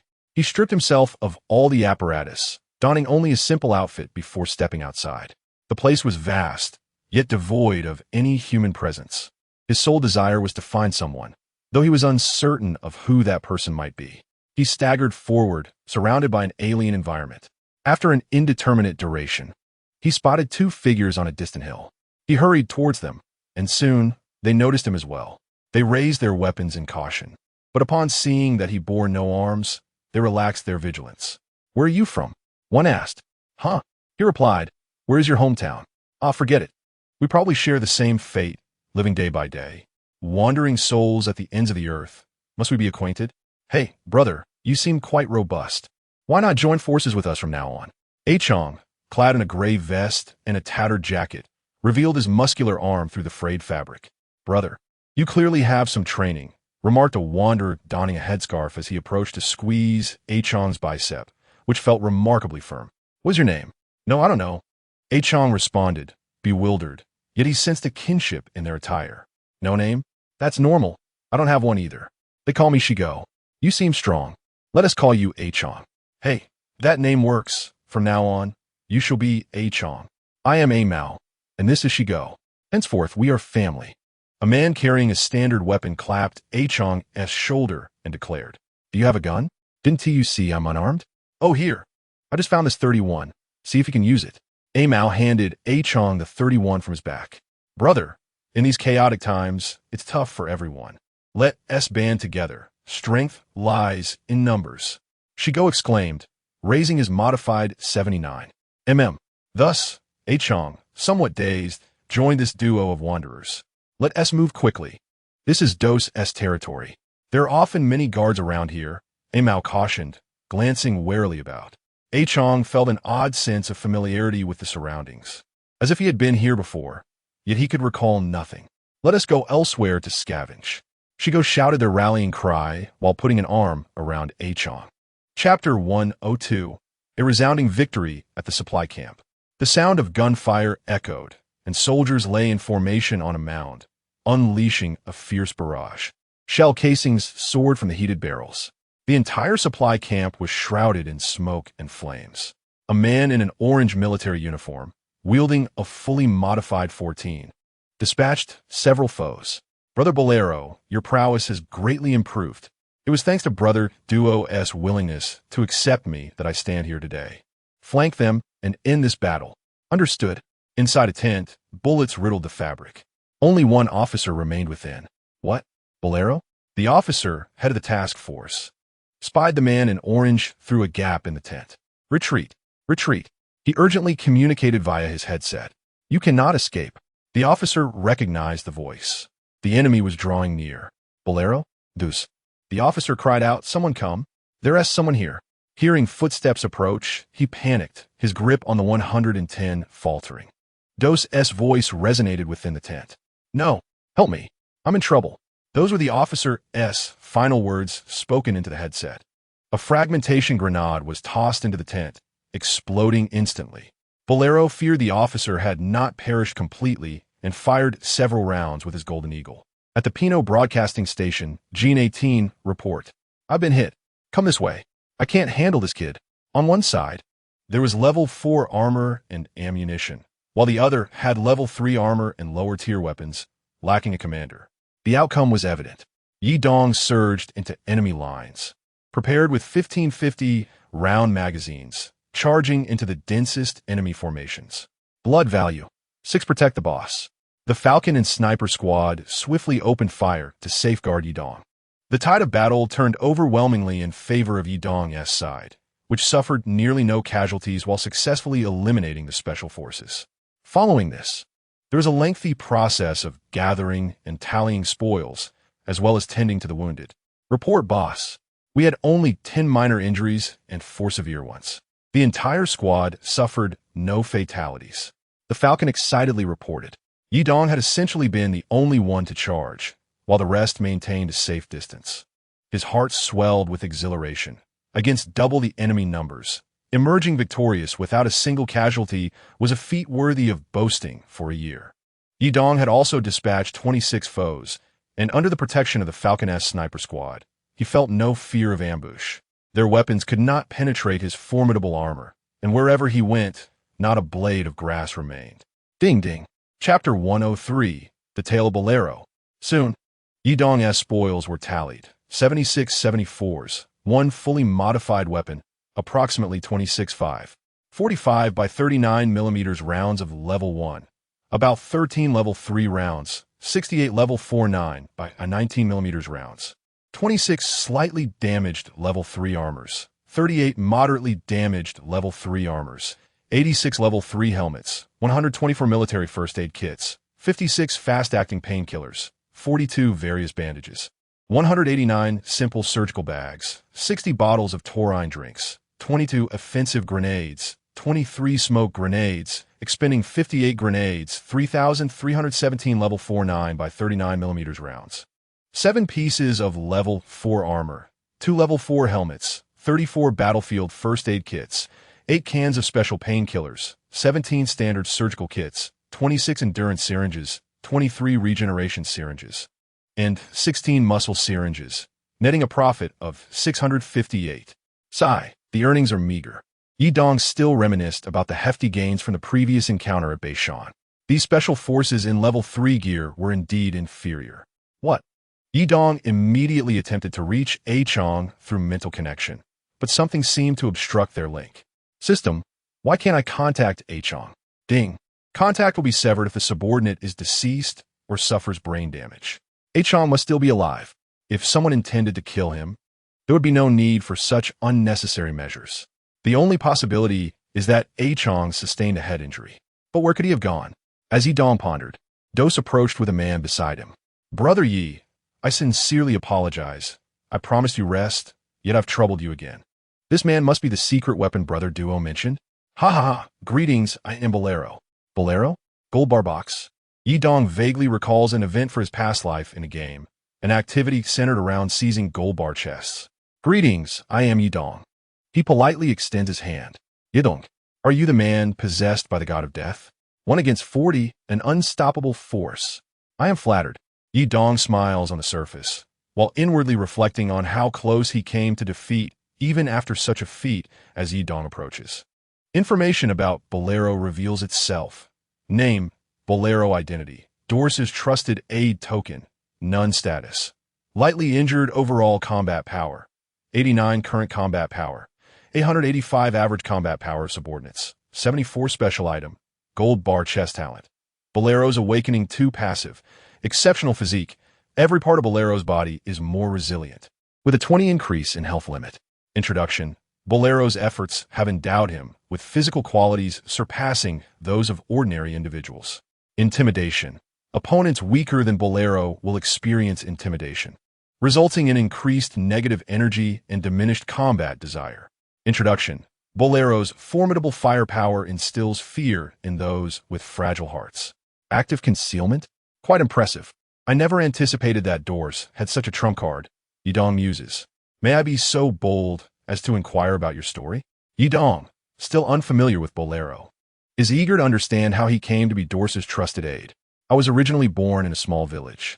Eventually, I encountered the ravages of war, becoming separated from my family during the chaos of fleeing. I ultimately took refuge in a mine, where I fell unconscious. When I awoke, it was Mr. Dick Wilson who rescued me, bringing me out of the mine. In that case, Mr. Wilson was preparing for a long journey, and it was inconvenient to keep me by his side. At that time, he had frequent dealings with Mr. Dorse and introduced me to him during one of these transactions. Initially, I felt quite inferior, yet Mr. Dorse saw potential in me. He not only accepted me, but placed great trust in me. At that moment, I resolved to follow Mr. Dorse to the end. How insightful. Dorse truly possesses a long-term vision. Yi Dong reflects, recognizing Dorse's foresight. Indeed, it has been proven that Dorse did not misjudge, as Bolero's talent has flourished and played a significant role. By the way, Brother Dorse, I have been somewhat puzzled. Oh, please, Yi brother, do not hesitate to ask. In the villa, you should be able to call for assistance, correct? I recall your aid being from the Black Gold organization. Indeed, my assistance comes from the mercenaries of Black Gold International. Ah, but isn't the task force part of Black Gold International? Fighting while helping you? Are they not turning on their own? The complexities of Black Gold International far exceed our imagination, Dorse chuckles. The organization presents itself as a security service, yet its true domains encompass arms dealing, special operations, mercenaries, and specialized medical fields. To my knowledge, there are 2 types of individuals within. One is the task force, executing various missions assigned by the higher-ups, while the other is independent mercenaries, bound solely by contracts. This relationship is inherently unstable as they are driven solely by profit. Individuals within Black Gold may even turn against each other due to differing tasks, for their internal unity is tenuous. This explains why I simultaneously hire mercenaries from Black Gold for protection while being suppressed by the task force. Yi Dong contemplates. All wars stem from conflicts of interest and divergent stances. Rainoir, on the other hand, is part of the Northern Army's 2nd Legion, abandoned by the higher-ups while holding the fortress. Fred, once an officer in the task force, faced significant conflicts with the organization's leadership and was subsequently expelled. I see. Yi Dong gradually clarifies his thoughts. Unbeknownst to him, dusk has fallen, with the mountains adorned in yellow leaves, illuminated by the fading sun. Yidong resolves to initiate regular patrols with Dorse's subordinates to search for a Chong the following day. Soon, a day has passed. The fate of a Chong remains uncertain, leaving Yidong restless through the night. As dawn breaks, the sea is tranquil, with a gentle breeze that renders the sound of the waves surprisingly soft. The valley has once again become overgrown with weeds, the bloodstains on the ground now concealed by fallen leaves. Brother Yi, Dorse knocks on the door. Oh, coming. Yidong wearily rises to open the door. Oh, it's nothing. However, there's one more thing, Dorse says, producing a letter from his pocket and handing it to Yidong. This is the address of that gentleman. You might inquire about your previous question.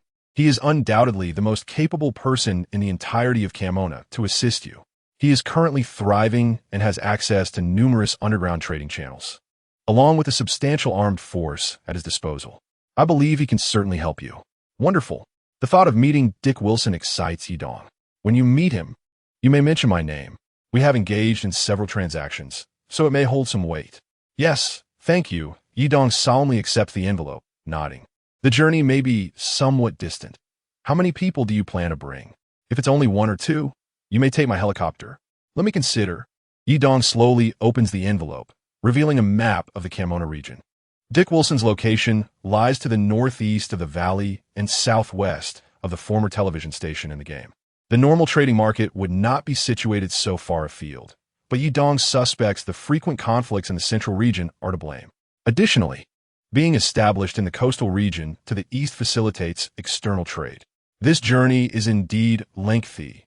Yidong sighs, recognizing the considerable distance between the two locations, further complicated by the presence of towering mountains. On foot, it would take at least 10 days or more to reach.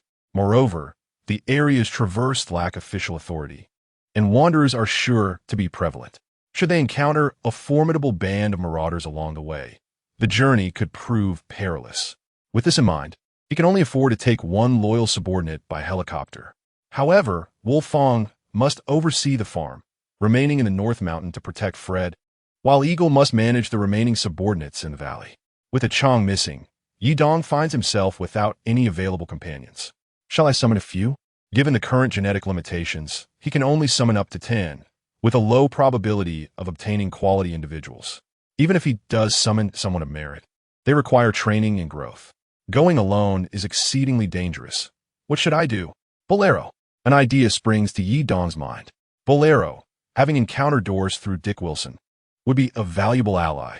Bringing Bolero along would not only be beneficial, but also increase the chances of securing the confidential documents. Brother Dorse, my subordinate is missing, and I currently have no one to accompany me. May I request that General Bolero join me on this journey? Dorse appears somewhat troubled as he gazes into Yidong's hopeful eyes. Brother Yi, Bolero is my only ace in the hole. Without him, I am uncertain whether I can withstand the next wave of task force assaults. Rest assured, Eagle will remain in the valley with over 50 elite troops to assist you in facing the task force. Yidong reassures him. You know that my elite troops are all top tier, equipped with advanced weaponry and possessing formidable strength and extensive combat experience. Last time, we suffered no losses against the 100-man unit at the Pinot broadcasting station. Very well, go ahead. Dorse, feeling overwhelmed by Yidong's insistence, quickly concedes. The previous battle cost him over 80 soldiers, a thought that pains him deeply. How long will it take to recruit and train another 80 soldiers? Just then, he recalls that Dick Wilson is also Bolero's savior, and the two have not seen each other in quite some time. All right, then it is settled. Made some preparations, and after discussing various matters with Lying, he, along with Bolero and Dosi, arrived at the helipad situated at the rear of the villa. Bolero was clad in a level 4 pilot suit and a Spartan bulletproof vest, wielding a fully modified 14 and a fully modified weapon. As for Yidong, he maintained his usual appearance, adorned in his six-headed, six-armor ensemble. In the distance, the sea rolled with waves, and the ocean breeze rushed toward Yidong, creating a whistling sound atop his helmet. Numerous seagulls gathered by the shore, gliding gracefully through the air, some swiftly crossing the sky as if they were drawing long streaks across the horizon. The iron framework outside the helicopter had long succumbed to rust. It did not impede its overall functionality. The helicopter was piloted by a subordinate who had been with Dosi for a considerable time. Yi Dong and Bolero boarded the helicopter directly, and soon after, it took off. The rotors began to spin rapidly, and the helicopter ascended gracefully.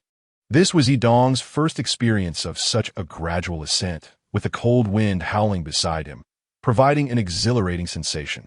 Chapter 107. Trade Base. Yi Dong's perspective underwent a significant transformation. As the helicopter soared into the sky, looking down revealed diminutive houses, roads, rivers, and forests. As the aircraft climbed higher, the expansive rivers and mountains came into view, with the endless mountain ranges and drifting clouds filling the valleys below. Despite being adversaries in the realm of black gold, Dosi frequently faced setbacks, while the faltering Fred remained unnoticed, and Renoir had shown no signs of activity. Seemingly biding his time, confidential documents could not possibly remain uncommunicated indefinitely. The various plot lines of his previous life had all relied on such information. Lost in thought, Yi Dong eventually drifted off to sleep. Meanwhile, Bolero observed the slumbering Yi Dong, perplexed by his presence. He sensed an extraordinary aura of strength emanating from this young man, a presence that overshadowed even Dosi's by several magnitudes. How could someone so youthful possess such power? Moreover, Yi Dong's equipment was far from ordinary. Bolero had never encountered such a helmet. He recognized level 4 and 5 helmets, but could it be the legendary level 6? The formidable weaponry was astonishing as well. Even Bolero's fully modified weapon was a rarity, yet here it was a standard issue for every team member. The ammunition pouches and backpacks were oversized, undoubtedly filled with top-tier ammunition, capable of sustaining a force of 400. Yet, it was all allocated to a mere 50 personnel. Bolero lamented the inequities of the world, reflecting on how, after all this time, most of his subordinates still wielded only level 3 equipment. They could hardly afford high-grade ammunition. He had only dared to use it once, which had led to financial ruin. Soon, the helicopter began its gentle descent, rousing Yi Dong from his slumber. It landed on a helipad surrounded by a circle of soldiers clad in light blue military uniforms, all equipped with level 3 gear and semi-modified 102s. Yi Dong estimated there were around 50 personnel. To his surprise, Dosi possessed such a secret base. Truly, the wealthy were unlike any other. "Hello, I am Peters." A commander approached as the helicopter touched down. "Commander Bolero." The officer quickly recognized Bolero and greeted him warmly. "This is Yi Dong, a new ally of Dosi. You may address him as Commander Yi or General Yi," Bolero introduced. "General Yi, it is a pleasure. I am Peters. Please let me know if there is anything you require. I will do everything in my power to assist you." Peters seemed to recall Yi Dong, remembering him from his previous life as one of Dosi's aides. Surrounding them were small houses, and the buildings near the helipad appeared relatively new. However, further afield lay ruins and dilapidated structures. The preservation of this area was likely due to its association with Dosi's territory. "General Yi, please follow me. This is one of our boss's trade bases, responsible for the transportation and transfer of goods," Peters explained as he led Yi Dong on a brief tour, during which they also had a bite to eat. Bolero, seemingly familiar with the area, excused himself to use the restroom. Yi Dong quickly acclimated to his surroundings. The base was only about half the size of a farm, predominantly consisting of warehouses with scant trees, each building stocked with substantial supplies. Thus, the potential for significant finds was promising. In his previous life, the knife-wielding crew could easily fill their bags with items without much thought. Chapter 108. Trade Market. Yi Dong began to contemplate whether he should sell some goods and establish his own trade base to rekindle the lucrative lifestyle of the past. After familiarizing himself with the layout, he promptly shifted to the main topic. "Where can I find Dick Winson?" "Mr. Winson? His trading market is generally quite discreet, but there is one nearby," Peters responded. "Wonderful. You all go ahead. I will remain here to oversee this crucial trade base," Bolero suggested softly. "All right," Peters agreed. "Won't you meet Dick Winson?" Yi Dong inquired. "Very well.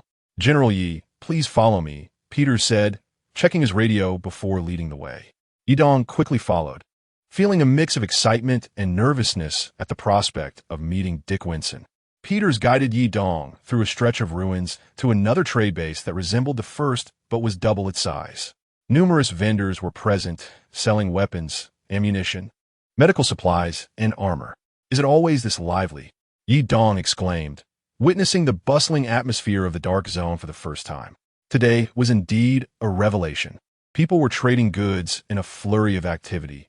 If it existed in the dark zone, it was likely available here. Yi Dong had not seen such a variety of items in ages, and he was thrilled to see the familiar Koan currency once more. "Hey, Dosi, why are you here so early?" called a bearded vendor nearby.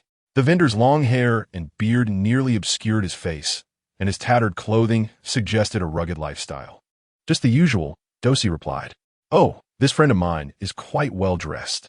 The bearded vendor quickly noticed Yi Dong following Peters, his striking appearance making him stand out. "Is this your first time here? It's perfectly safe. You could take off your helmet. Wearing can be stifling." On a wooden table, several semi-modified items were laid out, including a Mosin Nagant, and on the far right, a firearm that Yi Dong initially failed to recognize. This one, Yi Dong pointed the gun on the far right. "Oh, that is a 16, the most commonly produced 5.56 by 45 millimeters carbine. It can fire semi-automatically or in bursts of up to 3 rounds, the vendor explained. Yi Dong nodded, only partially understanding. In his previous life, the gun had not been released yet, so he had little recollection of it. As he turned to survey the nearby vendors, one selling pharmaceuticals caught his eye. The table was stacked with painkillers arranged in a pyramid, with a banner proclaiming, "One pill extends endurance by 300 seconds, enhances performance. Interested? This is a special medication, guaranteed to last." The pharmacist, a balding man with a shiny head and a rotund belly, beckoned Yi Dong eagerly. "Is this legitimate medicine?" Yi Dong teased lightly. Chapter 109. The fully equipped troop. "General Yi, please follow me," interrupted Peters, reminding the two of their purpose. At that moment, a small troop of approximately 10 men approached along the street. They wore no standardized uniforms and were clad in tattered garments, with only helmets on their heads. However, upon closer inspection, Yi Dong noticed that all the helmets were of grade 4, and their weapons were nearly fully modified Type 41 rifles. The presence of 60-round magazines and 14x scopes caught his attention. How extravagant! Each soldier appeared to be a walking arsenal. Intrigued, Yi Dong discreetly assessed their combat capabilities through the system. 79, 78, 81, 80, 79, an average of around 79 or 80. It was the first time he had encountered such high average combat power in the Dark Zone, slightly surpassing his own troops. These individuals were the local security forces, all trained by Dick Vincent. Peters explained as they walked, noting that Vincent had 15 such 10-man squads. 15. Yi Dong was astonished. Dick Vincent's armed force exceeded his own. How could a mere merchant possess such power? Yi Dong, who had invested tens of millions to build his own army, felt overshadowed. No wonder the bearded man claimed the area was secure. It truly was safe. Originally, these men were wanderers, and Vincent's ability to train them to this level was impressive. Peters continued, "Dick Vincent is quite remarkable."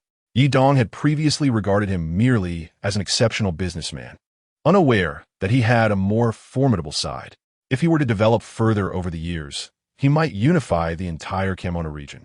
Peters led Yi Dong into a rather dilapidated, yet sizable building, the only one of its kind in the vicinity. It stood about 3 stories tall, but the lighting inside was dim, and the deeper they ventured, the fewer people they encountered.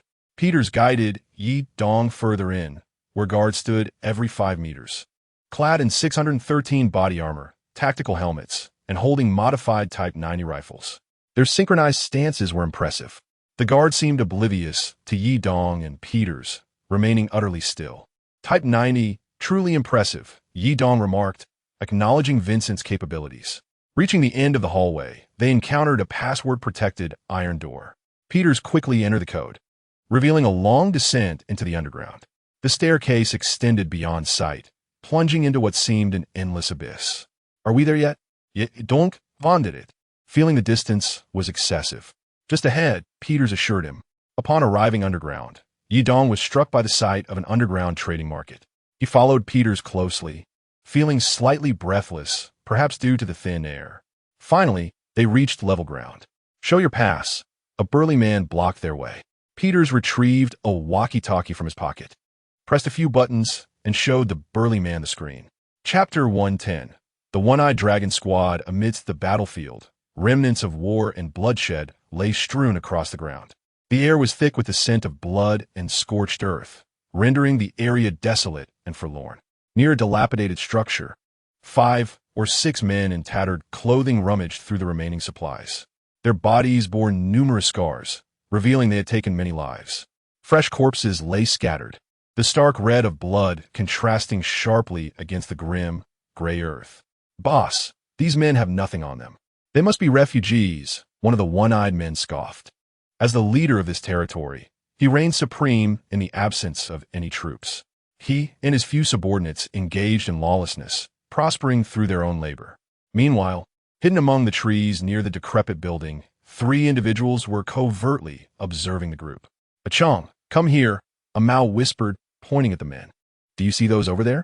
"Yes, yes," replied Sigo, clenching his fists as memories of past tragedies resurfaced. "They slaughtered our village half a month ago. Though they were wanderers, they were among the most ruthless. Rather than mere wanderers, they were more akin to bandits, the ones who had transformed them into wanderers. Previously, their squad numbered over 20, the largest force in the area aside from the military, pillaging resources from other survivors without remorse. Now reduced to 6. It was an opportune moment. "Are you suggesting?" Mao hesitated. "Yes." Achong chimed in. "Oh." Achong raised his Type 31, aiming it at the group, but absent-mindedly feeling around his chest, as if searching for something. "Achong, what are you doing?" Mao asked, puzzled by his actions. "Oh, I was looking for a grenade." "You don't even have a grenade, and you're still searching." "Here, I have one," Mao replied, presenting the grenade he had. "Oh, wonderful," Achong exclaimed, snatching it. "This is our only one, so be careful when throwing it," Mao cautioned. "I trusted you because you're stronger," Achong remarked. "Hey, you're not much better, Si Mao," Sigo retorted, barely containing his frustration. "Sigu, Si Mao," Achong interjected. All right, let's settle down." He focused intently on the group, pulling the pin from the grenade, but hesitating to throw it at first. "Come on, throw it," Mao urged, eyes wide with excitement. "Norus." Achong silently counted for a few seconds before mustering all his strength to hurl the grenade. It soared gracefully through the air, detonating perfectly above the group. Boom! Someone's there. Quick, fire! Achong shouted. The explosion had claimed 4 lives instantly, turning the odds from 3 against 6 to 3 against 2. Hot, hot, hot, hot. The 2 remaining members, caught off guard, fell victim to a Mao and Achong's surprise attack.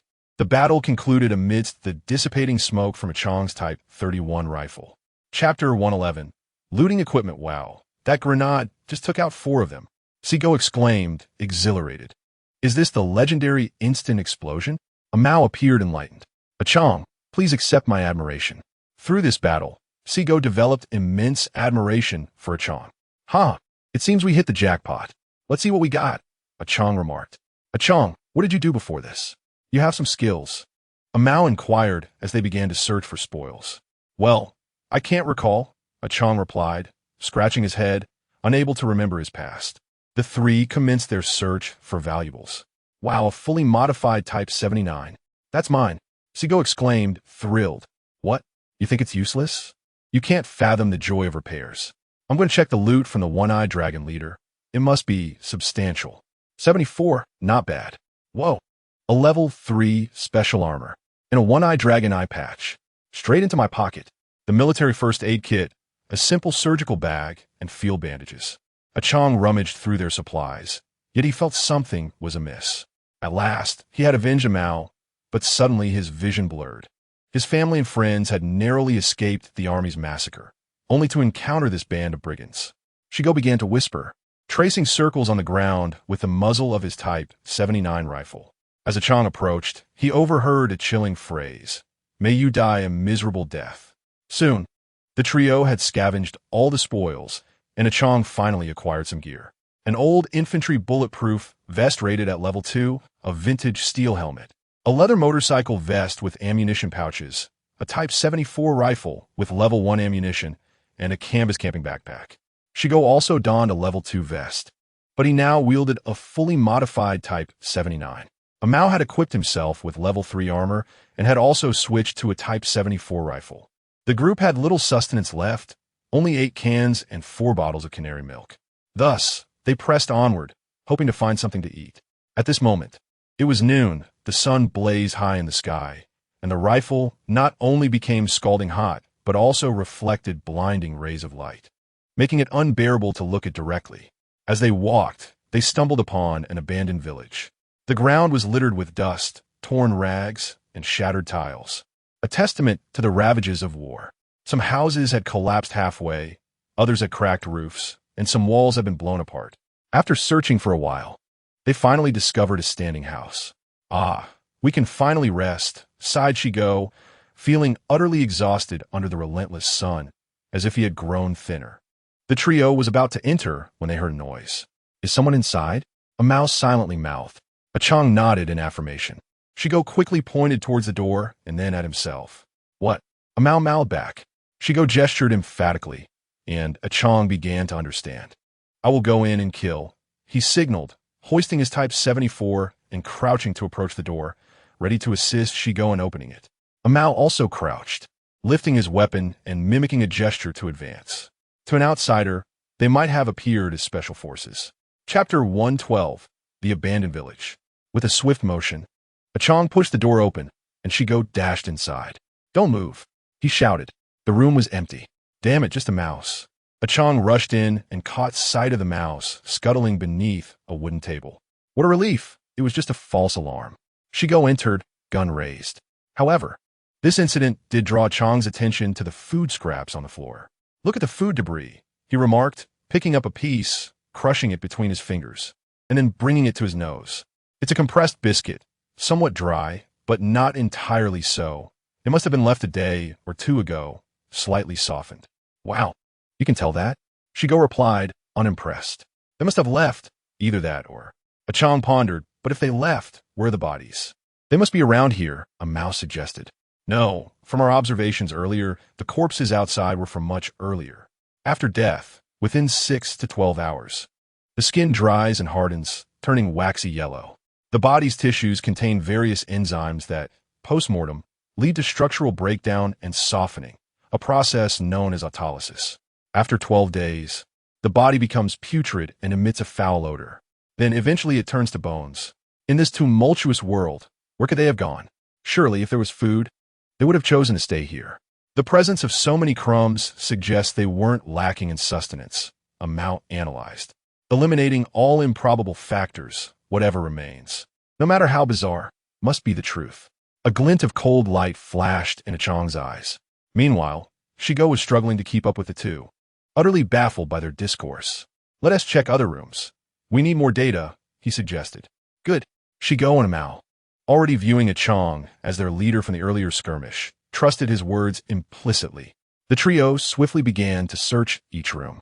Energy bar crumbs, an empty can of taurine with a drop left. Ugh, salty. A bag of Jean Cola, salty or sweet. To hell with it. Amao and Shigo shouted their discoveries to Achong excitedly. Achong found an old key in one room. "Why does this key feel oddly familiar?" he mused, examining it with a sense of nostalgia. "I seem to have cared about this once upon a time. Never mind, on to the next." He casually tossed the key aside and continued his search. Eventually, the three had scoured every house in the village. As the sun set, darkness began to envelop the land, and nightfall descended quietly. In a small room, the three men gathered around a campfire to warm themselves. Chapter 113, The Mysterious Base. The relatively dust-free lighter, the food scraps on the ground, the nearly empty can of taurine, and the still fresh Jean Cola indicated that this village had been inhabited just a couple of days prior, and by many people, likely survivors wandering the area. Yet, what could have compelled them to depart almost simultaneously? In this vast village, signs of habitation were evident, yet not a soul remained. It was perplexing. Could there be some terrifying legend associated with this place? Shigo pondered aloud. But what could it be? He continued, resting his chin on one hand, lost in thought. "Achong, what do you think?" Amao asked, now looking to Achong for guidance. "I have no idea. This place is clearly a post-war wasteland, remote and devoid of any practical value. Who would have any interest in it?" Achong shook his head, utterly baffled. "So what shall we do tomorrow?" "Let us keep moving. The remaining food will only last us half a day at most. Perhaps we will find answers as we walk," Achong replied, lying back on the ground with his hands behind his head, drifting into slumber. Amao also began to doze off, while Shigo stood alert, hands on his hips. They took turns keeping watch, with Shigo on the first shift. As dawn broke, the trio quickly consumed the remaining cans and milk. Wanderers, after all, we live for today, they remarked, knowing that each day was a blessing. After their meal, they prepared to continue their journey. They had initially wandered around the valley, but now they walked aimlessly, disregarding direction. Thus, they meandered through one mountain after another, encountering numerous remnants of post-war destruction. However, food remained scarce. Soon dusk fell, casting long shadows as the sky darkened. After a long day of travel, they were nearly at their limit. The biting cold wind assaulted them, and Amao felt as if he might be blown away. "I can't go on," Shigo lamented, already resigned to his fate, feeling as though he were standing on the threshold of grave. "Perhaps today is our last day." Amao, too, felt utterly spent. "Just a bit longer. If we can cross this hill, we might find signs of life." Achong, equally hungry and with blisters forming on his feet, had no choice but to press on. "Yes, once we crest this hill, we may find our salvation." Shigo collapsed onto the ground. "Look!" Achong had just ascended the summit when he beheld a cluster of edifices beyond the mountain. Amidst the desolation of this wasteland, the intact structures appeared strikingly out of place. It was a substantial base, bustling with numerous individuals, yet their features remained obscured. The entrance was secured by barbed wire, while a towering concrete wall surrounded the perimeter, adorned with shards of glass. Amao, though somewhat incredulous, cautiously approached the scene. Shigo, opting for tactical deftness, continued to recline. The more Achong observed, the more peculiar the base seemed. He stealthily descended from the mountain to the outer wall, where he discovered a large dark green emblem. A fierce leopard's head was embedded within a circle. Achong's heart raced, and an immature plan began to form in his mind. Upon climbing up, Amao also witnessed this astounding sight and hurried to rouse Shigo. The twilight had just fallen, and in this shadowy realm, action was inevitable. Chapter 114. Individuals in the Shadow Zone. Delu Tuozi meets Vincent in the underground trading market. Every fork in the path led to a closed iron door. Peters guided Yi Dong towards the foremost gate and knocked. "Who is it?" A voice emanated from within. "It is Mr. Dosa's friend, here to gather some intelligence." "Come in." The door creaked open slightly. "You may enter. I shall await your return outside," Peters instructed. With a heart full of trepidation, Yi Dong stepped inside, discovering a room occupied solely by a short man with narrow shoulders and remarkably short legs. His nose was large and coarse, adorned with a small tuft of hair beneath it. His bright blue eyes sparkled with intensity, complemented by gold-rimmed spectacles. He somewhat resembles an unsuccessful art student," Yi Dong mused, surmising that this individual might be Dick Vincent's assistant or secretary. "Mr. Yi, please take a seat and wait. Mr. Vincent will be with you shortly," the little man promptly stated upon Yi Dong's arrival. "Oh, very well," Yi Dong replied, finding a chair and surveying his surroundings. One wall was lined with bookshelves, while another housed a wooden table, upon which rested a gun rack displaying a fully modified .50 caliber rifle. The other two walls were adorned solely with a cabinet, entirely plastered with newspapers. The articles depicted various portraits and maps, all meticulously circled. The little man was busy organizing papers on a desk. Yi Dong casually picked up a newspaper and began to read. The articles were not current, but chronicled significant past events. The outbreak of war, a mysterious plane crash in Beishan, escalating tensions within the Anthony family, the ruthless dismissal of mercenary groups, and the drastic reduction of the wandering populace, presumed missing. Special operations led to the annihilation of the Anthony family, while Dosa's forces reoccupied the valley. Beishan was in turmoil. Fred had rebelled and formed his own faction, and a mysterious force had seized a farm overnight. Yi Dong was astounded by the shocking headlines, captivated by the weighty information contained within the pages. Mr. Yi, startled, he turned at the sound of a deep, resonant voice that had emerged from beside him. There stood Dick Vincent. Dick Vincent! Yi Dong's heart skipped a beat. Upon first laying eyes on Yi Dong, Vincent exhibited a fleeting expression of surprise. When Yi Dong noticed the secret door concealed behind the bookshelf, clarity dawned upon him. Vincent, too, took a seat across from Yi Dong. His hair was dark, neither too long nor too short, his eyes slightly squinted, a faint smile gracing his face, revealing a few wrinkles, while a scarf adorned his neck, embodying the essence of a businessman. "So you're Dick Vincent," Yidong observed. Recognizing the man before him bore a striking resemblance to his in-game counterpart. "Indeed. Did Dos inform you of my name?" "Yes. May I inquire about the origin of your war, god helmet, and this full-body armor?" Vincent appeared intrigued by Yidong's Delutuozi. "These are my own possessions. Is there a problem?" "Oh, no issue at all. I happen to have an old friend who wears the same." Vincent casually explained, the truth of his statement remaining uncertain. Your friend also dons the Lutuozi. He must be quite a notable figure," Yidong thought for a moment, conceding that in this world, there were certainly others of significance. Chapter 115. Have you heard of the leg guards? "Mr. Yi, Dos has already briefed me on your situation. It seems Dos is quite reliable," Yidong remarked, crossing his legs.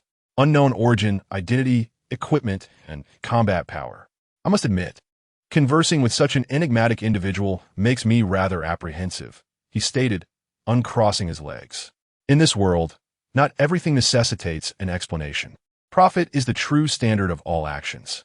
"Indeed, Mr. Yi, your insight is commendable. It appears my awareness still requires enhancement. Might I inquire if Mr. Vincent is privy to matters concerning classified documents?" Yidong broached the subject forthrightly, elevating his voice at the mention of classified documents. "Well, you should know that I command a considerable number of wanderers. Aside from the 15 elite squad stationed here, the rest are my eyes and ears in the field. I am aware of the situation regarding the classified documents, though it came at a considerable cost. As you know, I am a businessman. What valuable item do you propose to exchange for this information?" "Cohen coins?" Yidong, having amassed a considerable quantity of Cohen coins, suggested. "I have more than enough Cohen coins. I desire something distinct. What does Vincent seek that is unique? Your war god helmet is quite appealing. I regret to inform you that I possess only this one. However, I do have another piece of innovative equipment that I believe Mr. Vincent would find intriguing." "Oh," Vincent scoffed, unimpressed, for in the entirety of the Kimono region, there was nothing he could not procure, from classified documents to confidential hardcovers. Yidong nonchalantly retrieved a leather leg guard from his backpack and placed it on the table. "Leg guard?"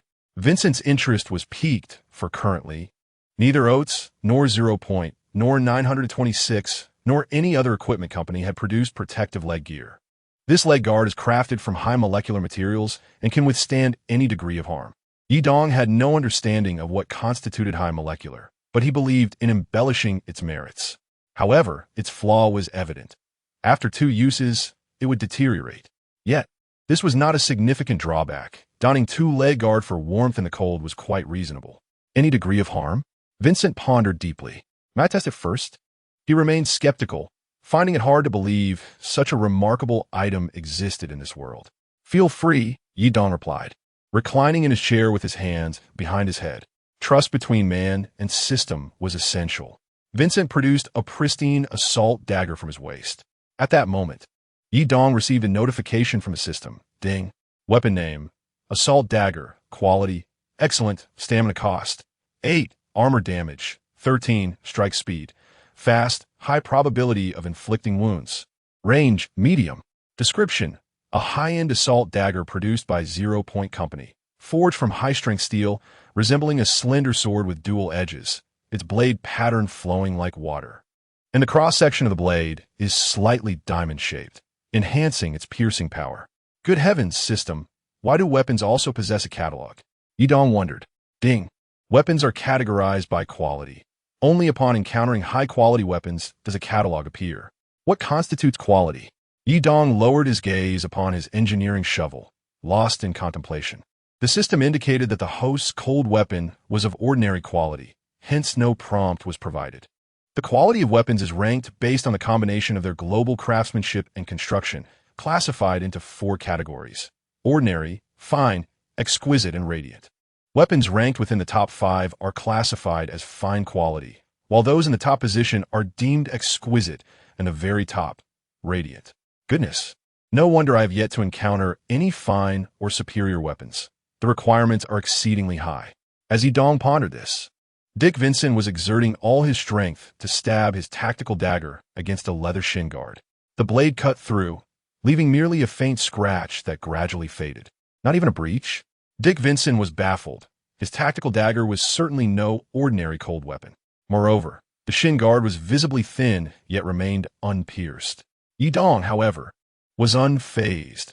Everything unfolded as he had anticipated. Yet, he too yearned for a more effective cold weapon. Xiao Huzi. Dick Vincent gestured to his companion, wiping down his firearm with a cloth, replacing the magazine, and preparing to fire. Yes, Xiao Huzi immediately understood, promptly folding the shin guard at both sides and raising it high above his right shoulder. This posture reminded Yi Dong of the wealth-bringing child holding couplets during the New Year celebrations in his previous life. Dick Vincent took a deep breath, pulled the bolt back, and expressionlessly pressed his eye against the sniper scope, swiftly aiming and firing. The gun discharged a blazing shell, and a golden bullet shot forth in an instant. Upon contact, the shin guard became incredibly rigid, and in the violent collision, both the guard and the bullet fractured, yet the wall behind remained unscathed. Though Dick Vincent said nothing, he was undoubtedly perturbed. In Chapter 116, the story of confidential documents, Yi Dong had finally acquired genuine negotiating leverage. Such shin guards were a rarity in the world, solely produced by him. Their utility was self-evident. They significantly reduced soldier casualties. Few were aware of these shin guards, and as knowledge spread, their value would inevitably be perceived as high yet unobtainable. I can exchange 10 shin guards for your information. 10? Dick Vincent squinted. The proposition was indeed enticing. Agreed. Who could refuse such shin guards? At least I cannot.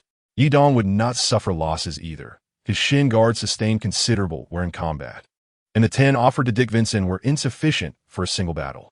Moreover, he possessed tens of thousands of such shin guards, uncertain if he would ever exhaust them. Yi Dong readily provided Dick Vincent with 10 shin guards, prompting the latter to begin recounting the tale of the confidential documents. The narrative traced back to the Civil War. From the outset, Northern forces swiftly seized the armory, a feat accomplished by Ajax's surprise attack. The Southern forces subsequently surrounded the armory, but it was breached months later by Renault. Following this, the Southern faction devised a plan dubbed Gungnir, intended to counter the Northern troops. Gungnir, also known as the Spear of God, potentially harbored cutting-edge or revolutionary technology. However, this information somehow leaked to the Northern forces. Ajax received orders from Renault to destroy a bridge at a farm, intercepting a convoy suspected of transporting elements related to the Gungnir plan. Unfortunately, after the bridge was blown, the contents of the transport vehicle were destroyed, and details about the Gungnir plan were lost. The Gungnir plan's contents became the coveted confidential documents that various factions sought. It is already known that there is more than one such document, and they have been elevated to exorbitant prices in the underground market. I must add, I was the one who raised the price.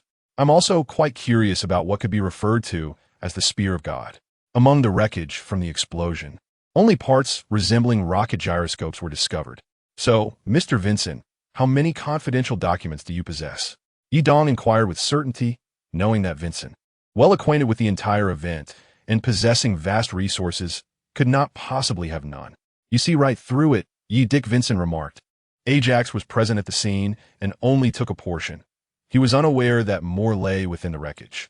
When I arrived, I discovered part of it inside the remains. However, upon studying the documents, I found the contents severely lacking. I suspect some were lost forever in the flames of war. Goodness, I nearly missed the confidential documents at the farm. Yi Dong had anticipated this outcome. He felt trapped. How can you be so certain that the other documents aren't all with Ajax? After contemplation, he countered. Because I was nearby, secretly observing what he took. The amount he retrieved was comparable to mine. Remarkable. Yet the entirety of the Gungnir plan cannot be so meager. Is it possible that, from the outset, the transport vehicles did not carry the complete contents of the Gungnir plan? Ye donc si péjoratif. I once believed so, which is why I declared a high price of 500 in the underground market. In Chapter 117, the gem necklace, the figure of 500 was undeniably alluring. Did you yield any results? None. By the way, Yi, I heard you have been searching for something. Dick Vincent signaled to Xiao Huzi, who promptly retrieved a mysterious item from a nearby cabinet. The mysterious object was concealed beneath a velvet cloth, which Xiao Huzi swiftly unveiled. Beneath the cloth lay a dazzling treasure adorned with myriad gemstones, reflecting enchanting hues. A gem necklace. Yi Dong's eyes widened, filled with visions of unlocking the system store. Ding! The final task item has appeared. Host, seize this opportunity. Brother Yi, it is yours for the taking. Dick Vincent shifted the conversation, but I require something in return. Just as I expected of you. Yi Dong understood. He was, after all, a businessman. 1 shin guard. Yi Dong proposed a remarkably generous offer. 10 pieces. Dick Vincent replied without flinching. For pieces. 10 pieces, he remained unfazed. 6 pieces. 10 pieces. 8 pieces. 10 pieces. Are you not willing to budge? Dick Vincent's unwavering stance left Yi Dong bewildered. It was not the negotiation he had envisioned. With a slight movement, Dick Vincent shifted his chair back and took a step away, calmly stating 10 pieces. Ultimately, they settled on the price of 10 shin guards. And when Yi Dong acquired the gem necklace, he could barely contain his emotions, shedding tears of joy. Ding! Congratulations! You have obtained the large gem necklace. The Grand Collection task is complete. Hidden task, Grand Collection. Grand Collection. Gather the antique teapot, golden lion statue, vase, and gem necklace. The hidden task was triggered upon acquiring one of the 4 grand items. Task completion rewards. Unlock the system mall. Task failure penalties. Randomly lose 1 talent. Remaining task duration, 16 days. Task progress, 100. Would you like to claim your reward? Yes. Congratulations, you have unlocked the system mall. With business concluded, Yi Dong was eager to explore the underground market. He conversed with Dick Vincent about Bolero before bidding farewell. Exiting the room, he found Peters waiting outside the door. Thank you for your efforts, Peters. It was no trouble at all. Later, I shall treat you to a special remedy that ensures prolonged vitality. Behind the 2 doors adjacent to the previous area lay a vast trading market, where Yi Dong began to stroll about like a wealthy heir. He spotted a backpack that had been dyed a peculiar color. Could this be akin to skin? Boss, how much for this starry sky backpack? The proprietor gestured at 2 with his hand. 2,000? 20,000. Yi Dong exclaimed. Goodness, merely a change in appearance had inflated the price by an order of magnitude. It was hardly more useful than his 50-slot ultra-large backpack. Unfazed, he moved on to the next stall. Yi Jiangjun, this is an underground trading market, where prices are typically higher than normal, Peter explained. Oh, no wonder, Yi Dong adjusted his mindset. With 400 remaining, he decided to take his time. As he meandered through the market, he observed that the items here were indeed quite rare.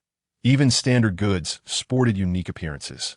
Suddenly, enthusiastic shouts rang out ahead. The monthly auction is about to commence. The monthly auction is about to commence. Chapter 119, Arriving with a Purpose. An auction? I'm on my way. Yi Dong quickly made his way toward the auction area, with Peter trailing closely behind. Yi Jiangjun, do you have enough funds? If not, I can lend you a bit.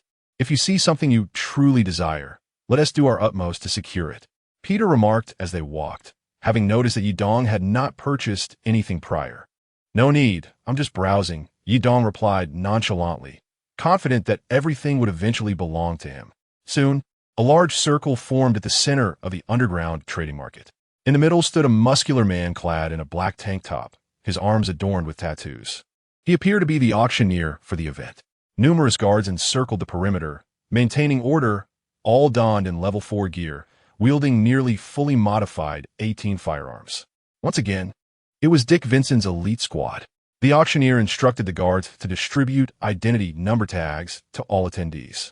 Yi Dong, upon receiving his tag, could not help but marvel at the lavishness of the guards' firearms. Finally, the auction is about to begin. I've been saving money for half a month, he thought. Indeed, I wonder what treasures will be unveiled this time. Is this auction held only once a month? Yi Dong inquired of Peter, having overheard someone nearby. Yes, and there will always be particularly valuable items, Peter affirmed. Yi Dong's anticipation grew upon hearing this. Soon, all number tags were distributed. All right, everyone be quiet. The auction is officially commencing. Applause erupted throughout the venue. Today's first item for bid is the Super Pain Relief Medicine, exclusively developed by the Vincent Research Center. Each contains 50 capsules, with each capsule providing pain relief for an impressive 600 seconds. Gasps filled the room. It was widely acknowledged that the longest pain relief duration for known medications was 300 seconds, making this product's efficacy remarkable. Indeed, a game changer for those on the battlefield who wish to endure. The starting bid is 5. I bid 5. Number 26 bids 5. I bid 8. Number 49 bids 8. I bid 20. Yidong slowly raised his number tag. A hush fell over the crowd. Number 8 bids 20. Is this for real? This person must be out of their mind. It's just pain relief medicine, murmured some spectators. 20 once, 20 twice, 20 thrice. Sold for 20. Congratulations to our number 8 buyer. The crowd erupted in cheers, though some muttered discontent. Yidong heard the whispers, but paid them no mind. At an auction, joy is paramount. He ascended the stage, retrieving a stack of Cohen coins from his enormous military backpack to hand over to the auctioneer. At that moment, the auctioneer caught sight of the impressive contents of Yidong's backpack. Wow, a whole backpack full of cash. Are you here to stock up? He exclaimed. While others came prepared, Yidong had indeed arrived with a full pack. Yidong received a large bottle of super pain relief medicine and took a photo with the muscular man before descending from the stage. Hey, brother, you forgot your backpack. The muscular man called out. Chapter 120, Commander S Tactical Armor. Next up is our following auction item. Commander S Tactical Armor, Level 6. Crafted from armored steel. It boasts a striking appearance and unparalleled defense. Not only does it feature an extensive carrying capacity, but it is also incredibly agile. This is not merely a flagship product of Zero Point Corporation. It is also the same model favored by Kote. The audience erupted in astonishment. The starting bid is 15. I bid 15. Number 26 bids 15. Who is Kote? Yidong turned to Peter, inquiring. Kote. I know only that he was a retired soldier now employed by Black Gold International, a significant force stationed at the television station, Peter replied. What? The television station has a male idol group now? Yidong was taken aback. His own station had become compromised. Moreover, the enemy donned level 6 armor, reigniting Yidong's fighting spirit. His own armor was somewhat worn, making this an opportune moment to upgrade. I bid 27. Number 20 bids 27. I bid 48. Number 16 bids 48. 48, I bid 66. Yidong slowly raised his number tag again, eager for a swift conclusion. The television station must be his, and his alone.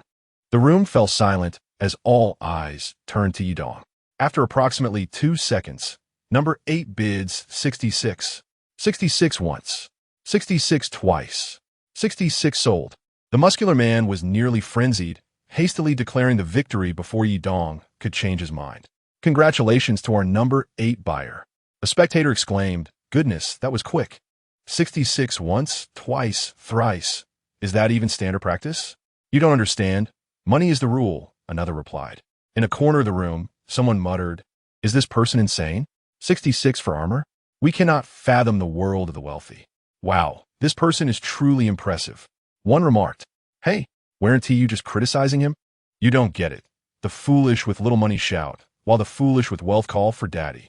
Yidong returned to the stage to finalize his acquisition. Waving to the crowd, some believed he had overpaid, but Yidong was unconcerned about such notions. The good items were limited, and whether or not one wished to bid was entirely their choice. In a previous life, he had secured 6 sets at exorbitant prices, and that level 6 armor had brought him immeasurable value.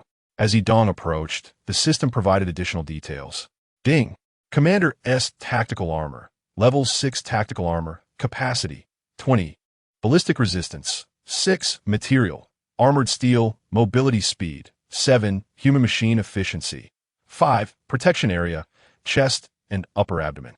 This tactical armor was custom designed by Zero Point Corporation to enhance market visibility and is specifically tailored for special operations units. The Commander S Tactical Armor stands as the flagship model within the series, excelling in both load capacity and protective strength. As Yidong neared, a different kind of commotion arose from the audience. Daddy S amazing. Daddy works so hard. I want to have your babies. Whoa, you're a guy. It's just a minor procedure. It'll be quick. The most awkward moment belonged to Peter, who had previously inquired if Yidong required funds. It seemed the true fool was he. Peter stared at the 2 cone coins he had pulled from his pocket, lost in contemplation. Soon, it was time for the final auction item. The entire hall fell silent, everyone eager to discover what this last item would be. A muscular man slowly revealed a small object wrapped in red cloth. What could this final item be? The muscular man began to tease the audience. The previous items had been impressive, so this last one was surely a treasure. Nearby, people were chatting. Peters, what do you think? Yedong, unfazit, decided to inquire about Peter's perspective since it was all his anyway. Well, I suspect it might be a cold weapon, Peters replied earnestly, closing his eyes to sense the object. Oh, Yedong thought, sitting far from the muscular man, wishing the system could directly inform him about the item. What could it be? The muscular man quickly unveiled the red cloth, sending the fabric soaring into the air, taking with it the heartbeat of everyone present. Chapter 121, the final item. The Weasel Shark Hunting Knife. The moment everyone finally laid eyes on the object beneath the red cloth, gasps filled the room. It was indeed a cold weapon. The blade was a deep gray, adorned with dark blue stripes on its surface. The handle featured sharp protrusions, and the edge gleamed with silver. It's so striking, was Yedong's initial impression upon seeing the knife. The audience erupted in excitement. This is a shark knife, someone quickly recognized. Shark knife? Yedong was bewildered, as this fell into his realm of ignorance. Could this be the legendary shark knife? Those around him widened their eyes. Is the shark knife really that formidable? Yedong promptly turned to Peters, seeking clarification. It's not that the shark knife is particularly powerful. It's simply incredibly rare. So rare that hardly anyone has seen one in person. They've only heard of it. Enough said. I must have it, shouted a man seated next to Yedong. Just you? Today's shark knife will certainly belong to me. Another voice chimed in from behind. All right, allow me to introduce the Weasel Shark Hunting Knife. Also known as the shark knife, the muscular man gestured for silence. No need for introductions. Let us start the bidding. Yes, let us commence the auction. Since everyone is so enthusiastic, we'll begin bidding for today's final item, the Weasel Shark Hunting Knife, starting at 20. Wow, 20? I think I'll just remain a spectator, Yedong thought. I bid 30. Unlike previous items, this time bids escalated rapidly. Number 42 bids 300,000. I bid 350,000. Number 51 bids 350,000. I bid 550,000. Number 28 bids 550,000. Damn it, I'm going all out today. I bid 700,000. The person who shouted 700,000 strained his voice in the process. Number 51 continues to raise the bid, offering 700,000. You brother, are you not going to make a move? Or do you have concerns? Peters asked, noticing Yedong's rare restraint. Just as he was asking, Yedong raised his bid. I bid 1,000,000. Yedong slowly raised his paddle and shook it side to side. The hall fell silent in an instant, including Peter's astonishment. Some paused at the mention of the staggering 1,000,000, while others instinctively halted at the sight of the paddle. Excuse me, Mr. Yi, could you repeat that? Even the muscular man inquired tentatively. I said, I bid 1,000,000. The audience erupted in a frenzy once more. Yedong had initially intended to see how high they could drive the price of the shark knife, but it seemed they were far too inexperienced. Unable to bear it any longer, he decided to bid himself. I've been saving for half a month, and what have I ended up with? Nothing. Indeed, all the good items have been snatched up by that wealthy individual. Number 8 bids 1,000,000. 1,000,000 once, twice, thrice. With a loud crack, the muscular man brought down the hammer, which shattered upon impact, sending the head flying into the air along with the volume of the crowd. Chapter 122, System Mall. The crowd was in an uproar. Find out who this person is. In a corner of the audience, a man in black spoke coldly to a burly man beside him. Yes, the burly man quietly retreated, unnoticed amidst the bustling auction. Yedong ascended the stage, reveling in his victory as the highest bidder. Now he could see more clearly. Ding. Weapon name, Weasel Shark Hunting Knife. Quality, excellent. Stamina cost, 3. Armor damage, 15. Swing speed, fast.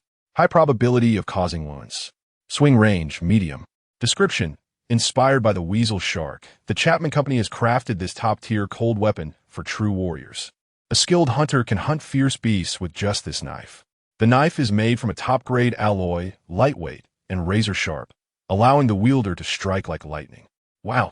Yidong thought this was exactly the cold weapon he desired, and it arrived so swiftly. Moreover, it was an excellent weapon, ranking among the top 5 globally. The auction had indeed lived up to his expectations. Fantastic! After a swift transaction with the muscular man, Yidong grasped the weasel shark hunting knife in his right hand. Is this truly the shark knife? Yidong mimicked the weapon inspection gestures from shooting games of his past life, admiring the dark blue stripes on the blade, the sharp protrusions on the handle, and the gleaming silver edge. He couldn't help but exclaim, "This million is well spent." "Hey, brother, back again? How about 2 bottles? Guaranteed to last." The bald vendor, as usual, beamed at Yidong, his shiny belly adorned with excess flesh. "I'll take 2 cans, Yidong replied, staying true to his word about buying next time, and he had also promised to procure lasting medicine for Peters. It was a win-win situation. Peters, initially hesitant, suddenly felt a pressing need upon learning that a bottle of the special painkiller was worth 10,000 cone coins. Now, with some leisure time, Yidong opened the long-anticipated system shop. Ding! System shop. Host balance, 0 system coins. Exchange items, 100 system coins for leather leggings, 200 system coins for equipment repair kit, 1,000 system coins for special leggings, 1 system coin for universal key. Exchange items for coins. Antique teapot, 4,500 system coins. Golden lion statue, 4,500 system coins. Vase, 4,500 system coins. Gem necklace, 4,500 system coins. Gold bar, 500 system coins. Golden leopard, 200 system coins. Golden cup, 500 system coins. Golden cube, 500 system coins. Stamp album, 200 system coins. Hydraulic wrench, 200 system coins. Oh my! Yidong felt as if he had opened the door to a new world. All the gold he had collected was now useful. What is the equipment repair kit? Ding! Perfectly repairs any armor. Oh, it doesn't lose durability. Yidong understood this in terms of games from his past life. Leather leggings are already extraordinary. There are even special leggings. System, where is your integrity? The special leggings. The inventor, having endured relentless foot pain, spared no expense in using the finest materials and underwent 49 intricate processes to create these leggings, which effectively protect the legs. Effect: protects the user's legs from any damage up to 10 times. After sustaining damage 10 times, they vanish. User movement speed increases by 5. Yidong was left speechless, mouth agape, unable to articulate a response for quite some time. Finally, he managed to exclaim, 10 times. And they still play it safe? Chapter 123. Nighttime infiltration. Ape Chong inspected the bullets of the 74 by the wall. A Mao and Shigo swiftly followed suit. The night was dim, and in this shadowy area, someone had to take action. The trio stealthily approached the heavily barbed gate. It was eerily quiet, with only a drowsy soldier leaning against the wall, nodding off repeatedly. A Mao felt an indescribable peculiarity about this individual. He was asleep, yet not entirely so. While a Chong whispered softly, he drew a dagger from his waist, preparing to strike. Shigo gave him a thumbs up for encouragement and stayed alert with a Mao. Under the faint night light, the dagger glimmered with a subtle silver sheen. A Chong stealthily approached the guard at the entrance. As the guard's awareness returned, his head spun around 180 degrees and blood splattered everywhere. His eyes widened in shock, and a Chong gently closed them with his hand. A Chong lowered the guard's body carefully and gestured for the others to come forward. "Come on, damn it!" a Mao exclaimed as he entered, accidentally scraping his right foot on the barbed wire and drawing blood. "Are you okay?" a Chong immediately inquired. "It's nothing. Just a minor scrape," a Mao reassured, noticing the absence of guards nearby and exhaling in relief as he wrapped a bandage around the wound. The three prepared to observe their surroundings closely, trying to discern the nature of the place. They found themselves inside the wall, encompassing 3 buildings. The nearest structure was broad, yet not tall. The other 2 flanked it on either side, occupying a moderate area but rising higher. They decided to investigate the closest building first, with a Chong leading, Shigo in the middle, and a Mao bringing up the rear. This building appeared relatively new, with all its main doors locked, preventing their entry. However, a Chong inadvertently spotted a ventilation duct. "Wait for me, I'll give it a try." He removed the iron bars from the duct's exit, but soon realized he couldn't fit inside. This hole is too small." A Chong was stuck at his shoulders. "You're too bulky. Let me try," Shigo said, pushing a Chong aside, rolling up his non-existent sleeves, and effortlessly slipping inside. "Wow, as expected of you," a Mao remarked, genuinely impressed by Shigo's slender frame. "Well, we'll wait here for a moment," a Chong thought to himself, wishing he could see inside, feeling an unusual disdain for his own muscular build for the first time. As Shigo crawled through the duct, he soon emerged from within one of the building's rooms. Whoa! Shigo landed heavily on the floor from the ceiling. What kind of design is this duct?" he complained, feeling as if his rear had shattered. The room was pitch black, devoid of any light source, only permeated by a faint scent of disinfectant. Shigo hastily retrieved his flashlight from his gear, and as he turned it on, he was confronted with a shocking sight. In the room stood a large table laden with numerous test tubes filled with indiscernible liquids. The atmosphere was ominous, and an unsettling chill crept up Shigo's spine, prompting him to swallow hard. Gathering his courage, he stood up. The room was cluttered with medical instruments, and the array of test tubes and serums left him bewildered. Yet, he was uncertain which were useful and which were not. They could be miraculous medicines that enhance vitality or deadly poisons causing catastrophic harm. After pondering for a while, his gaze fell upon a nearby blueprint. Chapter 124. Human Experimentation. The blueprint depicted numerous test tube designs alongside various letters, none of which Shigo could comprehend. After much contemplation, he decided to discreetly pocket the blueprint, knowing that although he couldn't decipher it, someone else surely could. Taking it was convenient, and all he needed was to find someone capable of interpreting it later.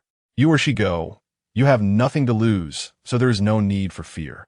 As the saying goes, the barefoot need not fear the shod. He encouraged himself, taking a deep breath as he approached the bedside. Thump, thump, thump, thump. His heartbeat quickened, echoing like a drum. "Come on, let me see what kind of monstrosity this is."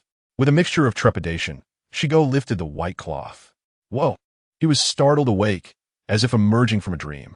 On the bed lay a grotesque corpse, its skin decayed and oozing a viscous substance, riddled with needle marks and dark green splotches. Only the shoulder straps hinted at its former state. What on earth is happening here? Shigo's mind raced with dread as his already timid nature began to falter. In his panic, Shigo accidentally knocked over a test tube from the table behind him. "Oh no!" he exclaimed, but it was too late. Crash! The test tube shattered on the floor, spilling its contents everywhere. In that instant, an alarm blared. "Run!" The thought raced through Shigo's mind. Beep, beep, beep. The alarm echoed, and Shigo felt the entire building tremble. He quickly clamped the flashlight between his teeth, extended his arms, and leaped back into the ventilation duct, scrambling in the direction he came. Beep, beep, beep. Huh? Someone's here? An officer awoke abruptly, still clad in his military uniform. "All personnel assemble." He barked into the radio. Beep, beep, beep. What the hell? Why did the alarm go off?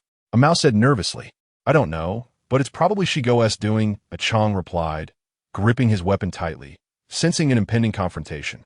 The occupants of the adjacent buildings seemed to awaken, and panic surged within him. "Let us wait for Shigo. Once he arrives, we'll flee together." Yeah. A Mao checked his gear and moved extra magazines from his backpack to his chest rig. At that moment, a voice echoed from the ventilation duct. "Run." I accidentally triggered the alarm. Shigo hurriedly crawled out of the duct, and footsteps approached from nearby. Thump, thump, thump. There.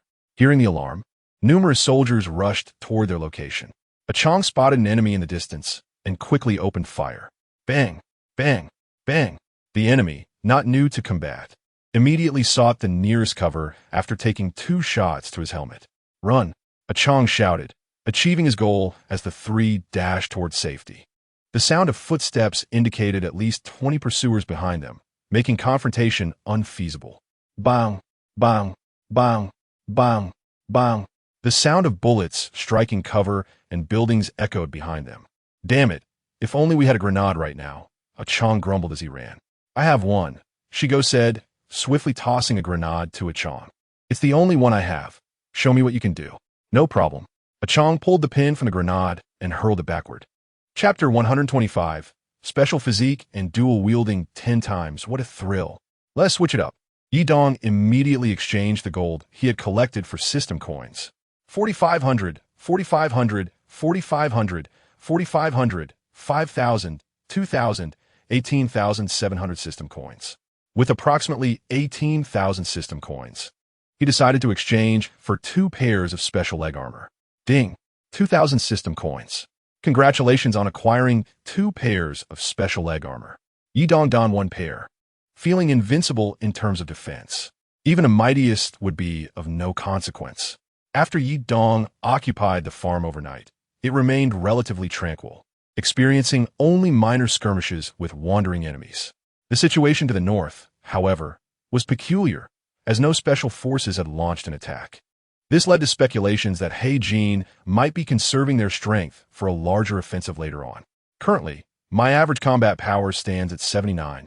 Yidong aspires to elevate it to 80 at the earliest opportunity. Only then will he possess the strength to contend with formidable forces akin to Deku when senior. The transformation from quantitative to qualitative change is epitomized by achieving a combat power of 80, which represents a critical threshold. Some individuals may never attain this milestone in their lifetime. It has been quite some time since Yidong last summoned his companions. And with the male group gene now reaching 603, he proceeded with the summoning. To avoid detection, Yidong sought out a secluded location for the invocation.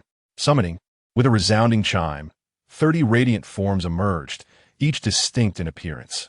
Boss! The exuberance echoed through the air. Yidong, as was his custom, first assessed their talents. Apart from 3 soldiers adorned in black and gold military garb exhibiting unique traits, the rest displayed a uniformity in their abilities. Yidong hastily examined the special attributes. The first one, name, none qualification, special trait non-upgradable, overall combat power, 80, special trait non-upgradable, combat growth, 0, special trait non-upgradable, special trait, strongman, increases weight limit by 100. Side effect, experiences continuous bleeding during tinnitus. Remarkable. This individual is undoubtedly a laborer. Yidong's understanding of talent was once again refreshed. A normal person's weight limit is 75. A strongman doubles it to 150. It would not be an exaggeration to label him as possessing innate strength. Next, the second one, name, none, qualification, special trait non-upgradable, overall combat power, 80, special trait non-upgradable, combat growth, 0, special trait non-upgradable, special trait, dual wield, capable of enduring significant recoil, allowing simultaneous firing from both hands without compromising accuracy. Side effect, leg injuries are doubled. Astonishing. Yidong was envious. He desired this ability. He had previously attempted dual wielding, but had found himself airborne after just a few shots. Furthermore, he had heard that during his coma, when Du Si came to his rescue, he had fired 2 18s simultaneously with remarkable steadiness. Could this be Du Si's skill? Yidong pondered, given that his combat power surpassed Du Si's. It seemed implausible that he could not replicate it. Thus, it must indeed be Du Si's unique skill. Now, the third one, name, none qualification, special trait non-upgradable, overall combat power, 80, special trait non-upgradable, combat growth, 0, special trait non-upgradable, special trait, small item perception, capable of sensing small items in the vicinity, such as grenades, enabling precise awareness of their landing spots. Side effect, surgical procedure durations are 15 longer than average. This one is also commendable. Yidong's Dark Gold Army had received a significant enhancement. He instructed his companions to don their level 4 gear and prepare for training, allowing the seasoned veterans to train the newcomers. Yidong himself commenced training, focusing on controlling his weapon. While he encountered little difficulty with a single firearm, wielding 2 posed considerable challenges. He began with 2 Desert Eagles, successfully hitting the target at close range before gradually transitioning to firearms with greater recoil. Yidong sought guidance from Du Si, who advised him to take a deep breath and concentrate on dual wielding. From dawn until dusk, in a picturesque valley by the sea, Yidong set up target after target, switching from one weapon to another until he reached the final 18. Taking a deep breath, Yidong suddenly remembered he had neglected to utilize his skill, Ultimate Aim. Active skill. Ultimate Aim 2 enhances accuracy significantly for 15 minutes, improves agility moderately, and reduces the sensation of weight and pain. Adjusting his precision to the optimal state, he thought to himself, let us see what the pinnacle of performance truly is. With both hands raised, he prepared the fully modified 18. The weapon fired with a series of rapid discharges. Yi Dong experienced a sensation he had never felt before. The recoil nearly toppled him, yet he found an inexplicable control that anchored his grip on the 18. After the smoke cleared, he gazed at the target, situated 60 meters away, where all 100 rounds struck true, scoring a perfect bullseye. In a dimly lit room, a large conference table awaited, accompanied by a substantial display screen. Numerous officers were seated at the table's sides, while a man positioned at its center scrutinized the screen. The display was divided into two sections. One showcased a document alongside a weapon, while the other displayed a person's likeness next to an image of a vial. Following that incident, the intelligence report was divided into several fragments, currently held by the roving forces led by Deku, when Sun and the arsenal's occupants, Lei Nua. These two factions are formidable and will be challenging to subdue in the short term. However, our recent investigation into the mysterious crash in the northern mountains has revealed that the key fragment resides within the Beishan Hotel. Presently, Fred is stationed there. Fred is no pushover. That was in the past. We have been observing for quite some time. Following that incident, Fred has been devoid of any viable support. An officer reported confidently. Excellent. What the pharmaceutical development? The man inquired, glancing at the officer on the right. A batch of lab rats has recently arrived. Progress is imminent. By the way, let us ensure our Dr. AI is not overburdened.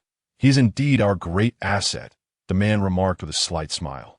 Rest assured, Commander, he is secure, the reporting officer replied with a smirk. Good. We will execute both plans simultaneously. Death and rebirth, I desire both. In the northern mountain region, at the Beishan Hotel, one took a deep breath, adjusting their stance while raising the weapon to align with their body. Every aspect of the firearm, from barrel length to sight alignment, was meticulously considered. When one comprehends the essence of battle, they achieve unity with their weapon. Xiang Bei steadied the fully modified 50, aiming into the distance with Fred beside him, offering guidance. Report. A unit approaches from the northeast. A soldier clad in navy blue combat attire rushed to inform. Report. Another unit is advancing from the southeast. Another soldier in navy blue announced. At that moment, Xiang Bei's scope revealed additional troops. Report. Yet another unit is approaching from the northwest.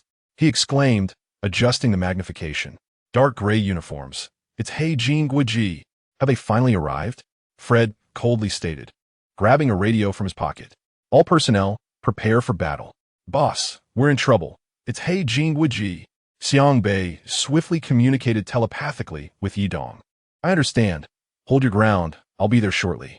After sensing the urgency, Yidong immediately reached out to Ying. Boss, what's the matter?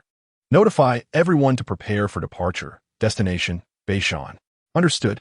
Ying quickly grasped the situation and organized the crew for departure. Fred and my companions are in trouble. It's our old adversary, Heijin Guiji. Y donc relède via radio tout d'ici. Understood. I shall promptly organize the soldiers. Duosi is also a good brother. Fierce yet taciturn. Soon, Yidong and Duosi prepared to set off. The valley and Beishan were still quite distant, hence they opted for transportation. Yidong's contingent included over 80 personnel, while Duosi led 50 elite soldiers. Bolero remained stationed with the remaining 60 or so at the valley as a precaution. Yidong, Duosi, and other commanders such as the Hawk sat within an armored vehicle, while the rest of the soldiers occupied transport trucks, constrained by limited conditions. 200 meters from a northern mountainous Beishan hotel, a soldier clad in gray uniform reported to his commander, Sir, we have completely encircled them. The commander, donned in a full set of level 5 armor and tactical helmet, wielded a fully modified weapon, exuding an imposing presence. On the third floor of Beishan Hotel, the entire perimeter was swarmed with over 300 enemies, all equipped with level 4 gear and fully modified weaponry, while the squad leaders boasted fully modified Victor 9s. This time, it might truly be the end. Lowering his binoculars, Xiang Bei spoke slowly to Fred. What about Yi and Du? Fred's expression remained serious, devoid of fear. Yi and Du combined number around 130. I have about 50 here, while you have barely 20. Altogether, we total approximately 200. Not only do we lack in numbers compared to the opposition, our equipment is also inferior. This was indisputable, for they faced the Deep Gray First Army, an elite force among the previous headquarters divisions known for their swift and ruthless combat, leaving no trace in their wake. Chapter 128. The eve of battle today. The weather at Beishan was dreadful, with howling winds and swirling dust. Hundreds of deep gray figures surrounded the Beishan Hotel, creating a tense atmosphere that felt suffocating. Xiang Bei and Fred observed the enemy 100 meters away, evidently prepared for the confrontation. The deep gray First Army's mass reflected white light, concealing their expressions. Prepare yourselves for battle, my friends. With a sharp crack, Fred smashed his personal radio against the ground, shattering it. The device split in two, exposing wires that sparked with a flash. Fred donned the level 6 helmet and mask gifted by Yi Dong and seized a fully modified weapon from the table. 200 meters from the northern mountainous Beishan Hotel, a soldier in gray uniform reported, "Sir, all 30 squads are in position. Have half prepare and be in optimal condition to launch simultaneous assaults from all 4 directions. The other half must guard the perimeter to prevent external ambushes and ensure no one escapes from the hotel." "Yes, sir." Outside the hotel, soldiers began administering injections and painkillers, ensuring not a single dose was missed. Everyone, report immediately if you observe any movements from Fred. His name was Fin Ao, and he and Fred had both earned their positions in the task force almost simultaneously, both hailed as prodigies. However, as time passed, circumstances changed. In every drill, his team would invariably fall short against Fred's, with discussions always favoring Fred's superior performance. Why? He too had trained diligently. A decade ago, in an effort to surpass Fred, he had even gone 2 days without sleep, yet fell just short of his goal. That year, excessive training had left him with an incurable ailment, requiring medication to sustain his life. Meanwhile, Fred found everlasting love in Mary and continued to achieve success and fame. In that moment, lying on a hospital bed, Fin Ao silently vowed to kill Fred with his own hands. Gripping his fully modified 90, a glint of cold light flashed in his eyes. "Do you know how I've spent these past 10 years? To kill you, I fought tooth and nail to enter the charge army. All for the day I can use this sharp blade to end your life. Fred, I want you dead." Inside the Beishan Hotel, everyone prepared grenades, carefully timing their detonation. Each squad ensured they monitored their designated areas, coordinating crossfire to catch the enemy off guard. Yes, Xiang Bei occupied 2 buildings while Fred took another. Fred began strategizing. Pai Sai led a team to confront enemies near the building, prioritizing defense. Yes, Pai Sai and his subordinates promptly proceeded to defend the first floor. Xiang Bei swiftly organized his strategy as well. Team 1 stationed snipers, while Teams 2 and 3 set ambushes. Team 4 and I shall charge. Yes, the subordinates sprang into action, administering injections, recognizing this could be their final battle. Everyone understood the dire situation, yet remained undaunted. Others follow my lead and maintain formation. Fred donned his ballistic mask and charged towards the building entrance, having already coordinated with Yi Dong to breach a path as a joint effort. Chapter 129. Surrounded on all sides once the Deep Gray Army achieved optimal readiness, they promptly organized an orderly assault formation, attacking from all 4 directions, using their lives to forcibly breach the defenses set by Fred and Xiang Bei. Such reckless tactics caught Xiang Bei and Pai Sai off guard. Now, Beishan faced peril from all directions.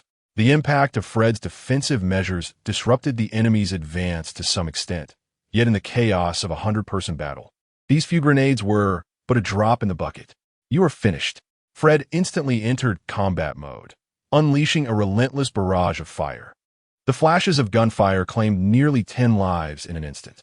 Most bullets aimed at Fred's helmet ricocheted off as he unleashed his fury from behind cover that only shielded his lower body. The entrance to the building witnessed heavy casualties for the Deep Gray Army. Of course, Fred felt his own condition rapidly deteriorating, multiple wounds appearing on his body. The hotel resounded with the deafening noise of gunfire and frequent explosions. Under Fred's leadership, one enemy after another fell. The ferocity of the Pharaoh was once again displayed through Fred and his subordinates. One of Fred's comrades, whose mask shattered, was bloodied and charred, yet still followed Fred, relentlessly returning fire. Keep pushing. They're already encircled. They are but a spent force. Fin Ao shouted, witnessing the soldiers charging towards the building falter. He understood Fred must be present, so he readied his 90 to charge. Boss, although they are all equipped with 4 sets, Xiang Bei's team consists entirely of level 4 ammunition, while their opponents only have level 3. Those who understand the inefficiency of armor-piercing rounds are well aware of the implications. Report, we can barely hold on. A subordinate from Xiang Bei's rear communicated the situation in the building. They had already breached the screening room. However, given the significant disparity in numbers, their endurance would not last long. The side with fewer members was easily overwhelmed during ammunition exchanges. If we cannot win, retreat, Xiang Bei hastily conveyed through his tactical headset. He himself rushed upwards towards the building, joining Team 1 for a sniper position. Understood. The members of Teams 2 and 3, bandaging their wounds, fought while retreating, though he himself was also severely injured. Their numbers had dwindled from 22 to 12. On the first floor of the building, the sound of gunfire erupted, followed by a massive explosion. Damn! A blast shattered Paisai's mask and chest armor, leaving him disoriented and bloodied. Report, the building cannot withstand much longer. Paisai, dragging his wounded body, reported to Fred through his headset while retreating to the first floor. Chapter 130. Fred's back up at that moment. A unit was swiftly approaching Beishan Hotel from the nearby northern mountainous region. Clad in navy blue combat uniforms, they were well-trained and organized into 5 squads, each consisting of over 30 individuals led by a formidable captain. Each member, including the captain, was equipped with level 4 gear and firearms such as the 4, 110, and 14. Finally, after lying in wait for so long, the day has come, one captain said excitedly. Yes, let us move quickly. The boss needs us. Another captain replied, gripping his 4 with enthusiasm. Meanwhile, several transport vehicles followed an armored vehicle as they sped along the mountain road. How much longer? This was the 5th time Yidong had asked this question. Watching the escalating situation of the male team, he felt an overwhelming sense of panic. The fighting was too fierce. If it continued, his subordinates might be annihilated. Fred is not an ordinary man. He won T-Fall easily. Duosi comforted the anxious Yidong. What truly worries me is Xiang Bei. He is still in his developmental stage, lacking Fred's experience and combat strength. Boss, trust in Xiang Bei. Did he not win the previous Vanguard Cup? Lying quickly reassured, though he too felt anxious. Let's hope so. Yidong checked his 2 fully modified weapons, including countless 50-round magazines in his ammo pouches. He glanced at his reinforced armor and sturdy legs, feeling a surge of confidence. At last, the convoy arrived below the communication station, and the enemy was not far ahead. All members disembark. Follow me into battle. Yidong took a potent painkiller and sprinted towards Beishan Hotel with both weapons drawn. The inspection station, southwest forest area, hydrological observation station, dilapidated sheds, and crash site surrounding the hotel were all occupied by the dark gray forces. Boss, we spotted a unit at the sewage treatment plant. They're also wearing navy blue combat uniforms and are advancing toward the hotel. They have engaged with the dark gray forces. Lying reported from his sniper position. Excellent. It must be Fred's reinforcements. I knew Fred, as a general of the front lines, would not have only a handful of subordinates. Yidong had anticipated Fred's backup, but he estimated they had arrived just in time. Any later, and Fred would have been overrun. Lying, leading the sniper team, continued to provide covering fire and disruption from above. The rest of you, charge the hotel with me. Yidong, clad in his battle gear and wielding 2 fully modified weapons, looked exceptionally formidable. Is dual wielding the trend now? Seeing Yidong with 2 weapons, Duosi also drew 2 18s, and the subordinates followed suit. As Yidong and his 100-strong team clashed with the opposing force of over 200, the tide of battle shifted dramatically. Report. We VE located Fred in the building. Alert. Enemies are attacking the dilapidated sheds. Report. Enemies are attacking the building's perimeter. Report. There are over 200 enemies detected. Curse it. Fun AO received numerous enemy alerts over his headset, but only one concerning Fred's location. Boss, don't act impulsively. Get lost. Fun AO discarded his headset, shoving aside a nearby soldier, and charged towards the building with his 90 in hand. No matter who comes today, they must die. Ignoring the external threats, Fun AO urged his soldiers to fend for themselves. He injected a tricolored syringe from his ammo pouch into his body. The injection was swift, and soon he felt a heightened awareness. His adrenaline surged, muscles tightened, and even his hearing sharpened, allowing him to sense Fred's position. Fred, I'm coming for you. Chapter 131. The last radiance at this moment. The first floor of the building had just endured a life-and-death struggle, the air thick with the scent of blood and gunpowder, leaving only Fred alive. Severely injured, with half of his chest armor destroyed, he leaned against the wall, applying a first-aid kit. His subordinates had fallen, and Fred estimated his time was running out. Fred, you cannot escape. Fun AO, frenzied, stormed into the building, leaping over the corpses, searching for Fred's whereabouts. Fingao, it's him. Fred sensed danger. This man had always been at odds with him, and now he was likely seeking vengeance. Fred tried to suppress his breathing, but it seemed futile. Prepare to die. Utilizing his enhanced senses, Fun AO swiftly pinpointed Fred's hiding spot and charged at him with his modified 90, unleashing a barrage of fire. Oh no! Fred, caught unprepared, discarded his first aid kit and rolled towards the nearest cover. The sight of the flying kit distracted Fun AO, who instinctively aimed at it. Seizing the moment, Fred drew his weapon, but Fun AO quickly reacted, pivoting to fire. In the blink of an eye, Fred felt the effects of the painkiller wear off, and the sudden, intense pain caused his aim to falter, resulting in just one bullet grazing Fun AO. Meanwhile, Fun AO's bullet struck Fred's body mercilessly. With a thud, Fred collapsed, his weapon skidding away. In that fleeting moment, a grenade landed near Fun AO when he regained his sight. 2 warm gun barrels were already pressed against his neck. Don't move. Yidong's voice echoed in his mind, and a wave of fear surged within him, causing his head to lower once more. The one who had incapacitated him was indeed Yidong. Upon seeing his 5th-level armor, Yidong breathed a sigh of relief, realizing that he himself was equipped with 5th-level ammunition. Surviving would mean merely sustaining blunt force trauma. He decided to keep him alive for the time being to see if he could extract any information. At that moment, the system displayed Fun AO's data. Name, Feno. Identity, Commander of the Assault Corps, Task Force member. Token, a vial of special medicine. Description, due to prolonged, intense training, Fun AO relies on medication to maintain basic physiological functions. Status, severely injured, enhanced hearing, regeneration, tenacity, composure, excitement.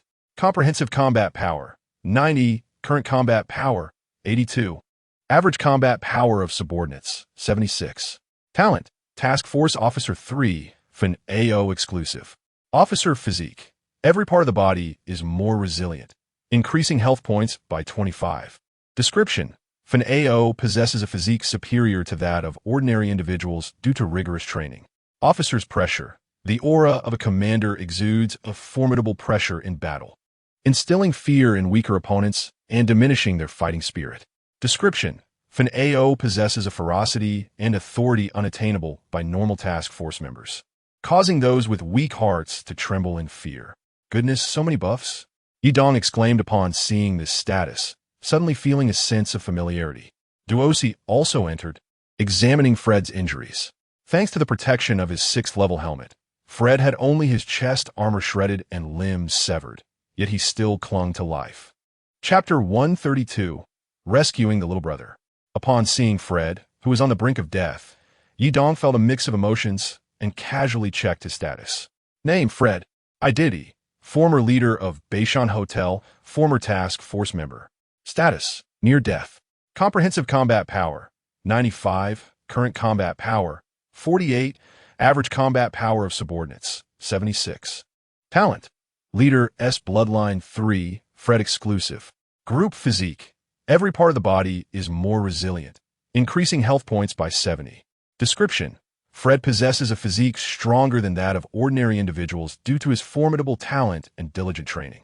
King S pressure. The aura of a king exudes a powerful pressure in battle, instilling fear in weaker opponents and diminishing their fighting spirit.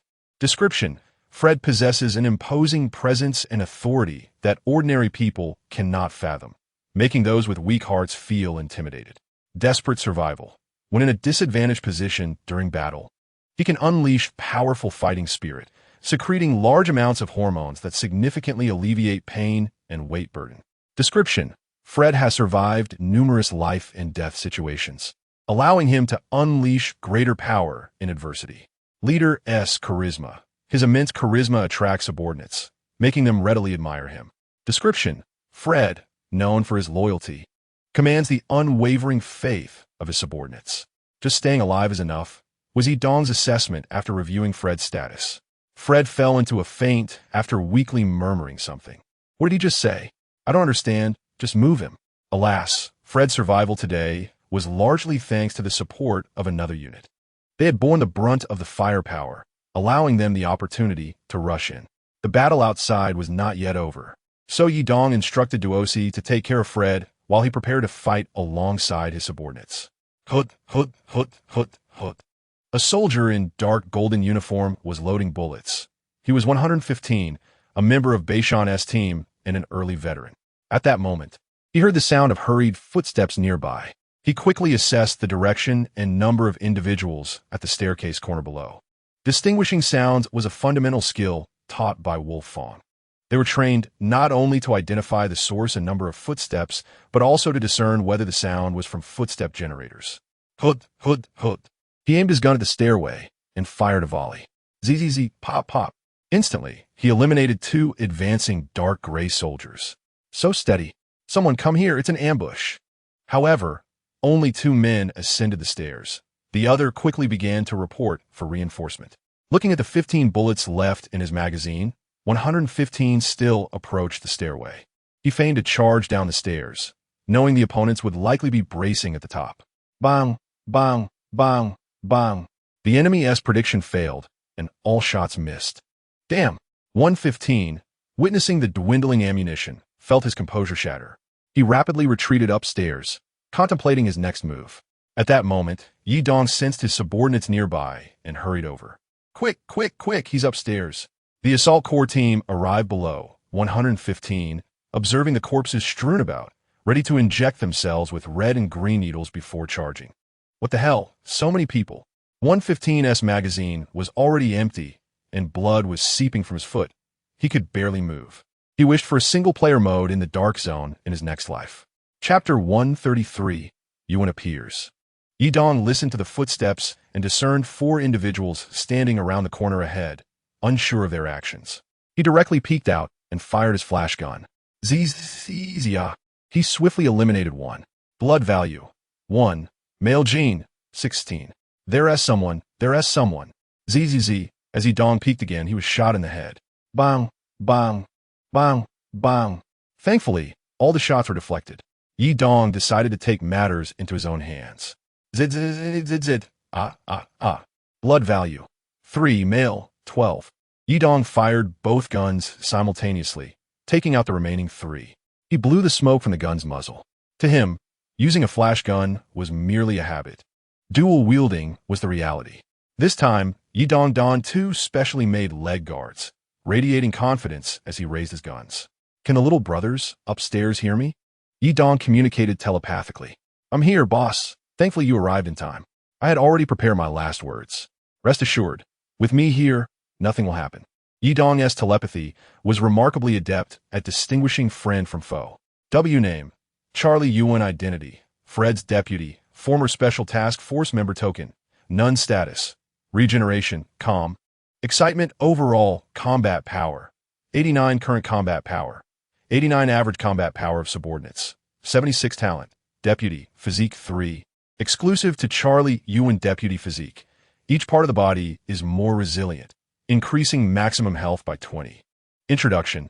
Fred's deputy possesses a physique stronger than that of ordinary individuals due to formidable talent and diligent training. The combat power of Yuan and Fred, along with other Yuan, is significantly enhanced when fighting side by side.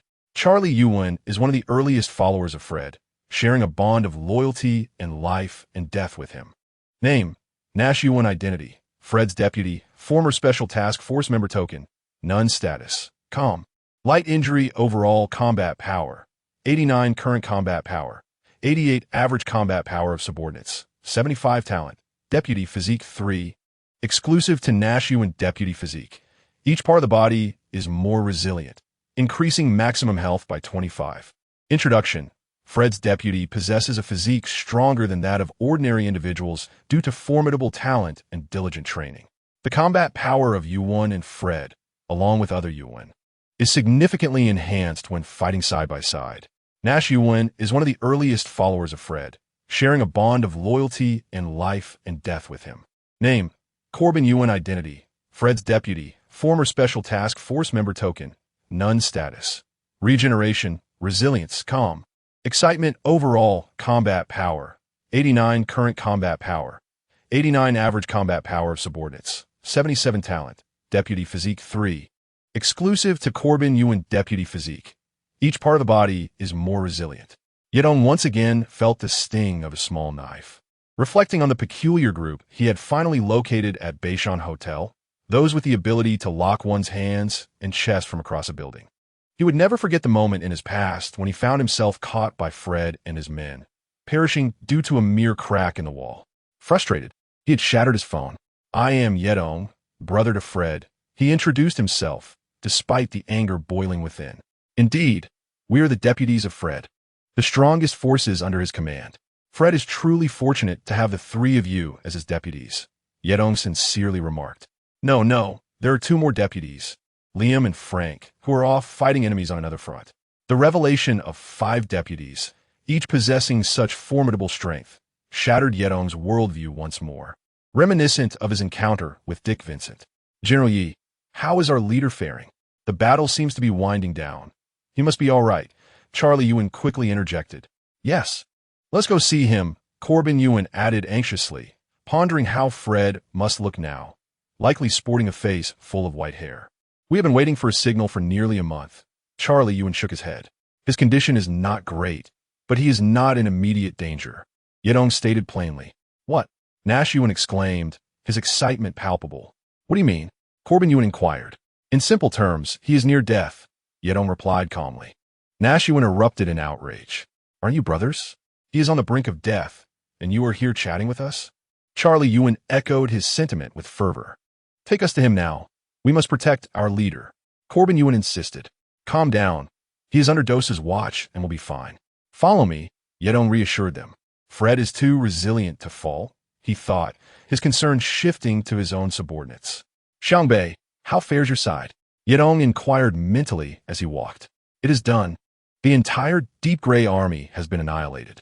However, we suffered considerable losses, with only 2 of the 4 squads remaining," Xiangbei reported, blood streaming down his forehead, his body battered. Thankfully, he adhered to the principle instilled by their leader: survive if you cannot fight back. Otherwise, his fate would have been uncertain. "We are fine. Fred's reinforcements absorbed most of the firepower, and we were primarily in a supporting role with minimal casualties. For now, focus on caring for the injured. You two regroup on the 3rd floor later." "Yes." Yedong led the Yuan to the 3rd floor, where Fred lay unconscious on a stretcher, and the Yuan mourned quietly. "Wait, where's Peace Yuan? Wasn't he supposed to protect the leader?" Charlie suddenly recalled. "Damn it, when I see him, I will surely make him pay." Nash Yuan exclaimed in agitation. Peace Yuan sacrificed himself to protect her leader. Dose, who had been silent until now, finally spoke. Corbin Yuan's eyes began to moisten, and he chose to close them, saying nothing. Charlie and Nash Yuan fell silent as well, joining in mourning. They had been among the first to follow Fred, sharing a deep understanding with one another. Compared to them, Peace Yuan might have been slightly weaker, but he accomplished what they all aspired to do, but could not. Peace succeeded. He must be happy in the afterlife. In this life, have you ever fought for someone else? This is the spirit of Yuan. Yuan cannot be separated from Fred, just as the West cannot forsake Jerusalem. The tale of peace Yuan reminded Yedong of the bald man. Had he not perished, would he not be standing strong today? Yedong still had to deal with Fan Ao, who was bound in a restroom on the second floor. He approached this fateful location to check on Fan Ao, who was tightly bound to the toilet and gagged with a pair of socks. Upon seeing Yedong, Fan Ao's eyes widened in fury, seemingly daring him to kill him. Who put these socks on? How ruthless, Yedong remarked, raising a thumb in admiration. Fan Ao, even more enraged by Yedong's gesture, struggled to speak but could only emit muffled sounds due to the gag. He appeared quite spirited.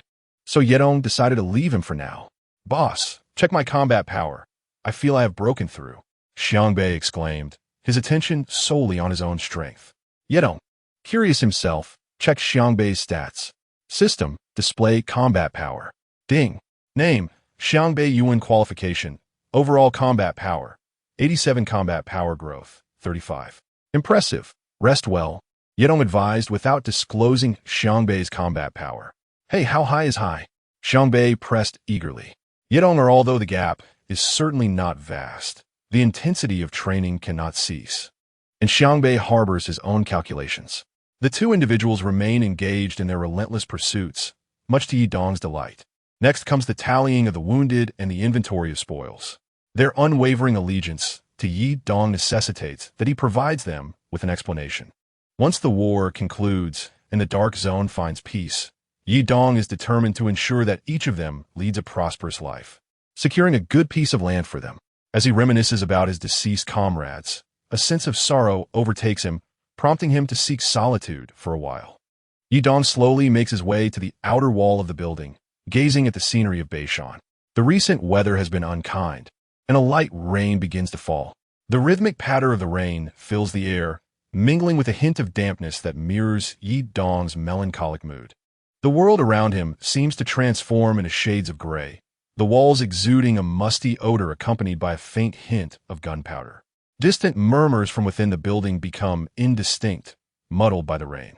Chapter 136. Post-war inventory of hormonal warriors. After a moment of contemplation, Yedong regains his composure.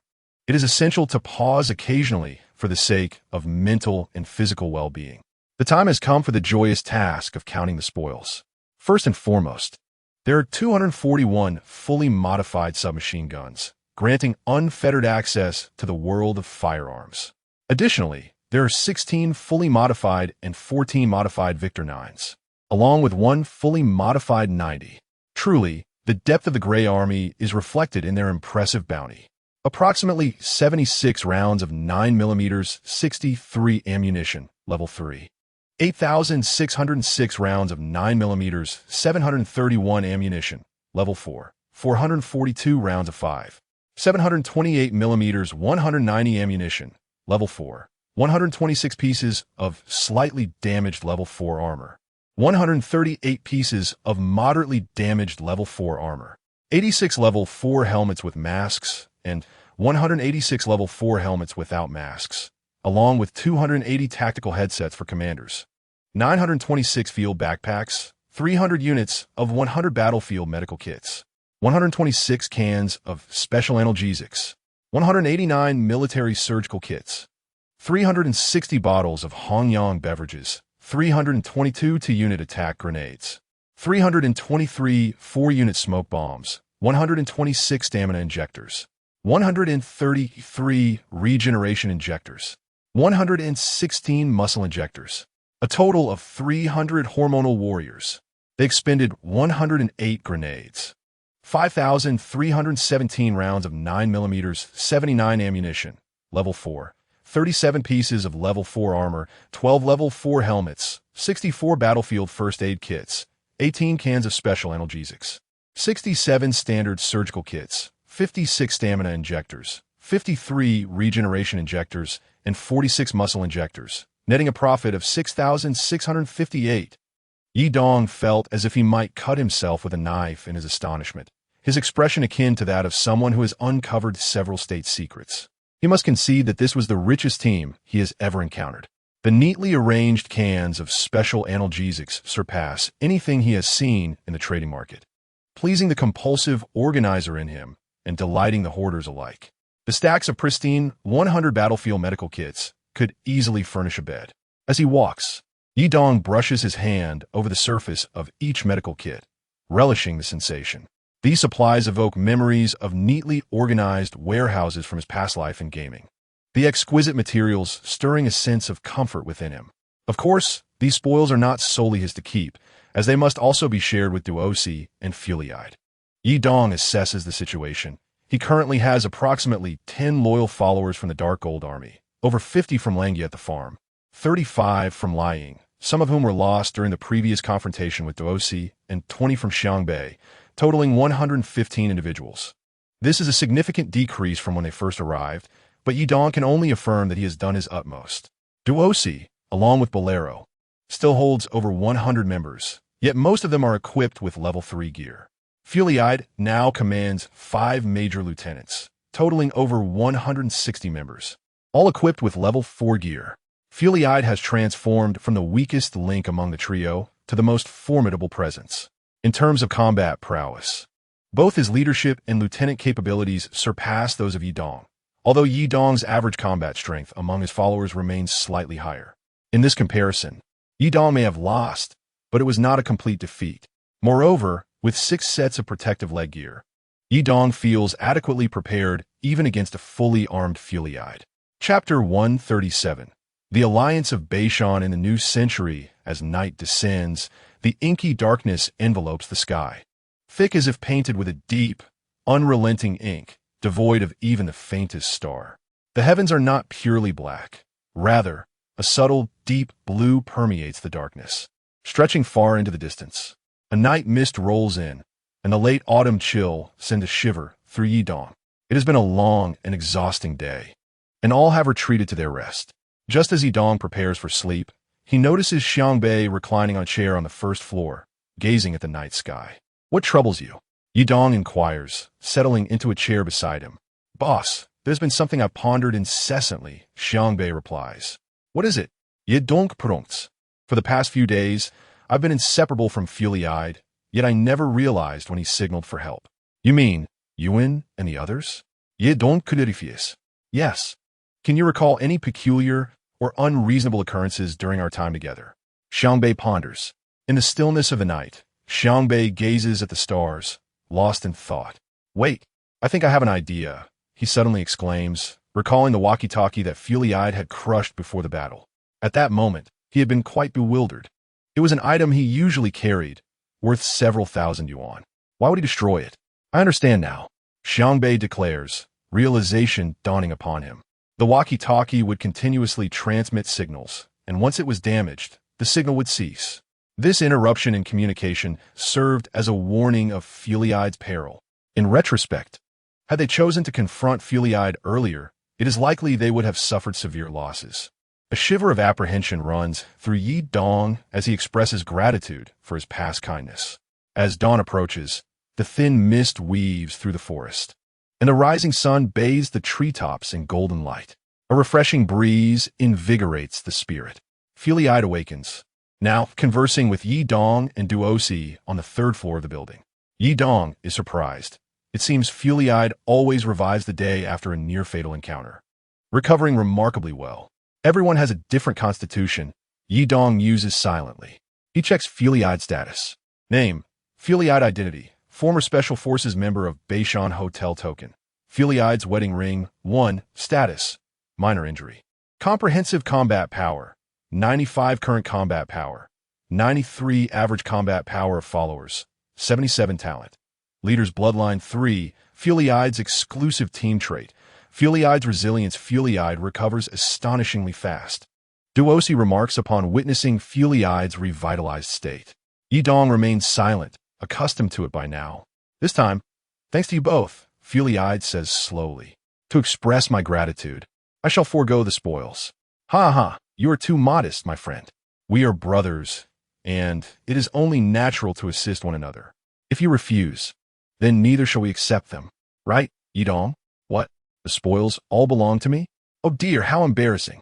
Yidong responds with a grin. "Fear not, I can manage." What is this? A display of sincerity. Yidong appreciates the honesty among them. "By the way, I have a proposal, he interjects. Though we are all leaders with formidable forces, the current tumultuous situation renders it impossible for anyone to remain unaffected. Only by uniting to form a more formidable force can we establish a foothold in this dark zone. Moreover, the three of us have faced life and death together, which means we are well acquainted with one another. I concur. Fred was the first to nod in agreement. In truth, he had not fully trusted Yidong before, so he had refrained from informing him about the confidential documents. However, after experiencing this life-saving grace, he has come to trust Yidong completely. It is time to disclose the matter of the confidential documents to him. I also agree. Very well, I hereby announce that our alliance is officially established. Yidong proclaimed with excitement. What shall we name our alliance? Fred inquired with a hint of confusion. Indeed, this is a question. Dos began to ponder strategically. He was utterly inept at naming. How about we call it the New Century? Yidong suggested after a moment of contemplation. New Century, a splendid name. The Dark Zone requires rebirth, not an endless cycle of war. Fred was quite fond of this name, sharing the same aspiration. We shall eradicate all evil and chaotic forces and create an entirely new world. A world where our subordinates can one day lay down their arms, not on the battlefield.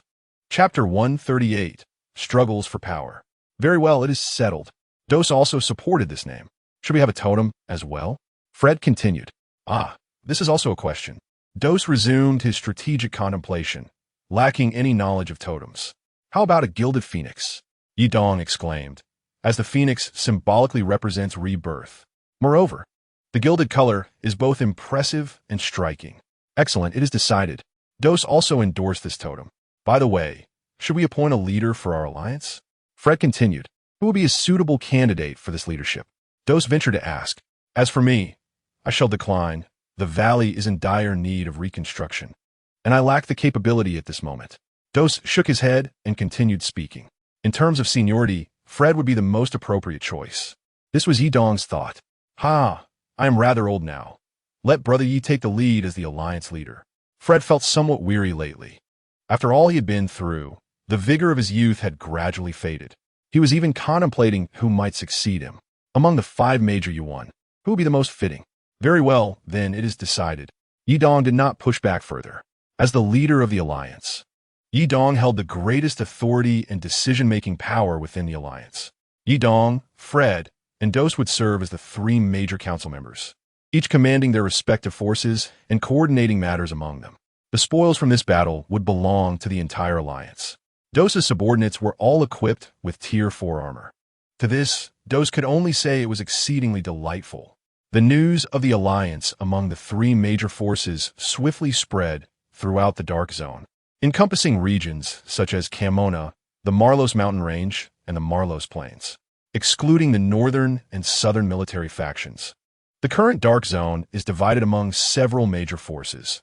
The complex and chaotic influence of Heijin International, the forces led by Lei Nuaer and Ajax in the Armory, the Drifter faction headed by Dick Winston, and the New Century force led by Yidong, Fred, and Dos. Among these, the influence of Heijin International is the most intricate and disordered, comprising special operations personnel, various contacts, and mercenary forces. Of course, the Dark Zone is also home to numerous smaller factions, some of which are well hidden but appear deceptively insignificant. Brother Yi, I have one more matter to discuss with you, one that you will find quite interesting. Oh, a thought flashed through Yidong's mind. At last, is it coming? The confidential documents he had longed for.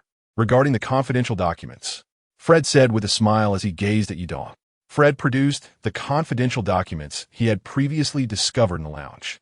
It was the old version of the documents, just as Yidong had envisioned, not the dazzling disc. The contents within are of utmost importance, pertaining to a plan known as Gungnir. Fred, how do you know about this? Well, I don't know much, just a little bit. Please continue. This involves a plan from the southern military known as Gungnir, which is also referred to as the Spear of God. Fred, what else do you know? That is all I know. Please go ahead. The Spear of God, I speculate it may be something highly advanced or revolutionary, perhaps a rocket missile. Fred quickly jumped up, throwing a large net. Yidong swiftly dodged, saying, Why are you so anxious? Just how much do you know? Chapter 139, Blade Warrior. This document introduces the Spear of God, but the subsequent information is rather incomplete, which leads me to suspect there may be multiple copies of the confidential documents. 3 copies. Yi Dong murmured. Currently, Ajax, Dick Winston, and you each possess a portion, so that accounts for 3 copies. Of course, it is also possible that others may have additional copies. You mean? I wish to gather these 3 copies together for review. This way, it will be clear if any others exist. If not, the contents of the confidential documents will all be revealed. After you drove Ajax away, you must have gone to the armory to meet with Lei Nuo-er, according to one of my subordinates. Lei Nuo-er has been holding the fort in the armory for several months. So, he's been guarding the confidential documents all this time. Dos wondered how Lei Nuo-er could withstand for months, especially when he has so many resources and men. Lei Nuo-er's troops are inherently strong, and his subordinates started with Tier 4 and advanced weaponry. Moreover, the armory itself is equipped with numerous advanced weapons and equipment. Therefore, it is not surprising. Do you know anything else about him? I do not. I only know he was formerly part of the Northern military. Who is stronger between you and him? Yi Dong inquired curiously. He had pondered this question for quite some time without arriving at a conclusion. He is indeed quite formidable, but I have never crossed swords with him, so I cannot say for certain. Fred thought for a moment before shaking his head. If the 2 of you were to clash, only one would emerge alive. Yi Dong silently scoffed. After this battle, Yi Dong's male group gene directly reached 389, yet his blood value only amounted to 11 points. System, I wish to extract a skill. Yi Dong's current blood value was sufficient for a single skill extraction. I can only extract once. I wonder what good thing I might obtain. Ding. Blood value 10. Ding. Extracting skill. Ding. Active skill. Blade Warrior 1. Blade Warrior 1 lasts for 5 minutes, slightly enhancing the agility of cold weapon usage, marginally increasing speed, and slightly reducing the sense of weight and pain. Skill description. By utilizing this skill with intent, one can momentarily activate all neural cells throughout the body, not only increasing the agility of cold weapons, but also enhancing speed. Wow, an increase in speed. Yi Dong's eyes lit up. His favorite enhancement had finally arrived. With all the various enhancements he currently possessed, his attack and defense were formidable. Yet his agility had suffered due to the weight of his gear, making movement painfully slow. Now, with this skill, everything would be perfect. Comfort. This was Yi Dong's sole assessment of the skill. Ding. Player information. Name, Yi Dong. Title, Just an Exemplary Bounty Hunter, Peak Warrior. Assets, 286 Cohen coins. Identity, Farm Proxy Boss. Token none. Status calm. Overall combat power, 935. Current combat power, 935. Average combat power of subordinates, 79. Special items. Male group gene, 389. Blood value 1. Talent 1. Male group gene 3. Passive. Male group does not act proactively. Active. Each kill grants 1 drop of blood value. Talent 2. Boss bloodline 1. Passive. Male group physique. Male group stature. Description. The leader of the male group intimidates opponents. Description. Each member of the male group, by gradually eliminating foes, earns 1 drop of blood value per kill. Once a certain quantity of blood value is accumulated, it can be used to extract and upgrade skills. The initial extraction of skills requires a cost of 10 blood points, which subsequently escalates to 20 for the second attempt and 40 for the third. The first skill upgrade also demands 10 blood points, followed by 20 and 40 for the subsequent levels. Each male group leader possesses distinctive active skills, such as the Ultimate Aim 3, which has a duration that is yet to be defined. The skill description emphasizes the mental focus required to utilize this ability. Another active skill, Blade Warrior Eye, lasts for 5 minutes and is described with a similar intent. The prerequisites for talent upgrades include becoming a leader of a faction, acquiring 1's own territory, and possessing a unique emblem. This achievement leads to enhanced comprehensive combat prowess. Yi Dong's current combat strength has reached a plateau that is challenging to surpass. Exhilarated by his progress, Yi Dong resolved to swiftly accumulate more blood points, determined to elevate his skill to its maximum level. Chapter 140. Escape and counterattack. The sound of bullets striking cover and structures echoed behind them. Damn it. If only we had a grenade right now. A Chong lamented as he sprinted. I have one, replied Shigo, tossing a grenade to a Chong while stating, It's the only one I have. Let us see your performance. Not a problem. Achong pulled the pin and hurled it backward, landing it perfectly at the entrance of their base. 3, 2, 1, he silently counted, and the grenade detonated just in time. Boom! This explosion caught the enemies who were just reaching the exit, successfully delaying their pursuit while Achong and his companions gained a considerable distance. Continue the chase. Do not let them escape, commanded an officer coldly as he observed their fleeing figures. Yes, sir. The soldiers, fully equipped and clad in Tier 3 helmets, felt confident against the Tier 2 wanderers. Run! The three continued to flee, pursued relentlessly by the soldiers. They swiftly entered the dense forest, a terrain that rendered it difficult for the soldiers to aim accurately. Achong and his companions were familiar with this path, having traversed it before, but the soldiers risked falling or slipping, allowing the distance between them to gradually increase. Hey, come chase me. Amao taunted while running. You can't catch up. Damn it, Shigo exclaimed, but suddenly a bullet whizzed past, narrowly grazing his head. His helmet was knocked off, nearly startling him into a panic. Just wait. I'll find someone to deal with you, Shigo cursed, feeling the sting of a near miss. I can barely keep running, Amao panted. Me too. Are these people dogs? They're still chasing us at this distance, Shigo grumbled. Exactly. What do they see in us that warrants such relentless pursuit? Achong questioned as they ran. Let us keep moving.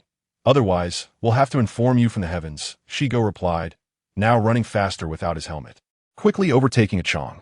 In peaceful times, he would undoubtedly be an excellent runner. As they continued, the enemy remained on their heels. Fortunately, they were in the mountainous forest. Otherwise, the three would soon be in dire straits. There's a patch of mud ahead. Once we step there, we can counterattack. Achong thought to himself, and quickly shared his idea. Good. From my observations, while their armor is superior, their legs lack protection. We will target their feet, he added. The three deftly maneuvered around the mud and took cover behind trees, preparing for a counteroffensive. You can't escape. The opposing soldiers, closing in, bore sinister grins, oblivious to the fact that they had stepped into the treacherous mud. Soon, they found their movements hindered. From the distant thicket, several heads and dart gun barrels emerged. Bang! Bang! Bang! Ambush! The pursuing enemy was caught off guard. At that moment, black spheres began to rain down from above. Grenades! Hit the ground. The remaining soldiers quickly dropped to the mud. The black spheres splattered upon impact, revealing themselves to be mud balls. We've been tricked. As the soldiers attempted to rise and fight back, they found their bodies glued to the ground. While they could extricate themselves, it would take precious time, and even after breaking free, their movements would remain sluggish. Utilizing this opportunity, Achong, Amao, and Shigo swiftly opened fire, targeting the enemy's feet to further incapacitate them. The soldiers, ensnared in the mud, resembled lambs awaiting slaughter, swiftly eliminated one by one. Some attempted to shoot from the ground, but their aim was poor, and the concealed Shigo remained a difficult target. In total, 8 soldiers had pursued them, and all fell to Achong and his comrades. Wow, that was impressive. Achong, you truly are formidable. Shigo marveled at Achong's prowess. Indeed, your tactical use of the terrain and the decoy grenades was brilliant. Only you could conceive such a plan. Amao echoed, feeling proud to share a surname with him. Ha ha, it was nothing. I merely adapted to the situation, Achong modestly responded. Now, let us see what spoils they have. Though they had narrowly triumphed, Achong felt a lingering unease, as if something vital was missing. If I hadn't encountered you, I wonder how our fates would have unfolded, Amao mused, touched by the gravity of their bond. Indeed, perhaps in my past life, I saved a village of widows, which led to our meeting in this life, Shigo reflected as he rummaged through the still warm bodies. The fallen soldiers were all equipped with Tier 3 helmets, bearing a variety of firearms. 96, 59, 85, 14, 870, 133, and 12. Wow, look at all these weapons. Shigo and Amao marveled at the trove, many of which were unfamiliar to them. Achong, however, dismissed them with a single comment. Trash. It was apparent that the prior officer had not regarded them highly, dispatching only the weakest of soldiers. Yet, even the weakest soldiers were outfitted in Tier 3 gear, complete with masks. Achong speculated that there were likely stronger enemies within the base, possibly outfitted in Tier 4 gear. and that the base harbored some unspeakable secrets. Shigo, can you now reveal what you witnessed? The entire room resembled a laboratory, filled with numerous test tubes and instruments. On a nearby operating table lay a corpse that was neither human nor ghostly. Could it be they are conducting human experiments? A mouse shuddered at the thought. Where would they find subjects for such experiments? A Chong pondered. This group truly is repulsive. A Mao continued. Wait, do you recall that deserted village? A Chong suddenly grasped the implication. You mean the village with the gene, Kola? Shigo recalled vividly, not questioning why. Yes, the vanished wanderers. For human experimentation, they would need a batch of subjects, and these subjects could very well be us wanderers. Thus, the inhabitants of that deserted village were likely captured by them. Previously, we only considered the village itself, overlooking the human element, a Chong realized, but fortunately, it was not too late. I suspect the two buildings adjacent to the base are dormitories, potentially housing many subjects they require, a Chong continued. Therefore, we must act swiftly, he concluded, growing increasingly anxious. Quickly, let us scavenge, then continue our flight. Yes. Shigo and Amao hastily examined the bodies before them. Although the firearms of these individuals were somewhat lacking, they possessed a considerable amount of other supplies. There were lightly damaged, lightweight bulletproof vests, level 3, tactical helmets, level 3 with face shields, tactical headphones, and camping backpacks. Their medical supplies included standard military first aid kits and surgical packs. For sustenance, they had original factory thermoses, taurine, and compressed biscuits. Additionally, they carried 8 offensive grenades and 16 smoke grenades. Remarkably, they had grenades but did not use them. Perhaps they were concerned about waste, as a single grenade is significantly more valuable than any of their possessions. Sigh, are wanderers truly so undervalued? A grenade has surged to nearly 4,000 Cohen coins in the market, and we do not possess anything of equal worth. I know this well, and I believe my fully modified 79 should command a higher price than a grenade. My father was once a merchant, and he has seen such pricing at the trading market, albeit that was quite some time ago. Nonetheless, the prices should not differ substantially now. The trio gathered all that they could carry, each with 3 firearms, their backpacks and ammunition pouches brimming with food and medical supplies. Spit. Before departing, one of them spat on the corpse. The 3 bandaged their wounds, securing them with gauze, and walked side by side along the mountain path. The setting sun casting a warm glow upon them and tinting the sky crimson. As dusk fell, a Chong and his companions had already traversed a considerable distance. After such a lengthy journey, they should not be pursued any longer. Let's take a moment to rest. A Chong also felt confident that their pursuers would not relentlessly chase a few wanderers. The trio gathered some wood and ignited a fire with matches. It was yet another day of fruitful scavenging. Oh, by the way, I retrieved something earlier.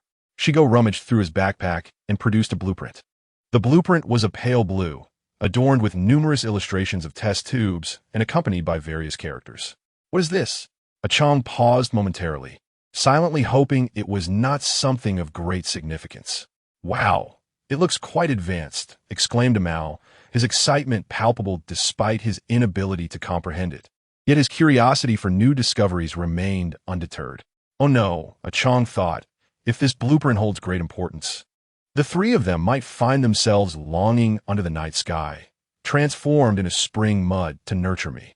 Let us rest for now and continue our journey in the morning. A Chong lay back on the ground, cradling his head in his arms. This position felt strangely familiar. We still have to travel. Where are we ultimately headed? A Mao, weary and disenchanted with their nomadic existence, expressed his fatigue. Being a wanderer merely entails perpetual wandering, scavenging for scraps to get by. Shigo, however, appeared to accept their plight with a resigned demeanor, one that tugged at the heartstrings. This place is still not secure. They may come after us, a Chong stated slowly. Surely not, a Mao squinted, pondering the possibility. If this blueprint is important to them, a Chong had already braced himself for the worst. They undoubtedly possess vehicles, while we are on foot, and with this area being so desolate, tracking us would not prove difficult. A Chong's thoughts spiraled into pessimism. Let us sleep. Do not speak ill of our fate. Chapter 143. The Lost Operatives Within a Certain Experimental Base. Hurry and check what has been taken from the laboratory. Yes. At a critical moment, we falter. From today onward, the guards at the entrance shall be doubled. Yes. Report. The laboratory, the blueprints, they are missing. What? The officer seized the subordinate by the collar and bellowed. Damn it. Everyone get on board.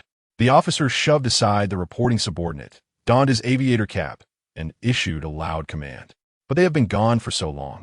Does my voice hold no weight? The officer immediately drew his handgun and fired a shot into the air. Bang. Yes, hurry. Everyone get on board. Another subordinate clad in level 4 armor shouted immediately. Thud, thud, thud, thud, thud. All soldiers swiftly boarded the vehicles, and soon, 2 large transport trucks were filled to capacity. The remaining personnel were tasked with safeguarding the experimental base. The officer also climbed aboard, directing the others. Yes, the rest stood at attention, embodying the spirit of resolute defense. Beep, beep. Once the transport vehicles departed, the soldiers within the base relaxed once more. Let us go. Time for some cards. In a dim room, a large conference table and a massive display screen occupied the space. Unlike before, only a few individuals occupied the chairs around the table, leaving several spots vacant. A man sat at the center of the table, eyes closed, silent. The display screen was divided into 2 sections, one showcasing a document and a type of weapon, while the other displayed the image of a person alongside a depiction of a reagent.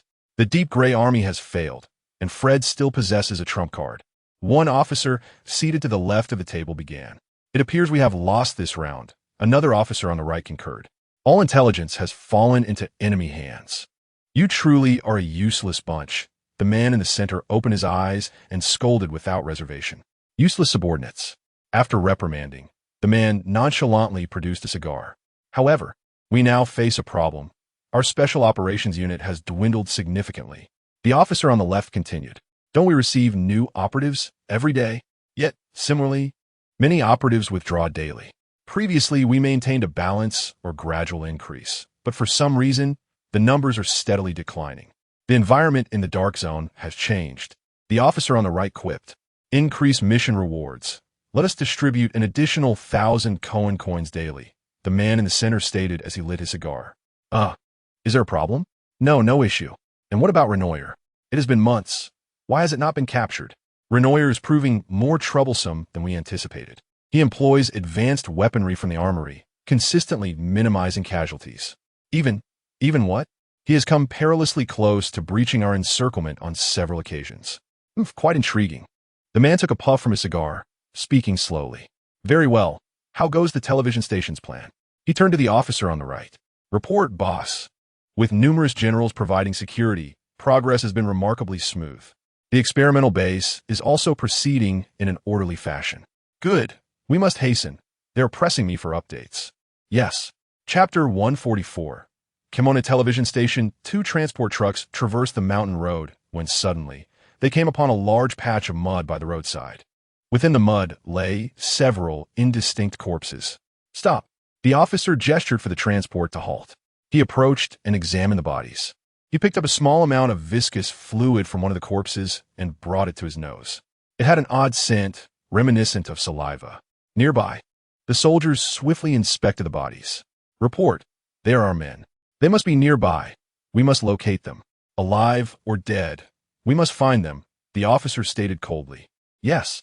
As night fell, silence enveloped the area, while soldiers ventured into the dark, dense forest, shadows flitting in and out of view. A few soldiers walked through the tranquil night, a chill creeping into their hearts. The wind swept the leaves from the trees, crunching underfoot. The boss is truly unwell. What value do a few wanderers hold? Haven't we captured enough already? It is said something crucial has gone missing, while they claim to be searching for individuals. They are actually seeking the lost item. Nearly a day has passed. How could they possibly find it? Achong, Shigo, and Amao were currently hiding in the thicket, their previous campfire long extinguished. Within the dark zone, there exists a place of utmost importance and indivisibility, the television station. KM television station, once the largest professional film and television base on KM Island, boasts comprehensive facilities and a plethora of talent. The punctual broadcast of hourly news is recorded daily in the expansive central control room. while the well-equipped cafeteria caters to the daily meals of 250 employees. Additionally, it houses the island's largest film and television archive, a treasure trove for exploring the history of KM-UN. The tumultuous history of KM-UN television station, having changed hands multiple times, has left behind a wealth of resources and an undercurrent of intrigue. The acrid scent lingering in the ventilation ducts hints at concealed secrets. In the GU-YB region, the station's silver walls feature a prominent letter encircled in silver, with the words KM-UN television station elegantly embossed beneath. Within the planning room, a robust officer sits at a large rectangular table, his commanding officer's armor, level 6, unable to conceal his muscular physique. The weathered surface of the table bears marks of time. The room is adorned with various items, including a large display screen and a smaller monitor. The table is cluttered with a wireless intercom and a file box, alongside scattered equipment. A whiteboard against the wall showcases photographs and paper documents. The officer sits in silence, withdrawing a combat compass from his pocket, lost in thought. Soon, the door to the planning room swings open, and another distinguished officer enters, clad in assault armor, level 6, and equally muscular, though perhaps slightly less imposing than the seated officer. Approaching the table, he places his fully modified Victor 9 down, remarking on the unusual quiet. "It's been too quiet, almost unsettling," he observes. "Quiet is good. Days without rats are rare. You still love to toy with that broken weapon of yours?" The seated officer retorts, "This is more than just a weapon. By the way, how is Bernard faring?" He finally inquires, tucking away the compass. "Currently, everything is manageable. No significant issues have arisen. However, we must hasten our pace. I have an ominous premonition. With us at the television station, no one can breach our defenses. Have you heard? A ruthless figure has recently emerged in the dark zone. Who could rival us?" The seated officer muses, gently polishing his weapon. "This man managed to seize a farm overnight and has now allied with Du SFLID, forming a considerable force. He's capable of handling Fred? Interesting indeed. Furthermore, his equipment is exceptional, equipped with 6 thermal imaging sets, and his subordinates are all at level 4. What you mean to say," the seated officer finally raises his gaze, speaking earnestly, "is that he likely has backing." In the basement of the television station, a vast expanse is filled with researchers clad in white lab coats, diligently occupied. Various instruments are scattered about, some recording scientific data, others devoted to medical biochemical research. Several experimental beds are present, each harboring different subjects. On one bed, a healthy adult male is restrained, struggling futilely against his bonds. His mouth is sealed, allowing only muffled sounds to escape. A bespectacled doctor, also in a lab coat and mask, approaches, though his face is obscured. Streaks of gray in his hair reveal his age. He holds an unidentified syringe marked with the number 2. The doctor steps forward, raising the syringe without a hint of hesitation. The bound man continues to resist, his eyes filled with fury and desperation. Since the sedative has been administered, the effect will be diminished. "Let us proceed directly," the doctor states slowly, as several assistants rush in to restrain the man's arms. Bruises mar the man's arms, adorned with veins and numerous needle marks. Unperturbed, the doctor injects the syringe with a stoic expression. As the needle pierces the skin, the man's eyes widen, and he experiences excruciating pain, accompanied by a sensation of muscle tearing that ignites his nerves. His heartbeat accelerates, adrenaline surging through his system. With a final, desperate struggle, the restraints begin to bend under his exertion. At last, his body reaches a critical threshold, and his heart falters, plunging him into darkness as he loses consciousness. Indeed, there are risks involved. Let us calculate the probability of death. Yes, an assistant promptly wheels the bed away. How shall we calculate this probability? Only a rat could manage such calculations, the doctor quips, moving to the next bed to observe another subject. This one shows promise. Resistance to the drug has developed swiftly. Let us employ the latest generation of products. Understood. Another assistant swiftly wheels this bed away as well. The doctor gazes over the expansive laboratory, his eyes gleaming with ambition. "Ah, Dr. I, what you cannot accomplish, I shall undertake in your stead." At this moment, Chi Ying and his companions crouch in a hollow among the grass. As figures approach, Chi Ying tightens his grip on the dagger. There seem to be quite a few of them. What should we do? Better hold your breath and remain silent, whispers XGU, lying low at the edge of the pit. That's what I excel at, remarks Mo, promptly closing his eyes and drifting into sleep. Observing his companions, Chi Ying feels a surge of anxiety. He cannot fathom how they can afford to sleep at such a precarious moment. Fortunately, the soldiers pass by, oblivious to the grass nearby, and continue in another direction. With a sigh of relief, Chi Ying pats Mo and XGU. What? XGU awakens groggily, feeling cheated for having slept only a minute less than Mo. They've left. It's time for us to go, says Chi Ying. Oh, in the past few days, Chi Ying has led Mo and XGU on a relentless journey of evasion, scavenging for scraps. As late autumn settles in, most leaves have turned yellow and fallen, aiding their concealment. The autumn wind whistles, and leaves drift down against the backdrop of a clear blue sky, deep and distant. As they walk, the chill of the wind brushes against them. Achoo, damn it, I can't take it anymore. Hiding every day, eating rotten cans and vegetables. I'm done. XGU exclaims, his patience wearing thin after days of hiding. If we encounter them again, we'll fight to the end. I'd rather die gloriously than live in shame, he declares, as if enlightened. You better mean it. Mo quips, wearing an expression of understanding. They're coming. Just up ahead, Chi Ying observes, noting the faint silhouettes among the bushes. Watch how I handle this. XGU exclaims, grabbing his 79 and approaching the brush. Parting the tall reeds to glimpse a group of over a dozen individuals. Goodness, XGU whispers, turning back to signal his companions to flee. There are shadows. People are coming. Someone in the distance shouts as they notice the parted reeds. It's over. We've been discovered. XGU breaks into a run, with Mo and Chi Ying following closely behind.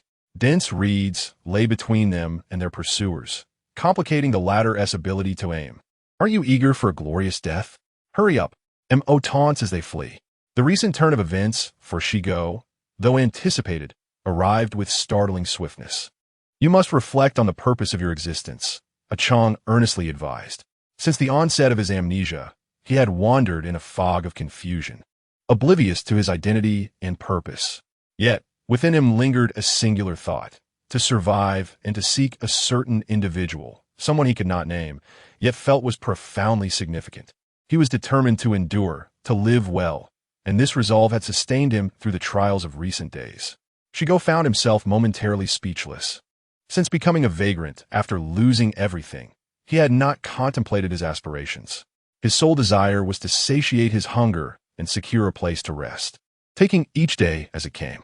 Indeed, he had always lived merely for the sake of living. Chapter 147. The crimson dust. The trio had fled for quite some time, successfully eluding the pursuing army. They had become adept at evasion. Although the soldiers boasted superior equipment, it hindered their speed. Achong and his companions continued their flight, traversing the mountainous terrain that allowed them to outpace their pursuers. In that moment, they reveled in their survival. Finally, they cannot capture me. Their failure only propels my speed, Mao mused while reclining on the ground. What is the reason for living? Shigo sat dazed, softly murmuring. Let's first fill our bellies, Mao suggested, retrieving a compressed biscuit from his backpack and washing it down with water. Look, there is a village at the foot of the mountain. It appears deserted. Let us seek shelter there for the night. The three descended the mountain, arriving at a dilapidated village devoid of life. The crumbling settlement was shrouded in dust and desolation, with bullet holes marring the doors and decaying corpses melded with the earth. This was the visage of an ordinary village ravaged by war. As dusk approached, they finally discovered a place to rest. Ah, I am so weary, Achong exclaimed. Suddenly, he sensed an unfamiliar aroma. There are people inside this house, he declared, gripping his weapon as he pointed toward a relatively intact wooden structure. Same as before, came the reply. The trio had established a tacit understanding, with two flanking the door while one aimed directly at it. 3, 2, 1, go. Who is there? A panicked voice cried out from within. To their astonishment, a group of individuals was concealed inside. A burly man lunged forward with a dagger, but Achong, opting for agility over firepower, executed a swift roll and delivered a kick that sent the dagger flying. The blade clattered against the wall as Chong maintained control over the room with his firearm. Shigo and Amao rushed in, weapons drawn, directing them towards the gathered crowd. Chong scrutinized the individuals before him. They were seated on the ground, their tattered garments cloaked in dust, resembling fellow wanderers yet appearing far more gaunt, their pallor and dull eyes betraying their plight. The earlier assailant stood again, doing nothing but closing his eyes, perhaps the only one among them still possessing strength, though exhausted. "Help us!" A small girl wept, her voice choked with fear. She appeared no older than 5 or 6, her tear-stained face a stark contrast to the grime that covered her. "I'm so scared, so hungry, and so cold." The evening glow descended like crimson leaves upon the yellowed earth, the light filtering through the window and illuminating Chong's pale visage. "You may rise. I have provisions." He spoke gently, holstering his weapon. The man blinked in disbelief, and the others shared his astonishment. "Boss, I trust your judgment," a mouse said, comprehending Chong's intentions. Shigo remained silent, though he too was in accord, as they shared no words of deliberation. Amao opened his camping pack and poured out a heap of compressed biscuits onto the floor. At once, the realization struck the assembled group, and they surged forward, ravenous for sustenance after their prolonged deprivation. The little girl was pushed to the back of the throng, and Chong, noticing her plight, picked up a piece of biscuit from the ground and extended it to her. "Here," he said with a smile, placing it in her small hand. "Huh?" The girl stared blankly at Chong, scratching her head in confusion. "This is for you," Chong reassured her. Thank you," she stammered, her eyes reflecting a newfound warmth as a smile broke across her face, albeit tinged with trepidation as she struggled to open the packaging. As the sky's hues faded into deep crimson, the remnants of daylight waned. The old house beside them was cast in a dusky purple, resembling a solitary rock amidst a sea of clouds. Chapter 148. Unsightly Development. Chong assessed the room and counted 9 individuals, 6 men and 3 women, one of whom was the little girl. Excluding the child, everyone had consumed the biscuits distributed by Mao and sat patiently on the floor, awaiting Chong's guidance. "Are you all wanderers?" he inquired. "Yes, indeed," came the collective response. "My family perished at the hands of those special operations troops," one lamented, bursting into tears. "Enough, enough. Please calm down," Shigo urged loudly. "Listen to me," he continued. "I am Chong. I am uncertain of how I lost my memory. This name is merely a placeholder. This is Mao and this is Shigo. They share my fate. In a sense, we are all alike, wanderers cast aside by this world. For now, this is all we can offer. You may choose to stay with us and forge a new path or leave as you wish." A silence enveloped the room before voices erupted in agreement. "I, Danielle, am not ungrateful. Since I have eaten your food today, I shall stand by you," declared the man who had wielded the dagger, raising his hand in affirmation. "I will stay," echoed another. "I too shall remain," called out others, joining the chorus. "Where can we possibly go? This place feels more like home," one added. The little girl, emboldened, raised her hand, still clutching a half-eaten biscuit. "Ha, splendid," Shigo exclaimed, inexplicably uplifted. "Then let us consider ourselves a family from this moment forth," Chong said, his heart swelling with relief. Indeed, the group felt a surge of emotion. Chong had bestowed upon them a second chance at life, a notion they had scarcely dared to entertain. Chong. Previously, they had possessed 9 firearms, 3 each, which Chong had distributed, ensuring each man was armed, and their ammunition proved sufficient. Over the past few days, Chong led them through the wilderness, occasionally encountering the very troops that had pursued them. When the enemy was few in number, Chong even orchestrated counterattacks. Despite their inferior equipment, the army could not withstand their ambushes and traps. Isolated soldiers were swiftly eliminated, and their gear seized. Thus, Chong's group gradually amassed better supplies, with everyone armed, save for the little girl. Chong had also donned level 4 armor and a tactical helmet. On the rugged mountain path, they encountered a group of soldiers strolling leisurely. "Where are you from?" one soldier asked. "I hail from Guayabo. Many have gone missing lately, surely due to those wretched wanderers," came the reply. "Fear not. We number 15 and are well equipped. We shall face no issues," another reassured. Indeed, they only dare to ambush the isolated. They would not dare confront us directly. Suddenly, a Chong crouched behind the reeds, whispering, "They're coming. 3, 2, 1. Throw!" A volley of grenades arced through the sky, their trajectories varying. "Watch out! Grenades!" Someone shouted, and panic ensued. Boom! Boom! Boom! The grenade instantly transformed the muddy mountain path into a chaotic eruption, knocking down dozens of soldiers in the process. Chapter 149. The Power of the Mouse. Bang! Bang! The moment was ripe for action, and Ah Chong immediately issued the order to attack. The air was soon filled with the sounds of gunfire from all directions. It was that group of mice. "Fear not, for we are well equipped," the squad leader, narrowly escaping death, encouraged the troops. "Is this your last words?" Ah Chong burst forth from the reed thicket, confronting the speaking leader head-on. "Come on." The captain, undeterred, raised his firearm to aim at Ah Chong. Bang! Bang! Bang! Simultaneously, both sides opened fire, but Ah Chong managed to evade many bullets with agile side jumps, while the captain, remaining prone and immobile, was struck by every shot. "What? You also have level 4 armor?" the captain exclaimed in astonishment before meeting his demise. "Level 4 armor? Not a single bullet hit me," Ah Chong remarked, patting his chest dismissively. The remaining soldiers were swiftly ambushed and killed by those lying in wait. As the smoke cleared, only the scent of gunpowder and the fallen remained on the soil of the mountain. Huzzah! Those nearby erupted in jubilant cheers. They mocked us as mice, yet they perished at the hands of mice. How delightful! Today, let them witness the might of the mouse. This moment was truly satisfying.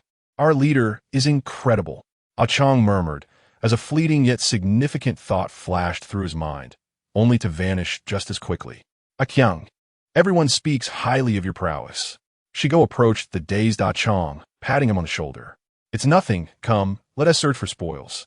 "Search, search, search!" The group rushed toward the bodies, eager to inspect the fruits of their labor. "Wow, this backpack is so bulging. Let me handle it. I'm lucky. I'll take this pocket. Come on, it's all the same. I don't care. I want to check this pocket of the coat. Everyone, don't fight. Whoever finds anything must surrender it for collective distribution." Ah Chong's words proved effective, and the squabbling ceased. "Here, this backpack is large. You search it." "No, no. You do it. You go ahead." The group began to defer to one another, and Ah Chong even heard the phrase "ladies first." "You are lucky. You should search this." "No, you are the lucky one. Your entire family is lucky. You should search better." Shigo shook his head, unsure of what to say upon witnessing their behavior. "Shigo, you should check this backpack." Ah Mao handed a bulging tactical backpack, 45 slots in-game, to Shigo. Shigo swiftly secured a 6. Meanwhile, Ah Chong was observing his surroundings, ready to respond at a moment's notice should enemies appear. "Boss, there's a level 4 weapon here," Ah Mao exclaimed, discovering a fine gun on the captain's body. His father had once informed him that this gun was called level 4. Ah Chong took the level 4 weapon with both hands, mesmerized by its presence. Chapter 150. The Ultimate Torture. At this moment, Beishan was undergoing 2 significant projects, as he Dong and Duosifiliide initiated a grand reformation for the new century. The first project involved constructing defensive fortifications. A massive wall encircled Beishan, with gaps allowing entry for individuals. This idea was proposed by Fred, for he had grown weary of being surrounded by the forces of Heijin. Each time he faced such dire straits, he felt as if he were on the brink of death. Though he had good physical resilience, he could not withstand such daily torment. This defensive structure effectively safeguarded the strategic location of Beishan. Yidong finally understood how the walls in the game came to be. The second project focused on specialized training for the subordinates. With a limited number of soldiers, the only way to enhance overall strength was to improve the combat capabilities of the subordinates. They were subjected to 3 types of specialized training under Fred, Duos, and Yidong. The trio engaged in varied training, including physical conditioning and strength enhancement, cultivating awareness and combat strategies, as well as introducing various equipment and advanced techniques. They extracted the essence while discarding the dross, integrating knowledge for practical application. Under high-level, broad-spectrum, and diversified training, the subordinates continuously improved their physique and enhanced their lives. Yidong's Dark Gold Army, Fred's Juvenis Army, and Duo's Des Army united, creating a formidable force. Let us not forget another individual, Fan Ao. At that moment, Fan Ao was enduring the severe tortures designed by Yidong. In Manager Dong's office, Fan Ao was pinned to the wall, surrounded by blind boxes, while a subordinate aimed a gun at them. Yidong was unaware of what lay within those blind boxes. It could be red explosives, fuel canisters, or even grenades. One such blind box was positioned directly beneath Fan Ao, and if the subordinate mishandled the firearm, Fan Ao would face a divine reckoning. You cannot treat me this way. Aren't you supposed to be the good guys? I am a villain here. What do you wish to say? Yidong replied distainfully. Crack. The sound was sharp and clear. Fan Ao was taken aback. Please, just give me a quick end. I beg you. Fan Ao was on the verge of madness, perplexed by the absurdity of his situation. Just then, the door creaked open. What must I do to earn your forgiveness?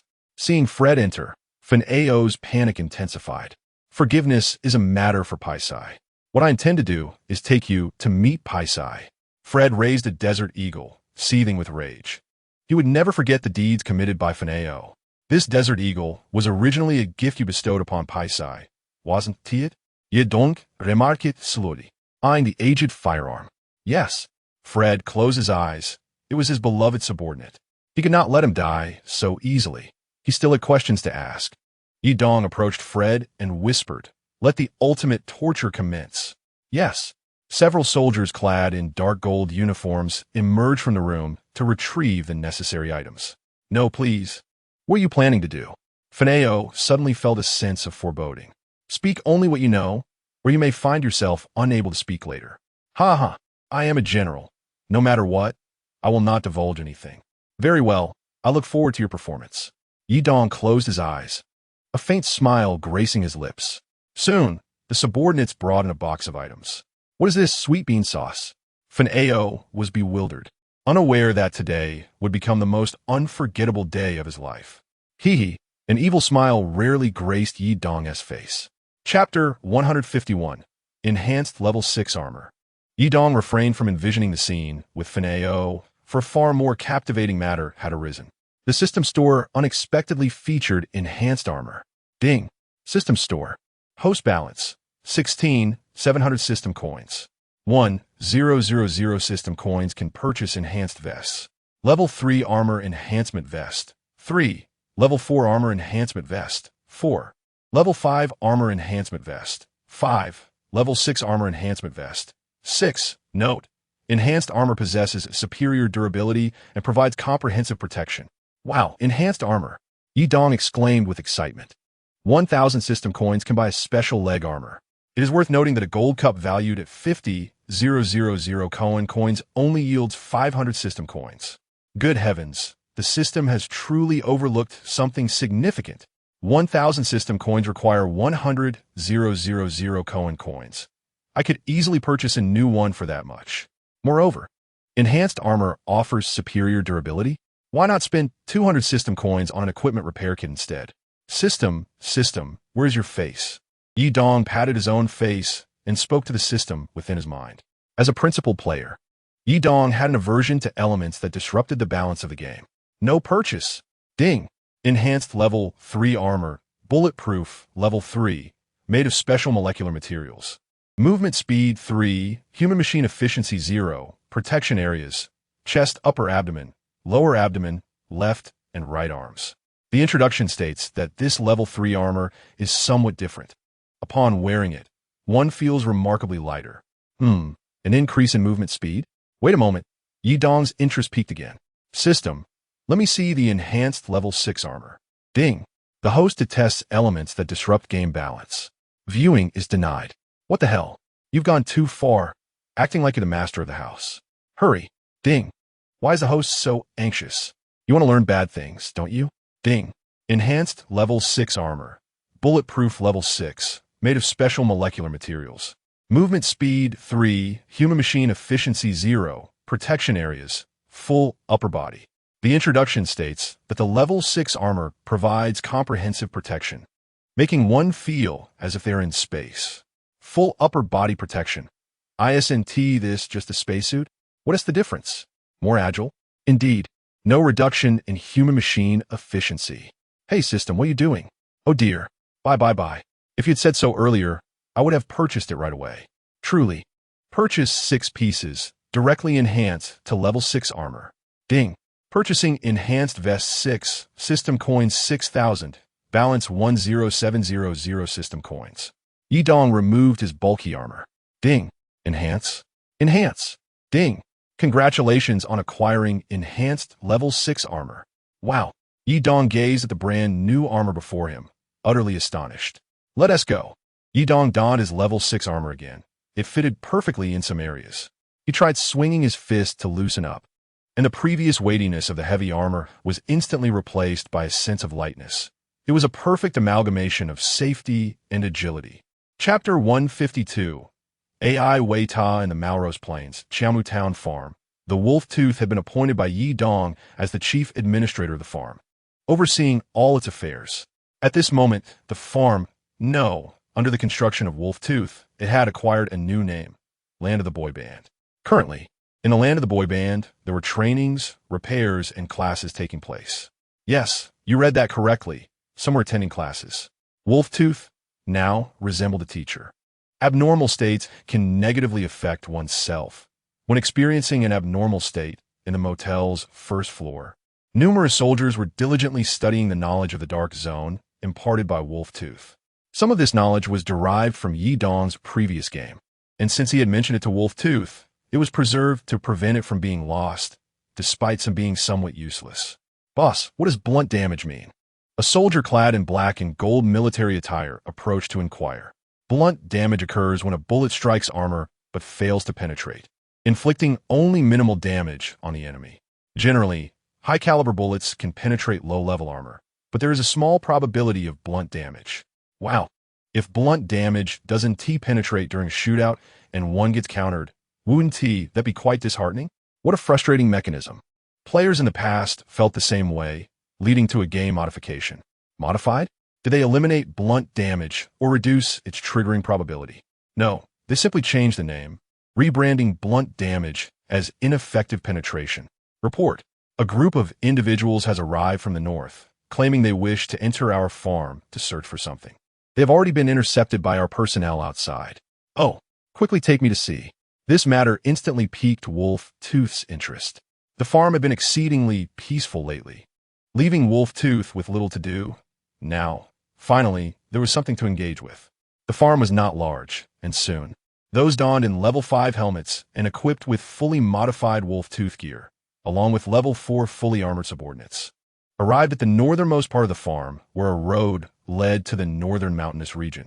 The approaching crowd was right along this path.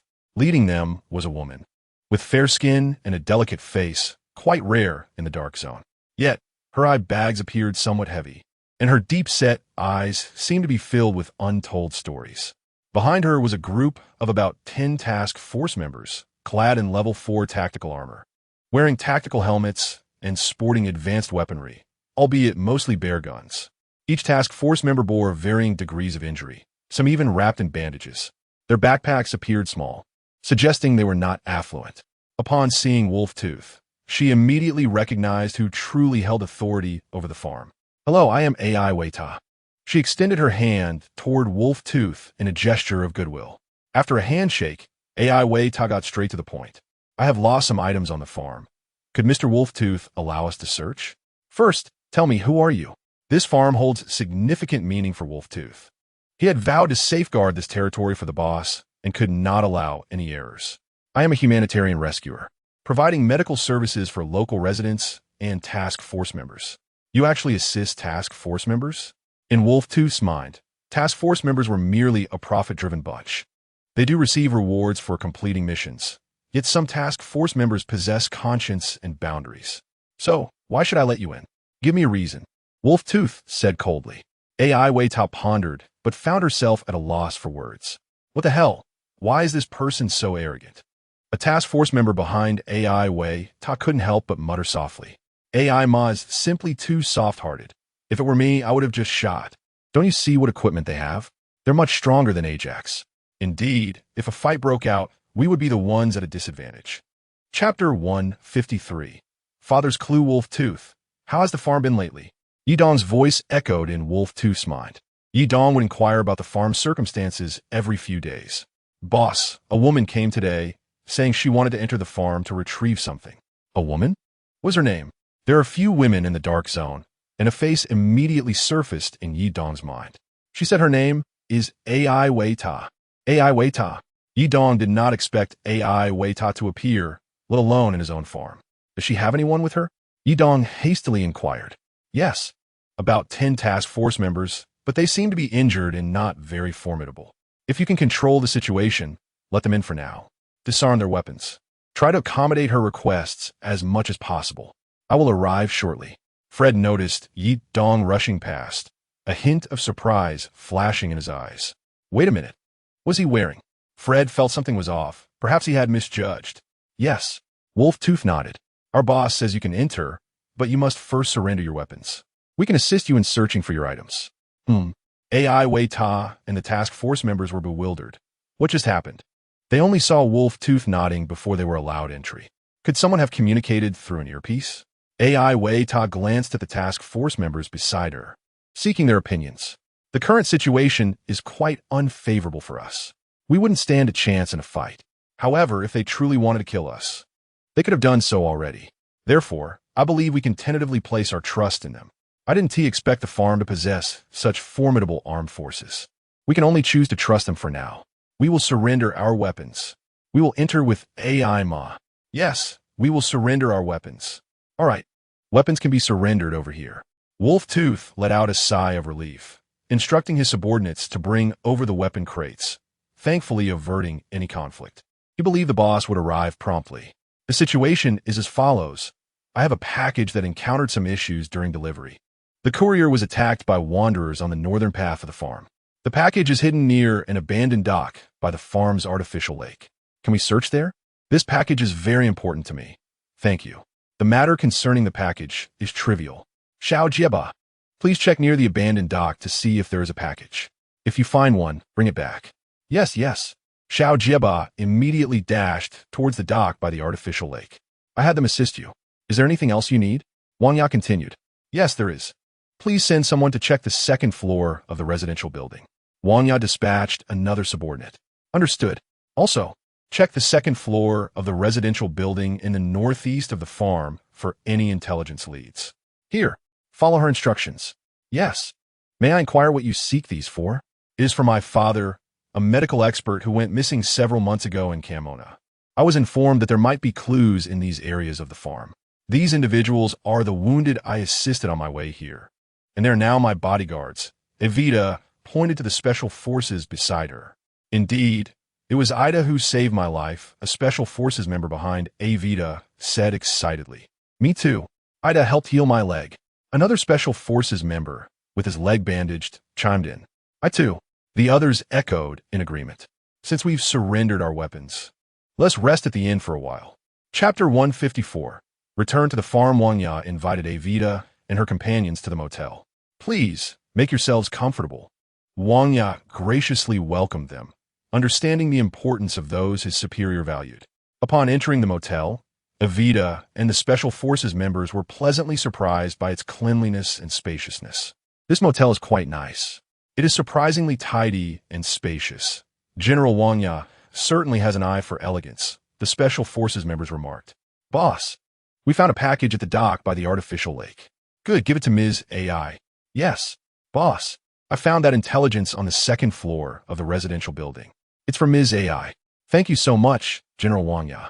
If you ever need my assistance, do not hesitate to ask. Evita was deeply moved, not expecting such help from strangers, and was astonished at the smooth progression of events. Do not thank me. If you must express gratitude, direct it towards my superior, as he instructed me to assist you. Wang Ya replied coldly, which was indeed the truth. Evita pondered who this superior could be, considering his subordinates were equipped with Tier 4 gear, and the commander himself presumably donned the legendary Tier 6 equipment. I need some time to thoroughly examine this videotape. No problem. Please have something to eat in the meantime. As the chief steward, Wang Ya felt it was his duty to take care of them. The subordinates brought an array of food, including Durong energy bars and field rations. complemented by Nightingale brand honey. After finishing the meal, they all felt an intense thirst. I examined the footage and discovered that it was filmed in the motel's parking lot, where my father was taken away in a vehicle, but I could not discern the license plate. May I check the transportation schedule on the second floor? I wish to identify the vehicle's license plate. No problem. Shout Jeba. Accompany her upstairs, Wanya instructed after agreeing to Evita's request. Yes, yes. Shout Jeba, still stuttering, was nonetheless efficient in his tasks. Soon, Evita completed her analysis. That vehicle was heading to Beishan. My father should have left some clues there. Winter had begun to set in, and the temperature on the farm had dropped. The sunlight was golden and warm, casting a golden filter over the earth. Despite the chill of winter, in the pale blue sky, a few white clouds floated lazily. Under the sun, the water of the artificial lake was shallow and clear, reflecting silvery glimmers. As Yidong approached, he noticed small fish swimming, and the sandy bottom was clearly visible. The wheat stalks in the southern fields stood tall, swaying gracefully in the breeze like a beautiful musical score, while the wind playfully tugged at Yidong's clothing. Chapter 155, Base of Operations in a Mountainous Region.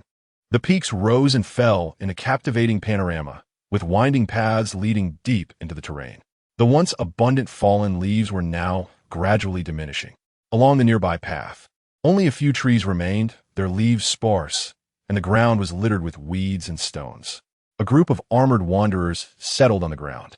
Following their recent battle, Achong and his companions had upgraded their equipment, half of them now clad in Tier 4 armor, with more advanced weapons and an ample supply of ammunition. Since acquiring that Tier 4 weapon, Achong had been somewhat distracted, often lost in thought. His sense of unease had intensified. The recent weather had been peculiar. Despite the approaching winter, the air felt humid, causing them to sweat easily. A mouse scratched his leg, feeling as though ants were crawling on him, wiped the sweat from his brow, and retrieved some food from his backpack. More compressed biscuits, he thought. He might soon tire of them. They continued employing their usual tactics of ambush and retreat. However, the enemy numbers had been increasing and were more widespread, making encounters with them nearly inevitable, which left Achong and his companions quite vexed. It seemed their superiors had begun to take them seriously. What should we do? Our food supply is dwindling. We've been on the run all day without a place to rest. In a couple of days, we should find a village to establish our base. No, we are too few. Indeed, we lack the strength. Brothers, the increasing number of enemies signifies something. We are no longer insignificant players in this world. We have successfully drawn their attention, and we are growing stronger. Seeing the morale of the group falter, Achong stood up to encourage them. His words had a slight effect, restoring a measure of confidence among them. I discover a village that is not only concealed, but also quite spacious. Oh, how spacious! Achong and the others perked up at this news. It can accommodate over 50 people. That large? Amao exclaimed in astonishment. Excellent. Everyone prepare. We depart in 5 minutes. Achong was thrilled. The days of being homeless were finally coming to an end, because Xiaogo was nimble and quick. He had been sent out days prior to scout the area, and today he finally returned with results. Achong loaded the last bullet into the 30-round magazine with ease and skillfully inserted it into his firearm. Truly, the boss is adept. He wields any weapon as if it were second nature, Amao observed, amazed at the stark difference in skill among the wanderers. Soon, everyone had packed their belongings. Let's go. Xiaogo led the way, with Achong at the forefront and the others closely following. They traveled a considerable distance, entering a grove and venturing deeper into a dense thicket. Are we there yet? This place is indeed well hidden, Amao remarked, surveying the thicket and the towering stone walls nearby. We need to venture further. It's right here.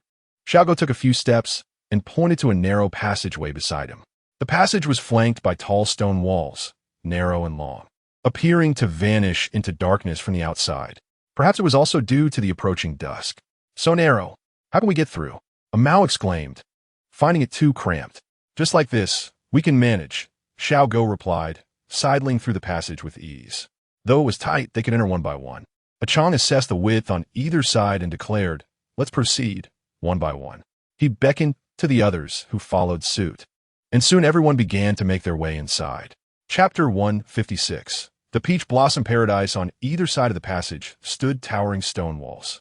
The group cautiously pressed against the stones, making their way inward. The path was narrow and long, leading into a dim space. Yet a glimmer of light could be seen ahead. As dusk fell, the setting sun's rays barely penetrated, largely obstructed by the dense forest outside. What a gloomy path this is, truly worthy of a name Xiao Go, to have discovered such a place. Ah, there's light ahead. At last, the group beheld the illumination, which grew increasingly bright, revealing what appeared to be the end of the passage. They had arrived indeed. Xiao Go, being at the forefront, was the first to emerge from the passage. The others followed closely behind. While this space is vast, compared to the outside, it was significantly more spacious, devoid of dense woods, and adorned with several peach trees. This place resembled an entirely new realm. The land was flat, with wooden houses lined up in neat rows. Chang glanced around and noted several plots of abandoned fields, suggesting that crops had once thrived here. The village was peculiar. Every household structure, every path, and every piece of land was meticulously arranged. Although now lifeless, it was easy to envision the orderly existence that once flourished here. There were no corpses nor signs of life. The inhabitants must have departed long ago.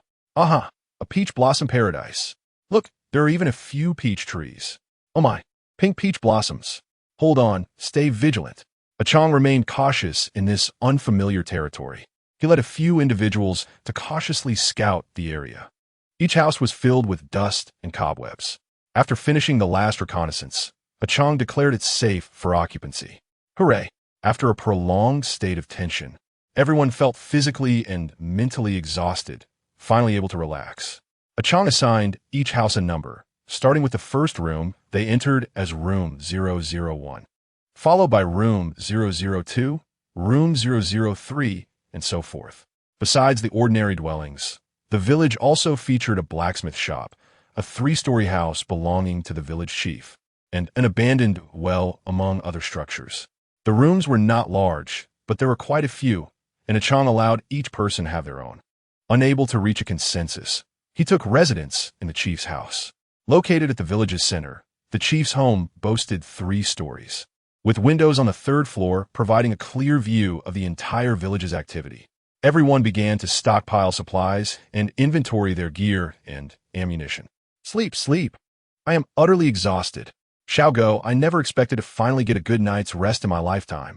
Who in their right mind would venture down such a narrow path? I'm so tired. As night quietly descended, the weary group quickly succumbed to slumber. Chang swiftly arranged his room, placing his weapon on the bedside table, and as soon as he lay down, he fell into a deep sleep. Indeed, what can bring a soldier down can be a bullet or a comfortable bed. That night, Chang dreamed. In his dream, he followed a man clad in unique gear, flanked by 3 highly skilled allies. Trusting one another, they stood back to back, forging a bloody path through a vast indoor arena. Chapter 157. All in one service. After admiring the farm's scenery and exchanging brief pleasantries with his subordinates, Yi Dong arrived at the motel. Ah, this familiar inn. Yi Dong gazed at the sign above the entrance that read Chiao Musha Motel and smiled with satisfaction. Avita, let me see. Dick Wilson's appearance differed somewhat from that in the game. I wonder if Avita will be even more beautiful? Yi Dong began to anticipate. He entered the 1st floor, just as Avita descended from the 2nd. She bore a striking resemblance to her game counterpart, and Yi Dong chose not to comment further. All I can say is this. At that moment, the system provided some data. Ding. Name, Evita, identity, medical doctor, humanitarian rescuer token, sealed letter. This is the last letter from her father before he went missing. Evita reads it daily, convinced that her father is still alive.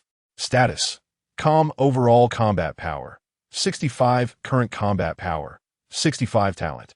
Exceptional medical skills 3, Evita, exclusive, good constitution. Each part of her body is more resilient, increasing her health cap by 5. Description, Evita has consistently maintained a healthy routine, resulting in a physique superior to the average person. Active ability, scientific treatment, provides healing for individuals with special negative conditions, significantly increasing recovery chances. Description, Evita is a top student at medical school, possessing formidable medical talent, and as a doctoral graduate, she is unafraid of various complex ailments. Boss, Lang Yu emerged from the kitchen, his eyes misty upon seeing Yi Dong after so long. Nanya. Yi Dong's attention was immediately drawn to Lang Yu, while Avita hesitated, wanted to greet him but holding back. It's not hard. It's my honor to work for the boss. Lang Yu genuinely admired Yi Dong, seeing him not only as a good leader, but also as a dear brother. Thank you, boss. When can I see a Chong and the others? It's been ages. Yi Dong hesitated to mention a Chong, who had been missing without a trace. He felt anxious, but knew there was nothing to be done. He had reached out to Fred Dose and even contacted Dick Wilson, asking them to keep an eye out. Yet there was still no news. I hope to find a Chong soon.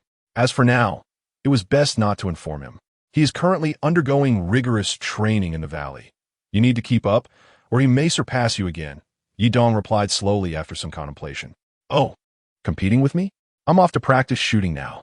Lang Yu seemed oblivious to Yi Dong's unease and dashed away to train. Hello, I'm Yi Dong, the acting boss of the farm now. Once Lang Yu had left, Yi Dong hurriedly shook hands with Avita. Acting boss? Oh, hello, I'm Avita. Avita shook Yi Dong's hand, somewhat bewildered but not overly concerned. Have you found everything you were looking for? Yi Dong continued to inquire. Yes, thanks to your help. The clues now point to the northern mountainous region, so I must take my leave. Northern mountains? Yes, the northern mountainous region. I am quite familiar with that area. How about I accompany you? Yi Dong offered courteously. He was well-versed in Avita's mission, having spent considerable time in his previous life obtaining the 6-slot keychain. Next, they would certainly head to the valley and the northern mountains, both of which were his domains. Why not provide an all-in-one service? Yi Dong contemplated challenging himself by expediting Avita's mission. He had heard that Fred was currently in the northern mountainous region, a dangerous figure indeed.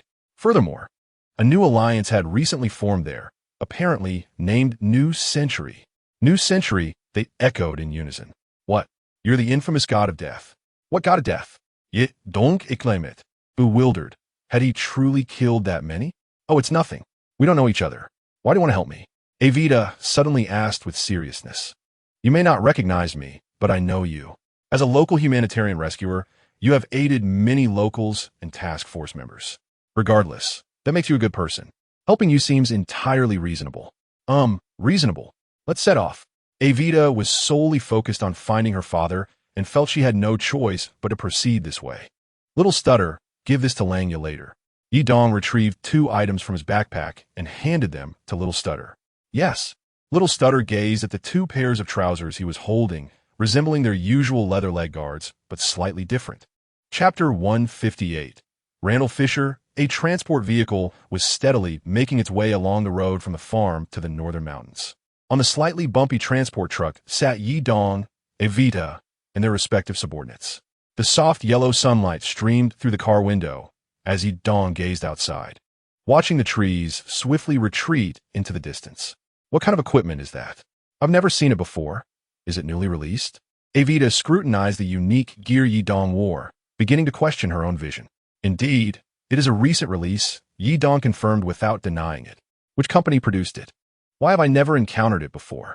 Avita, having studied abroad, was well-versed and confident that there was nothing she had not seen. A friend of mine sent it to me, Yi Dong casually deflected, knowing he could not reveal the existence of his system. A friend, you say? Avita chose not to press further. Yi Dong had previously investigated leads regarding Avita's father. Discovering Randall Fisher would unveil the truth. Fisher had initially served in a special forces unit of the Ocean Alliance and later joined the mercenary organization, Black Gold International.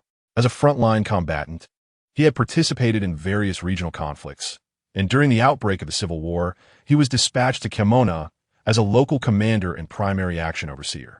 He frequently liaised with Thomas, though mutual trust was absent. Yi Dong's knowledge of Fisher was limited to this information. He was either the mastermind or an accomplice in Avita's father's disappearance, and had claimed it was his greatest failure.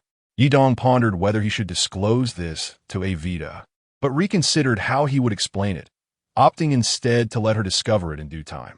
After all, her father was either imprisoned or deceased. Knowing more would be futile without access to the television station. He was currently striving for these very efforts. The television station undoubtedly had a formidable leader, and he needed to solidify his own foundation and enhance his capabilities. Soon, They traversed the tunnel road and arrived at the northern mountainous region. The woods of the northern mountain thrived with vitality, the verdant foliage flourishing before their eyes. Why is everything surrounded by walls? Avita inquired, puzzled by the barriers. To fend off external attacks, Yidong replied as the vehicle began its ascent. Soldiers at the entrance promptly opened the barricades upon seeing the transport vehicle approach. The vehicle soon rolled into the courtyard of the Northern Mountain Hotel and came to a halt. Several inexperienced mercenaries were awestruck by the grandeur of the hotel. As dusk settled, the hotel radiated with light, appearing even more magnificent than in daylight. The group disembarked in succession, greeted by a flurry of personnel clad in various uniforms, who had just concluded their day of training. My back aches. That training was intense, one remarked. Hey, how about we treat ourselves tonight with some grilled fish? Another suggested. Grilled fish? You mean your canned herring? Well, everyone has worked hard. Let us rest well. Yidong observed his comrades with satisfaction. It's getting late, miss. Avita and the soldiers should take a break. I'll arrange accommodations for you. We can pursue the investigation tomorrow, he gently suggested as twilight enveloped the surroundings. All right, thank you. General Yi. Avita expressed her gratitude before following the accommodation staff with her fellow mercenaries. Chapter 159. Avita and her mercenary burden's boss. Xiangbei, having just completed training, approached Yidong. How has training been lately? Yidong inquired. Not too bad. You can see for yourself, Xiangbei replied with a sheepish grin. Yidong glanced at Xiangbei's stats. Ding. Name, Xiangbei Yuan. Qualification, Comprehensive Combat Power, 87. Combat Growth, 35. 87 already? That is quite rapid. Yidong musit internali. Recalling that Xiangbei had previously been at 85, now having jumped to 87. Not bad, right? What is driving this rapid improvement? I've been learning from Senior Fred, and Yuan and the others have been teaching me as well. That makes sense. They possess a wealth of knowledge. Indeed, Xiangbei seemed to reflect. Keep up the hard work, Yidong encouraged, giving Xiangbei a reassuring pat on the shoulder. Yes, yes. By the way, who are they? Xiangbei gestured towards Avita and her entourage. They appeared to be mercenaries. In his eyes, these mercenaries lacked combat prowess. Yet they could prove useful if Avita encountered any nefarious wanderers. So, why should we assist them? Let us help. We may need them later. Yidong had no explicit aim, but deemed it beneficial to have a medic in his ranks. The tranquil night was accompanied by a gentle breeze, rustling the leaves with a soft murmur. As everyone prepared for sleep, rain began to fall outside. The raindrops danced against the window, serenading the night. Yidong gazed at the sky, reminiscing about Achong. If he were still alive, would he be caught in the rain as well? With a sigh, he closed his eyes, ready to drift into slumber, acknowledging that some matters were beyond his control. The wind gently embraced the clouds, transforming into a cascade of rain that fell into the distance. Morning arrived. As Yidong opened the window, a wave of fresh air greeted him. Below, his subordinates had already risen, preparing for training. Yidong began tidying his room and made himself breakfast. He mixed mango juice, pineapple juice, and canary milk together, creating a delightful concoction. Sweet and tangy. This is delicious, he mused, pleased with his innovative creation. The food in the dark zone was monotonous, prompting him to invent a variety of refreshing beverages. After breakfast, Yidong exited his room and made his way to Manager Dong's office, where Avita and her mercenary entourage awaited. I've thought it through. First, we need to confirm whether my father truly stayed at the Northern Mountain Hotel.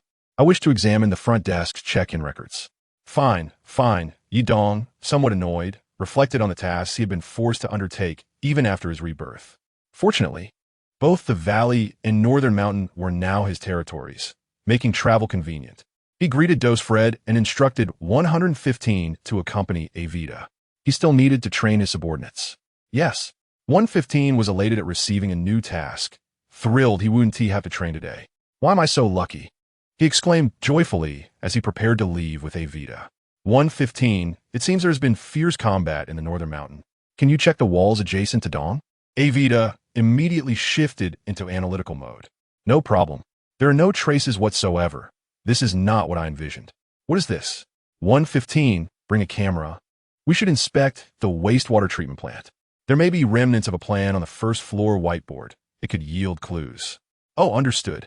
Even though that whiteboard has been cleaned, there might still be faint traces, possibly revealing the character's valley. What? We need to go to the valley? Chapter 160. The ultimatum. In the dimly lit room stood a large conference table accompanied by an enormous display screen. As before, only a handful of individuals occupied the chairs, with numerous places around the table remaining vacant. A man sat at the center of the table, his eyes closed and his lips sealed in silence. The display screen was divided into two sections. One showcased a document alongside an array of weaponry, while the other presented the likeness of an individual paired with an image of a particular drug. Fred had already allied himself with Dus and that enigmatic faction, bolstered by the defection of several former task force members led by those few from Juventus. His mobility was now severely restricted. An officer seated to the left of the table spoke up. Moreover, our numbers have dwindled significantly, he lamented, fearing the response from the officer on the right. Enough of this. The man in the center slowly opened his eyes, inquiring, "What news from Rainer?" "The representative from the television station has been dispatched. There should be no issues," reported the officer on the left. "With both of them involved, we should be fine," added the officer on the right. "I have heard whispers of recent complications in the experiments," the man in the center remarked, his gaze sharpening. "Indeed, a blueprint for one of the experimental bases has gone missing, which may hinder progress," the left officer reported, his voice betraying a hint of trepidation. "Intriguing. Have you investigated? Who is responsible?" The man in the center suddenly scolded, his eyes blazing. "Why you, the Wanderer," the officer to his side stammered, unable to conceal the truth. "Wanderer?" The man initially doubted his hearing. "Wanderer?" He then began to chuckle bitterly. "Ah, so this is what Black Gold International has become. Indeed, a team has been dispatched for 24-hour patrols. They should locate them soon," the right officer said, sweat trickling down his brow. "How soon is soon?" The central man inquired nonchalantly as he retrieved a cigar from a drawer. "Why does every plan seem to unravel? What are you all doing?" The officer on the left continued. Rainer had already shown signs of decline. With that general now involved, it should be manageable. "Please continue," the man in the center urged, taking a slow draw from a cigar. "The second-generation product is nearly complete. If we deploy it now." "Absolutely not," the right officer interjected, rising in agitation. "The second generation carries substantial risks. What if something goes awry?" No. The absence of victory is the true catastrophe. A few lives exchanged for success is not a loss, but a profitable endeavor," retorted the left officer coldly. "You are a beast." The right officer glared at the left. "Even a beast retains a semblance of compassion. I, however, possess none," the left officer smirked. Touch.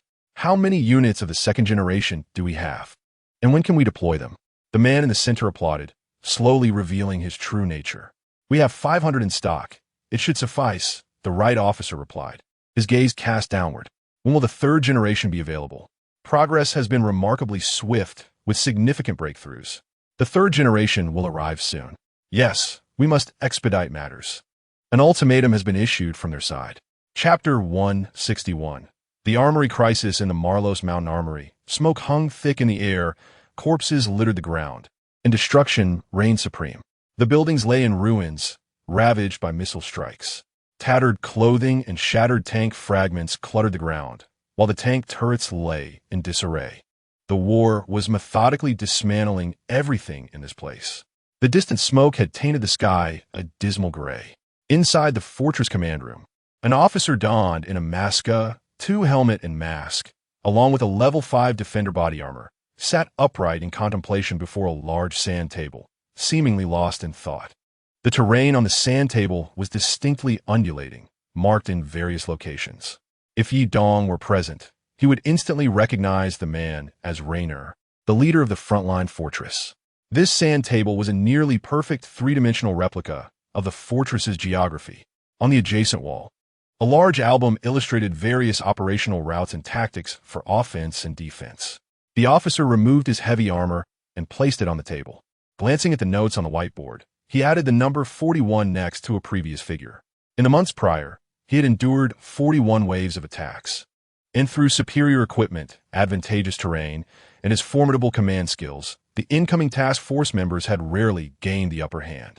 However, His forces had dwindled from over 300 to less than 100, and the remaining supplies within the fortress were running low. He needed to devise a strategy to escape the clutches of Black Gold International. In pursuit of that elusive document, Black Gold had unleashed relentless assaults, day and night, without regard for cost. The smoke surrounding the fortress had become a constant presence, suffocating the air.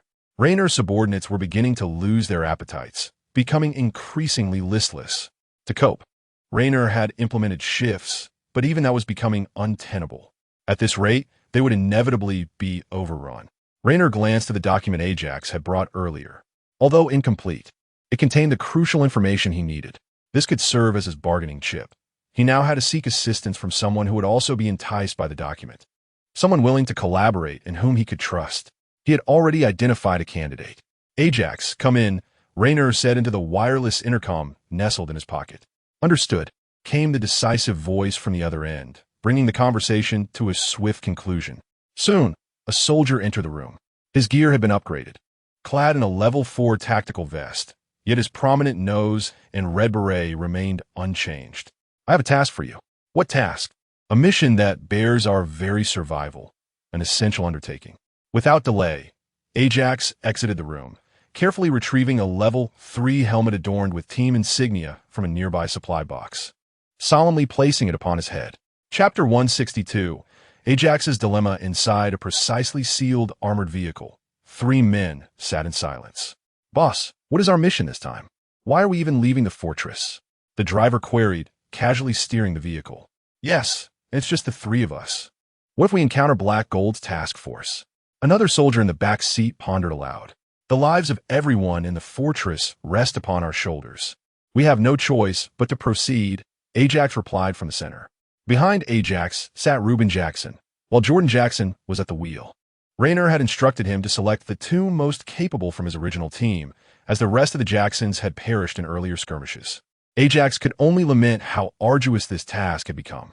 The task at hand involved seeking assistance from certain gentlemen, utilizing the information within confidential documents to forge an alliance aimed at combating Heijingguiji. This gentleman is none other than Reuben Jackson, who inquired with a hint of skepticism about Dick Vincent, the notorious leader of the largest underground trading market, Camona. Would he truly risk antagonizing Heijingguiji for our sake? Reuben Jackson pondered aloud, his doubts evident. Jordan Jackson vociferously echoed his sentiments, expressing disbelief. It ultimately depends on the benefits we can offer him. He has always prioritized such matters, Ajax remarked coldly. Indeed, his yearning for confidential documents is not a recent phenomenon. He has even placed an astonishing price of $5 million on the underground trading market. Reuben Jackson was somewhat aware of this. Do you comprehend the magnitude of 5 million Cohen coins? Have you ever witnessed such an amount? So, you suggest he would jeopardize his relations with Heijingguiji to acquire the information contained within those documents? Jordan Jackson questioned, perplexed. Precisely. While it may not be a certainty, there exists a 90% likelihood, Ajax continued. With his current military might, he is more than capable of self-preservation, and he could even toy with the non-frontline combat units of Heijingguiji. He has always adeptly balanced the relationships within the dark zones, and I have yet to witness him offend anyone. Reuben Jackson remarked with a hint of amusement. Times have changed. He has risen to prominence, and his initial ambitions are now beginning to materialize, Ajax said, a smirk playing on his lips. There is one more matter to consider. We must remain cautious of the mysterious forces previously encountered at the farm. It is said that they have allied with Fred and Dose to form a formidable coalition known as the New Century.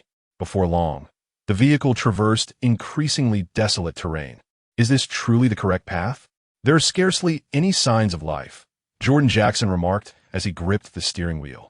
It cannot be mistaken. The boss had prior dealings with Dick Vincent, and this map was provided by him, Ajax replied thoughtfully. How much longer until we arrive? I'm beginning to feel drowsy. Reuben Jackson yawned. If you're tired, perhaps you should take a brief rest, Ajax suggested. Reuben Jackson complied, drifting off to sleep within the vehicle. Ajax gazed at his loyal subordinate, reflecting on the years they had spent together, shaking his head in contemplation.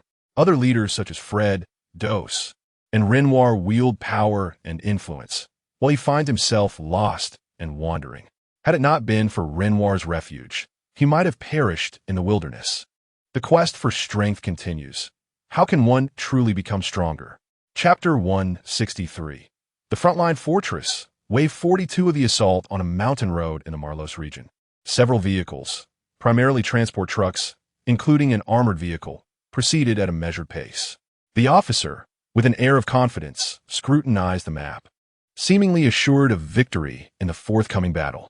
At that moment, the armored vehicle came to a halt. "Boss, we have arrived." A soldier clad in dark gray military attire reported promptly. The officer, setting down the map, equipped himself with a modified 110 in his left hand and a modified 18 at his waist, surveying the weapon before stating, "Let us move out." In the Frontline Fortress command room, Renoir, adorned in a level 5 mascar, 2 helmet, and level 4 heavy armor, sat upright in his chair, studying a large sand table with a furrowed brow. The sand table, a near-perfect three-dimensional replica of the fortress's geography, served as a pivotal tool for his strategic contemplation. Various action routes and tactics drawn on the large album mounted on the wall had been revised and updated. The absence of action from Heijin's forces for 3 consecutive days filled him with unease. Such inexplicable apprehension always left one restless. Over time, he had endured 41 waves of attacks, relying on superior equipment, advantageous terrain, and his formidable command skills, which had often left the attacking task forces at a disadvantage. Yet, there remained a concern. If the opposing commander were of Fred's caliber, the losses would be significant, and defeat could become a reality. Ajax had successfully exited the fortress, and barring any unforeseen events, he merely needed to endure 3 more days. After months of perseverance, 3 days should pose no challenge. With this thought, Renoir finally exhaled a sigh of relief. Just as he leaned back in his chair to rest, the fortress erupted with alarm. The blaring sirens pierced the air, signaling the return of hostilities after 3 days of quietude. Renoir seized a modified weapon from the table, checking the large ammunition drum and the bullets within, before retrieving his wireless radio. "All personnel, assume level 1 combat readiness. Engaged units, suppress enemy fire. The remainder, prepare for tactical assault. Group 1 acknowledged. Group 2 acknowledged. Group 3 acknowledged." The fortress echoed with the rapid sound of footsteps as personnel hastily donned armor and secured their ammunition. Outside, the cacophony of gunfire reverberated, drowning the entire armory in chaos. Over there, Grenade, a soldier clad in Russian special operations gear, shouted into the radio, drenched in sweat, requesting support from the barn. Requesting support. Chapter 164. Tactical Game, Part 1. The armory in the Marlos region was once again engulfed in the din of battle, the sound of explosions resonating amidst the pallid smoke. "They have chosen an excellent position," a level 6 armored officer remarked coldly as he surveyed the battlefield through binoculars. "Even the best positions will be discovered. Your wisdom is commendable. At this rate, capturing the fortress will require no more than 3 days. A sycophantic officer beside him chimed in. "Someone of your ineptitude should leave Heijin at once. I wonder what you have accomplished this past month." The level 6 armored officer retorted dismissively. "General Bernard, your reprimands are well-founded," the sycophant replied, suppressing his indignation with a forced smile. "The enemy's firepower is quite fierce. Allow me to take charge." A captain in level 4 armor exclaimed with enthusiasm. "We must retreat. The boss has achieved his objective. Remaining any longer may incur significant losses." Another captain in similar attire interjected coolly. "Very well, retreat." At the gas station, the sounds of gunfire intensified. "Concentrate fire. Report, the gas station is under attack. Requesting support." A soldier in Russian special operations attire shouted into the radio, only to be silenced by an explosion. The earth trembled, debris flying as the radio was obliterated, and the soldier was killed instantly. A soldier in Russian special operations gear crouched behind cover, taking out 2 enemies in rapid succession. "The enemy's fire remains formidable. What should we do now?" A group of soldiers clad in the same attire exchanged thoughts amidst a brief respite. "I sense they are unlike previous task forces." "What makes you say that?" "Every route of attack displays remarkable organization and purpose. They have undoubtedly undergone a more rigorous training than typical task forces. Moreover, they must possess an exceptional commander." What shall we do next? You are the captain. I shall heed your counsel. A soldier clad in Russian special operations attire spoke swiftly and calmly, urging the others not to rush but to remain patient. I believe they are merely feigning an attack. Feigning an attack? Are you certain? I am certain. Suddenly, a loud explosion erupted just outside their bunker, sending a layer of dust cascading from the sandbags. Radar station, report, came a frantic voice. Warning, grenade. The air was filled with the cacophony of chaos. Report, the radar station is about to fall. A soldier, his face smeared with dirt, pleaded into the radio. But in an instant, a golden bullet pierced his skull and blood splattered as he collapsed lifelessly. In Chapter 165, Tactical Game, Part 2, a soldier in a dark gray military uniform reported to Bernard, "Boss, your plan has been set in motion, and it appears to be yielding some results. No need to rush. Rainoir is an exceptional commander. We shall play this game slowly." In the command room of the frontline fortress, Rainoir was meticulously integrating the operational information in his mind. The enemy's numbers and combat proficiency were on par with his own, but not overwhelmingly superior. There was still a chance to fight back. Unlike previous assaults, this time the enemy attacked from multiple directions simultaneously, unleashing a fierce barrage of firepower. It was evident that some of these attacks were mere distractions, intended to draw Rainoir's limited forces away. When Rainoir and most of his soldiers moved to support one flank, the enemy would strike at a vulnerable spot. "Listen up, Warren," Rainoir commanded his subordinates through the radio. "If we cannot hold, retreat immediately. But do your best to buy time and preserve our strength." "Understood," came the reply. As he contemplated the situation, Rainoir realized that if the enemy employed an alternative strategy, it could play to his advantage. The terrain on the sand table was marked with distinct elevations, and many areas had been re-annotated. An independent operation? The captains were initially taken aback, but soon grasped the significance. "Reinforcements are on the way. Group 1 acknowledged. Group 3 acknowledged. Group 4 acknowledged. Group 6 acknowledged." Rainoir's words not only refined their strategy, but also invigorated their spirits. After months of steadfastness, his subordinates finally glimpsed hope, and each of them adjusted their readiness to its peak. Gazing at the sand table, Rainoir conceived a new idea. Since every defensive strategy has its flaws, why not adopt an offensive approach to catch the enemy off guard? The thunderous roar of artillery echoed throughout the fortress. Though the soldiers in Russian special operations gear were initially caught unprepared, they quickly regained their composure, conducting effective counterattacks and operational deployments. Their actions were orderly, their thoughts calm, and their strikes precise. Rainoir's ability to hold out for so long was undoubtedly due to his well-trained subordinates. Bernard could only acknowledge their prowess, but in his eyes, the fortress's breach was simply a matter of time. He wouldn't even need to intervene. Rainoir was acutely aware of this reality, which compelled him to take action. At this juncture, he had no choice but to act, yet it also signified his defeat in the initial confrontation with Bernard. Carefully, he placed confidential documents into an electronic safe and set a password. He then donned a maska, 2 helmet, and loaded a modified AK-16 with a magazine of 95 rounds. Reaching into his pouch, he retrieved 3 syringes of different colors, swiftly administering them to his left arm. In the shadows, there is no right or wrong. Some battles are unavoidable. However, it no longer symbolized glory. In that moment, he fought solely for himself and for his comrades. In Chapter 166, New Sentry Operations, Ajax's armored vehicle soon arrived at an overgrown area. "Are you sure we're not lost? Is there even a road here?" Jordan Jackson questioned, increasingly perplexed by the uneven, weed-choked terrain. "Let us press on. It's just some weeds," Ajax replied, glancing at the map. After a while, a structure finally came into view. "Unbelievable. There really is something here," Jordan exclaimed, as if he had stumbled upon a new continent.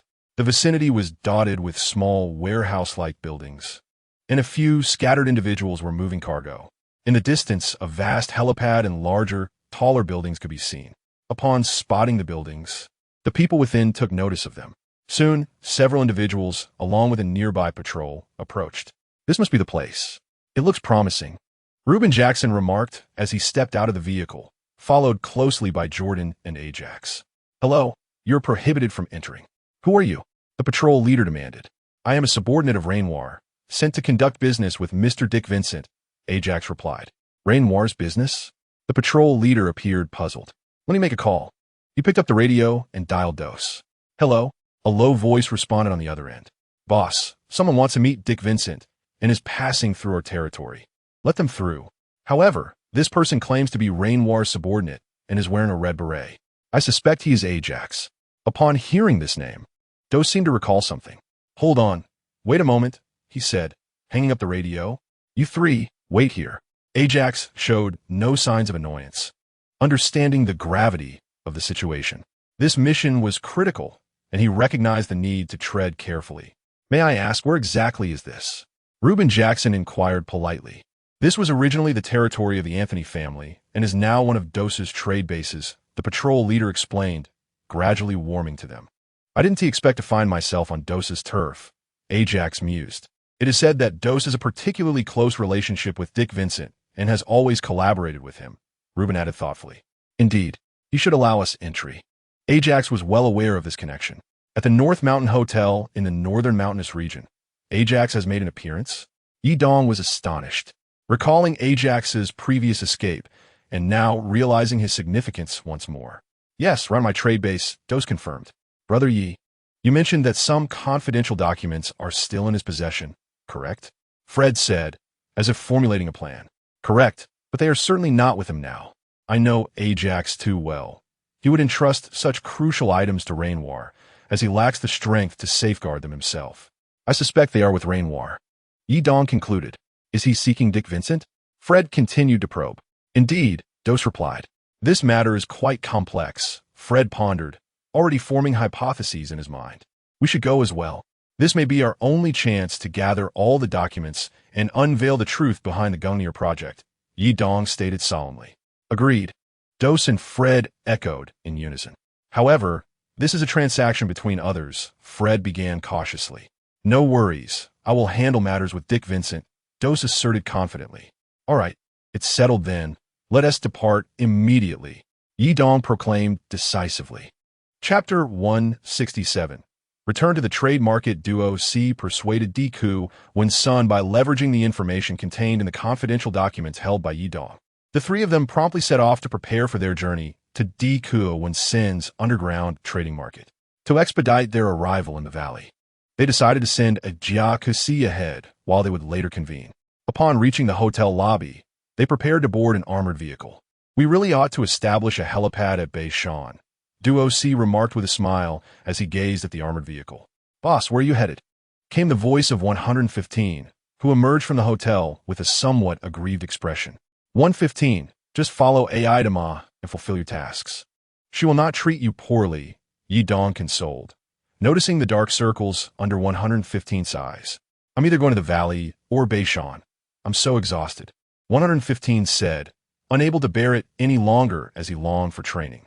Fred and Duo C had already boarded the vehicle, driven by Liam Yuan, whom Yi Dong had not met previously. Boss, I want to train. I want to become stronger, 115 lamented, feeling tears welling up as he regretted getting involved in this intricate mess. I have to leave first. You all take care, he added as Yi Dong joined the others in the vehicle, empathizing with 115's plight. However, every player had to traverse this arduous path at some point. Are you leaving again, boss? Xiang Bei and Liang, having learned of the matter, hurried over. Yes, I have some matters to attend to, but there is no danger. So rest assured, Yi Dong reassured them. With you at Beishan, I feel much more at ease. As the vehicle set in motion, Yi Dong closed the door behind him. Xiang Bei and Liang watched as he departed.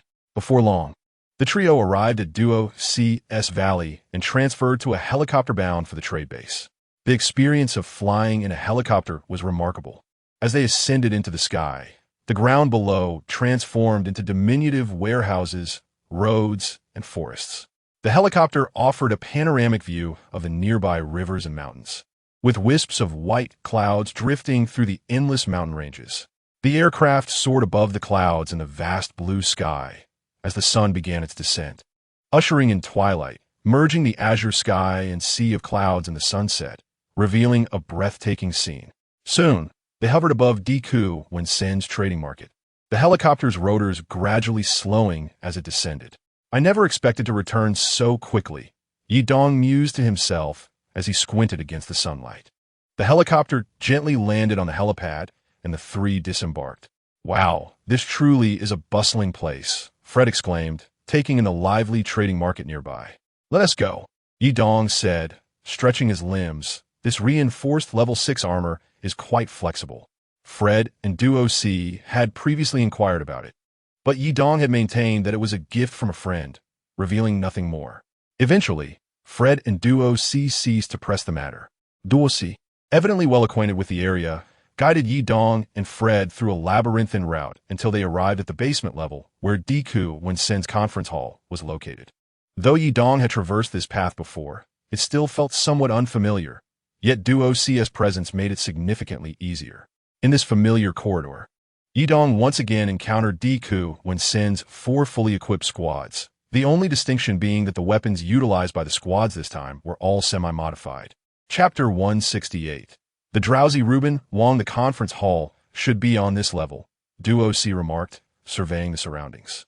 Indeed, he added as he led Fred and Yi Dong towards the conference hall entrance. In the corridor outside, a row of seats was occupied by 2 soldiers clad in dark green military uniforms, one of whom remained motionless, appearing to be asleep. Recognizing the dark green uniform, Yi Dong immediately identified him as a subordinate of a Jiaku Si. Presumably, a Jiaku Si himself was already in the conference hall. As Yi Dong approached, the system relayed their information. Name, Ruben Jackson. Identity, a Jiaku Si's deputy status. Drowsy composite combat power. 85 current combat power. 85 talent. Ruben Wong 2, exclusive to Ruben Jackson. Ruben physique, each part of the body is more resilient, with a 10-point increase in health limit. Description, Ruben Jackson possesses a physique more formidable than that of ordinary soldiers. Ruben pressure exudes a powerful aura during combat, instilling fear in weaker opponents and diminishing their fighting spirit. Description, Ruben Jackson frequently appears with a Jiaku Si at the Farms Motel, stable, and loading area, having claimed the lives of countless Special Forces members. Stealth mode. So this is Ruben Wong? Meeting him in person is indeed enlightening, Yi Dong thought to himself. Still napping. Huh, the system has quite a way with words, calling it drowsy. How amusing, Yi Dong chuckled to himself before glancing at the other figure. Name, Jordan Jackson. Identity, a Jiaku Si's deputy token, a worn-out military medical kit. Description, this kit saved Jordan's life when a Jiaku Si rescued him, leading Jordan to vow eternal allegiance to a Jiaku Si. Status, confused composite combat power, 82 current combat power, 82 talent. Jordan self-cultivation 2, exclusive to Jordan Jackson. Robust physique, each part of the body is more resilient, with a 10-point increase in health limit. Description, Jordan Jackson holds himself to high standards, training diligently to prove his worth. Farm pressure, Jordan emits a powerful aura in battle, causing weaker Special Forces members to feel fear and lose their fighting spirit.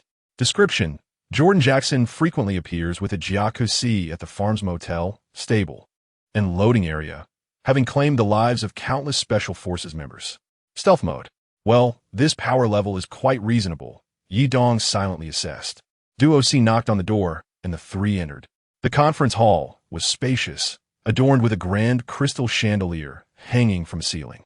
The long wooden conference table was intricately carved, capable of accommodating over 20 individuals for a meeting.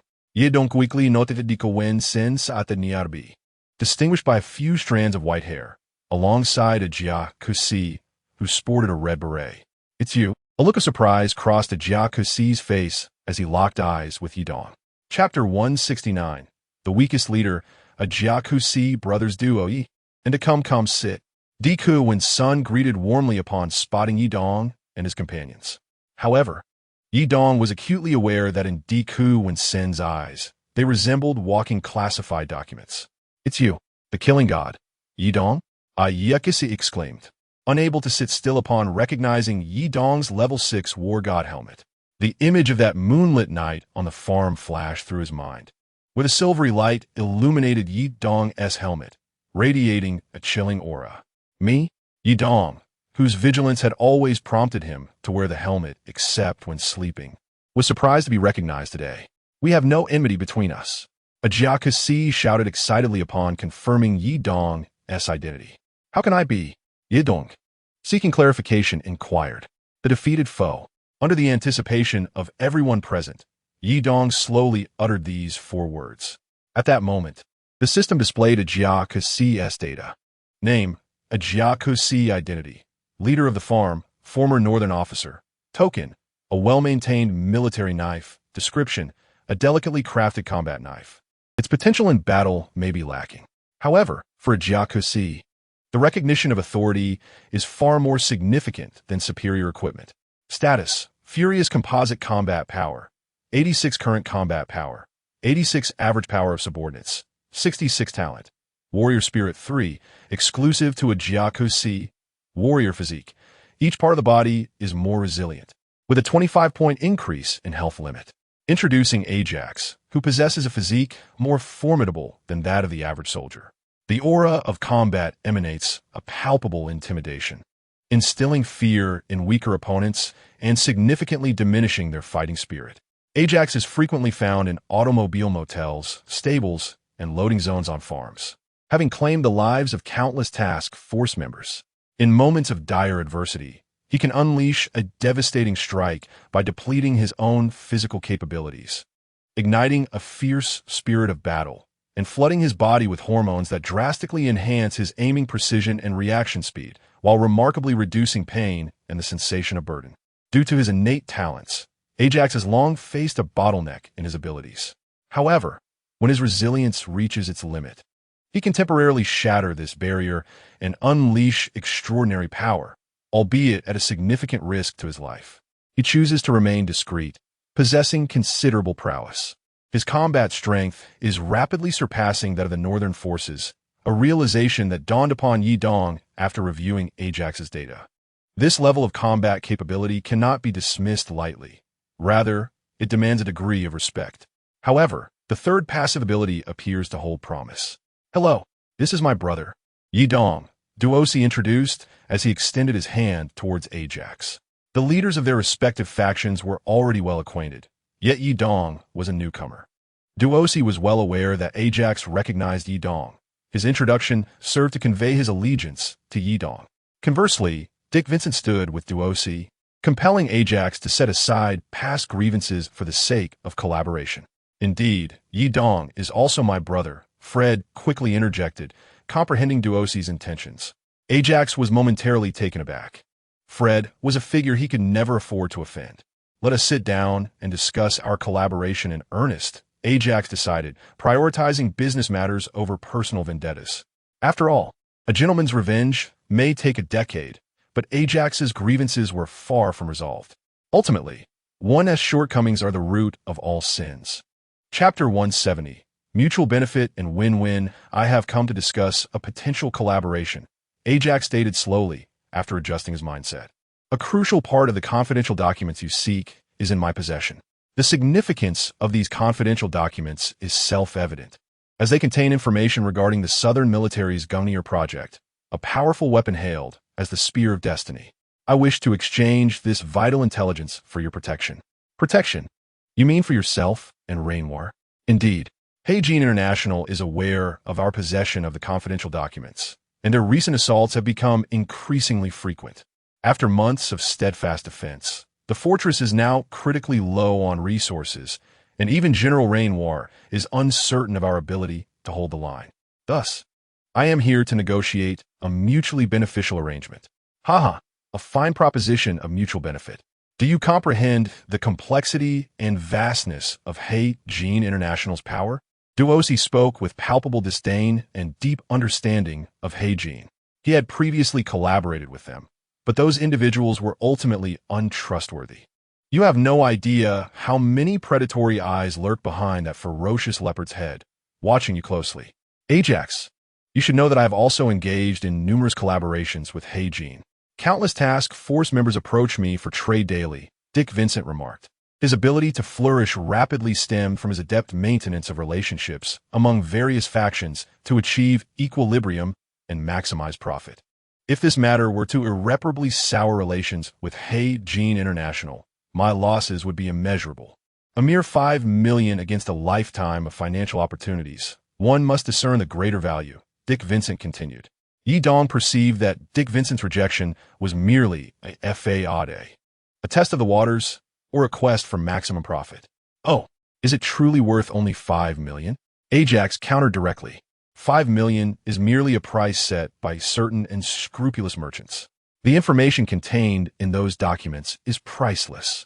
Whoever wields the power of the Gungnir spear will possess greater authority in the shadowy realms. Strength is the ultimate truth, an everlasting principle. However, my numerous collaborations with Heijin mean that halting them abruptly would incur substantial losses and endanger many lives, making it exceedingly difficult to manage. Dick Vincent stated after careful contemplation. It seems this fellow is indeed deeply intertwined with Heijin, Yi Dong mused, pondering the extent of Dick Vincent's enterprises and wealth. How about this? Yi Dong proposed to Ajax. You can still use the confidential documents as leverage, but the assistance you receive will come from our new century. Mr. Vincent can covertly supply weapons and military resources. Given that New Century already had a vendetta against Heijin International, it was imperative that if Rainoir were to fall, the confidential documents would not fall into Heijin's hands, a scenario Yi Dong wished to avoid at all costs. The conference room fell silent for a moment before voices resumed. Very well, Ajax agreed readily.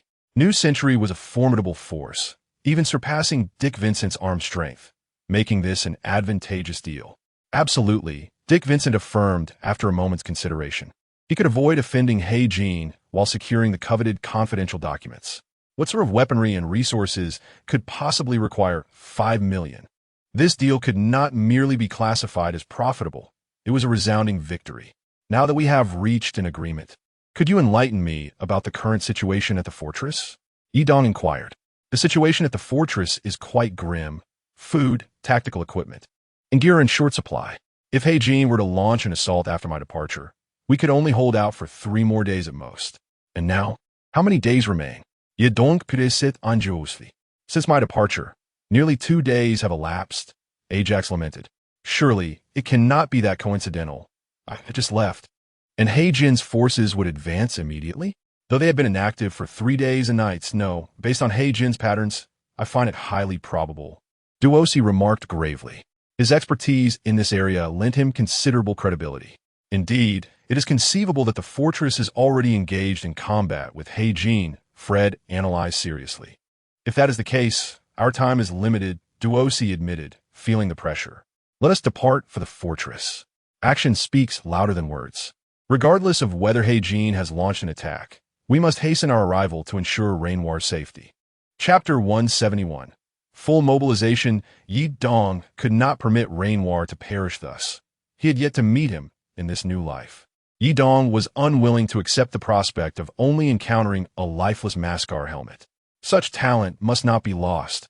Moreover, Yi Dong aspired to bring him into New Century. Since we are fighting under the banner of New Century, let each of us contribute some troops, Fred suggested thoughtfully. I will dispatch 60 elite Juventus soldiers, along with 2 esteemed Juventus lieutenants, Charlie and Nash, Fred continued. Very well, I shall send 60 desk troops, led by Peters. Duosi swiftly responded. Excellent. Since this is New Century's inaugural battle, I will lead the charge and oversee the operation. My subordinates will rest and recuperate for now. Yi Dong declared, envisioning a strategy of cunningly outmaneuvering opponents. That works. These forces will suffice, Fred acknowledged, harboring no resentment towards Yi Dong's decision to refrain from sending troops. He understood the circumstances regarding Yi Dong's capable aide, a Chong, who had gone missing, and the losses incurred by his remaining subordinates during their last rescue attempt. Given that he himself would be present, their combined strength would be formidable enough. Agreed. Duosi held no objections. He felt immense gratitude towards his savior. With Yi Dong's formidable leadership skills, the casualties among his subordinates could be mitigated. Thus, the decision was made. Yi Dong and the others rose, assuring, rest assured, we shall handle the situation with Heijin. Yi Dong extended his hand in a gesture of goodwill towards Agiakes. Agiakes reciprocated the handshake, touched by their willingness to assist him. All soldiers were equipped with level 4 full gear and advanced weaponry with level 4 ammunition. Mr. Dick Vincent, Do you have any concerns? Yidong inquired, turning to Dick Vincent. Dick Vincent felt a surge of frustration. 120 full sets of level 4 gear and the demand for level 4 bullets seemed exorbitant, equating to a value far exceeding 5 million. All right then, he conceded, acknowledging the reality that he was not accustomed to being on the receiving end of such negotiations. Indeed, there is no such thing as a free lunch. Yet for the sake of confidentiality, he could endure it. Ajia Kess sat in the helicopter, reflecting on the imminent rescue alongside his leader. A wave of unprecedented relief washed over him. The burden in his heart was finally lifted, and observing his comrades instilled within him an extraordinary sense of security. Frederick used the walkie-talkie to contact Charlie Ewan and Nash Ewan, who would soon be en route. Duosi called out to Peters as well. Yidong inquired about his younger brothers, learning that Bei Liang and Wolf Fong were engaged in their respective training. There was still no news of Chong. The helicopter's rotor blades whirred from fast to slow as it descended gently onto the helipad. Preparations for the deployment were underway, with the younger members organizing their backpacks. Dick Vincent's transport vehicle was soon to deliver the equipment. Yidong mentally prepared himself. His skills required upgrading, which necessitated blood value. Simultaneously, this battle would mark yet another high-caliber engagement since his arrival in the Dark Zone. He hoped to surpass his limits through this confrontation. Chapter 172. Nightmare in the dense primordial forest. Shrouded in mist, towering trees reached skyward, their tops unseen. The forest was dimly lit, with tall, straight trees blocking most sunlight, allowing only scattered rays to filter through the foliage, enhancing the atmosphere of mystery and eeriness. Wisps of fog drifted through the air, accompanied by the sounds of hurried footsteps. A specialized combat team swiftly navigated the thick wilderness. They were tall and robust, their faces marked by solemnity and resolve. Despite sustaining various injuries, merely attended to with basic first aid, their pace remained unyielding. The forest offered no discernible paths, open spaces, or designated resting spots. The densely packed foliage was rife with peril. Yet, they pressed on without a hint of trepidation. Suddenly, a golden bullet sliced through the air, striking one team member in the forehead. The sniper concealed in the shadows had claimed a life in an instant. A moment later, another soldier, exacerbating a leg injury, slipped on a large rock. "Damn!" cried a teammate, realizing his fate in that instant. Almost simultaneously, a golden bullet pierced the back of his head as he fell. Curse it! The remaining special forces continued to sprint, though one soldier's eyes betrayed the onset of tears. Echoing through the dense foliage came a haunting voice, taunting. "You cannot escape. How unfortunate." The soldier at the forefront muttered in frustration. Another golden bullet flew from the depths of the forest, claiming yet another comrade. What? How is this possible? The tearful soldier was bewildered, unable to comprehend the unfolding events. Desperation surged as one soldier, unable to bear the pressure, began firing into the sky, attempting to disrupt the sniper's aim. Yet, he too fell victim to the relentless assault. The one-sided slaughter continued, leaving only two members of their squad, the leader and the tear-streaked soldier. "I know how to counter him. You take the intel and go." The soldier seemed poised to say more. "That's an order," the leader interrupted, urging him with fervor. "Understood." Taking an object from the leader, he nodded, then turned and sprinted in the opposite direction. The soldier caught the item midair, brushing away his tears. "Take the intel and survive. You're our last hope." With those parting words, the leader vanished from view. First came the sounds of flashbangs, followed by a barrage of gunfire. He ran with all his might, thorns tearing at his pants, leaving bloody trails on his legs. Yet, he pressed on relentlessly. Finally, a glimmer of light appeared ahead, and the cacophony of gunfire seemed to fade behind him. With every ounce of strength, he surged forward, tears streaming down his face, falling onto the leaf-strewn earth. In a cramped room, a man awoke abruptly from a stretcher, gasping for breath, drenched in sweat, with clear tear stains on his face. He hastily checked his pockets. Retrieving à combat compass. Gazing at the aged instrument, he closed his eyes, tears trickling down. As his breathing steadied, he rose and exited the narrow chamber, traversing the corridor to the main hall. The hall's silvery walls bore a prominent letter encased in a silver circle, beneath which the words Carmona Television Station were neatly inscribed. The officer took a few steps, settling into a sofa, his gaze fixed on the small compass. There was that one time, he mused, his thoughts drifting to a past predicament. During a confrontation in the desert. It was this very compass that guided him and his team to safety amidst the complex battlefield. Chapter 173. The rise of the wandering in an unknown forest lay a hidden paradise. Peach blossoms flourished, encircling quaint wooden cottages. Yet in this seemingly desolate place, many now resided. Among the old-fashioned buildings lived several dozen modestly dressed wanderers. "Boss, we managed to steal another convoy today," announced a slender man carrying a modified Type 79 rifle. "Excellent. How many firearms do we have now?" The leader inquired, his imposing figure starkly contrasting with those around him. His companion, aptly named Achong, stood beside him. "Great. The sky is so blue," Achong replied, determination gleaming in his eyes. "Boss," called another, approaching with a group of ragged individuals in tow. "We encountered another batch of wanderers and brought them along." The speaker, Mao, was Achong's trusted aide. "Come forth." Everyone, Achong beckoned, observing the newcomers with an air of familiarity. "We do not harbor idlers here. If you wish to join us, you must contribute meaningfully." "Do you understand?" "Understood. I have persevered in life until now solely for the chance to be reborn through the presence of another." A wanderer sighed. "Today, that person has finally appeared. I want to join." "So do I. Count me in." Many voices arose in unison. "All right, those wishing to join should register with Mao. Then collect provisions from Binyo and weapons from Shigo." "Hooray! No more hunger. Thank you, boss." "Okuyong, Okuyong, Okuyong." "Boss, this is wonderful. We now have nearly 46 members," Mao exclaimed, brimming with excitement. "Indeed, and we currently have an abundance of supplies," Shigo added. "We must become stronger wanderers and show those task force members that we are not mere rats," Achong declared with righteous fervor. Everyone admired and respected him, viewing him as a great leader. Thus, the previously lethargic wanderers began earnest training to enhance their strength. As they accumulated practical experience, remained committed to training, and upgraded their equipment, their prowess now rivaled that of ordinary task force members, even surpassing them in unity and strength. Although some companions fell along the way, Achong ensured they were buried properly, delivering speeches that transformed sorrow into motivation. This dynamic continued to flourish.